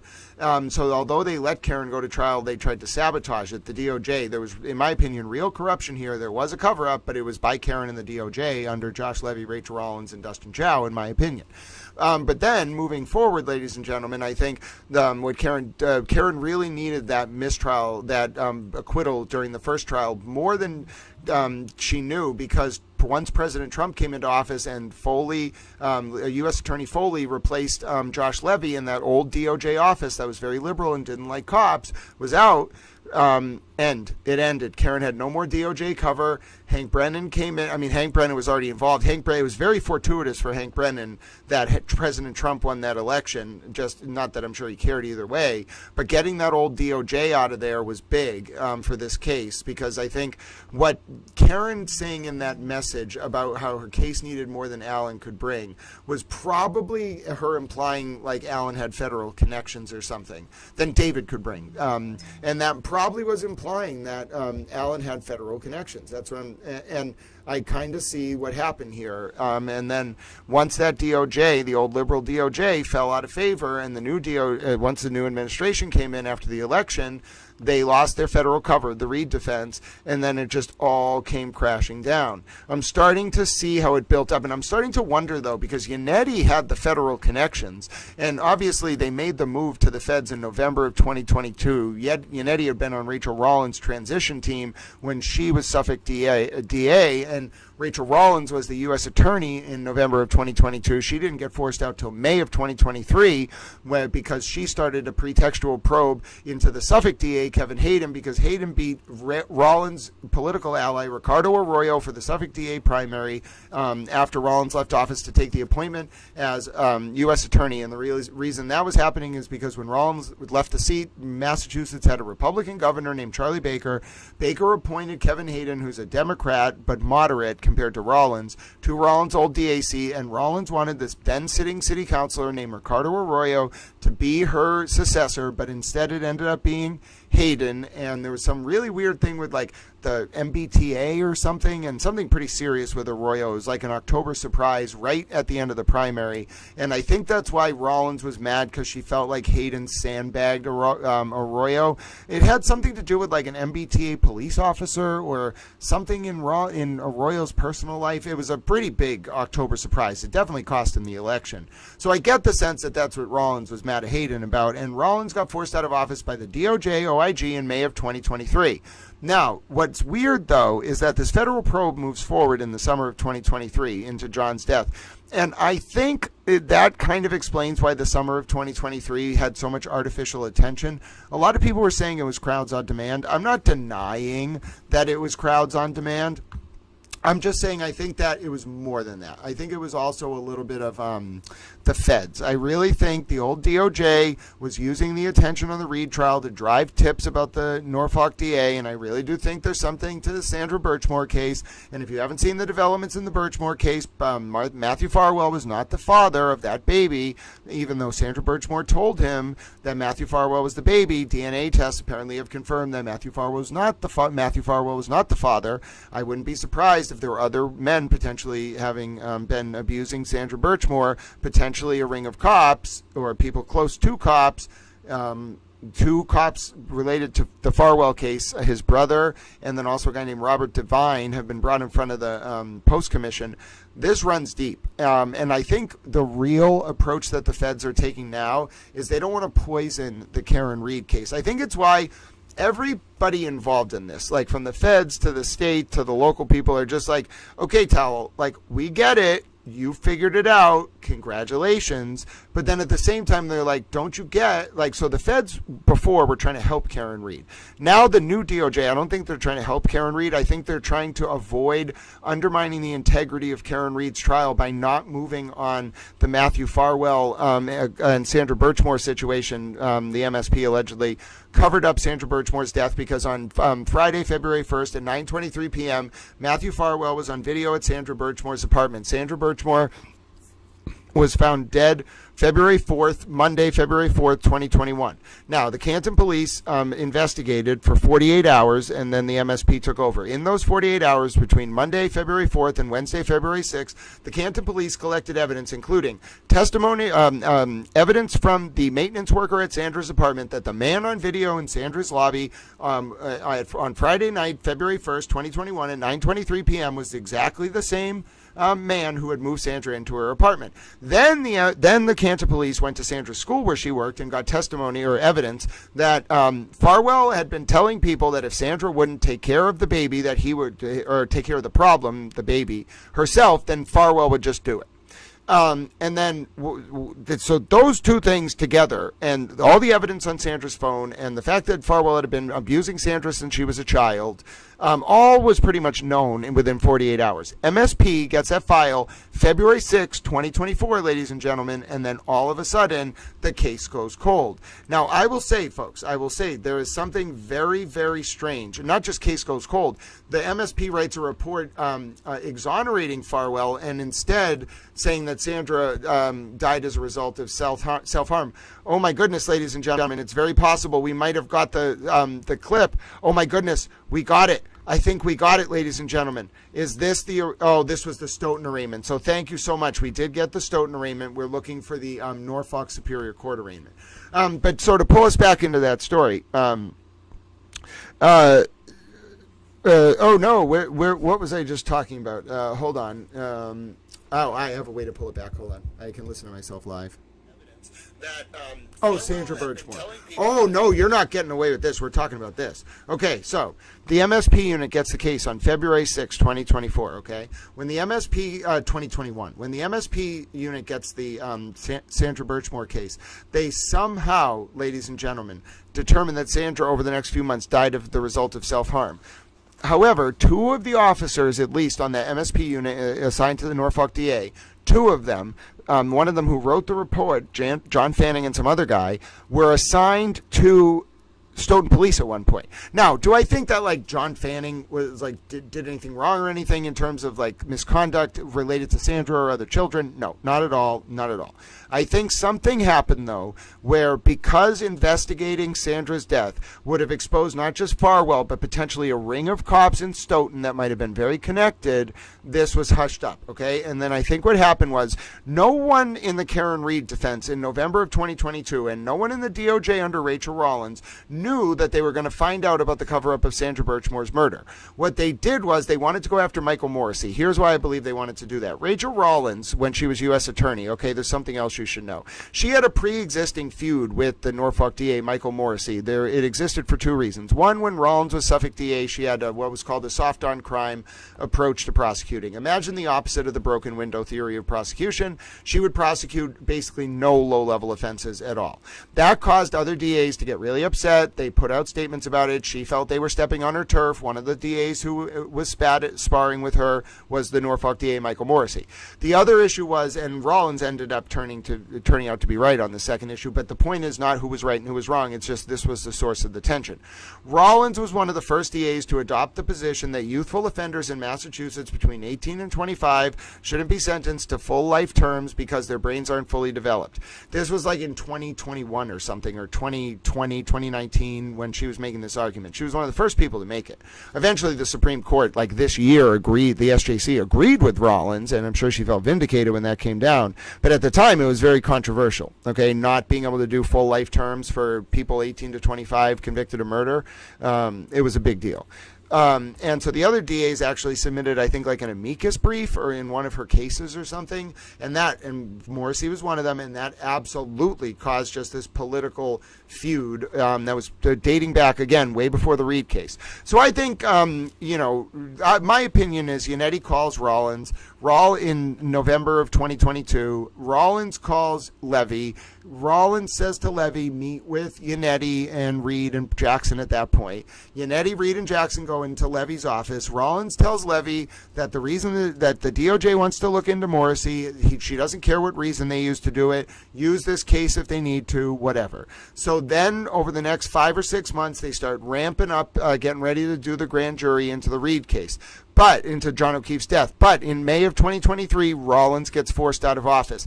That's why there was this very weird situation created where Josh Levy was personally the then acting U.S. attorney after May of 2023 because Rollins unexpectedly stepped down. Why Levy was put in the weird position to be literally one of the only U.S. attorneys I know who personally conducted a grand jury. Hold on. I wish I could check more things at once, but hold on. One thing at a time, please. I will check in a second, though. Josh Levy personally conducts the grand jury over the summer of 2023. Now, you can see how that happened because it synced up right with Rollins leaving office and Levy becoming acting U.S. attorney. Levy becoming acting U.S. attorney and then saying, I'm still going to personally handle this grand jury.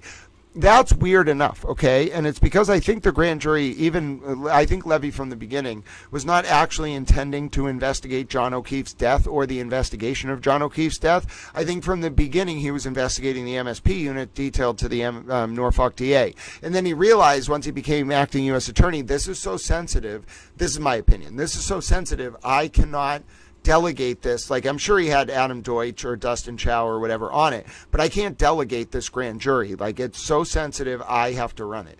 Because he wasn't really using the grand jury, in my opinion. And this explains why there have been reports that Levy was like apologizing to the witnesses in the Moakley courthouse after they left the grand jury room. Like, sorry for how I had to treat you in there. Because it wasn't really about John O'Keefe's death or the investigation of John O'Keefe's death. It was about this MSP unit detailed to the Norfolk DA. And I'm pretty sure, so like if I was hearing rumblings all the way back then, and I know people have been on the Sandra Birchmore case, like her family was pushing for an independent autopsy way before May of 2023. I remember reading about that like in 2022 or earlier. I remember reading about her family pushing, and I said, listen, I was one of the people, you can look back at the transcripts, back in the summer of 2023, I was one of the few people saying, like, Sandra Birchmore is the real story here. The cover-up of Sandra Birchmore's murder is the real story here, because I even back then, I didn't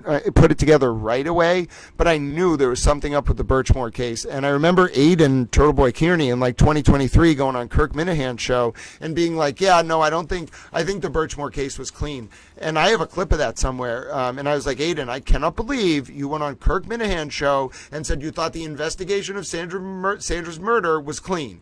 Like, this was before the feds were investigating. This was when it was just the MSP report about her death being self-harm. But anyway, clearly the feds would have known in May of 2023 that Sandra Birchmore's murder, Karen's going to be found guilty in my opinion. But let me explain why the two cases are interrelated. I don't think anyone expected in the DOJ for it to play out this way. But I do think the DOJ kind of knew that there were rumblings that the Birchmore case was not clean. So if you think about it, what would you do if you were worried about this powerful ring of cops, like that had potentially covered up a murder by a cop of a woman who had been abused since she was a child, tied to an alleged ring of cops in Stoughton that were abusing children? Well, you wouldn't want those very powerful, well-connected police to know that you're investigating them for that, right? Because those type of police might, have intelligence sources or access to monitoring that other civilians wouldn't. So what would you do, ladies and gentlemen? Well, you'd use a pretty classic FBI tactic, in my opinion. Create a honeypot.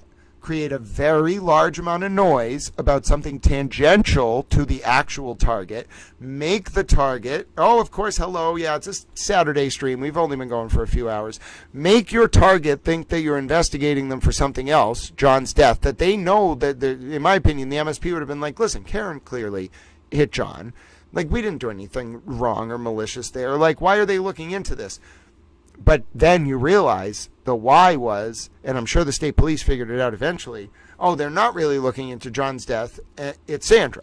Now, here's really what's interesting. Did you know that Josh Levy said, and I have the video clip of it, that when Matthew Farwell got indicted in August of 2024 for murder of a cooperating federal witness, by the way, under 28 USC 1853, I want to say, when Farwell got indicted under that statute in August of 2024, Josh Levy held a press conference and said that Sandra Birchmore's death investigation started in August of 2023, 1 year earlier.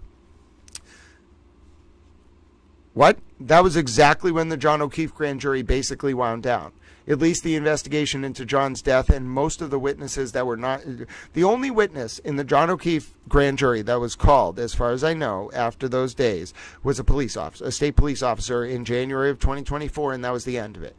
And how weird is it then that there was an overlap clearly between a federal grand jury into Matthew Farwell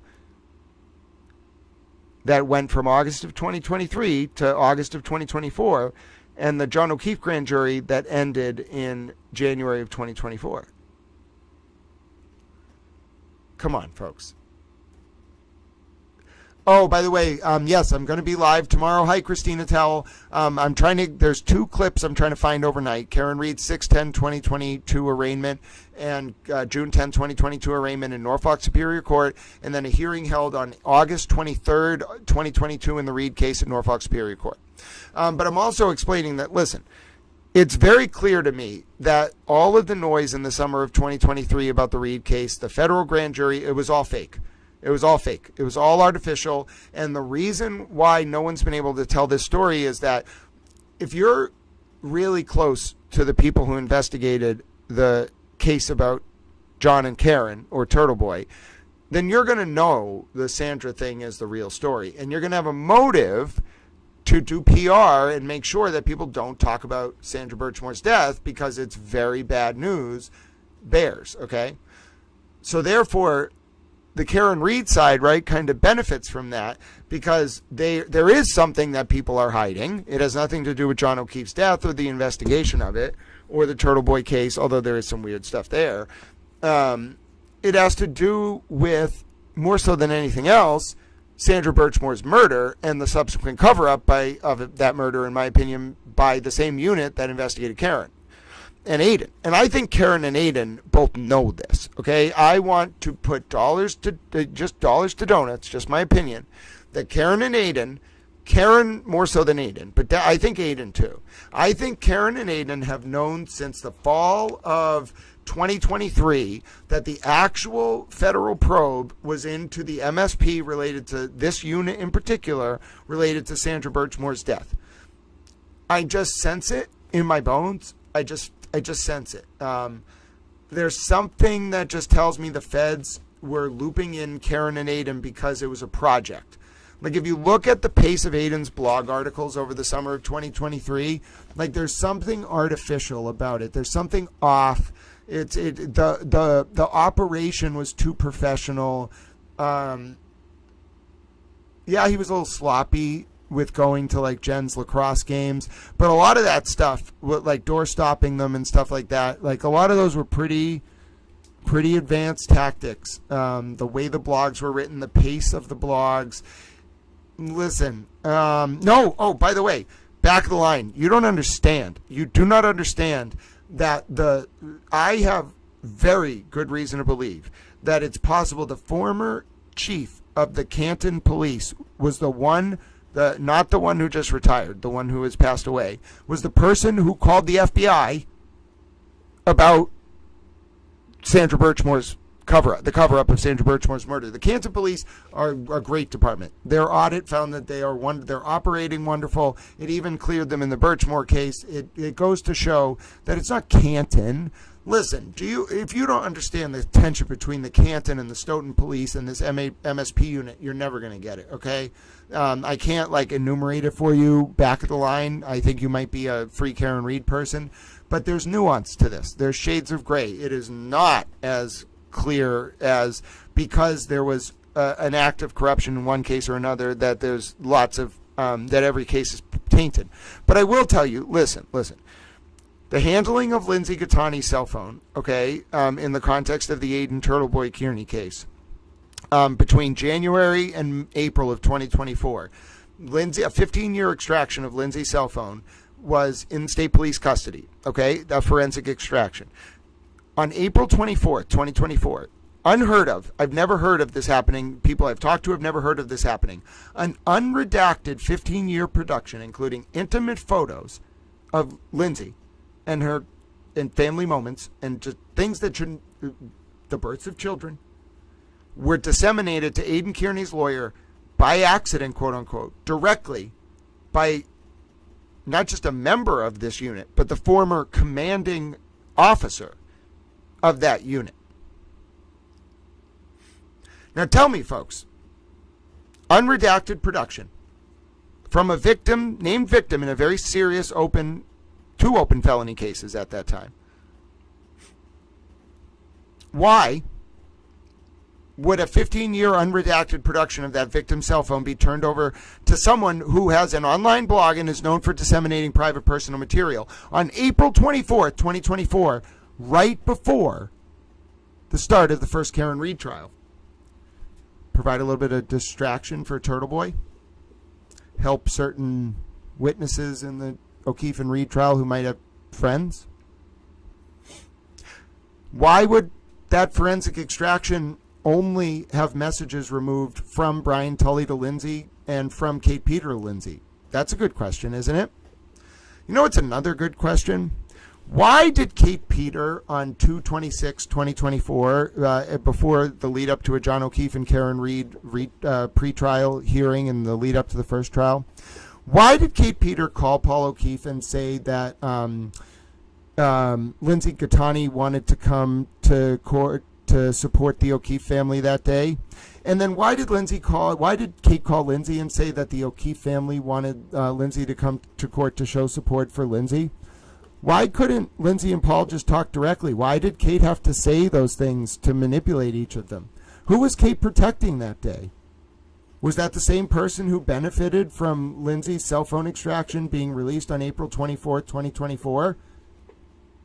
Listen, folks, nothing is black and white. Everything is shades of gray. People who pretend to be good can be bad. People who pretend to be bad can be good. People who come across as good can be good. People who come across as bad can be bad. Do you see what I'm saying?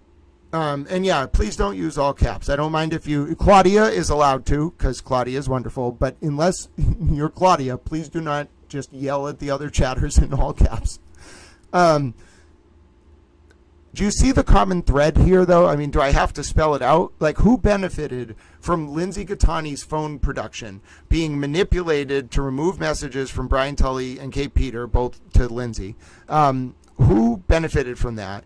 And then who benefited from the release of that 15-year production in a way that was allowed to spread for 9 months without a protective order until December of 2024? Who allowed that to happen? For what reason? Who benefited from it? You know, who all that public attention on Lindsay from this leaked phone extraction that only got to Aiden because Brian Tully directly delivered it to his lawyer in a way he never should have, in an unredacted manner. Wonder if that's why Brian Tully got moved out of his unit. I don't know. I'm just a towel. Listen, I don't know anyone in government. I'm a towel. I know absolutely no one. I know nothing. I have no insights about any of this. I am a towel. However, I would just like to say, isn't it interesting that just certain people benefited in certain ways related not just to how this case was prosecuted, but how it was presented in the media? And furthermore, doesn't the Sandra Birchmore case and what happened to Lindsay all share a common theme, which is there are people who, when they get too close to this godforsaken case, get burned? Because there is something hiding under the surface here. It has nothing to do with John O'Keefe's death or the investigation thereof. And it's scary as hell. And let me just tell you, folks, you think that MSP unit in the fall and winter of, like October, November, December 2023, you think maybe they were freaking out a little bit, asking around about what the federal probe was about? You think maybe they found out that the target of the federal probe was the Norfolk DA and their unit? I don't know. That was like 3 months after the Sandra Birchmore probe started, wasn't it? What happens if Matthew Farwell cooperates?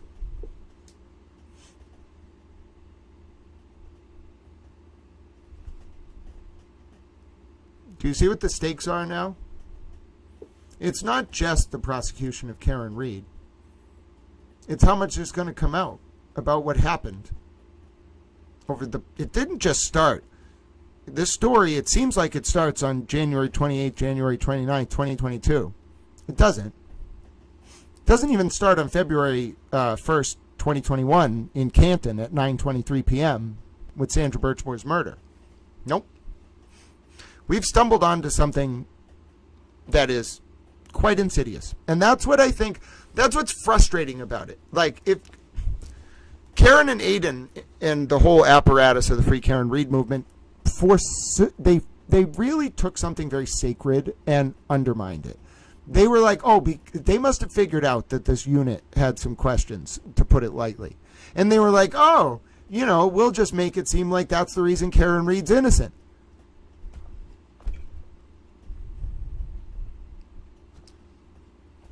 Ridiculous. But I think it's important that I say that I've chronicled this before. Nothing that I just said in there has not been chronicled before. But put the pieces together, folks. Murder by Maestro, you getting what I'm laying down? Who benefited from Lindsay's phone getting released on April 24, 2024, right before the start of Karen's first trial, in a way that took some of the Turtle Riders' attention and still to this day takes their attention off Reed trial witnesses and focuses on Lindsay? Who benefited from that? And why would Kate Peters' messages to Lindsay and Brian Tully's messages to Lindsay be taken out of that 15-year extraction but nothing else? Is that a hint? I mean, who do Brian Tully and Kate Peters share in common? It's a very interesting question. There's just this big box right in the middle of all this. Just a big box with an X through it. Just can't put my finger on it. You know what I'm saying? It's this box with an X on it. It's this apparition of a figure. You can just feel their influence, in the courthouse, around these areas. And it's not the kind of influence you wield if you're just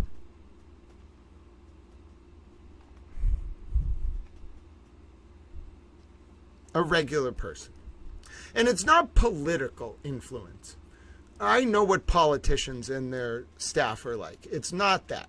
And it's not law enforcement influence either. Those people are very humble. People who are in the law enforcement and law enforcement families, very humble. It's not that. It's like the people who pay politicians. Like, that's what I feel like we're touching on. Really, and Karen Reed too. I think she's got some connections on her side. But I feel like what we're touching on is that's why the Bohemian Grove stuff is so interesting. I think we're touching on the hidden hand a little bit here on both sides of this case that tries to puppeteer our systems of government. I think that's why they really they all don't like me. I think they begrudgingly respect me, except for Kate Peter and probably Brian Tully, who both probably do not like me, but I think we're friends. No, I don't. I don't know anyone. I don't know what the government is. I'm a towel. I'm not part of the government. This is an official statement. I know no one in the government. I'm not part of the government. I am a towel. Anyway, so I'm thinking a little bit about sort of what this is. And I think what it is the investigation of John's death was clean. But there is this apparatus, this kind of aristocratic, I think it's a little darker than just the American aristocracy. I think there's a little more to it, but I don't want to go into it. But there's something there, this hidden hand kind of stuff. And you just have to ask yourself, who benefited? Karen Reed benefited, Kate Peter benefited, Brian Tully benefited, some other people benefited. But when that story comes out, if Farwell cooperates, and that's what I was going to say. So I think the real reason why they're delaying moving, the feds are delaying moving on more stuff related to Birchmore, is they don't want to poison the Karen Reed trial. My prediction, as soon as a verdict, if this is not a mistrial, if a verdict comes down in Karen's case, you watch, there's going to be movement from the feds on the Birchmore thing. And I think Farwell will probably cooperate to take the death penalty off the table in his case. This new DOJ will use the death penalty. And if Farwell cooperates, you know what that's going to mean. They're going to go after the unit that wrote they're going to go after the other cops in Stoughton that were potentially abusing young girls with him. And they're going to go after the unit that wrote that report saying Sandra's death was the result of self-harm.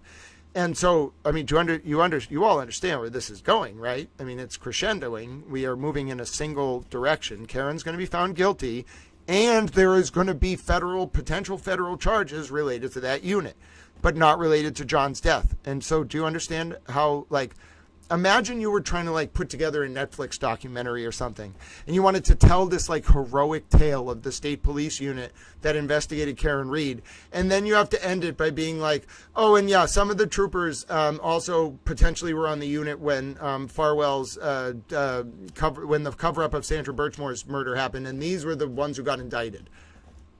Like, what?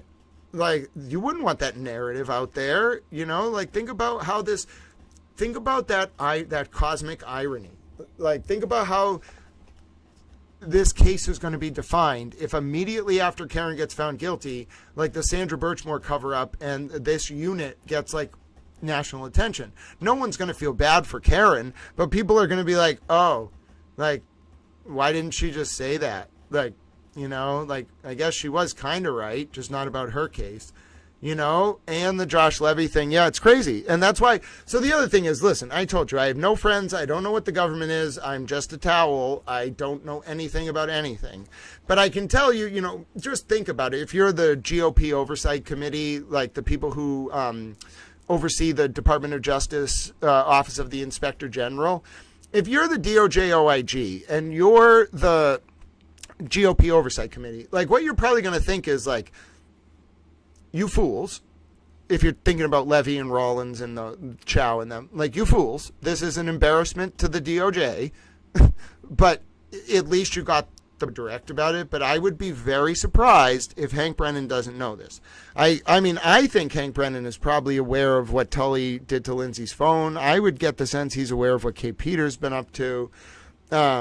And so then it's just a question of, like, well, what do you do when confronted with that information? Like, clearly Brennan knew what to do with the feds. He got the new DOJ to basically neuter Karen Reed's entire defense by announcing the end of the federal probe and then doing the TUI request and then getting from Leah Foley's office on, like, January 30th, 2025, the top of an invoice for Marca to Reed. And then by February 12th, 2025, right as the federal probe is announced as closed into John's death, you get the release from the Reed defense to Brennan of all the documents from Marca and stuff.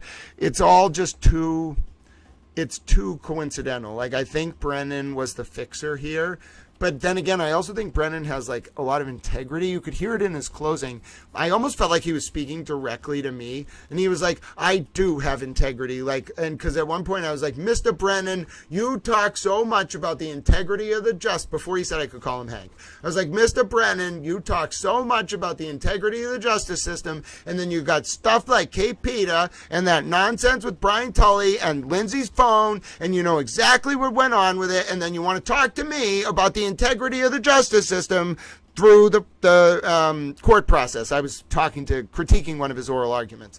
And then he gets up there on closing and he's like, you know what? When I see misconduct, when I see dishonorable behavior, I will call it out. I will stand up to it. And I was like, oh, was that supposed to be like a little subtle, like, side message to Little Towel, Mr. Brennan? I mean, Hank, because I'm totally down with it, but are you going to act on it? Or, you know, are you just going to be like, well, you know, I know this person and she knows this person and she knew this person who knew that person. And then I got to answer to this chain of command. Everybody can take that path of least resistance. Greatness is defined by those who stand against the flow of opinion on hotly contested issues, despite of the personal consequences, despite of the dangers, despite of the pressures, because that is the basis of all human morality. And your principles mean nothing if even in one instance, for one moment, they cede to personal friendship or favor or fear, ladies and gentlemen. And I say to Hank Brennan, Hank, God knows I love and respect you. There's something that must be done. There is a pernicious rot within the orbit of this case, but it is nothing to do with the investigation of John's death.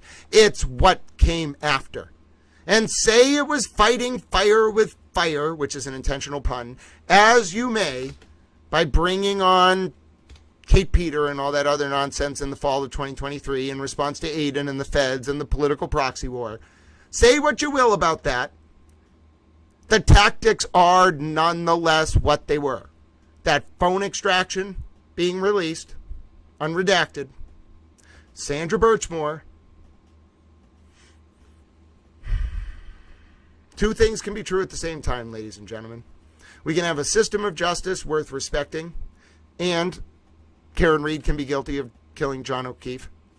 While at the same time, there can be bad apples within that system of justice. Sandra Birchmore's murder could have been covered up, and Lindsay Gattani's phone extraction could have been leaked maliciously as a way to deflect attention from certain Karen Reed and John O'Keefe trial witnesses on April 24th, 2024, in the lead up to Karen's first trial.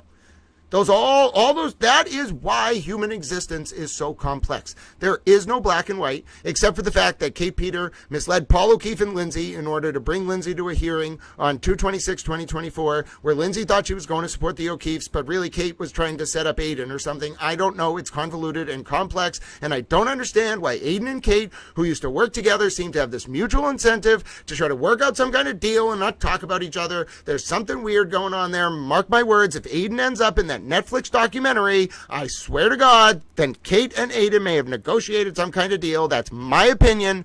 It's a ridiculous situation, ladies and gentlemen. Kate used to work for Aiden until 2019. Then they had a falling out, and then you got this weird nonsense where they're both fighting this proxy war. Kate representing, in my opinion, the interests of the state police and the Norfolk DA. Aiden connected to Karen Reed and the godforsaken old DOJ. And then this proxy war must have been somehow used as leverage for Kate and Aiden to represent their own interests, because they both picked up a litany of felony charges along the way, both of them. So I don't know what to tell you, ladies and gentlemen. It is chaos. Trying to write this, trying to explain this. You don't understand how many, I know no one, I've met with no one, I've never talked to anyone, I'm a towel. But hypothetically, trying to outline all of this, you don't understand the amount of people that I hypothetically never have not spoken to about any of this, and how detailed and documented I have laid all of this out in so many different ways as some kind of insurance policy, because I don't understand what I'm up against. It's outrageous, ladies and gentlemen. Yeah, I think so, Eva. I do have some. I've always just been a little bit of the belief that I think they truly don't like each other, but I do think they like work in each other's orbit, like Kate and Aiden. And then there's these weird people, right? Like, I think they run moles into each other's circles. That's one of the things I think they do. Like, I think people not just my opinion, I think people, like, there's these people out there that pretend to be like pro-justice for John O'Keefe to get close to certain people so that they can feed information back to the other side. Likewise, I think there are people who pretend to be free Karen Reed so that they can get information and feed it back to the other side. I think there are people who pretend to be pro-Turtle Boy to get close to Turtle Boy to feed information back to Kate. I think there are people who pretend to be pro-Kate to get close to Kate to feed information back to Turtle Boy.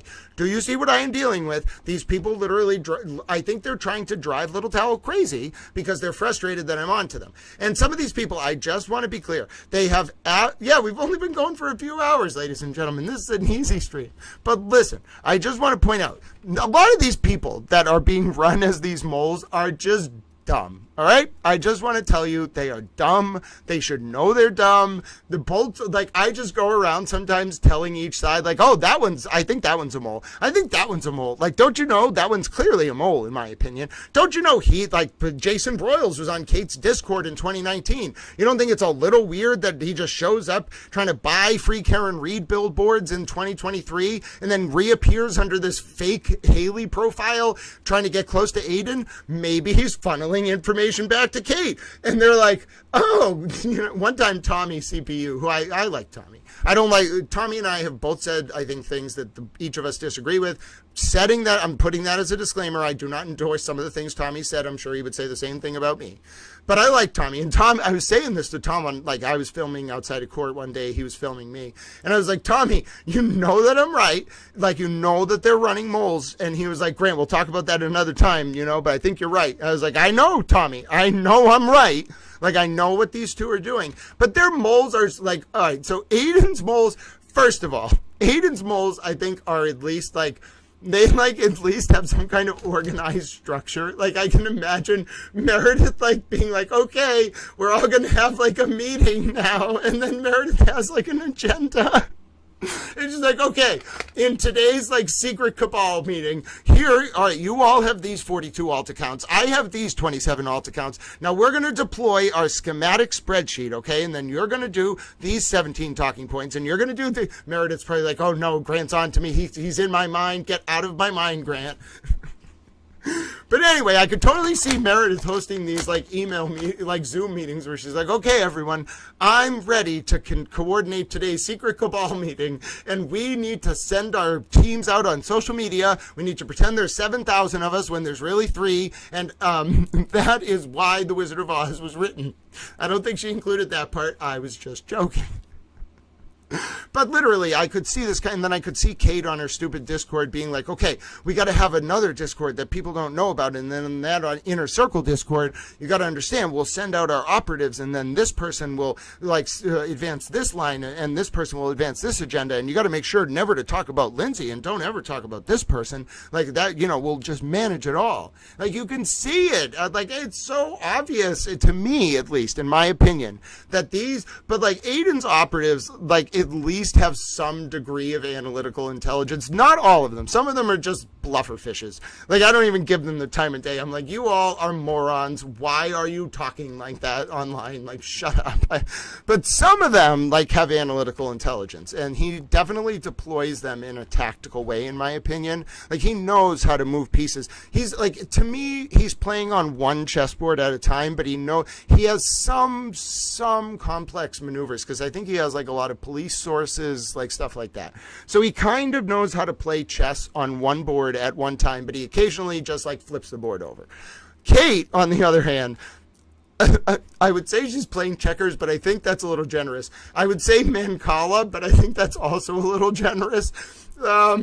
Hopscotch, that might also require a little bit too much coordination for her. Okay, hold on. Let's see, what is the most simple thing? Red light, green light? I think that involves running. All right, how about that game where you throw a penny at the stairs and you try to get the penny as close to the stairs as possible? Oh, Jason Broyles is that. Thanks for the question, Def Otter. So Jason Broyles is not Haley Walbrecht. He's like a parking clerk from Connecticut or something. And he was on Kate's Discord in like 2019. He was like a hanger-on. I don't really know the details of that. I'll have to look more into it. But anyway, eventually he pops up in like the fall of 2023 and he buys a Free Karen Reed billboard or something, and then he doesn't appear for a while. Then he pops up again in 2024 as a fake woman named Haley Walbrecht online or something, and then he goes around. He's just a character or something online. This Haley profile goes around really targeting Lindsay, you know, like in a way that was kind of like, it was before the April 2024 phone release, and it kind of made me wonder, like, is someone trying to, like, put public attention on Lindsay? And, like, why would Kate have a motive to do that? And then April 2024 happened, and then I really started to wonder, like, yeah, Jason Broyles is helping Aiden, but, like, he's really helping, like, Kate and her allies here, you know, by putting so much attention on Lindsay. And then I was like, well, wait a minute, like, what if this is killing two birds with one stone, and Jason Broyles is, like, getting all this credibility as this, like, vociferous turtle rider by tactically targeting only Lindsay, none of the other witnesses or anyone else, and then getting close to Aiden to funnel information back to Kate, you know, like, that's... And what if his initial project was getting sent out there to funnel information back to Kate about Free Karen Reed stuff, and he just didn't pull it off? And, you know, I think I think Kate used to work for a PI firm run by a guy named Marty Kraft. If you really dive into that, like, I think that's where this started. I don't know if, like, some of the witnesses or in the Orbit of the Reed case or whatever retained Kraft, who had Kate as an employee, or if they retained Kate, who then worked for Kraft as cover so they wouldn't have to disclose what Kate was doing. Whatever it may have been, that is where it all started. The fall of 2023, PI firm, guy named Marty Kraft, Kate Peter. Now, and that coincidentally is right when Jason Broyles bought that billboard, wasn't it? Interesting. We'll have to look at the timeline of when he bought that billboard. But yeah, I've always felt that, just my opinion, that he was just running information back to Kate, and he was tactically going after the people that Kate wanted him to go after to get close to Aiden and his inner circle to feed information to Kate. And if you're a PI and stuff and you know state level like intelligence community tactics, I don't even know what that is. I'm a towel. I have no idea what I'm talking about. Obviously, this is all hypothetical. I have no idea what I'm talking about. But if you know about anything like the JTTF or, you know, like how some of these interconnected state and federal task forces work, like, yeah, okay, that's straight intelligence community tactics. It's a dumbed down version of it, but it's straight out of like human, HUMINT. It's called human, HUM, all uppercase, HUMINT, like straight up classic playbook, like rudimentary, but playbook. And like I was saying earlier, but Kate Peters, she gets, in my opinion, she gets very emotional, right? Like this is Mafia Masshole, Kate Mafia Masshole Peters. Like she doesn't really have like a long-term plan. She's just like, she'll get an idea in her head and just like act on it, like spontaneously. So she's like playing pitch penny, right? She'll be like, okay, I'm going to try to get the penny as close as I can to the stairs. But she doesn't have any larger plan. She's not playing chess. She's just throwing a penny at the stairs, and occasionally it gets kind of close to the stairs. Most of the time she throws it off to the side and just gets completely confused. That's my opinion. So you have Aiden like playing like on one, like a chessboard. Like one, he's at least playing chess. Kate's kind of like throwing a penny at the stairs and causing chaos. I think this penny might be like laced with some kind of like emotional issues. Just my opinion. The penny, I'm talking about the penny, okay? And the penny lands and it causes all sorts of issues. But anyway, I'm not saying Aiden, but anyway. So Aiden's playing chess, Kate's playing pitch penny. That's the proxy war going on, but it's an imbalanced proxy war because Aiden's got, like, I think these, like, in my opinion, connections to the feds, and the feds have interest in the Karen case, and Kate's just kind of, like, running amok for the state police, trying to, like, get Aiden and get Karen. And you want my real opinion. I think all of this, like, I think Aiden did do some things that meant he should have been held accountable. Trust me. I believe, in my opinion, the grand juries who have indicted, rightfully indicted. That's just my view. I think that they were presented with evidence. They issued an indictment. It's part of the process for a number of these charges. But I also think that there was an interest, and who knows if Aiden will actually go through with this. I think there was an interest the whole time in, Aiden, just we will drop these charges if you give up Karen Reed. So that's what makes me think that Kate's use was tactical. It was to get inside the mind of Aiden for a simple, limited purpose, to get Aiden to flip on Karen Reed. And then Aiden just wouldn't do it. Maybe he'll do it if Karen gets found guilty. But he just wouldn't do it, so eventually Kate didn't become as useful. But in the context of Kate being, in my opinion, deployed for that purpose as an asset, Kate got close to some of the people in the orbit of this case and then developed allegiances. I don't know if she found information about them. They found information about her. That tends to be how it works. Like you give someone information on you and make sure you get something from them so that you both have mutual blackmail on each other so that nobody ever talks. And it just seems like it became very like Brian Tully is in particular, I think, at the center of this. And I think the state knows. I don't know anyone. I've never talked to anyone about this. I have no idea what I'm talking about. I think the state knows that Brian Tully was like at the center of this. But I don't think even Brian Tully was like, I don't know if it was just Brian Tully or if Kate was pressuring him or if it's the person that I think was pressuring Kate and Brian Tully. And that seems to make the most sense because there's just a very specific person who benefited from Lindsay's phone being released unredacted to Aiden through Tully on April 24th, 2024. It's way too specific. Like it can't be a coincidence, and it frustrates me. And so it would have to be a person who knew Kate Peter, who knew Brian Tully, and then who also benefited from Lindsay's phone being released on April 24th, 2024 to Aiden. So that's the part that frustrates me about all this. Not the investigation of John's death. Sandra Birchmore's murder, watch, that is going to become a national story, even after Hank Brennan's applauded, if and when a conviction comes down, God willing. The story's immediately going to be Sandra Birchmore. Immediately. Karen will rot in prison, and she can say, she'll be the person running around the prison saying, I was telling you, I was right. Well, yeah, just not about your case, Karen. Enjoy prison. And the Lindsay situation, I don't know anyone in the government. I never want to talk to anyone in the government. I don't know what I'm talking about. But if I ever had like connections in a litany of different state or federal or local agencies, and if I were ever going to, make calls or try to figure out what's going on, or in terms of how that phone record, in particular, that phone extraction got released the way it did, that's the kind of thing I would do it over. Not that I don't know anyone in any state or federal or local agencies. Listen, I am just a towel. I'm a simple little towel. I don't know anyone. I've never looked into anything. This is my first day on the job. I don't know what I'm doing. Someone help me. How did I get here? So, yeah, what's my opinion on Kevin? Well, first of all, God bless him. I hope he recovers. My thoughts are with him as he undergoes treatment. Nothing that anyone should ever have to deal with. God bless you. I hope you recover, Kevin.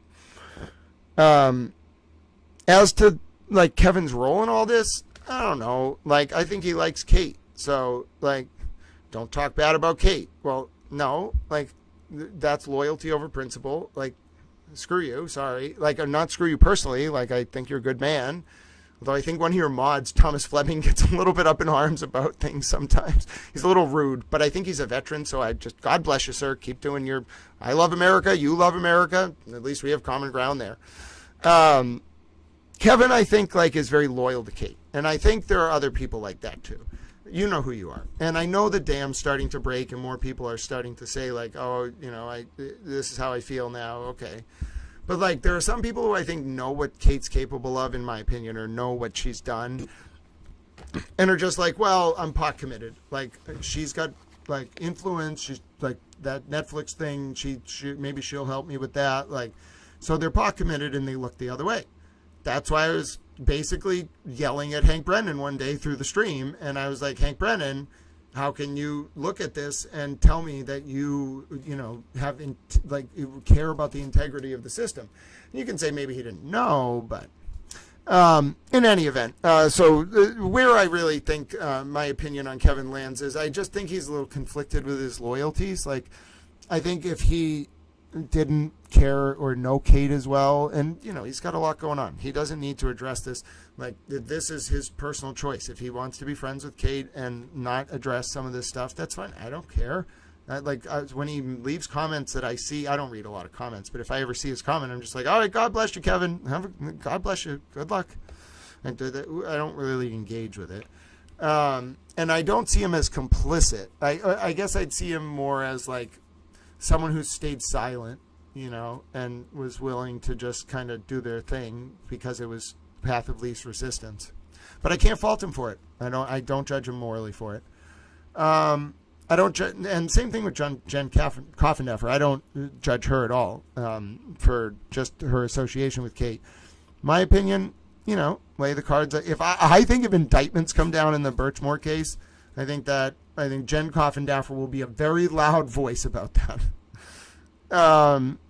As to some of the other people in Kate's orbit, I don't know. I've traced I know some of them. It's not hard to figure out who her Discord people are and what accounts they use online and who gets pissed at her and who's in her circle and who's working for her, in my opinion, and who's relaying information to her. It's not hard. And that's the other thing. A lot of people come to me, I'm not very, I'm socially naive, but I'm not politically naive. So if you come to me and I get the read that you want information, like, first of all, I probably know who you are coming to me to get information for, so I'm not going to give you a damn thing. But then also, like, I'm going to get more out of you than you're going to get out of me, and you're not even going to realize it, so why even bother? And I don't mind even telling you this now, because I'd much rather you just not do that to me. But yeah, if you ever try to come to me to get information out of me because you're working as an operative for someone, it's very likely that I'm going to end up getting information from you. You're not going to realize it, and then I'm going to figure out who you're working for. So, I don't know. Walk into my little towel layer, I suppose. Yeah, and I do feel for Kevin. That's what I'm saying. You know, God bless him. Towel friends, anyone going through that kind of difficult situation, they are in our hearts, and I don't think you can look back at this stream. I don't think I've ever said a negative word about Kevin. I've certainly talked about Kevin in the context of Kate, but I've never said that, you know, Kevin has ever done anything that I've had an issue with. But, you know, there's no guilt by association, but certainly, you know, if you know about certain things and are just okay with them, well, that's more than association. That's you knowing about them and being okay with them. So, yeah, Kevin goes on Court TV. So does John DePetro. They do Vinny's show sometimes. I watch some of those segments. I think one of the accounts posts them on X. I don't like Vinny's show. I feel like Vinny, a little bit in the bag for the defense. I don't really watch it. I watch Julie Grant. Love her on Court TV. Love Anjanette Levy on Law and Crime. Both really good. But yes, okay. Here's what we got to do, towel friends. I have 2 assignments overnight. I have to get this arraignment, and then I have to get the August 10th, 2022 hearing if I can find them. Yeah, no, it's not a problem. It's not a problem with Kevin. And I don't know how a hairdresser gets on Court TV, Deafwater. That is a metaphorical question for another day. All right, towel friends. We're going to be back together at 8 a.m. tomorrow anyway. We only went for it was only a little bit. This wasn't a really long stream. What, like 8.5, 9 hours? That's pretty normal, right? I feel like some days we go 11 or 12. 9-hour stream, we got to spend so much time together, towel friends. That was great. What about... I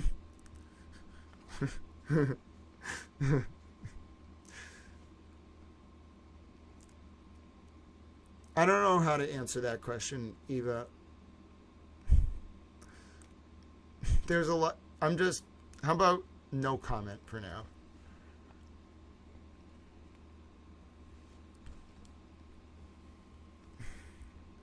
Yeah, and obviously Kevin is one of the countervailing voices on Court TV, so opposed to Rocco and the other FKR minions, so good for him. But something I do want to do, though, give me a second here, towel friends. I want to scroll through your chat. I also want to say this has been a crazy day, so thank you. Will Turtle Boy always be protected? Listen, I think, just my view, I think, in my opinion, Aiden just has access to a lot of information, all right? And if you want Towel's, like, very direct opinion about this, like, if you want me to explain to you how I think politics works, everything in politics is information. Like, power is information. Power is not fame. Power, that's a degraded form of influence. Power is not money. Anyone can make money, okay? Power, anyone can make money and have friends. Power is information and what you know. If you know something about someone that the world doesn't want, that they don't want the world to know, you have power over them. And most of politics, and the judicial system, unfortunately, is part of politics, is about what you know. What you know about your opponent. So McNamara describes it this way. Henry McNamara in his, Robert McNamara in his Fog of War, his book about the Vietnam War. McNamara says, there's what you know, there's what you know, there's what you don't know, there's what you know, there's what you know you don't know, okay, and then there's what you don't know. And the game of politics and war is reducing at all costs what you don't know. And it's all politics.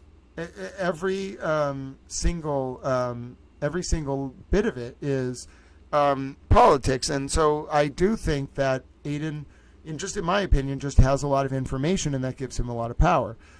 But at the same time, I mean, okay, there are levels to this. and I haven't really written me a manual, so to speak, but like there are unspoken rules to the game of especially intelligence community work, and a lot of them got violated in the context of this chaos. And the collateral effect of it, I mean, I don't know exactly how long the fallout's going to take, but it's going to be years. And the people that need to know already know. I mean, there isn't a single decision maker or like chronicler or whatever that doesn't know about all this. It's just a question of when's the dam going to break. It's just unfortunate. Now, my opinion as to whether Aiden and Karen helped the feds, like I do think they did, the old DOJ. But, you know, what if Sandra Birchmore's murder was a cover-up? And what if, unbeknownst to all of us, like how will you all feel if, I mean, I'm just asking, how would you all feel if it came out at the end of this that at some point 7 years from now that Karen and Aiden were told to go make all that noise? Obviously, Karen would have wanted to because it's a way to help her defend herself. But what if they were told to go make all that noise by the DOJ over the summer of 2023? Forensic RN. Me? No.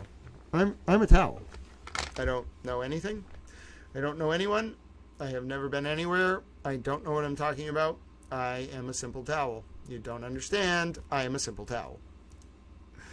Cancer does suck. We absolutely agree with that. All right. This has been a long day. Let me do my end here. If you enjoyed this stream, if you benefited at all, if you'd like to support Towel Stream in the future, you can simply click like, you can click subscribe, and you will be subscribed to the channel. That's really the best way to support right now. I also want to say hello and thank you to the folks who were in the chat. Ange Whittick, Amber Am, Callie Trish, Forensic RN, Amber Am, Chit Chat and Coffee, hello. Leafly, my dear friend. I will chat a little bit more after I read these names. Deaf Otter, Eva, hello again. Suzanne. Oh, Linda A was here, ladies and gentlemen. Oh, look at all you towel friends. You were just chatting up a storm. Suzanne, hello. Ange Whittick was here. DJ Monarch, hello, my friend. Hot Coffee Chats. Social Change Warriors, Christina, it was great to see you. Oh, Grant Smith Ellis fan was here. Oh, ladies and gentlemen, it was, did I see Anthony Barton? Hello, my dear friend. Claudia, it was great to see you. Murder by Maestro and DJ were here. Sorry about that. Laura Dixon, it was great to see you. Oh, ladies and gentlemen, I'm going to come back down to the bottom, though. Okay, so, Colleen Henry, you know we're not going to end without the clip. You know we're not going to end without the clip. You know exactly. Oh, Forensic RN, you're so clean. Monday. I wish that we could get a verdict on Sunday. Monday, friends. Callie Trish, do you want to give us a verdict tomorrow? Hi, Nancy from the 508. Callie Trish, you pop in, you give us a verdict tomorrow. But hopefully the jurors will not come into court tomorrow. I think they would get in trouble. No, I'm kidding. As to Monday, yeah, I'm expecting a verdict Monday. I mean, I can't predict. A jury, one juror could be like, I just don't want to do this, like, and just hold it out forever. I didn't get the vibe from the defense that that's where we were going. And so I think Monday. Forensic RN, great. You always make my day when I can hop on. I just realized that's what she said. You made me read that in real time. That's hilarious. Look at Little Towel. I'm going to turn redder than Dr. Rentschler from ARCA, the guy who talked about the ham sandwiches. You don't understand. Little Towel is a sheltered little towel. 9 a.m., folks. 9 a.m. deliberations resume. We are at 1 hour and 50 minutes on our deliberation clock. I think a lot of the accounts are astroturfed on Twitter for Karen. I think a lot of them are fake. But yes, you know what clip we're going to play. You think we're going to leave without playing the clip? Oh, ladies and gentlemen, would I do that to Colleen Henry? Would I torment our dear towel friend Colleen Henry by leaving you without the clip? No, absolutely not. We're watching the clip. You know we're watching the clip. It is a part of towel law, ladies and gentlemen, that at the end of the day, as we get ready to do so much, we must play the clip. Not that clip, ladies and gentlemen. You can take a look at John O'Keefe, but we must play the clip. I mean, there's no option. You know it's coming. Hello, Amber Am. You know it's coming. Yep. Oh, Amber Am knows it's coming. And we're going to be back together tomorrow at 8 a.m. anyway. You know it's coming, ladies and gentlemen. The world knows it's coming. Colleen Henry knows it's coming. I'm a towel, and I know it's coming. Grant, come on. We want to see the Call Me Hank clip. We love Hank. Well, I love Hank as well. Oh, and is Mandy Strong here? I can't show the image yet, but when Mandy Strong comes back tomorrow, I have the Call Me Hank clip. Hi, Grant. Hi, great and noble towel that you are. There's a request for the Call Me Hank video for when you have an opportunity to post it. Thanks. Oh, Didi, I got you on the Call Me Hank clip. Don't you worry about it. So I got to do two things. One, let me grab the link, and then Didi, I will repost this Call Me Hank clip for you right now. You watch this. Grayson Sass apparently reposted it, so I'm going to repost the original one. Here you go, Didi, just for you. I'm going to repost the Call Me Hank clip. I haven't reposted it in a while. It is now at the top of my Twitter feed. That's hilarious. And it's the color stabilized version from the Super Towel ordered by Maestro. All right, you know what's coming. I know what's coming. Colleen Henry knows what's coming. It's time, ladies and gentlemen.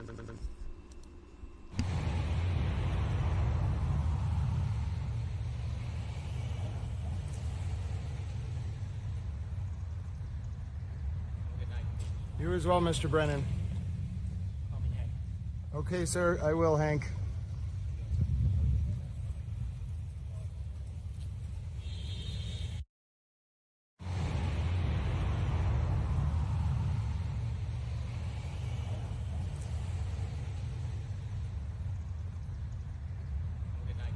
You as well, Mr. Brennan. Okay, sir, I will, Hank. We love it. Eva, I'll post the photo. I just wanted to wait for Mandy to be here, but I don't mind posting it. Give me 1 second, little towels. Give me 1 second. We have a request from Eva and Mandy Strong. It's actually a good idea, Eva, because if I post the photo now for Mandy Strong, thank you so much for resending. If I post, I won't post it, but if I put the photo up on the stream now, then the next time Mandy Strong comes in, I'll be like, Mandy Strong, the Super Towel Eva was kind enough to keep this in mind for you, and then we will show it to them. Okay, so hold on here. Take a look at this. Hello, Chit Chat and Coffee. I am a towel. I have only been going for 9 hours today. Wouldn't you know it, ladies and gentlemen? What an easy day for Little Towel. We didn't even have to go our regular 11 to 12. I paused the camera at all the wrong moments. There I am. I'm back. All right, hold on. All right, 1 second. I have the image file for you. Yes, this is the image Mandy Strong requested. Hi, Mandy Strong. You made it. Your Super Towel friend, Eva. We don't mean to interrupt your day at work, but if you look on the stream in about 20 seconds, maybe a little bit less, maybe as I'm saying this, plus 10 seconds, you will see your image that you requested of the ground outside of Fairview Road and how sort of rocky or elevated it was, has now been fulfilled. This was Fairview Road around the time of January 29th, 2022. I'm not sure exactly if it was a little bit later that year, but this was roughly, I think it was probably obviously later that year. This is, or maybe before, but this was roughly what the ground looked like at that time. Mandy Strong, you can thank Super Towel Eva. Super Towel Eva definitely helped me with this, kept me focused, attentive, ladies and gentlemen. There you go. That's what the ground was like. Take a look. That was a special Super Towel request. Yes. All right, Discerning Truth. I'm going to get some very good rest, Grandma Towel. You have a great rest of your night, my dear friend. Just closing up here. And you know Towel loves you, my friend. I hope. Thank you so much for watching. It was a long Saturday. We are on Verdict Watch. Yes.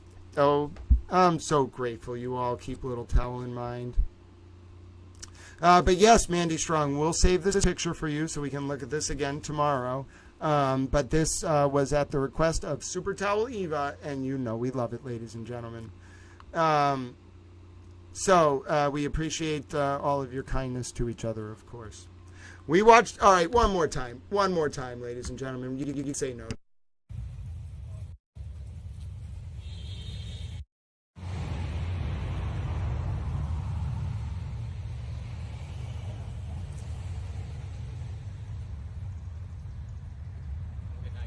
You as well, Mr. Brennan. Okay, sir, I will, Hank. Hello, Forensic RN. Thank you, and of course, a thank you to Hank Brennan. We are all hoping for a very quick verdict watch on Monday. We'll definitely be back together for Sundays with Hank tomorrow, ladies and gentlemen. I want to say a special thank you to Skylar, the South Park fan. The Keep It Up Super Towel emoji made Towel very happy, and I did indeed keep pumping those irons, my mental irons. I pushed all the way, and we did a good Saturday towel stream. Mandy Strong, your LOL emoji was hilariously timed. God bless you, my friend.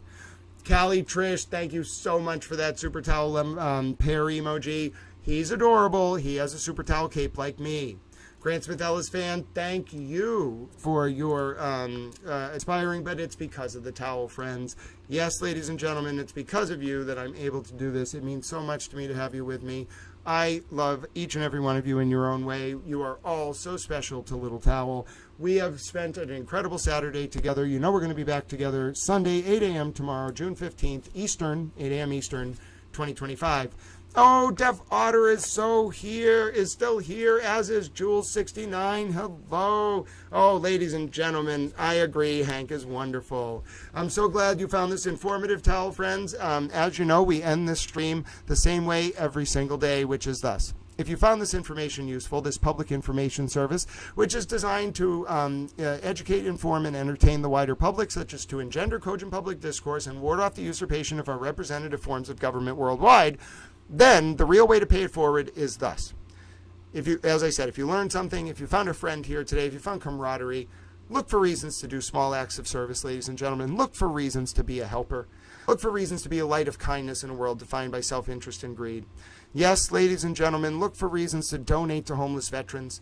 Look for reasons to donate to animal shelters run by veterans, or just animal shelters in general. Look for reasons to say hello to someone on the street. Ange Whittick, Cinnamon Buns, hello, my dear friends. All right, hold on. We got a Call Me Hank clip one more time request in the middle of the goodbye. We're doing it. This is a rarity.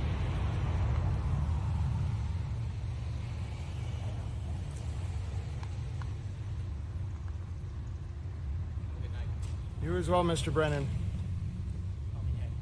Okay, sir, I will, Hank. You love it. I love it. Thank you for that request. That was a wonderful request, Jules69. But yes, look for a reason to call a family member or a friend you haven't talked to in a while, ladies and gentlemen. Look for reasons to do good. Look for reasons to donate 200 tomato plants like Francis Frutrell did once and have them designated honorary towels, ladies and gentlemen. Then we'll redefine the realpolitik of the world order and change it from one centered on expanding, preserving, and demonstrating power to one centered on expanding, preserving, and demonstrating our capacity to engage in small acts of service rooted in unconditional love. Towels, I believe we can bring about a new age with Aquarius, the digital epoch, with Aquarius, the water bearer, waving his towel flag high based on those principles of unconditional love and small acts of service. Towel believes in you, friends. Towel believes in the mission of this community. Towel believes that this is a beautiful day to be alive. It's been great to spend so much time, only 9 hours today, friends, but we'll see each other bright and early, 8 a.m. tomorrow on Towel Stream for a Sundays with Hank special edition verdict watch. I've been so grateful. Towel friends on the X, you know we got to say goodbye to you first. I'll spend a few minutes with the Towel friends on the Towel YouTube because you got a few minutes on the extra at the beginning on the Towel X. Be safe out there, Towel friends. It's Saturday. Enjoy the rest of your night. Sleep well. Be well. Towel loves you so much. It meant so much to me to have you with me, to have you here today. And you know I'm going to see you first thing tomorrow morning, Sunday, June 15th, 2025, 8 a.m. Eastern for Sundays with Hank. YouTube.com/@GrantSmithEllis if you want to join the chat. Otherwise, as I said, be safe, be well. God bless you. Know that Towel loves you very much. Towel friends, we're done. We're done with the Towel X. Yes, weekends with Towel friends. Weekends with towels are wonderful. Iowa travel nurse, you are a wonderful human. I have to say I am basically a liberal, although I'm probably more moderate. I don't know if I necessarily am in the Democratic Party, but trust me, Towel is very very liberal, and we tolerate all views here, and then no one will make Iowa Travel Nurse feel uncomfortable. Towel will get a little rambunctious. Iowa Travel Nurse and all of our nurses are wonderful, and in particular, Iowa Travel Nurse, you are wonderful. Colleen Henry, I'm so glad you got to pop in at the end. You know we got to play the Call Me Hank clip one more time on the YouTube just for you.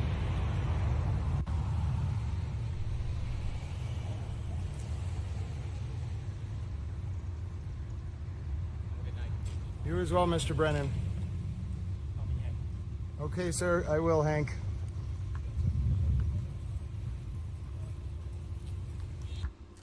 I love it. Colleen Henry, I know you appreciate it. And towel friends on the YouTube, we do appreciate Iowa Travel Nurse. All views are welcome here, whatever you may view. And I'm sorry I missed the chat earlier.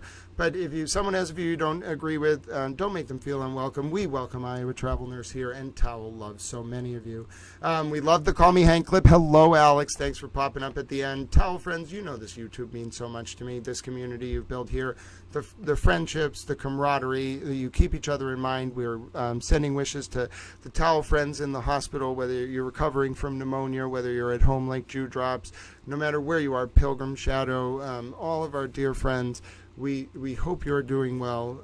This is a special place, and it means so much to Little Towel that you've been here.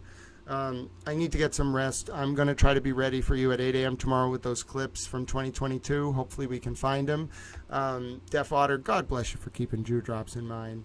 But you know I appreciate all you out there, friends. You've given me meaning in my life. I hope that I've helped in some way for you to find friends or learn something. And it really, it lets me lay down my head, even though I've been super tired recently, obviously, in an authentic way, feeling supported. And I'm going to pay that forward by trying to help others.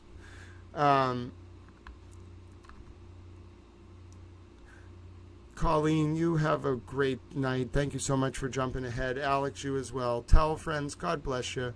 Be well. Get some good rest. Be with your families, your friends, those you care about.